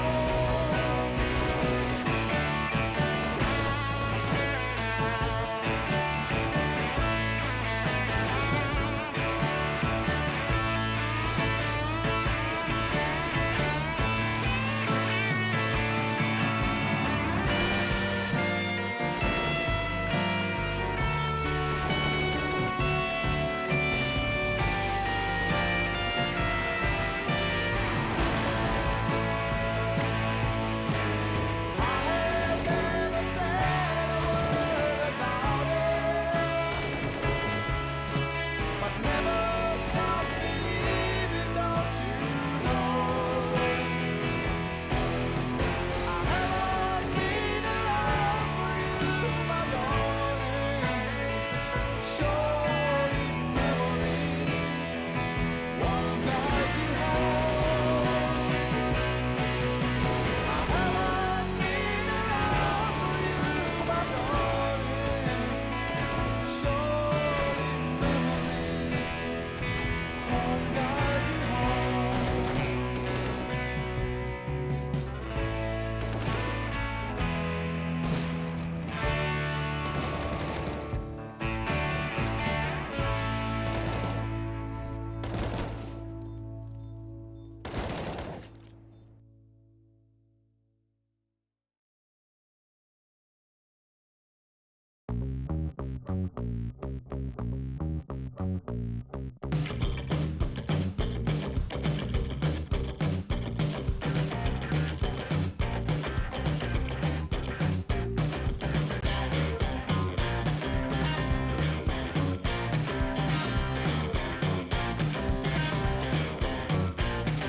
Music got the best in me ever since I was a child. Now it's showing its ugly face. What can I do?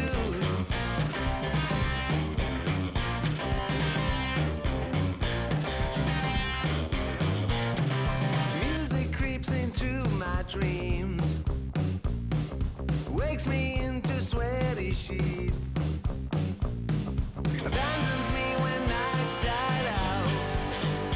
What can I do?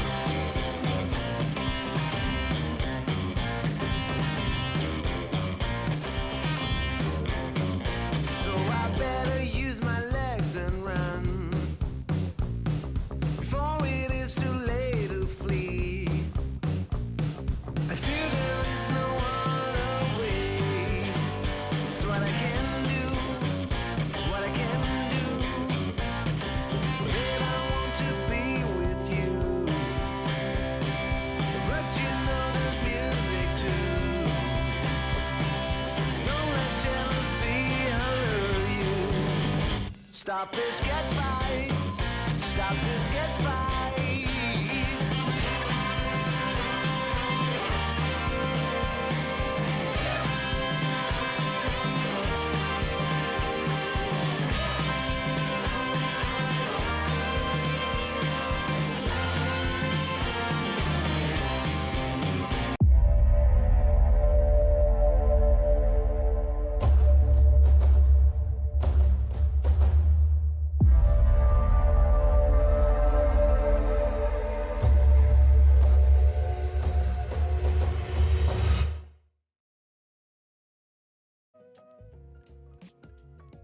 And Welcome hello, back, everyone. everybody.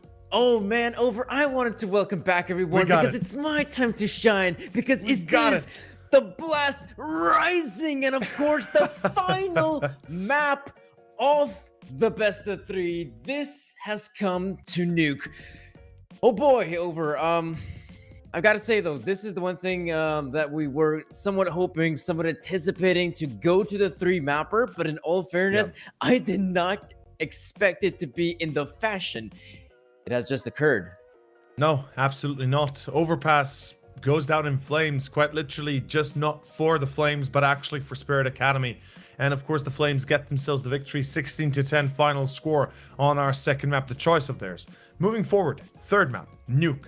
Now, as you said, we kind of should have expected a third mapper, or at least something of the like, though we both kind of did put Copenhagen Flames in a bit of an advantage and kind of thinking that they would be in a much better space than they actually were on the first map. Of course, and that being, I'm going to use my notepads, Mirage. There we go.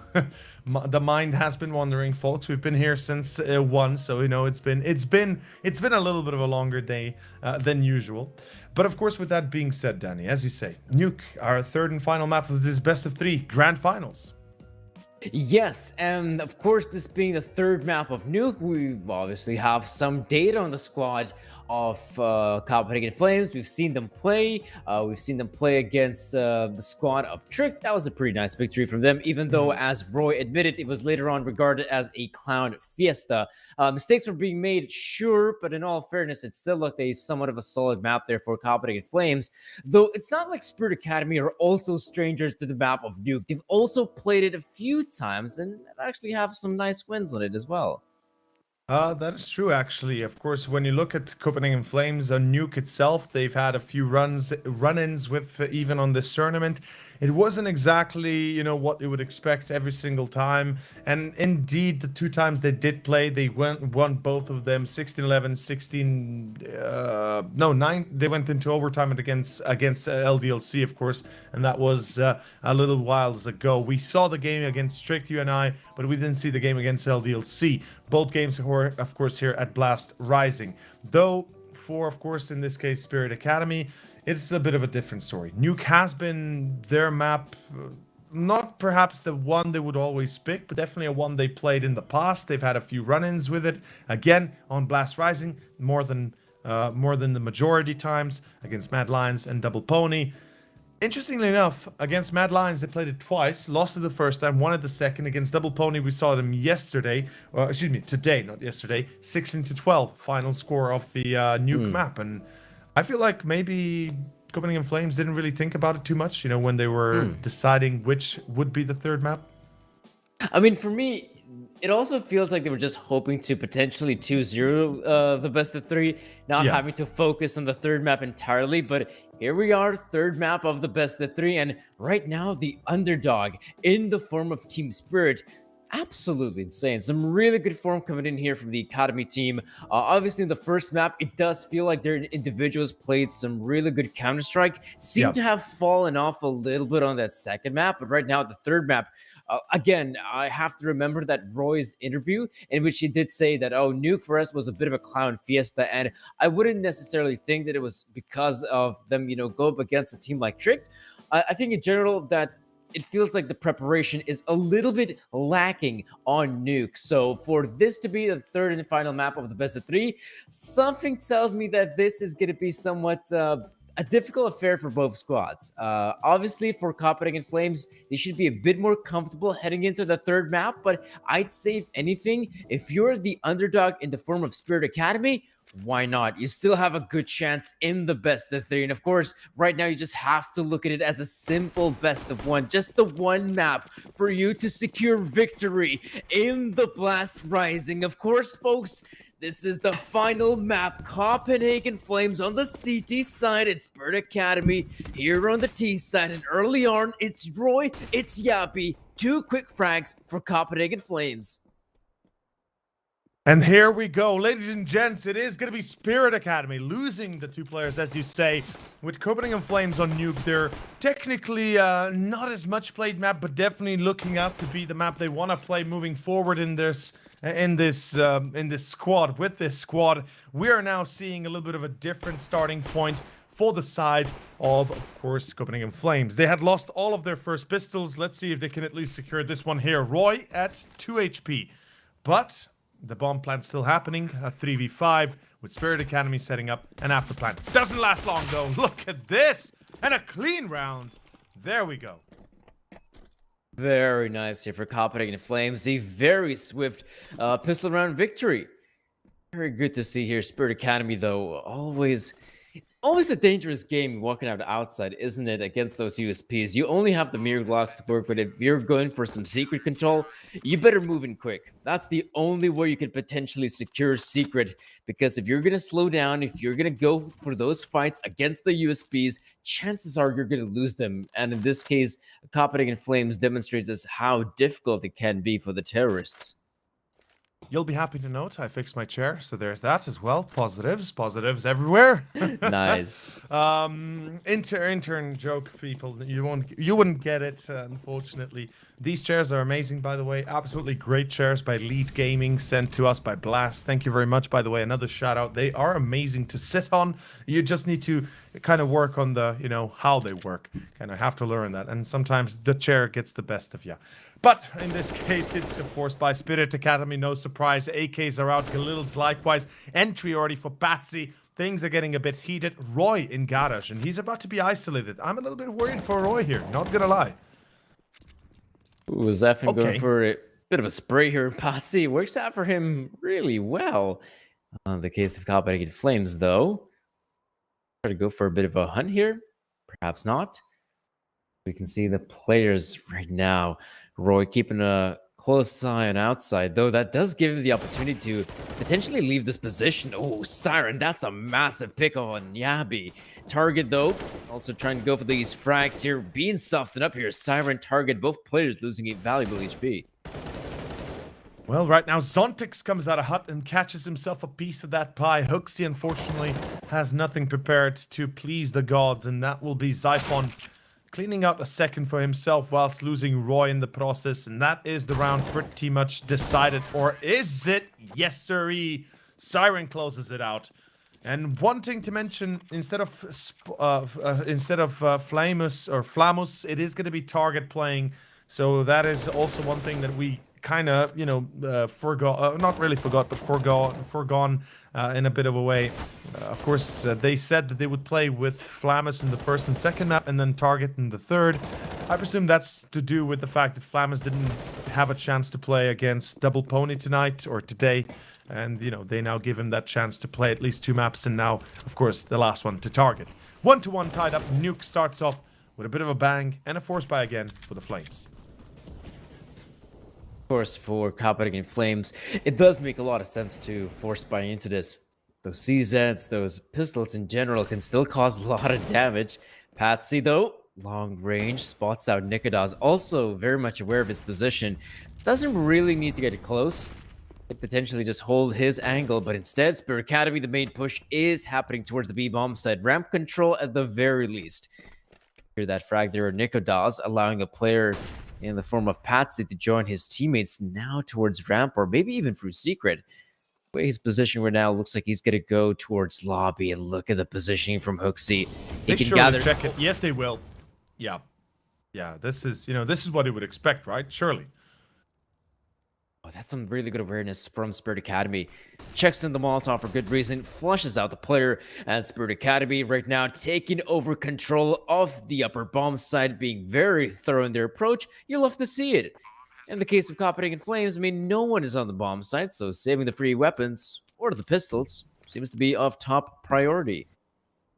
As one would expect in this case, those Kevlars are quite important. I mean, Deagles as well. If you can't really win the round, why would you throw it away for nothing? Yabi, though, I mean, he does kick it off for one at least. That's Patsy to be too eager to get that frag going, to get those kills going. And yeah, Galil kind of gifted away here for nothing. Sure enough, Spirit Academy 2-1 as the Russian squad is grouping up for a big roundhouse kick to the face of Copenhagen Flames. It is a good start here on, of course, on the side of Nuke T side. Speaking of which, I did say it's a Russian team. To be fair, it is a bit of a mixed team. We've got two Belarusian players. We've got, of course, the Ukrainian Zontics and, of course, Siren and Patsy, the Russian players themselves. I'm actually not sure if Flamus is Russian or is he mayhaps, don't get me wrong now, mayhaps Ukrainian? I do not know. No, I think he's Russian. Yeah, he is Russian. So let's not get that wrong. In any case, here comes another round for Spirit Academy towards A with the little saved up by Yabi. Not sure that anything can really change.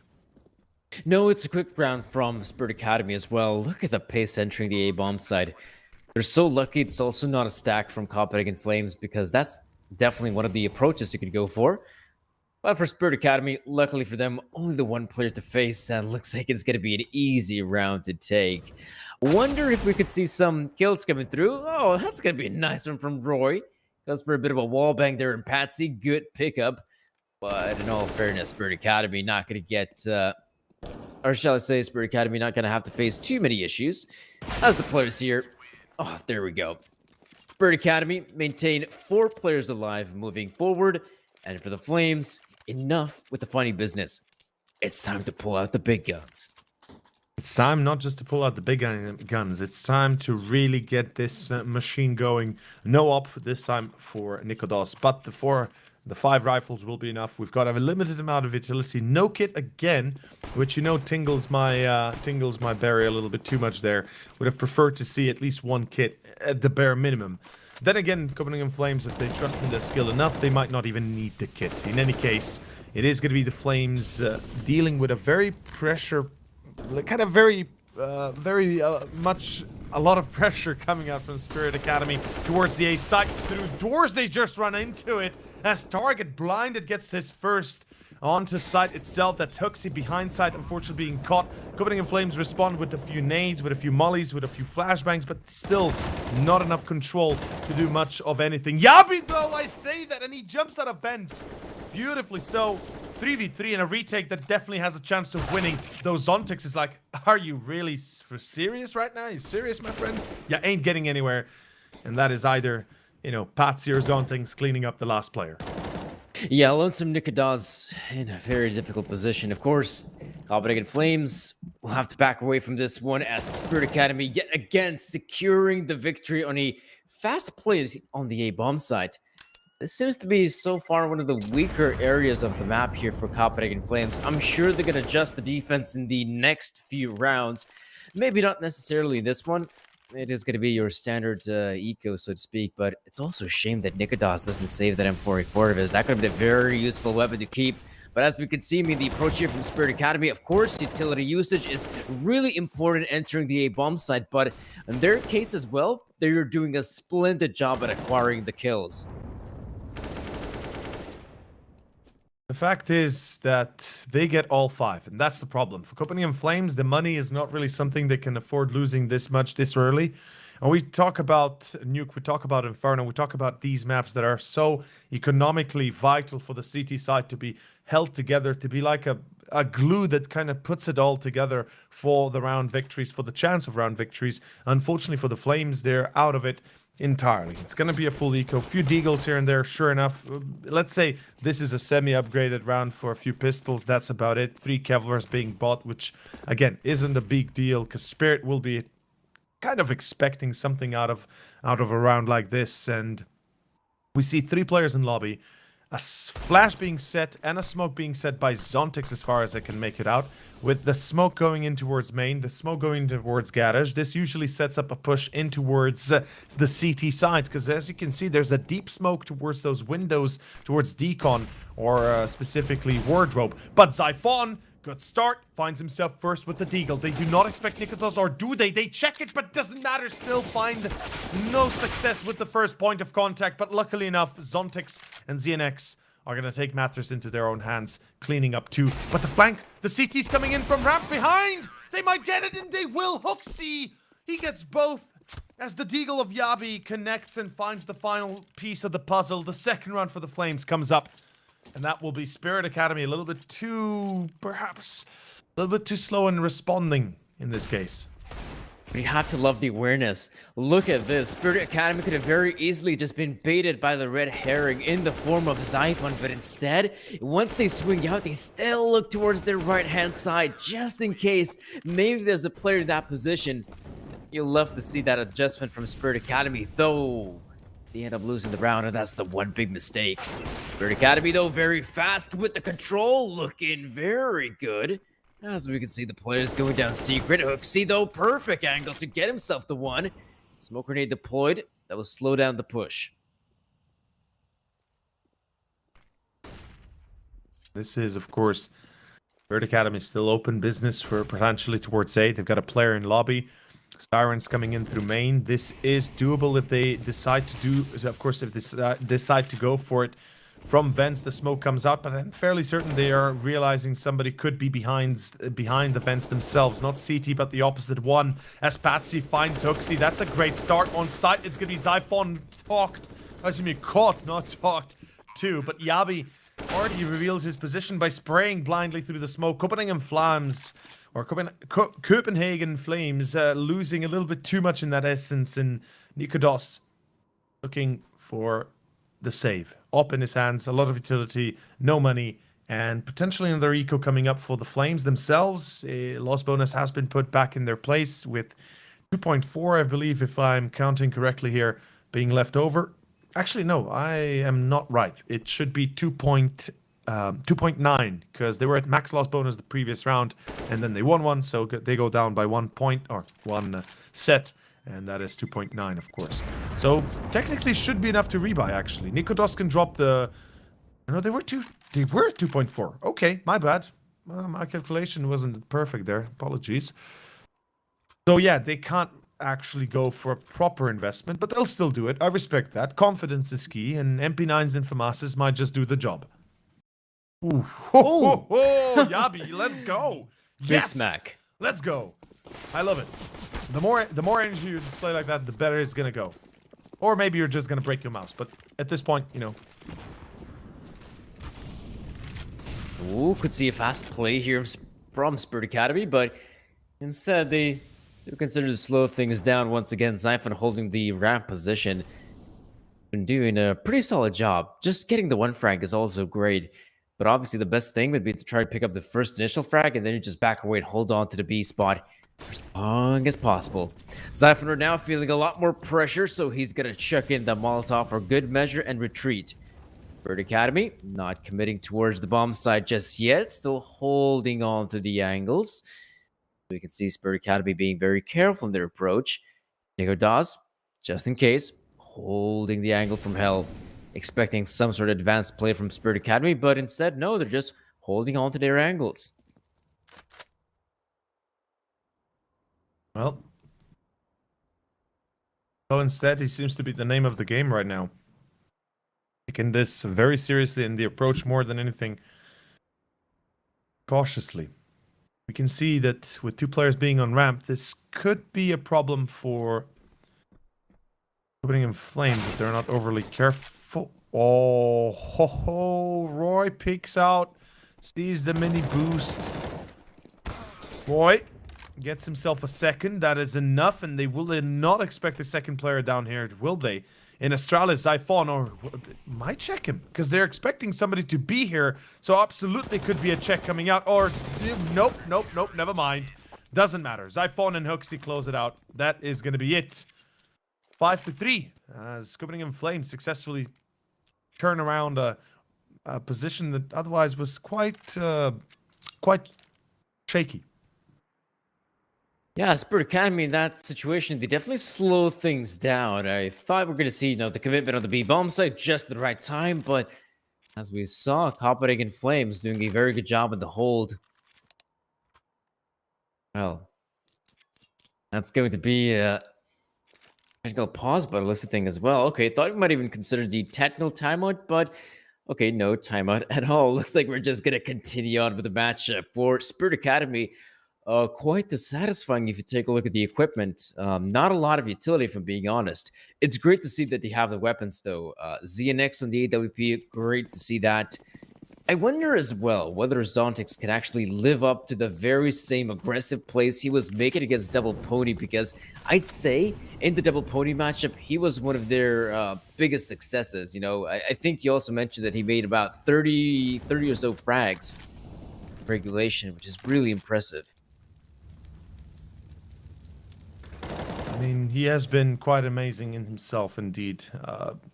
We'll have to wait and see if he can repeat that success, though. On the other hand, right now the round, Spirit Academy getting stuck outside. Smokes are passing. There's the op. Shot on Patsy. The bomb lost into secret. Luckily, was picked back up, but this is still going to be a 5v4 that right now Spirit Academy cannot afford to lose another player in. And they are about to, although, okay, that's not a hit. Barely visible there, Siren. As you can see, the response is quite clear by the side of Spirit Academy. They're looking for an A split. They won't be going B. They know it's too dangerous. They know they pretty much lost any sort of advantage they might have had. But let's see if they can... Or, okay, snap. They decide to go B. I was convinced they will go A, because they really didn't have a tactical position to go B. And Siren, this flank from heaven, could be a big enough of a difference that makes it suffer for the side of Flames. Although, is it? Zyphon gets himself one. Siren shuts down Roy. Zyphon spotted. And that is a problem. All of a sudden, a 3-on-2. Even though Nikodas comes in with the refrag. This is Zontix and target we're talking about. And this retake comes in with an op for Nikodas. That definitely slows down the advancement from Nikodas. That push coming in, but right now, look at this. Zontix hears the footsteps. They're very much aware of the positioning right now. Zontix playing a dangerous game. Will be going down eventually. Target will take the hit. And that is going to be the defuse here for Copenhagen Flames. Not too shabby. Good response here from the Danes. Spirit Academy struggling. Even though they do take over the bomb site, things are looking up for them. Love the push coming in as well. Slowing down the advancement there from Nikodas, but the two players that did come through the vents, they were the ones that caused the most damage. What I'm really shocked about is how they played that after plant. The fact that Zontix decides to open up long doors and actually opens them and then obviously closes them back up instead of going through or closing them and removing himself from the equation. He actually stays there. And it's a bit weird. It's a bit weird, not gonna lie. Definitely some attempts have been made here to try and make it a little bit easier. And I get why he did that. It's just, it's unusual seeing it in the game. But in any case, look at this pistol buy. It's going towards B. All 5 players running down ramp into B site. Hooksy finds 2, 3. That is enough. Even Zyphon helping him out. And Hooksy cleans out the round without plant for the side of Spirit. 5-5. As, of course, the Flames are rising ever higher. And they're definitely doing a splendid job with the double up even more so. This has been just so competitive between the two teams. You can't really say that one team has been playing some really bad Counter-Strike and the other one is just superb. The only case you can make for that is possibly the second half of Mirage. But on Overpass, it's been somewhat tight. Here as well, first half being a very tight affair. Oh, look at Roy's positioning as well. Roy alongside Nikodas holding the close angles here. Roy will be going down, trying to help out Nikodas. The two-man setup is a failure. That's gonna hurt. Copenhagen Flames at least get one in the back, but it's not enough in this case because the advantage is still in the hands of Spirit. And as you can see, they slow down, they fall back, they go into a default. They try to wait out the aggression of Copenhagen Flames. Yabi, they're well aware he's somewhere close towards the outside. And of course, he's waiting behind that classic position of red in that little bit of a tucked away corner through those boxes. And if they read him, if they check him, he is dead. He is gone, and that's the round most likely with it. And yeah, Patsy's about to check this.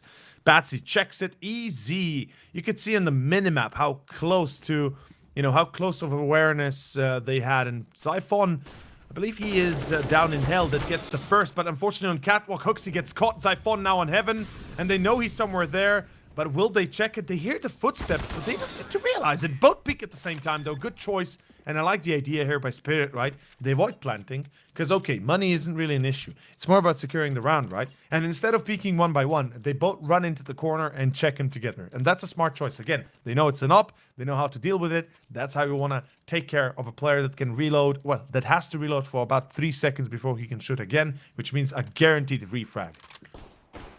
Yeah, the double peek is so important when you're facing off an opper.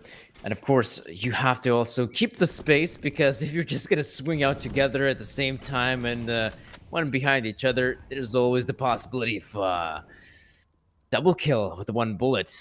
But in this case, it all works out for Spirit Academy. Though I must admit, the one big problem early on for Copenhagen Flames was the outside push, because it was a little bit weird. Nikodas playing close by with Roy. And the interesting fact was, okay, Nikodas ends up dying, but Roy still has a very good position behind the smoke. I have no idea why he considers jumping up on the red container. He becomes such a visible target for anyone 100 miles away. And so Spirit Academy, that's a massive pickup for them. I have a feeling that he was hoping that he would get the drop on 1 or 2 players, right? So that's why he does it. But still, I have to agree with you. It definitely was a position that Roy could have abused a lot better. In either case, this time around, he's the first one to fall, and this is a problem. Copenhagen Flames, as you said, the advantage for Spirit starts to rise a little bit. 50 seconds. In secret, the player is about to peek out. That's Yabi. If he decides to go for it, his apple juice might be just spilled on the ground. And Patsy, he is caught, but there it is. Siren from Red. He's ready immediately. And what I love about Spirit so far, when they really focus, when they really put their mind to it, they have refrags every single time they lose a player. They are ready to make sure that those refrags actually work. Ooh, some really good spacing right now, and some good kills for Academy. But look at Siren, last man standing, Nikodas. Amazing frag being picked up, but I love the change up as well. 15 seconds. What are the odds? Siren expects that Nikodas has changed up his position. He does not expect it at all. This is so smart from Nikodas. Ooh, but you can see Siren seems to have the awareness as well, just in case. Gonna swing out, sees the player. Now knows this is a dangerous game to play, because Nikodas, the one bullet, is all he needs. And let's see how close he can get. Maybe gonna try to shotgun his opponent. Oh, that is so sick from Nikodas. What an insane quick scope from the Flames player. Of course, Nikodas with some insane reactions and more than anything, insane saves. 1v1 clutch he pulls off. And that is a tie coming through now, as we are ready to move on into our next round, and more specifically into the round that's going to be kind of a doozy. If, of course, Spirit lose, that's most likely then 8-6 for the Flames, as their money comes to an end of the bank. Well, the bank kind of throws them out. This is their last buy. If they don't get anything more out of it, they are pretty much gone for. And let's see what is going to be the situation moving into it soon, as we have ourselves the op-up on Nikodas, the op-up on ZNX, the Mac 10 on target, the rest with AKs and Galils. Very limited utility, actually none whatsoever almost left. And there goes ZNX. That's the op-out of commission. Ooh, nice attempt. Very nice attempt. Patsy inflicting a lot of damage. But this focus on the outside area could be a massive mistake, because look at Roy's positioning. He swings out. So much good stuff here. Nikodas are now holding his. Ooh, just gets the player. Nice angle. Yeah, that was a little bit unexpected. They definitely didn't need to pick too much anymore. They had the positional advantage. They had the technical, the numbers advantage. So they just risk losing players for nothing here. And Yabi, how does he not get a kill there? In main, the peek out comes, and luckily in this case, Roy does get the frag. But still, they lose 2 in this instance, and that's definitely not the best of combos you could hope for. Or so. Target 1 HP, man. 1 HP. And he's being sprayed through a smoke, which means 1 bullet will be enough, and in the end, his luck runs out. There we have it. 7-6. First tactical timeout on the side of Spirit Academy, and I absolutely understand why. You can take a look on your left-hand side. Copenhagen Flames are doing a great job in terms of fragget as well. Every single player able to step up as well. So far, it is Hooksy, the in-game leader, that has the majority of the frags, but it's really nothing of a great significance. 11 for him, 10 for Zyphon, Nikodaz on 10, Yabi on 9. These are the free players that you definitely look forward to step up when it matters most. They currently see on the side of Spirit Academy, they have gone for the tactical discussion, but doubt if we're going to see any big brain plays in this round. I mean, they have barely any money to work with, so I'd say try to hit one of the bomb sites, maybe bomb plant for that extra money. If you could get that job done, that's perfect. Yes, very true indeed. In this case, what I'm eager to see right now is how, of course, Spirit Academy work out with these Glocks and what they actually intend. I think they jump main here. It makes sense. They're going through silo. Yep. Or at least towards CT they attempt, but Roy J, or Roy more specifically, is aware and more specifically prepared. 8-6, and it kind of goes the way we thought it will be going after they lost that important force buy, well, full buy round. Last round of the first half. This is it. Third and final map of the grand finals, people. We are coming to an end of an era, well, at least to an end of a tournament, of a reign of games that we had. Of course, it is not over just yet, and making it all possible is our dear sponsor, CS.money. Go check them out. They might have something you are looking for. And I believe you can also sell skins there, so, you know, that's another option you might have. In any case, 8-6, last half round, or last round and a half, all up on ZNX. It's a great buy for Spirit Academy, to be fair. Though they seem to be shut down a little bit, and more than anything, it seems like Copenhagen Flames really got the gist of what they're doing, and now they simply are reacting to every single play perfectly. Nikodaz finally using the high ground to his advantage. First frag goes the way of Copenhagen Flames.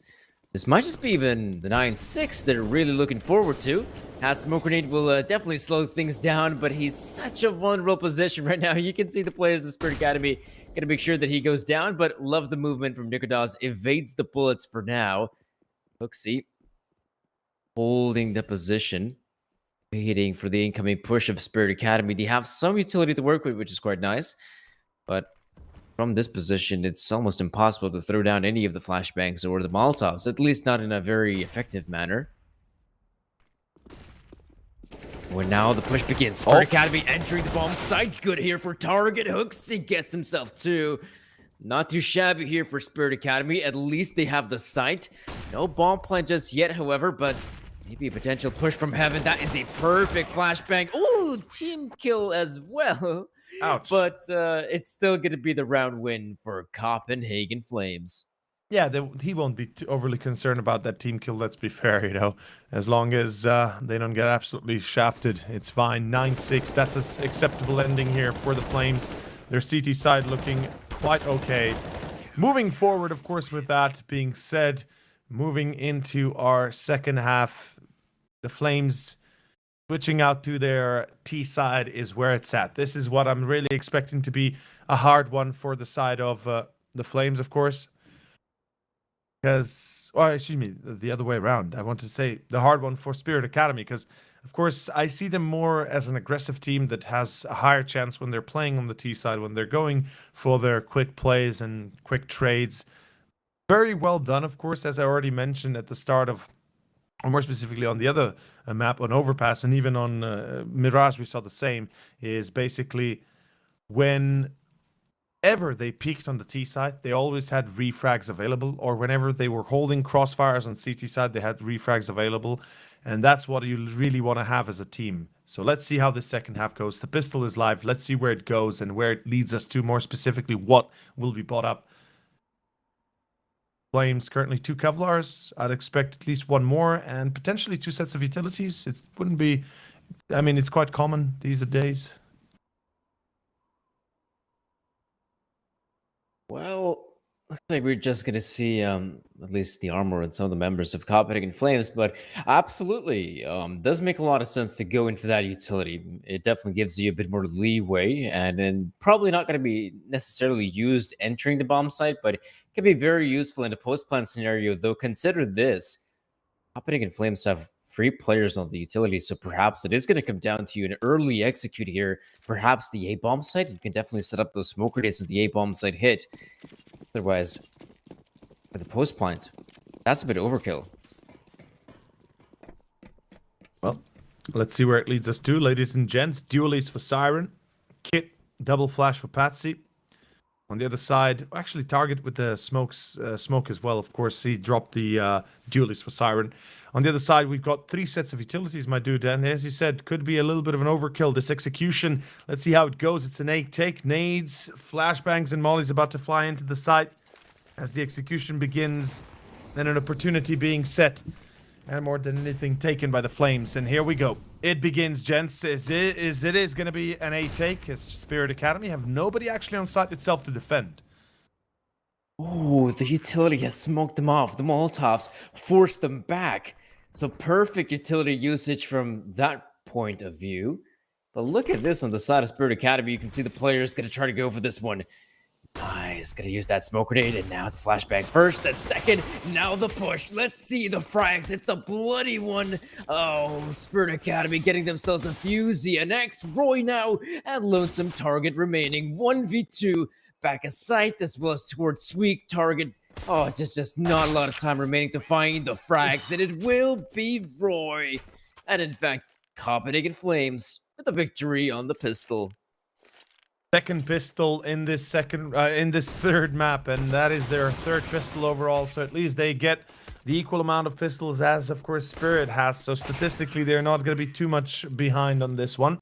And that was excellent, because now this propels them onto 10 rounds. 10-6 currently the result, as we see tactical timeout by the Flames as well. Copenhagen Flames, of course, taking these timeouts right after winning. Kind of tells you that they're excited, they're ready, but they want to make sure that they have their mind set on right, that they're ready for what comes here. And that is going to be, of course, a force by Spirit Academy coming in hot. Scout, MP9, Deagle, twice over, and potentially another MP9 for ZNX maybe, or saving for the op on the gun round.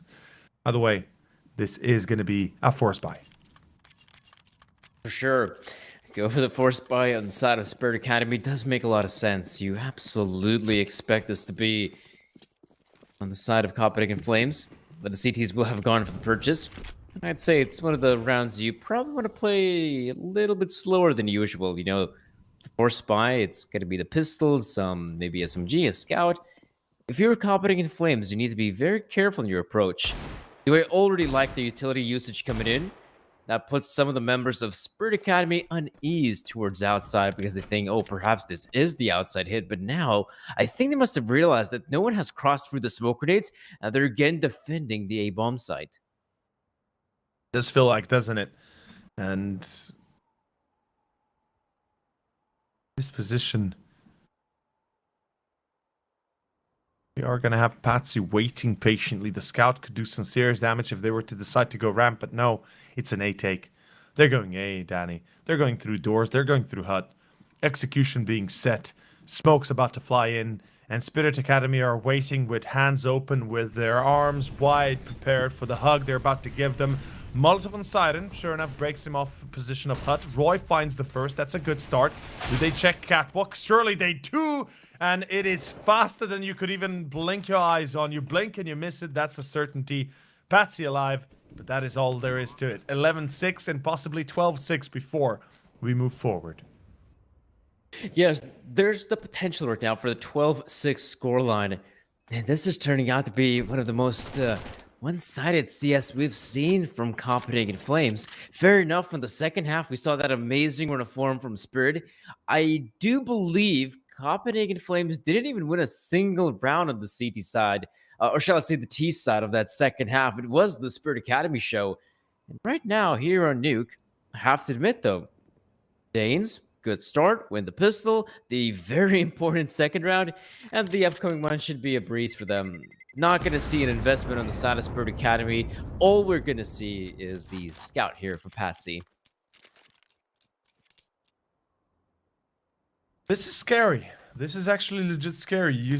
I mean, we did see the domination from Copenhagen Flames yesterday against, of course, Young Ninjas. But yeah, today we haven't yet seen this kind of style of the Flames, this kind of performance from the Flames. And we spoke about how Nuke has been their staple map, or at least has been a map they have clearly favored to pick, or at least to play in past matchups. And against LDLC, against, of course, in this case, Young Ninjas, it worked well. Actually, no, excuse me, against Strict, not Young Ninjas. Apologies. No, wait, I'm actually blanking here right now. Help me out. It was against. My God, I am blanking, aren't I? Oh God, I just caught myself there. Don't worry about this over. Look at Yabi. Instead, look at the push. Look at the Mac 10 kills. Oh, look at the sweetness that you can get from that. Though it is gonna be just the 2 there for Yabi. Honestly, I was really hoping Yabi's gonna get himself a few more. Oh, that's a bit dissatisfying. But overall, okay, nice shot there from ZNX. At least making the round somewhat more expensive here on the side of Copenhagen Flames. But absolutely, this is a round in which ZNX with the scout, you're not expecting too much out of him. If he can somehow get even one more kill, that would be amazing. But it will be the victory here from the Danes, 12-6. Finally, you can see them have a pretty good scoreline. This is probably the biggest scoreline difference the Flames have had ever throughout the entirety of the best of 3. I don't think there was even a moment in which they were up 6 rounds. Nope. Absolutely. In this series, this is the biggest difference they have. By the way, I just wanted to say, I was right. It was against Strict, but it wasn't against Young Ninjas, but rather against LDLC 2 days ago. So in that sense, I slipped a little bit there. But of course, in this case, Copenhagen Flames, I'm eager to see what else they can offer for us in this position. We can see that right now, Spirit Academy are not exactly too eager to take fights early on. They're kind of afraid. They're starting to show a few cracks in the armor. They are showing, of course, a little bit of fear and respect to Copenhagen Flames. They know this is a hard team. They know this is not going to be easy. And as we had even in the discussion in the interview earlier, they said pretty clearly, pretty straight up, it's like, okay, we are actually legit going to be a bit more, less prepared, but a bit more afraid against the Flames, because we don't know what exactly to expect, but we know they're a great team. Patsy, though, good enter. And that's going to be Hooksy, of course, falling in right now. Target holding the line with Siren in support. Yeah, they might have caught him, but Patsy replies 12-7. Gents, we are not going home just yet, or at least not concluding this just yet. Good start, 20th round, and we continue forward 12-7. Massive victory for Spirit Academy. Great play as well. I mean, target being on the hut position is such a powerful spot on the A-bomb side. I mean, you always have to check that position because you can never know how close the player is at. And obviously, for good reason, we get to see nade stacks in that position, Molotovs being deployed. Of course, in this round, like we're going to slow things down just a little bit. Oof. Let's see, of course, what happens here.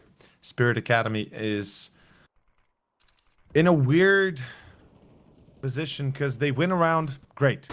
But if they lose here, they'll find themselves in a very precarious spot. Of course, in this sense, putting in Flames towards ramp they go. They'll be pushing hard. They'll be looking for early control. And I'm not sure, of course, if that control can be exercised too easily. Spirit Academy playing smart. They're not allowing those entries to be taken. They're not allowing for those kills to go anywhere but their way, at least if that's something they can help with. Oppo Nikodos. Take on A. Looks like they want to sell this one as a take. Might throw a few more nades downrange through doors and hut, but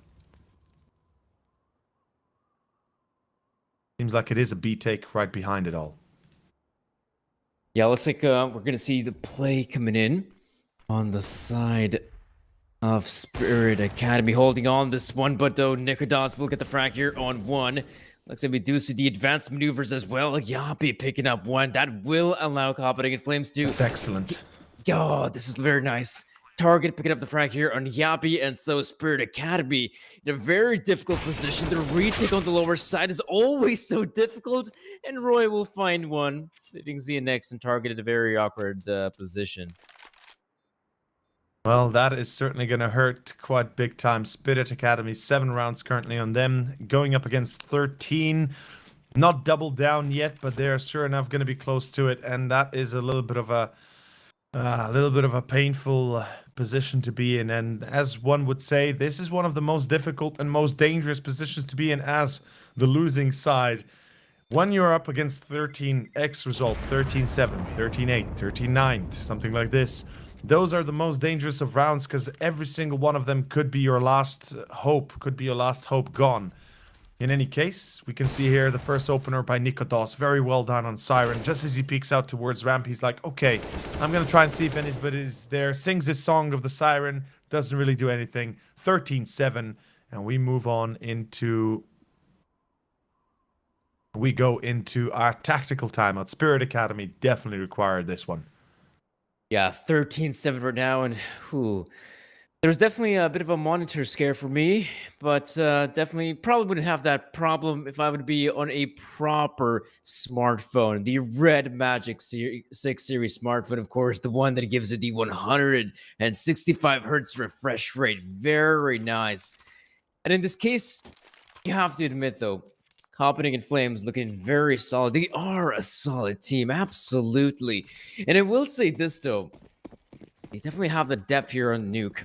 And on the T side of Nuke is where they can really set the tone and, of course, set the pace here as well. On the case of Spirit Academy, we can see the players just holding on to their positions. Potential push there from Patsy in the outside area, but also look at this advancement.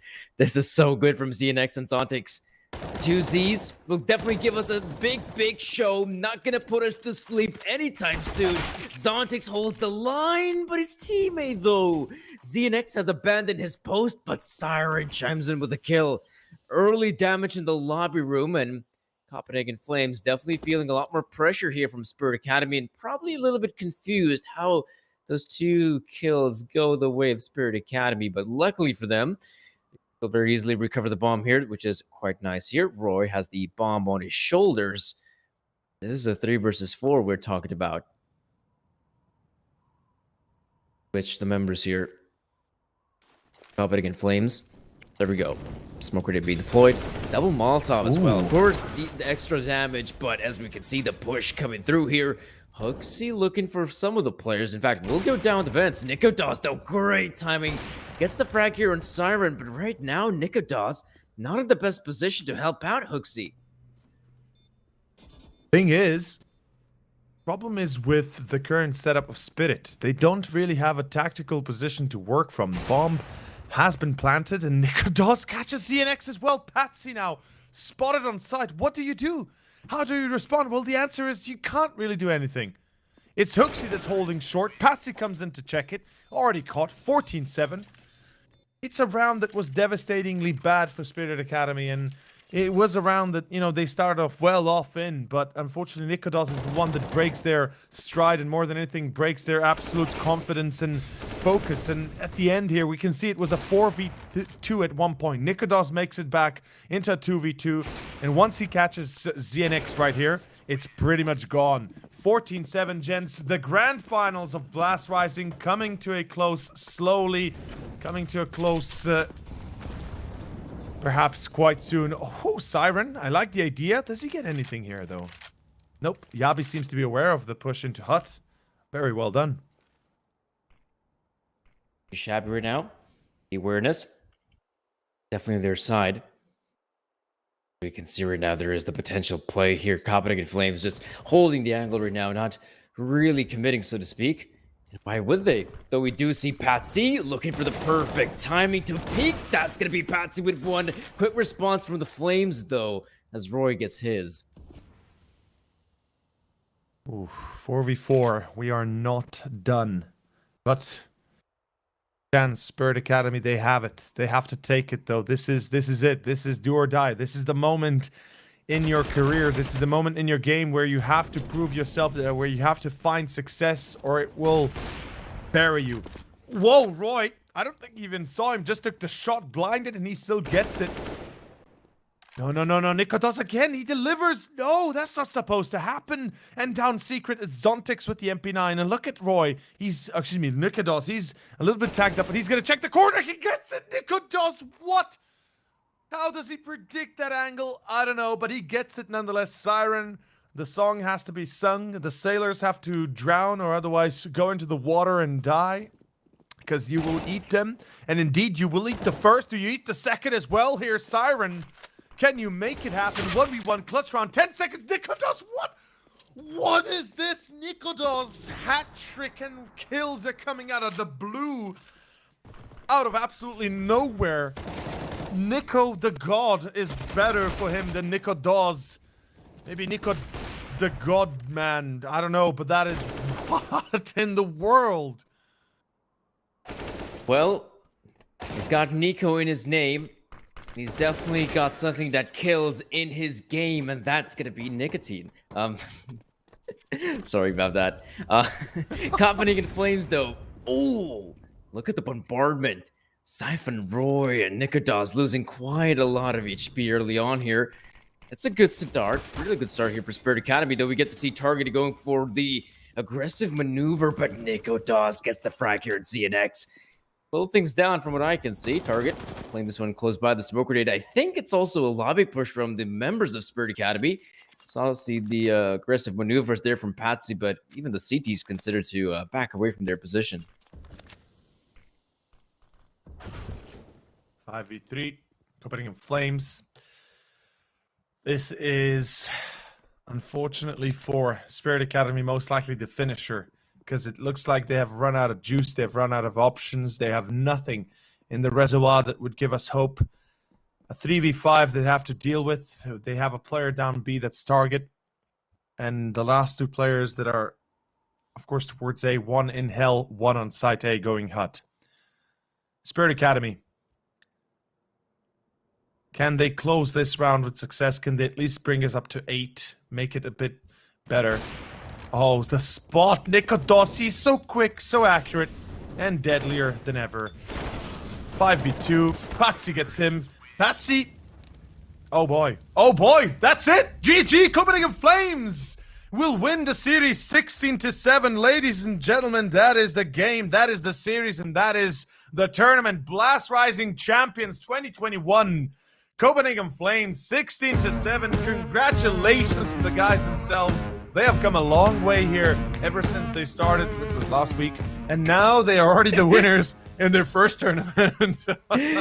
Definitely a long journey, I'll give them that. Copenhagen Flames, absolute stellar performance coming in from their side. Starting things off here at round 16 of the playoffs. This roster in particular, and from there on out, just winning every single best of 3. And here in the grand finals, even though when things do get tough against the squad of Spirit Academy, it's none other than Copenhagen Flames to secure the victory. Congratulations for them. Even though that probably wasn't as easy as they expected, the win still goes their way.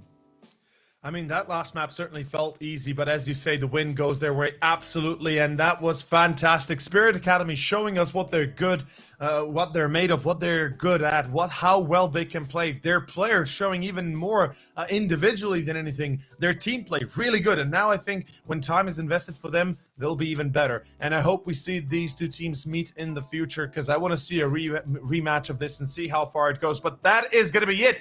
Spirit will be losing, whilst Copenhagen Flames will be your victors. 2021 Blast Rising comes to a conclusion with, of course, Copenhagen Flames finding $15,000 for the prize pool, for the main prize pool for the first place. 10,000, of course, goes to Spirit, which again is not a bad commiseration prize, and 5,000 to the third placed, of course, Young Ninjas, whilst Double Pony unfortunately eliminated without any success. Danny, we have made it through the day, and we are now going to have, of course, Nikodos coming over here to talk to us, to talk with us, and give us a bit of insight as to what was happening here in this best of 3. Yeah, because from what we've seen, this was definitely not an easy victory here for the Danes. They were really struggling at that very first map of the best of three, and they're an overpass, their home turf.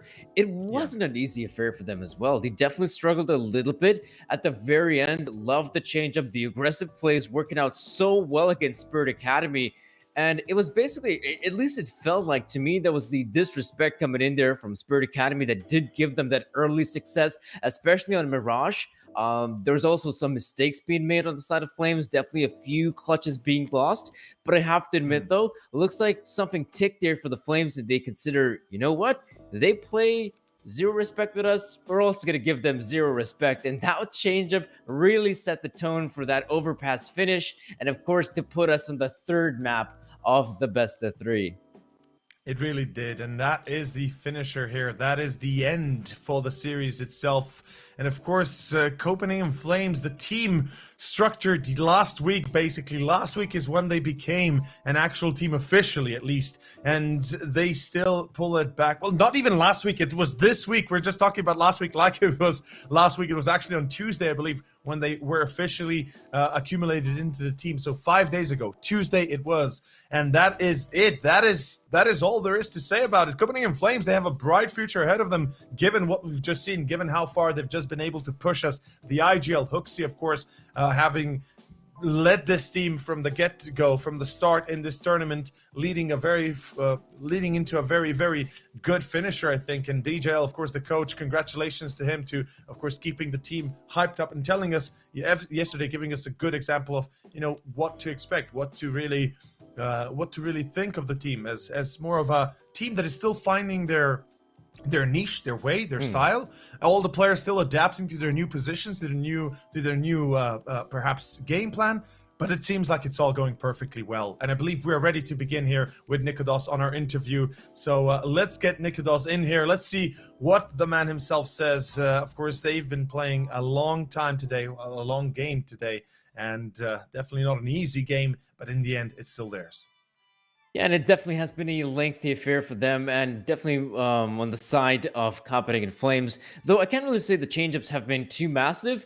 I mean, it's great to see that a guy like Yabby can still very much just anchor the bomb side, just like he did under the guidance of Vasilian. Nikodos still manning the sniper rifle, and of course the veteran player in the form of Roy joining the riflers, and of course Zyphon as well, the fresh pickup here, also doing a fantastic job. Some really great individuals on the side of Copenhagen Flames, and yeah, I mean, right now we just see what they managed to accomplish in a span of just a few days. I mean, managing to win those best of threes, securing the win here in the tournament. You absolutely want to see more from this team. You want to see them succeed. And I also wonder what's going to be their position in the rankings, because obviously they started off this week unranked. And right now they win themselves the best of threes, and they also get themselves a tournament win. So I'm probably putting them somewhere at top 15 at the very least. Oh, not top 15. No. Top 50. You mean top 50, right? Top 50. Yeah. Okay. Top 50. Yeah. For a second, I was like, hold on, Danny. I love you, buddy, but that was a little bit much. That was a bit much. Of course, with that being said, top 50, top 60, I think is a legitimate ranking position for Copenhagen Flames in their current instance. They certainly weren't in the best of position, to begin with.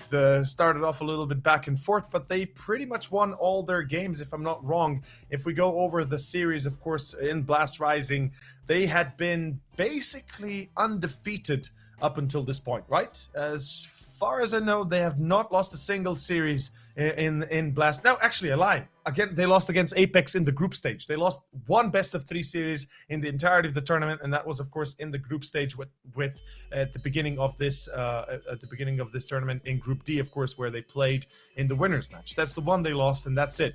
And I believe with that being said, Nikodos is ready to jump up into, actually no, a second later we'll be having him. But yeah, 50-60 seems like a legitimate position to be in. Yeah.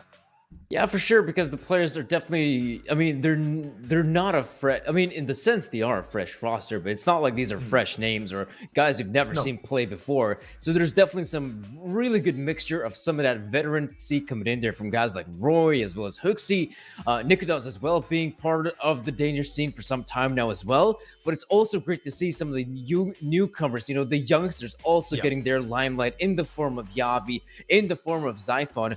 And this is turning out to be a really exciting project. I mean, it's also, I guess you could say, the honeymoon period where right now it's the first week, everything's working out just wonderfully. So it's going to be interesting to see how things pan out here in the nearby future. But of course, we do have Nikodas on the line. So, of course, welcome, Nikodas. Thank you, guys. Hey, first of all, I'll say it off the bat. Congratulations. That was beautiful to watch. Well played. I know it's late. I know you guys are tired, but that was fucking amazing. Sorry for my swearing. Shouldn't have gone that far. Thank you. It means a lot. It feels good for us as well. Don't worry. Yeah, I know that. I'm happy to hear that, man. I'm happy to hear that.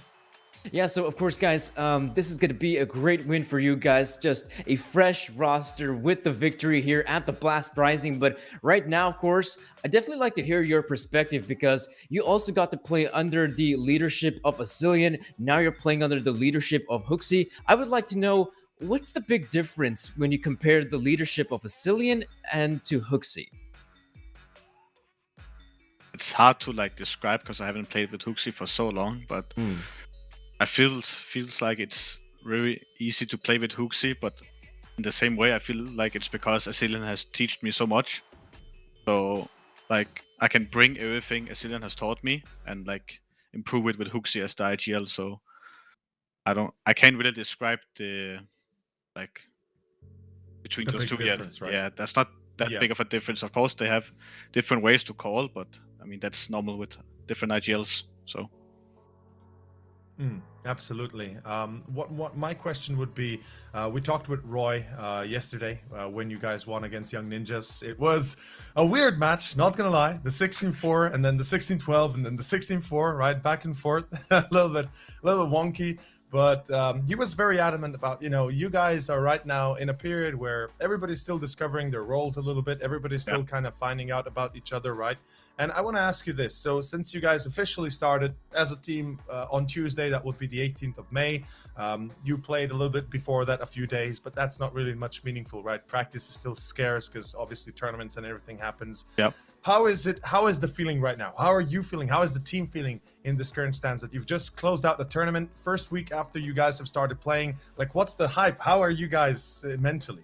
I mean, we're feeling great right now. We were a bit surprised how well we could play compared to how much practice we have had. It was of course we made small mistakes here and there in all the maps, but it was nothing there was no super big mistakes which surprised us a lot. Everyone could remember everything even though we only had 1 hour theory. So it's a great feeling to not fuck up. Yeah, that's a good point. There were not many anti-ecos lost, so that's always a positive. Yeah, that was one of the positives today, especially on the T side of Nuke. We were surprised every time we won one of those rounds pretty clean. So yeah, that feels pretty good. And definitely speaking on those surprises, was there ever a moment in the best of 3 that you guys are playing against Spirit Academy and then you realize, wait a second, these guys are really good? Was there ever this sort of fear that you might end up losing the best of 3? I don't think there was any fear on Mirage.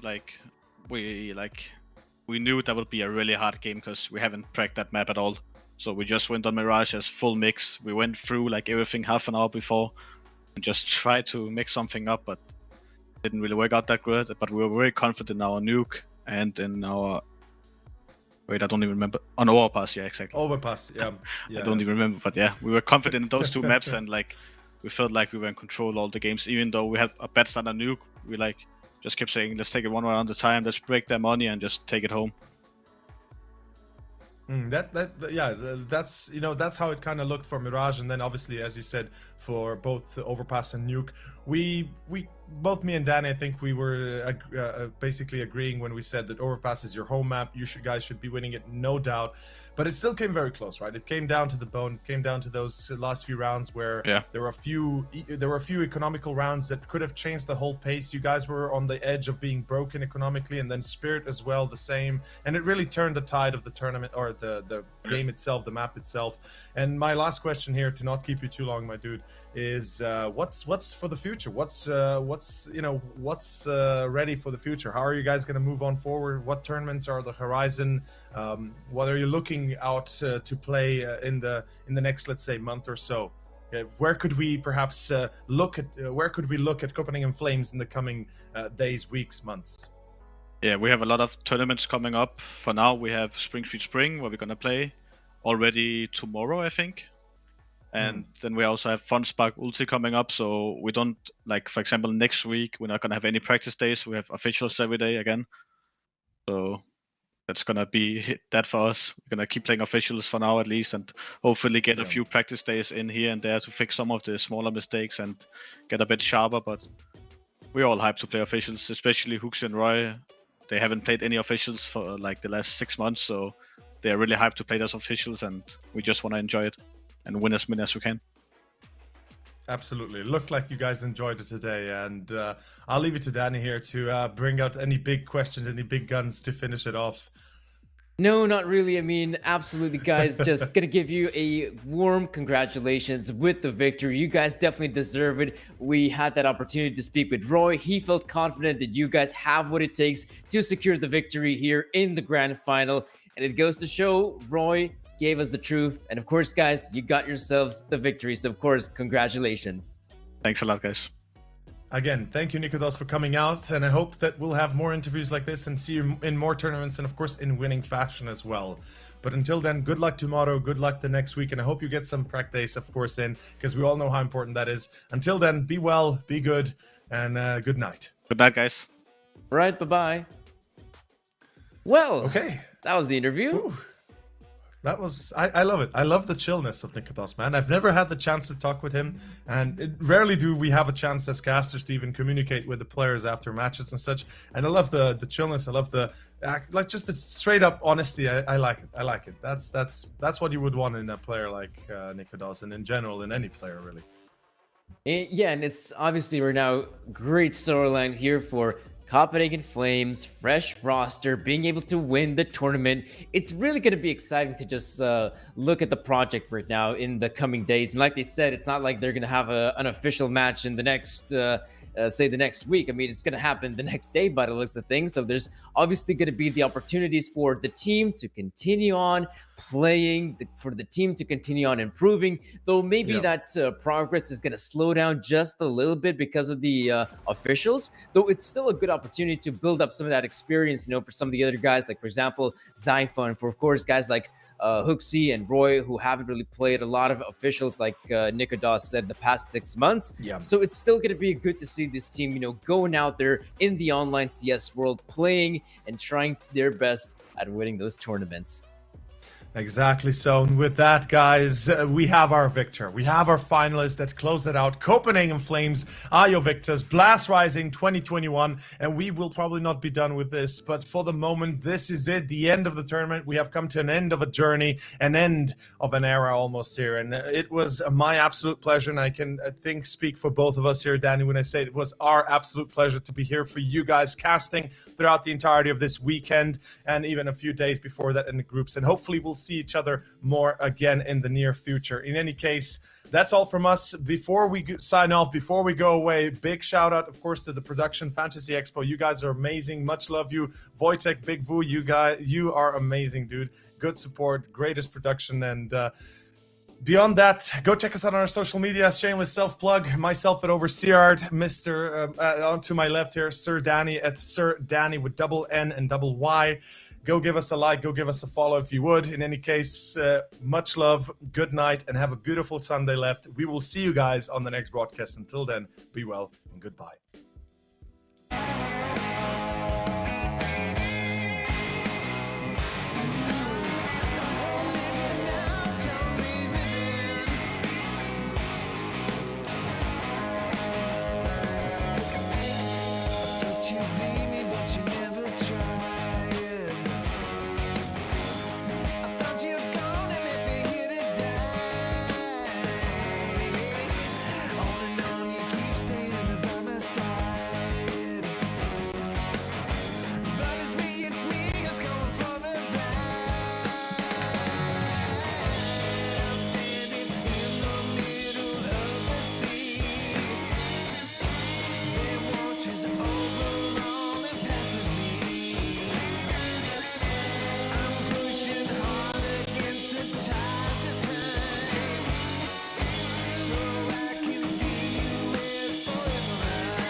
I suffer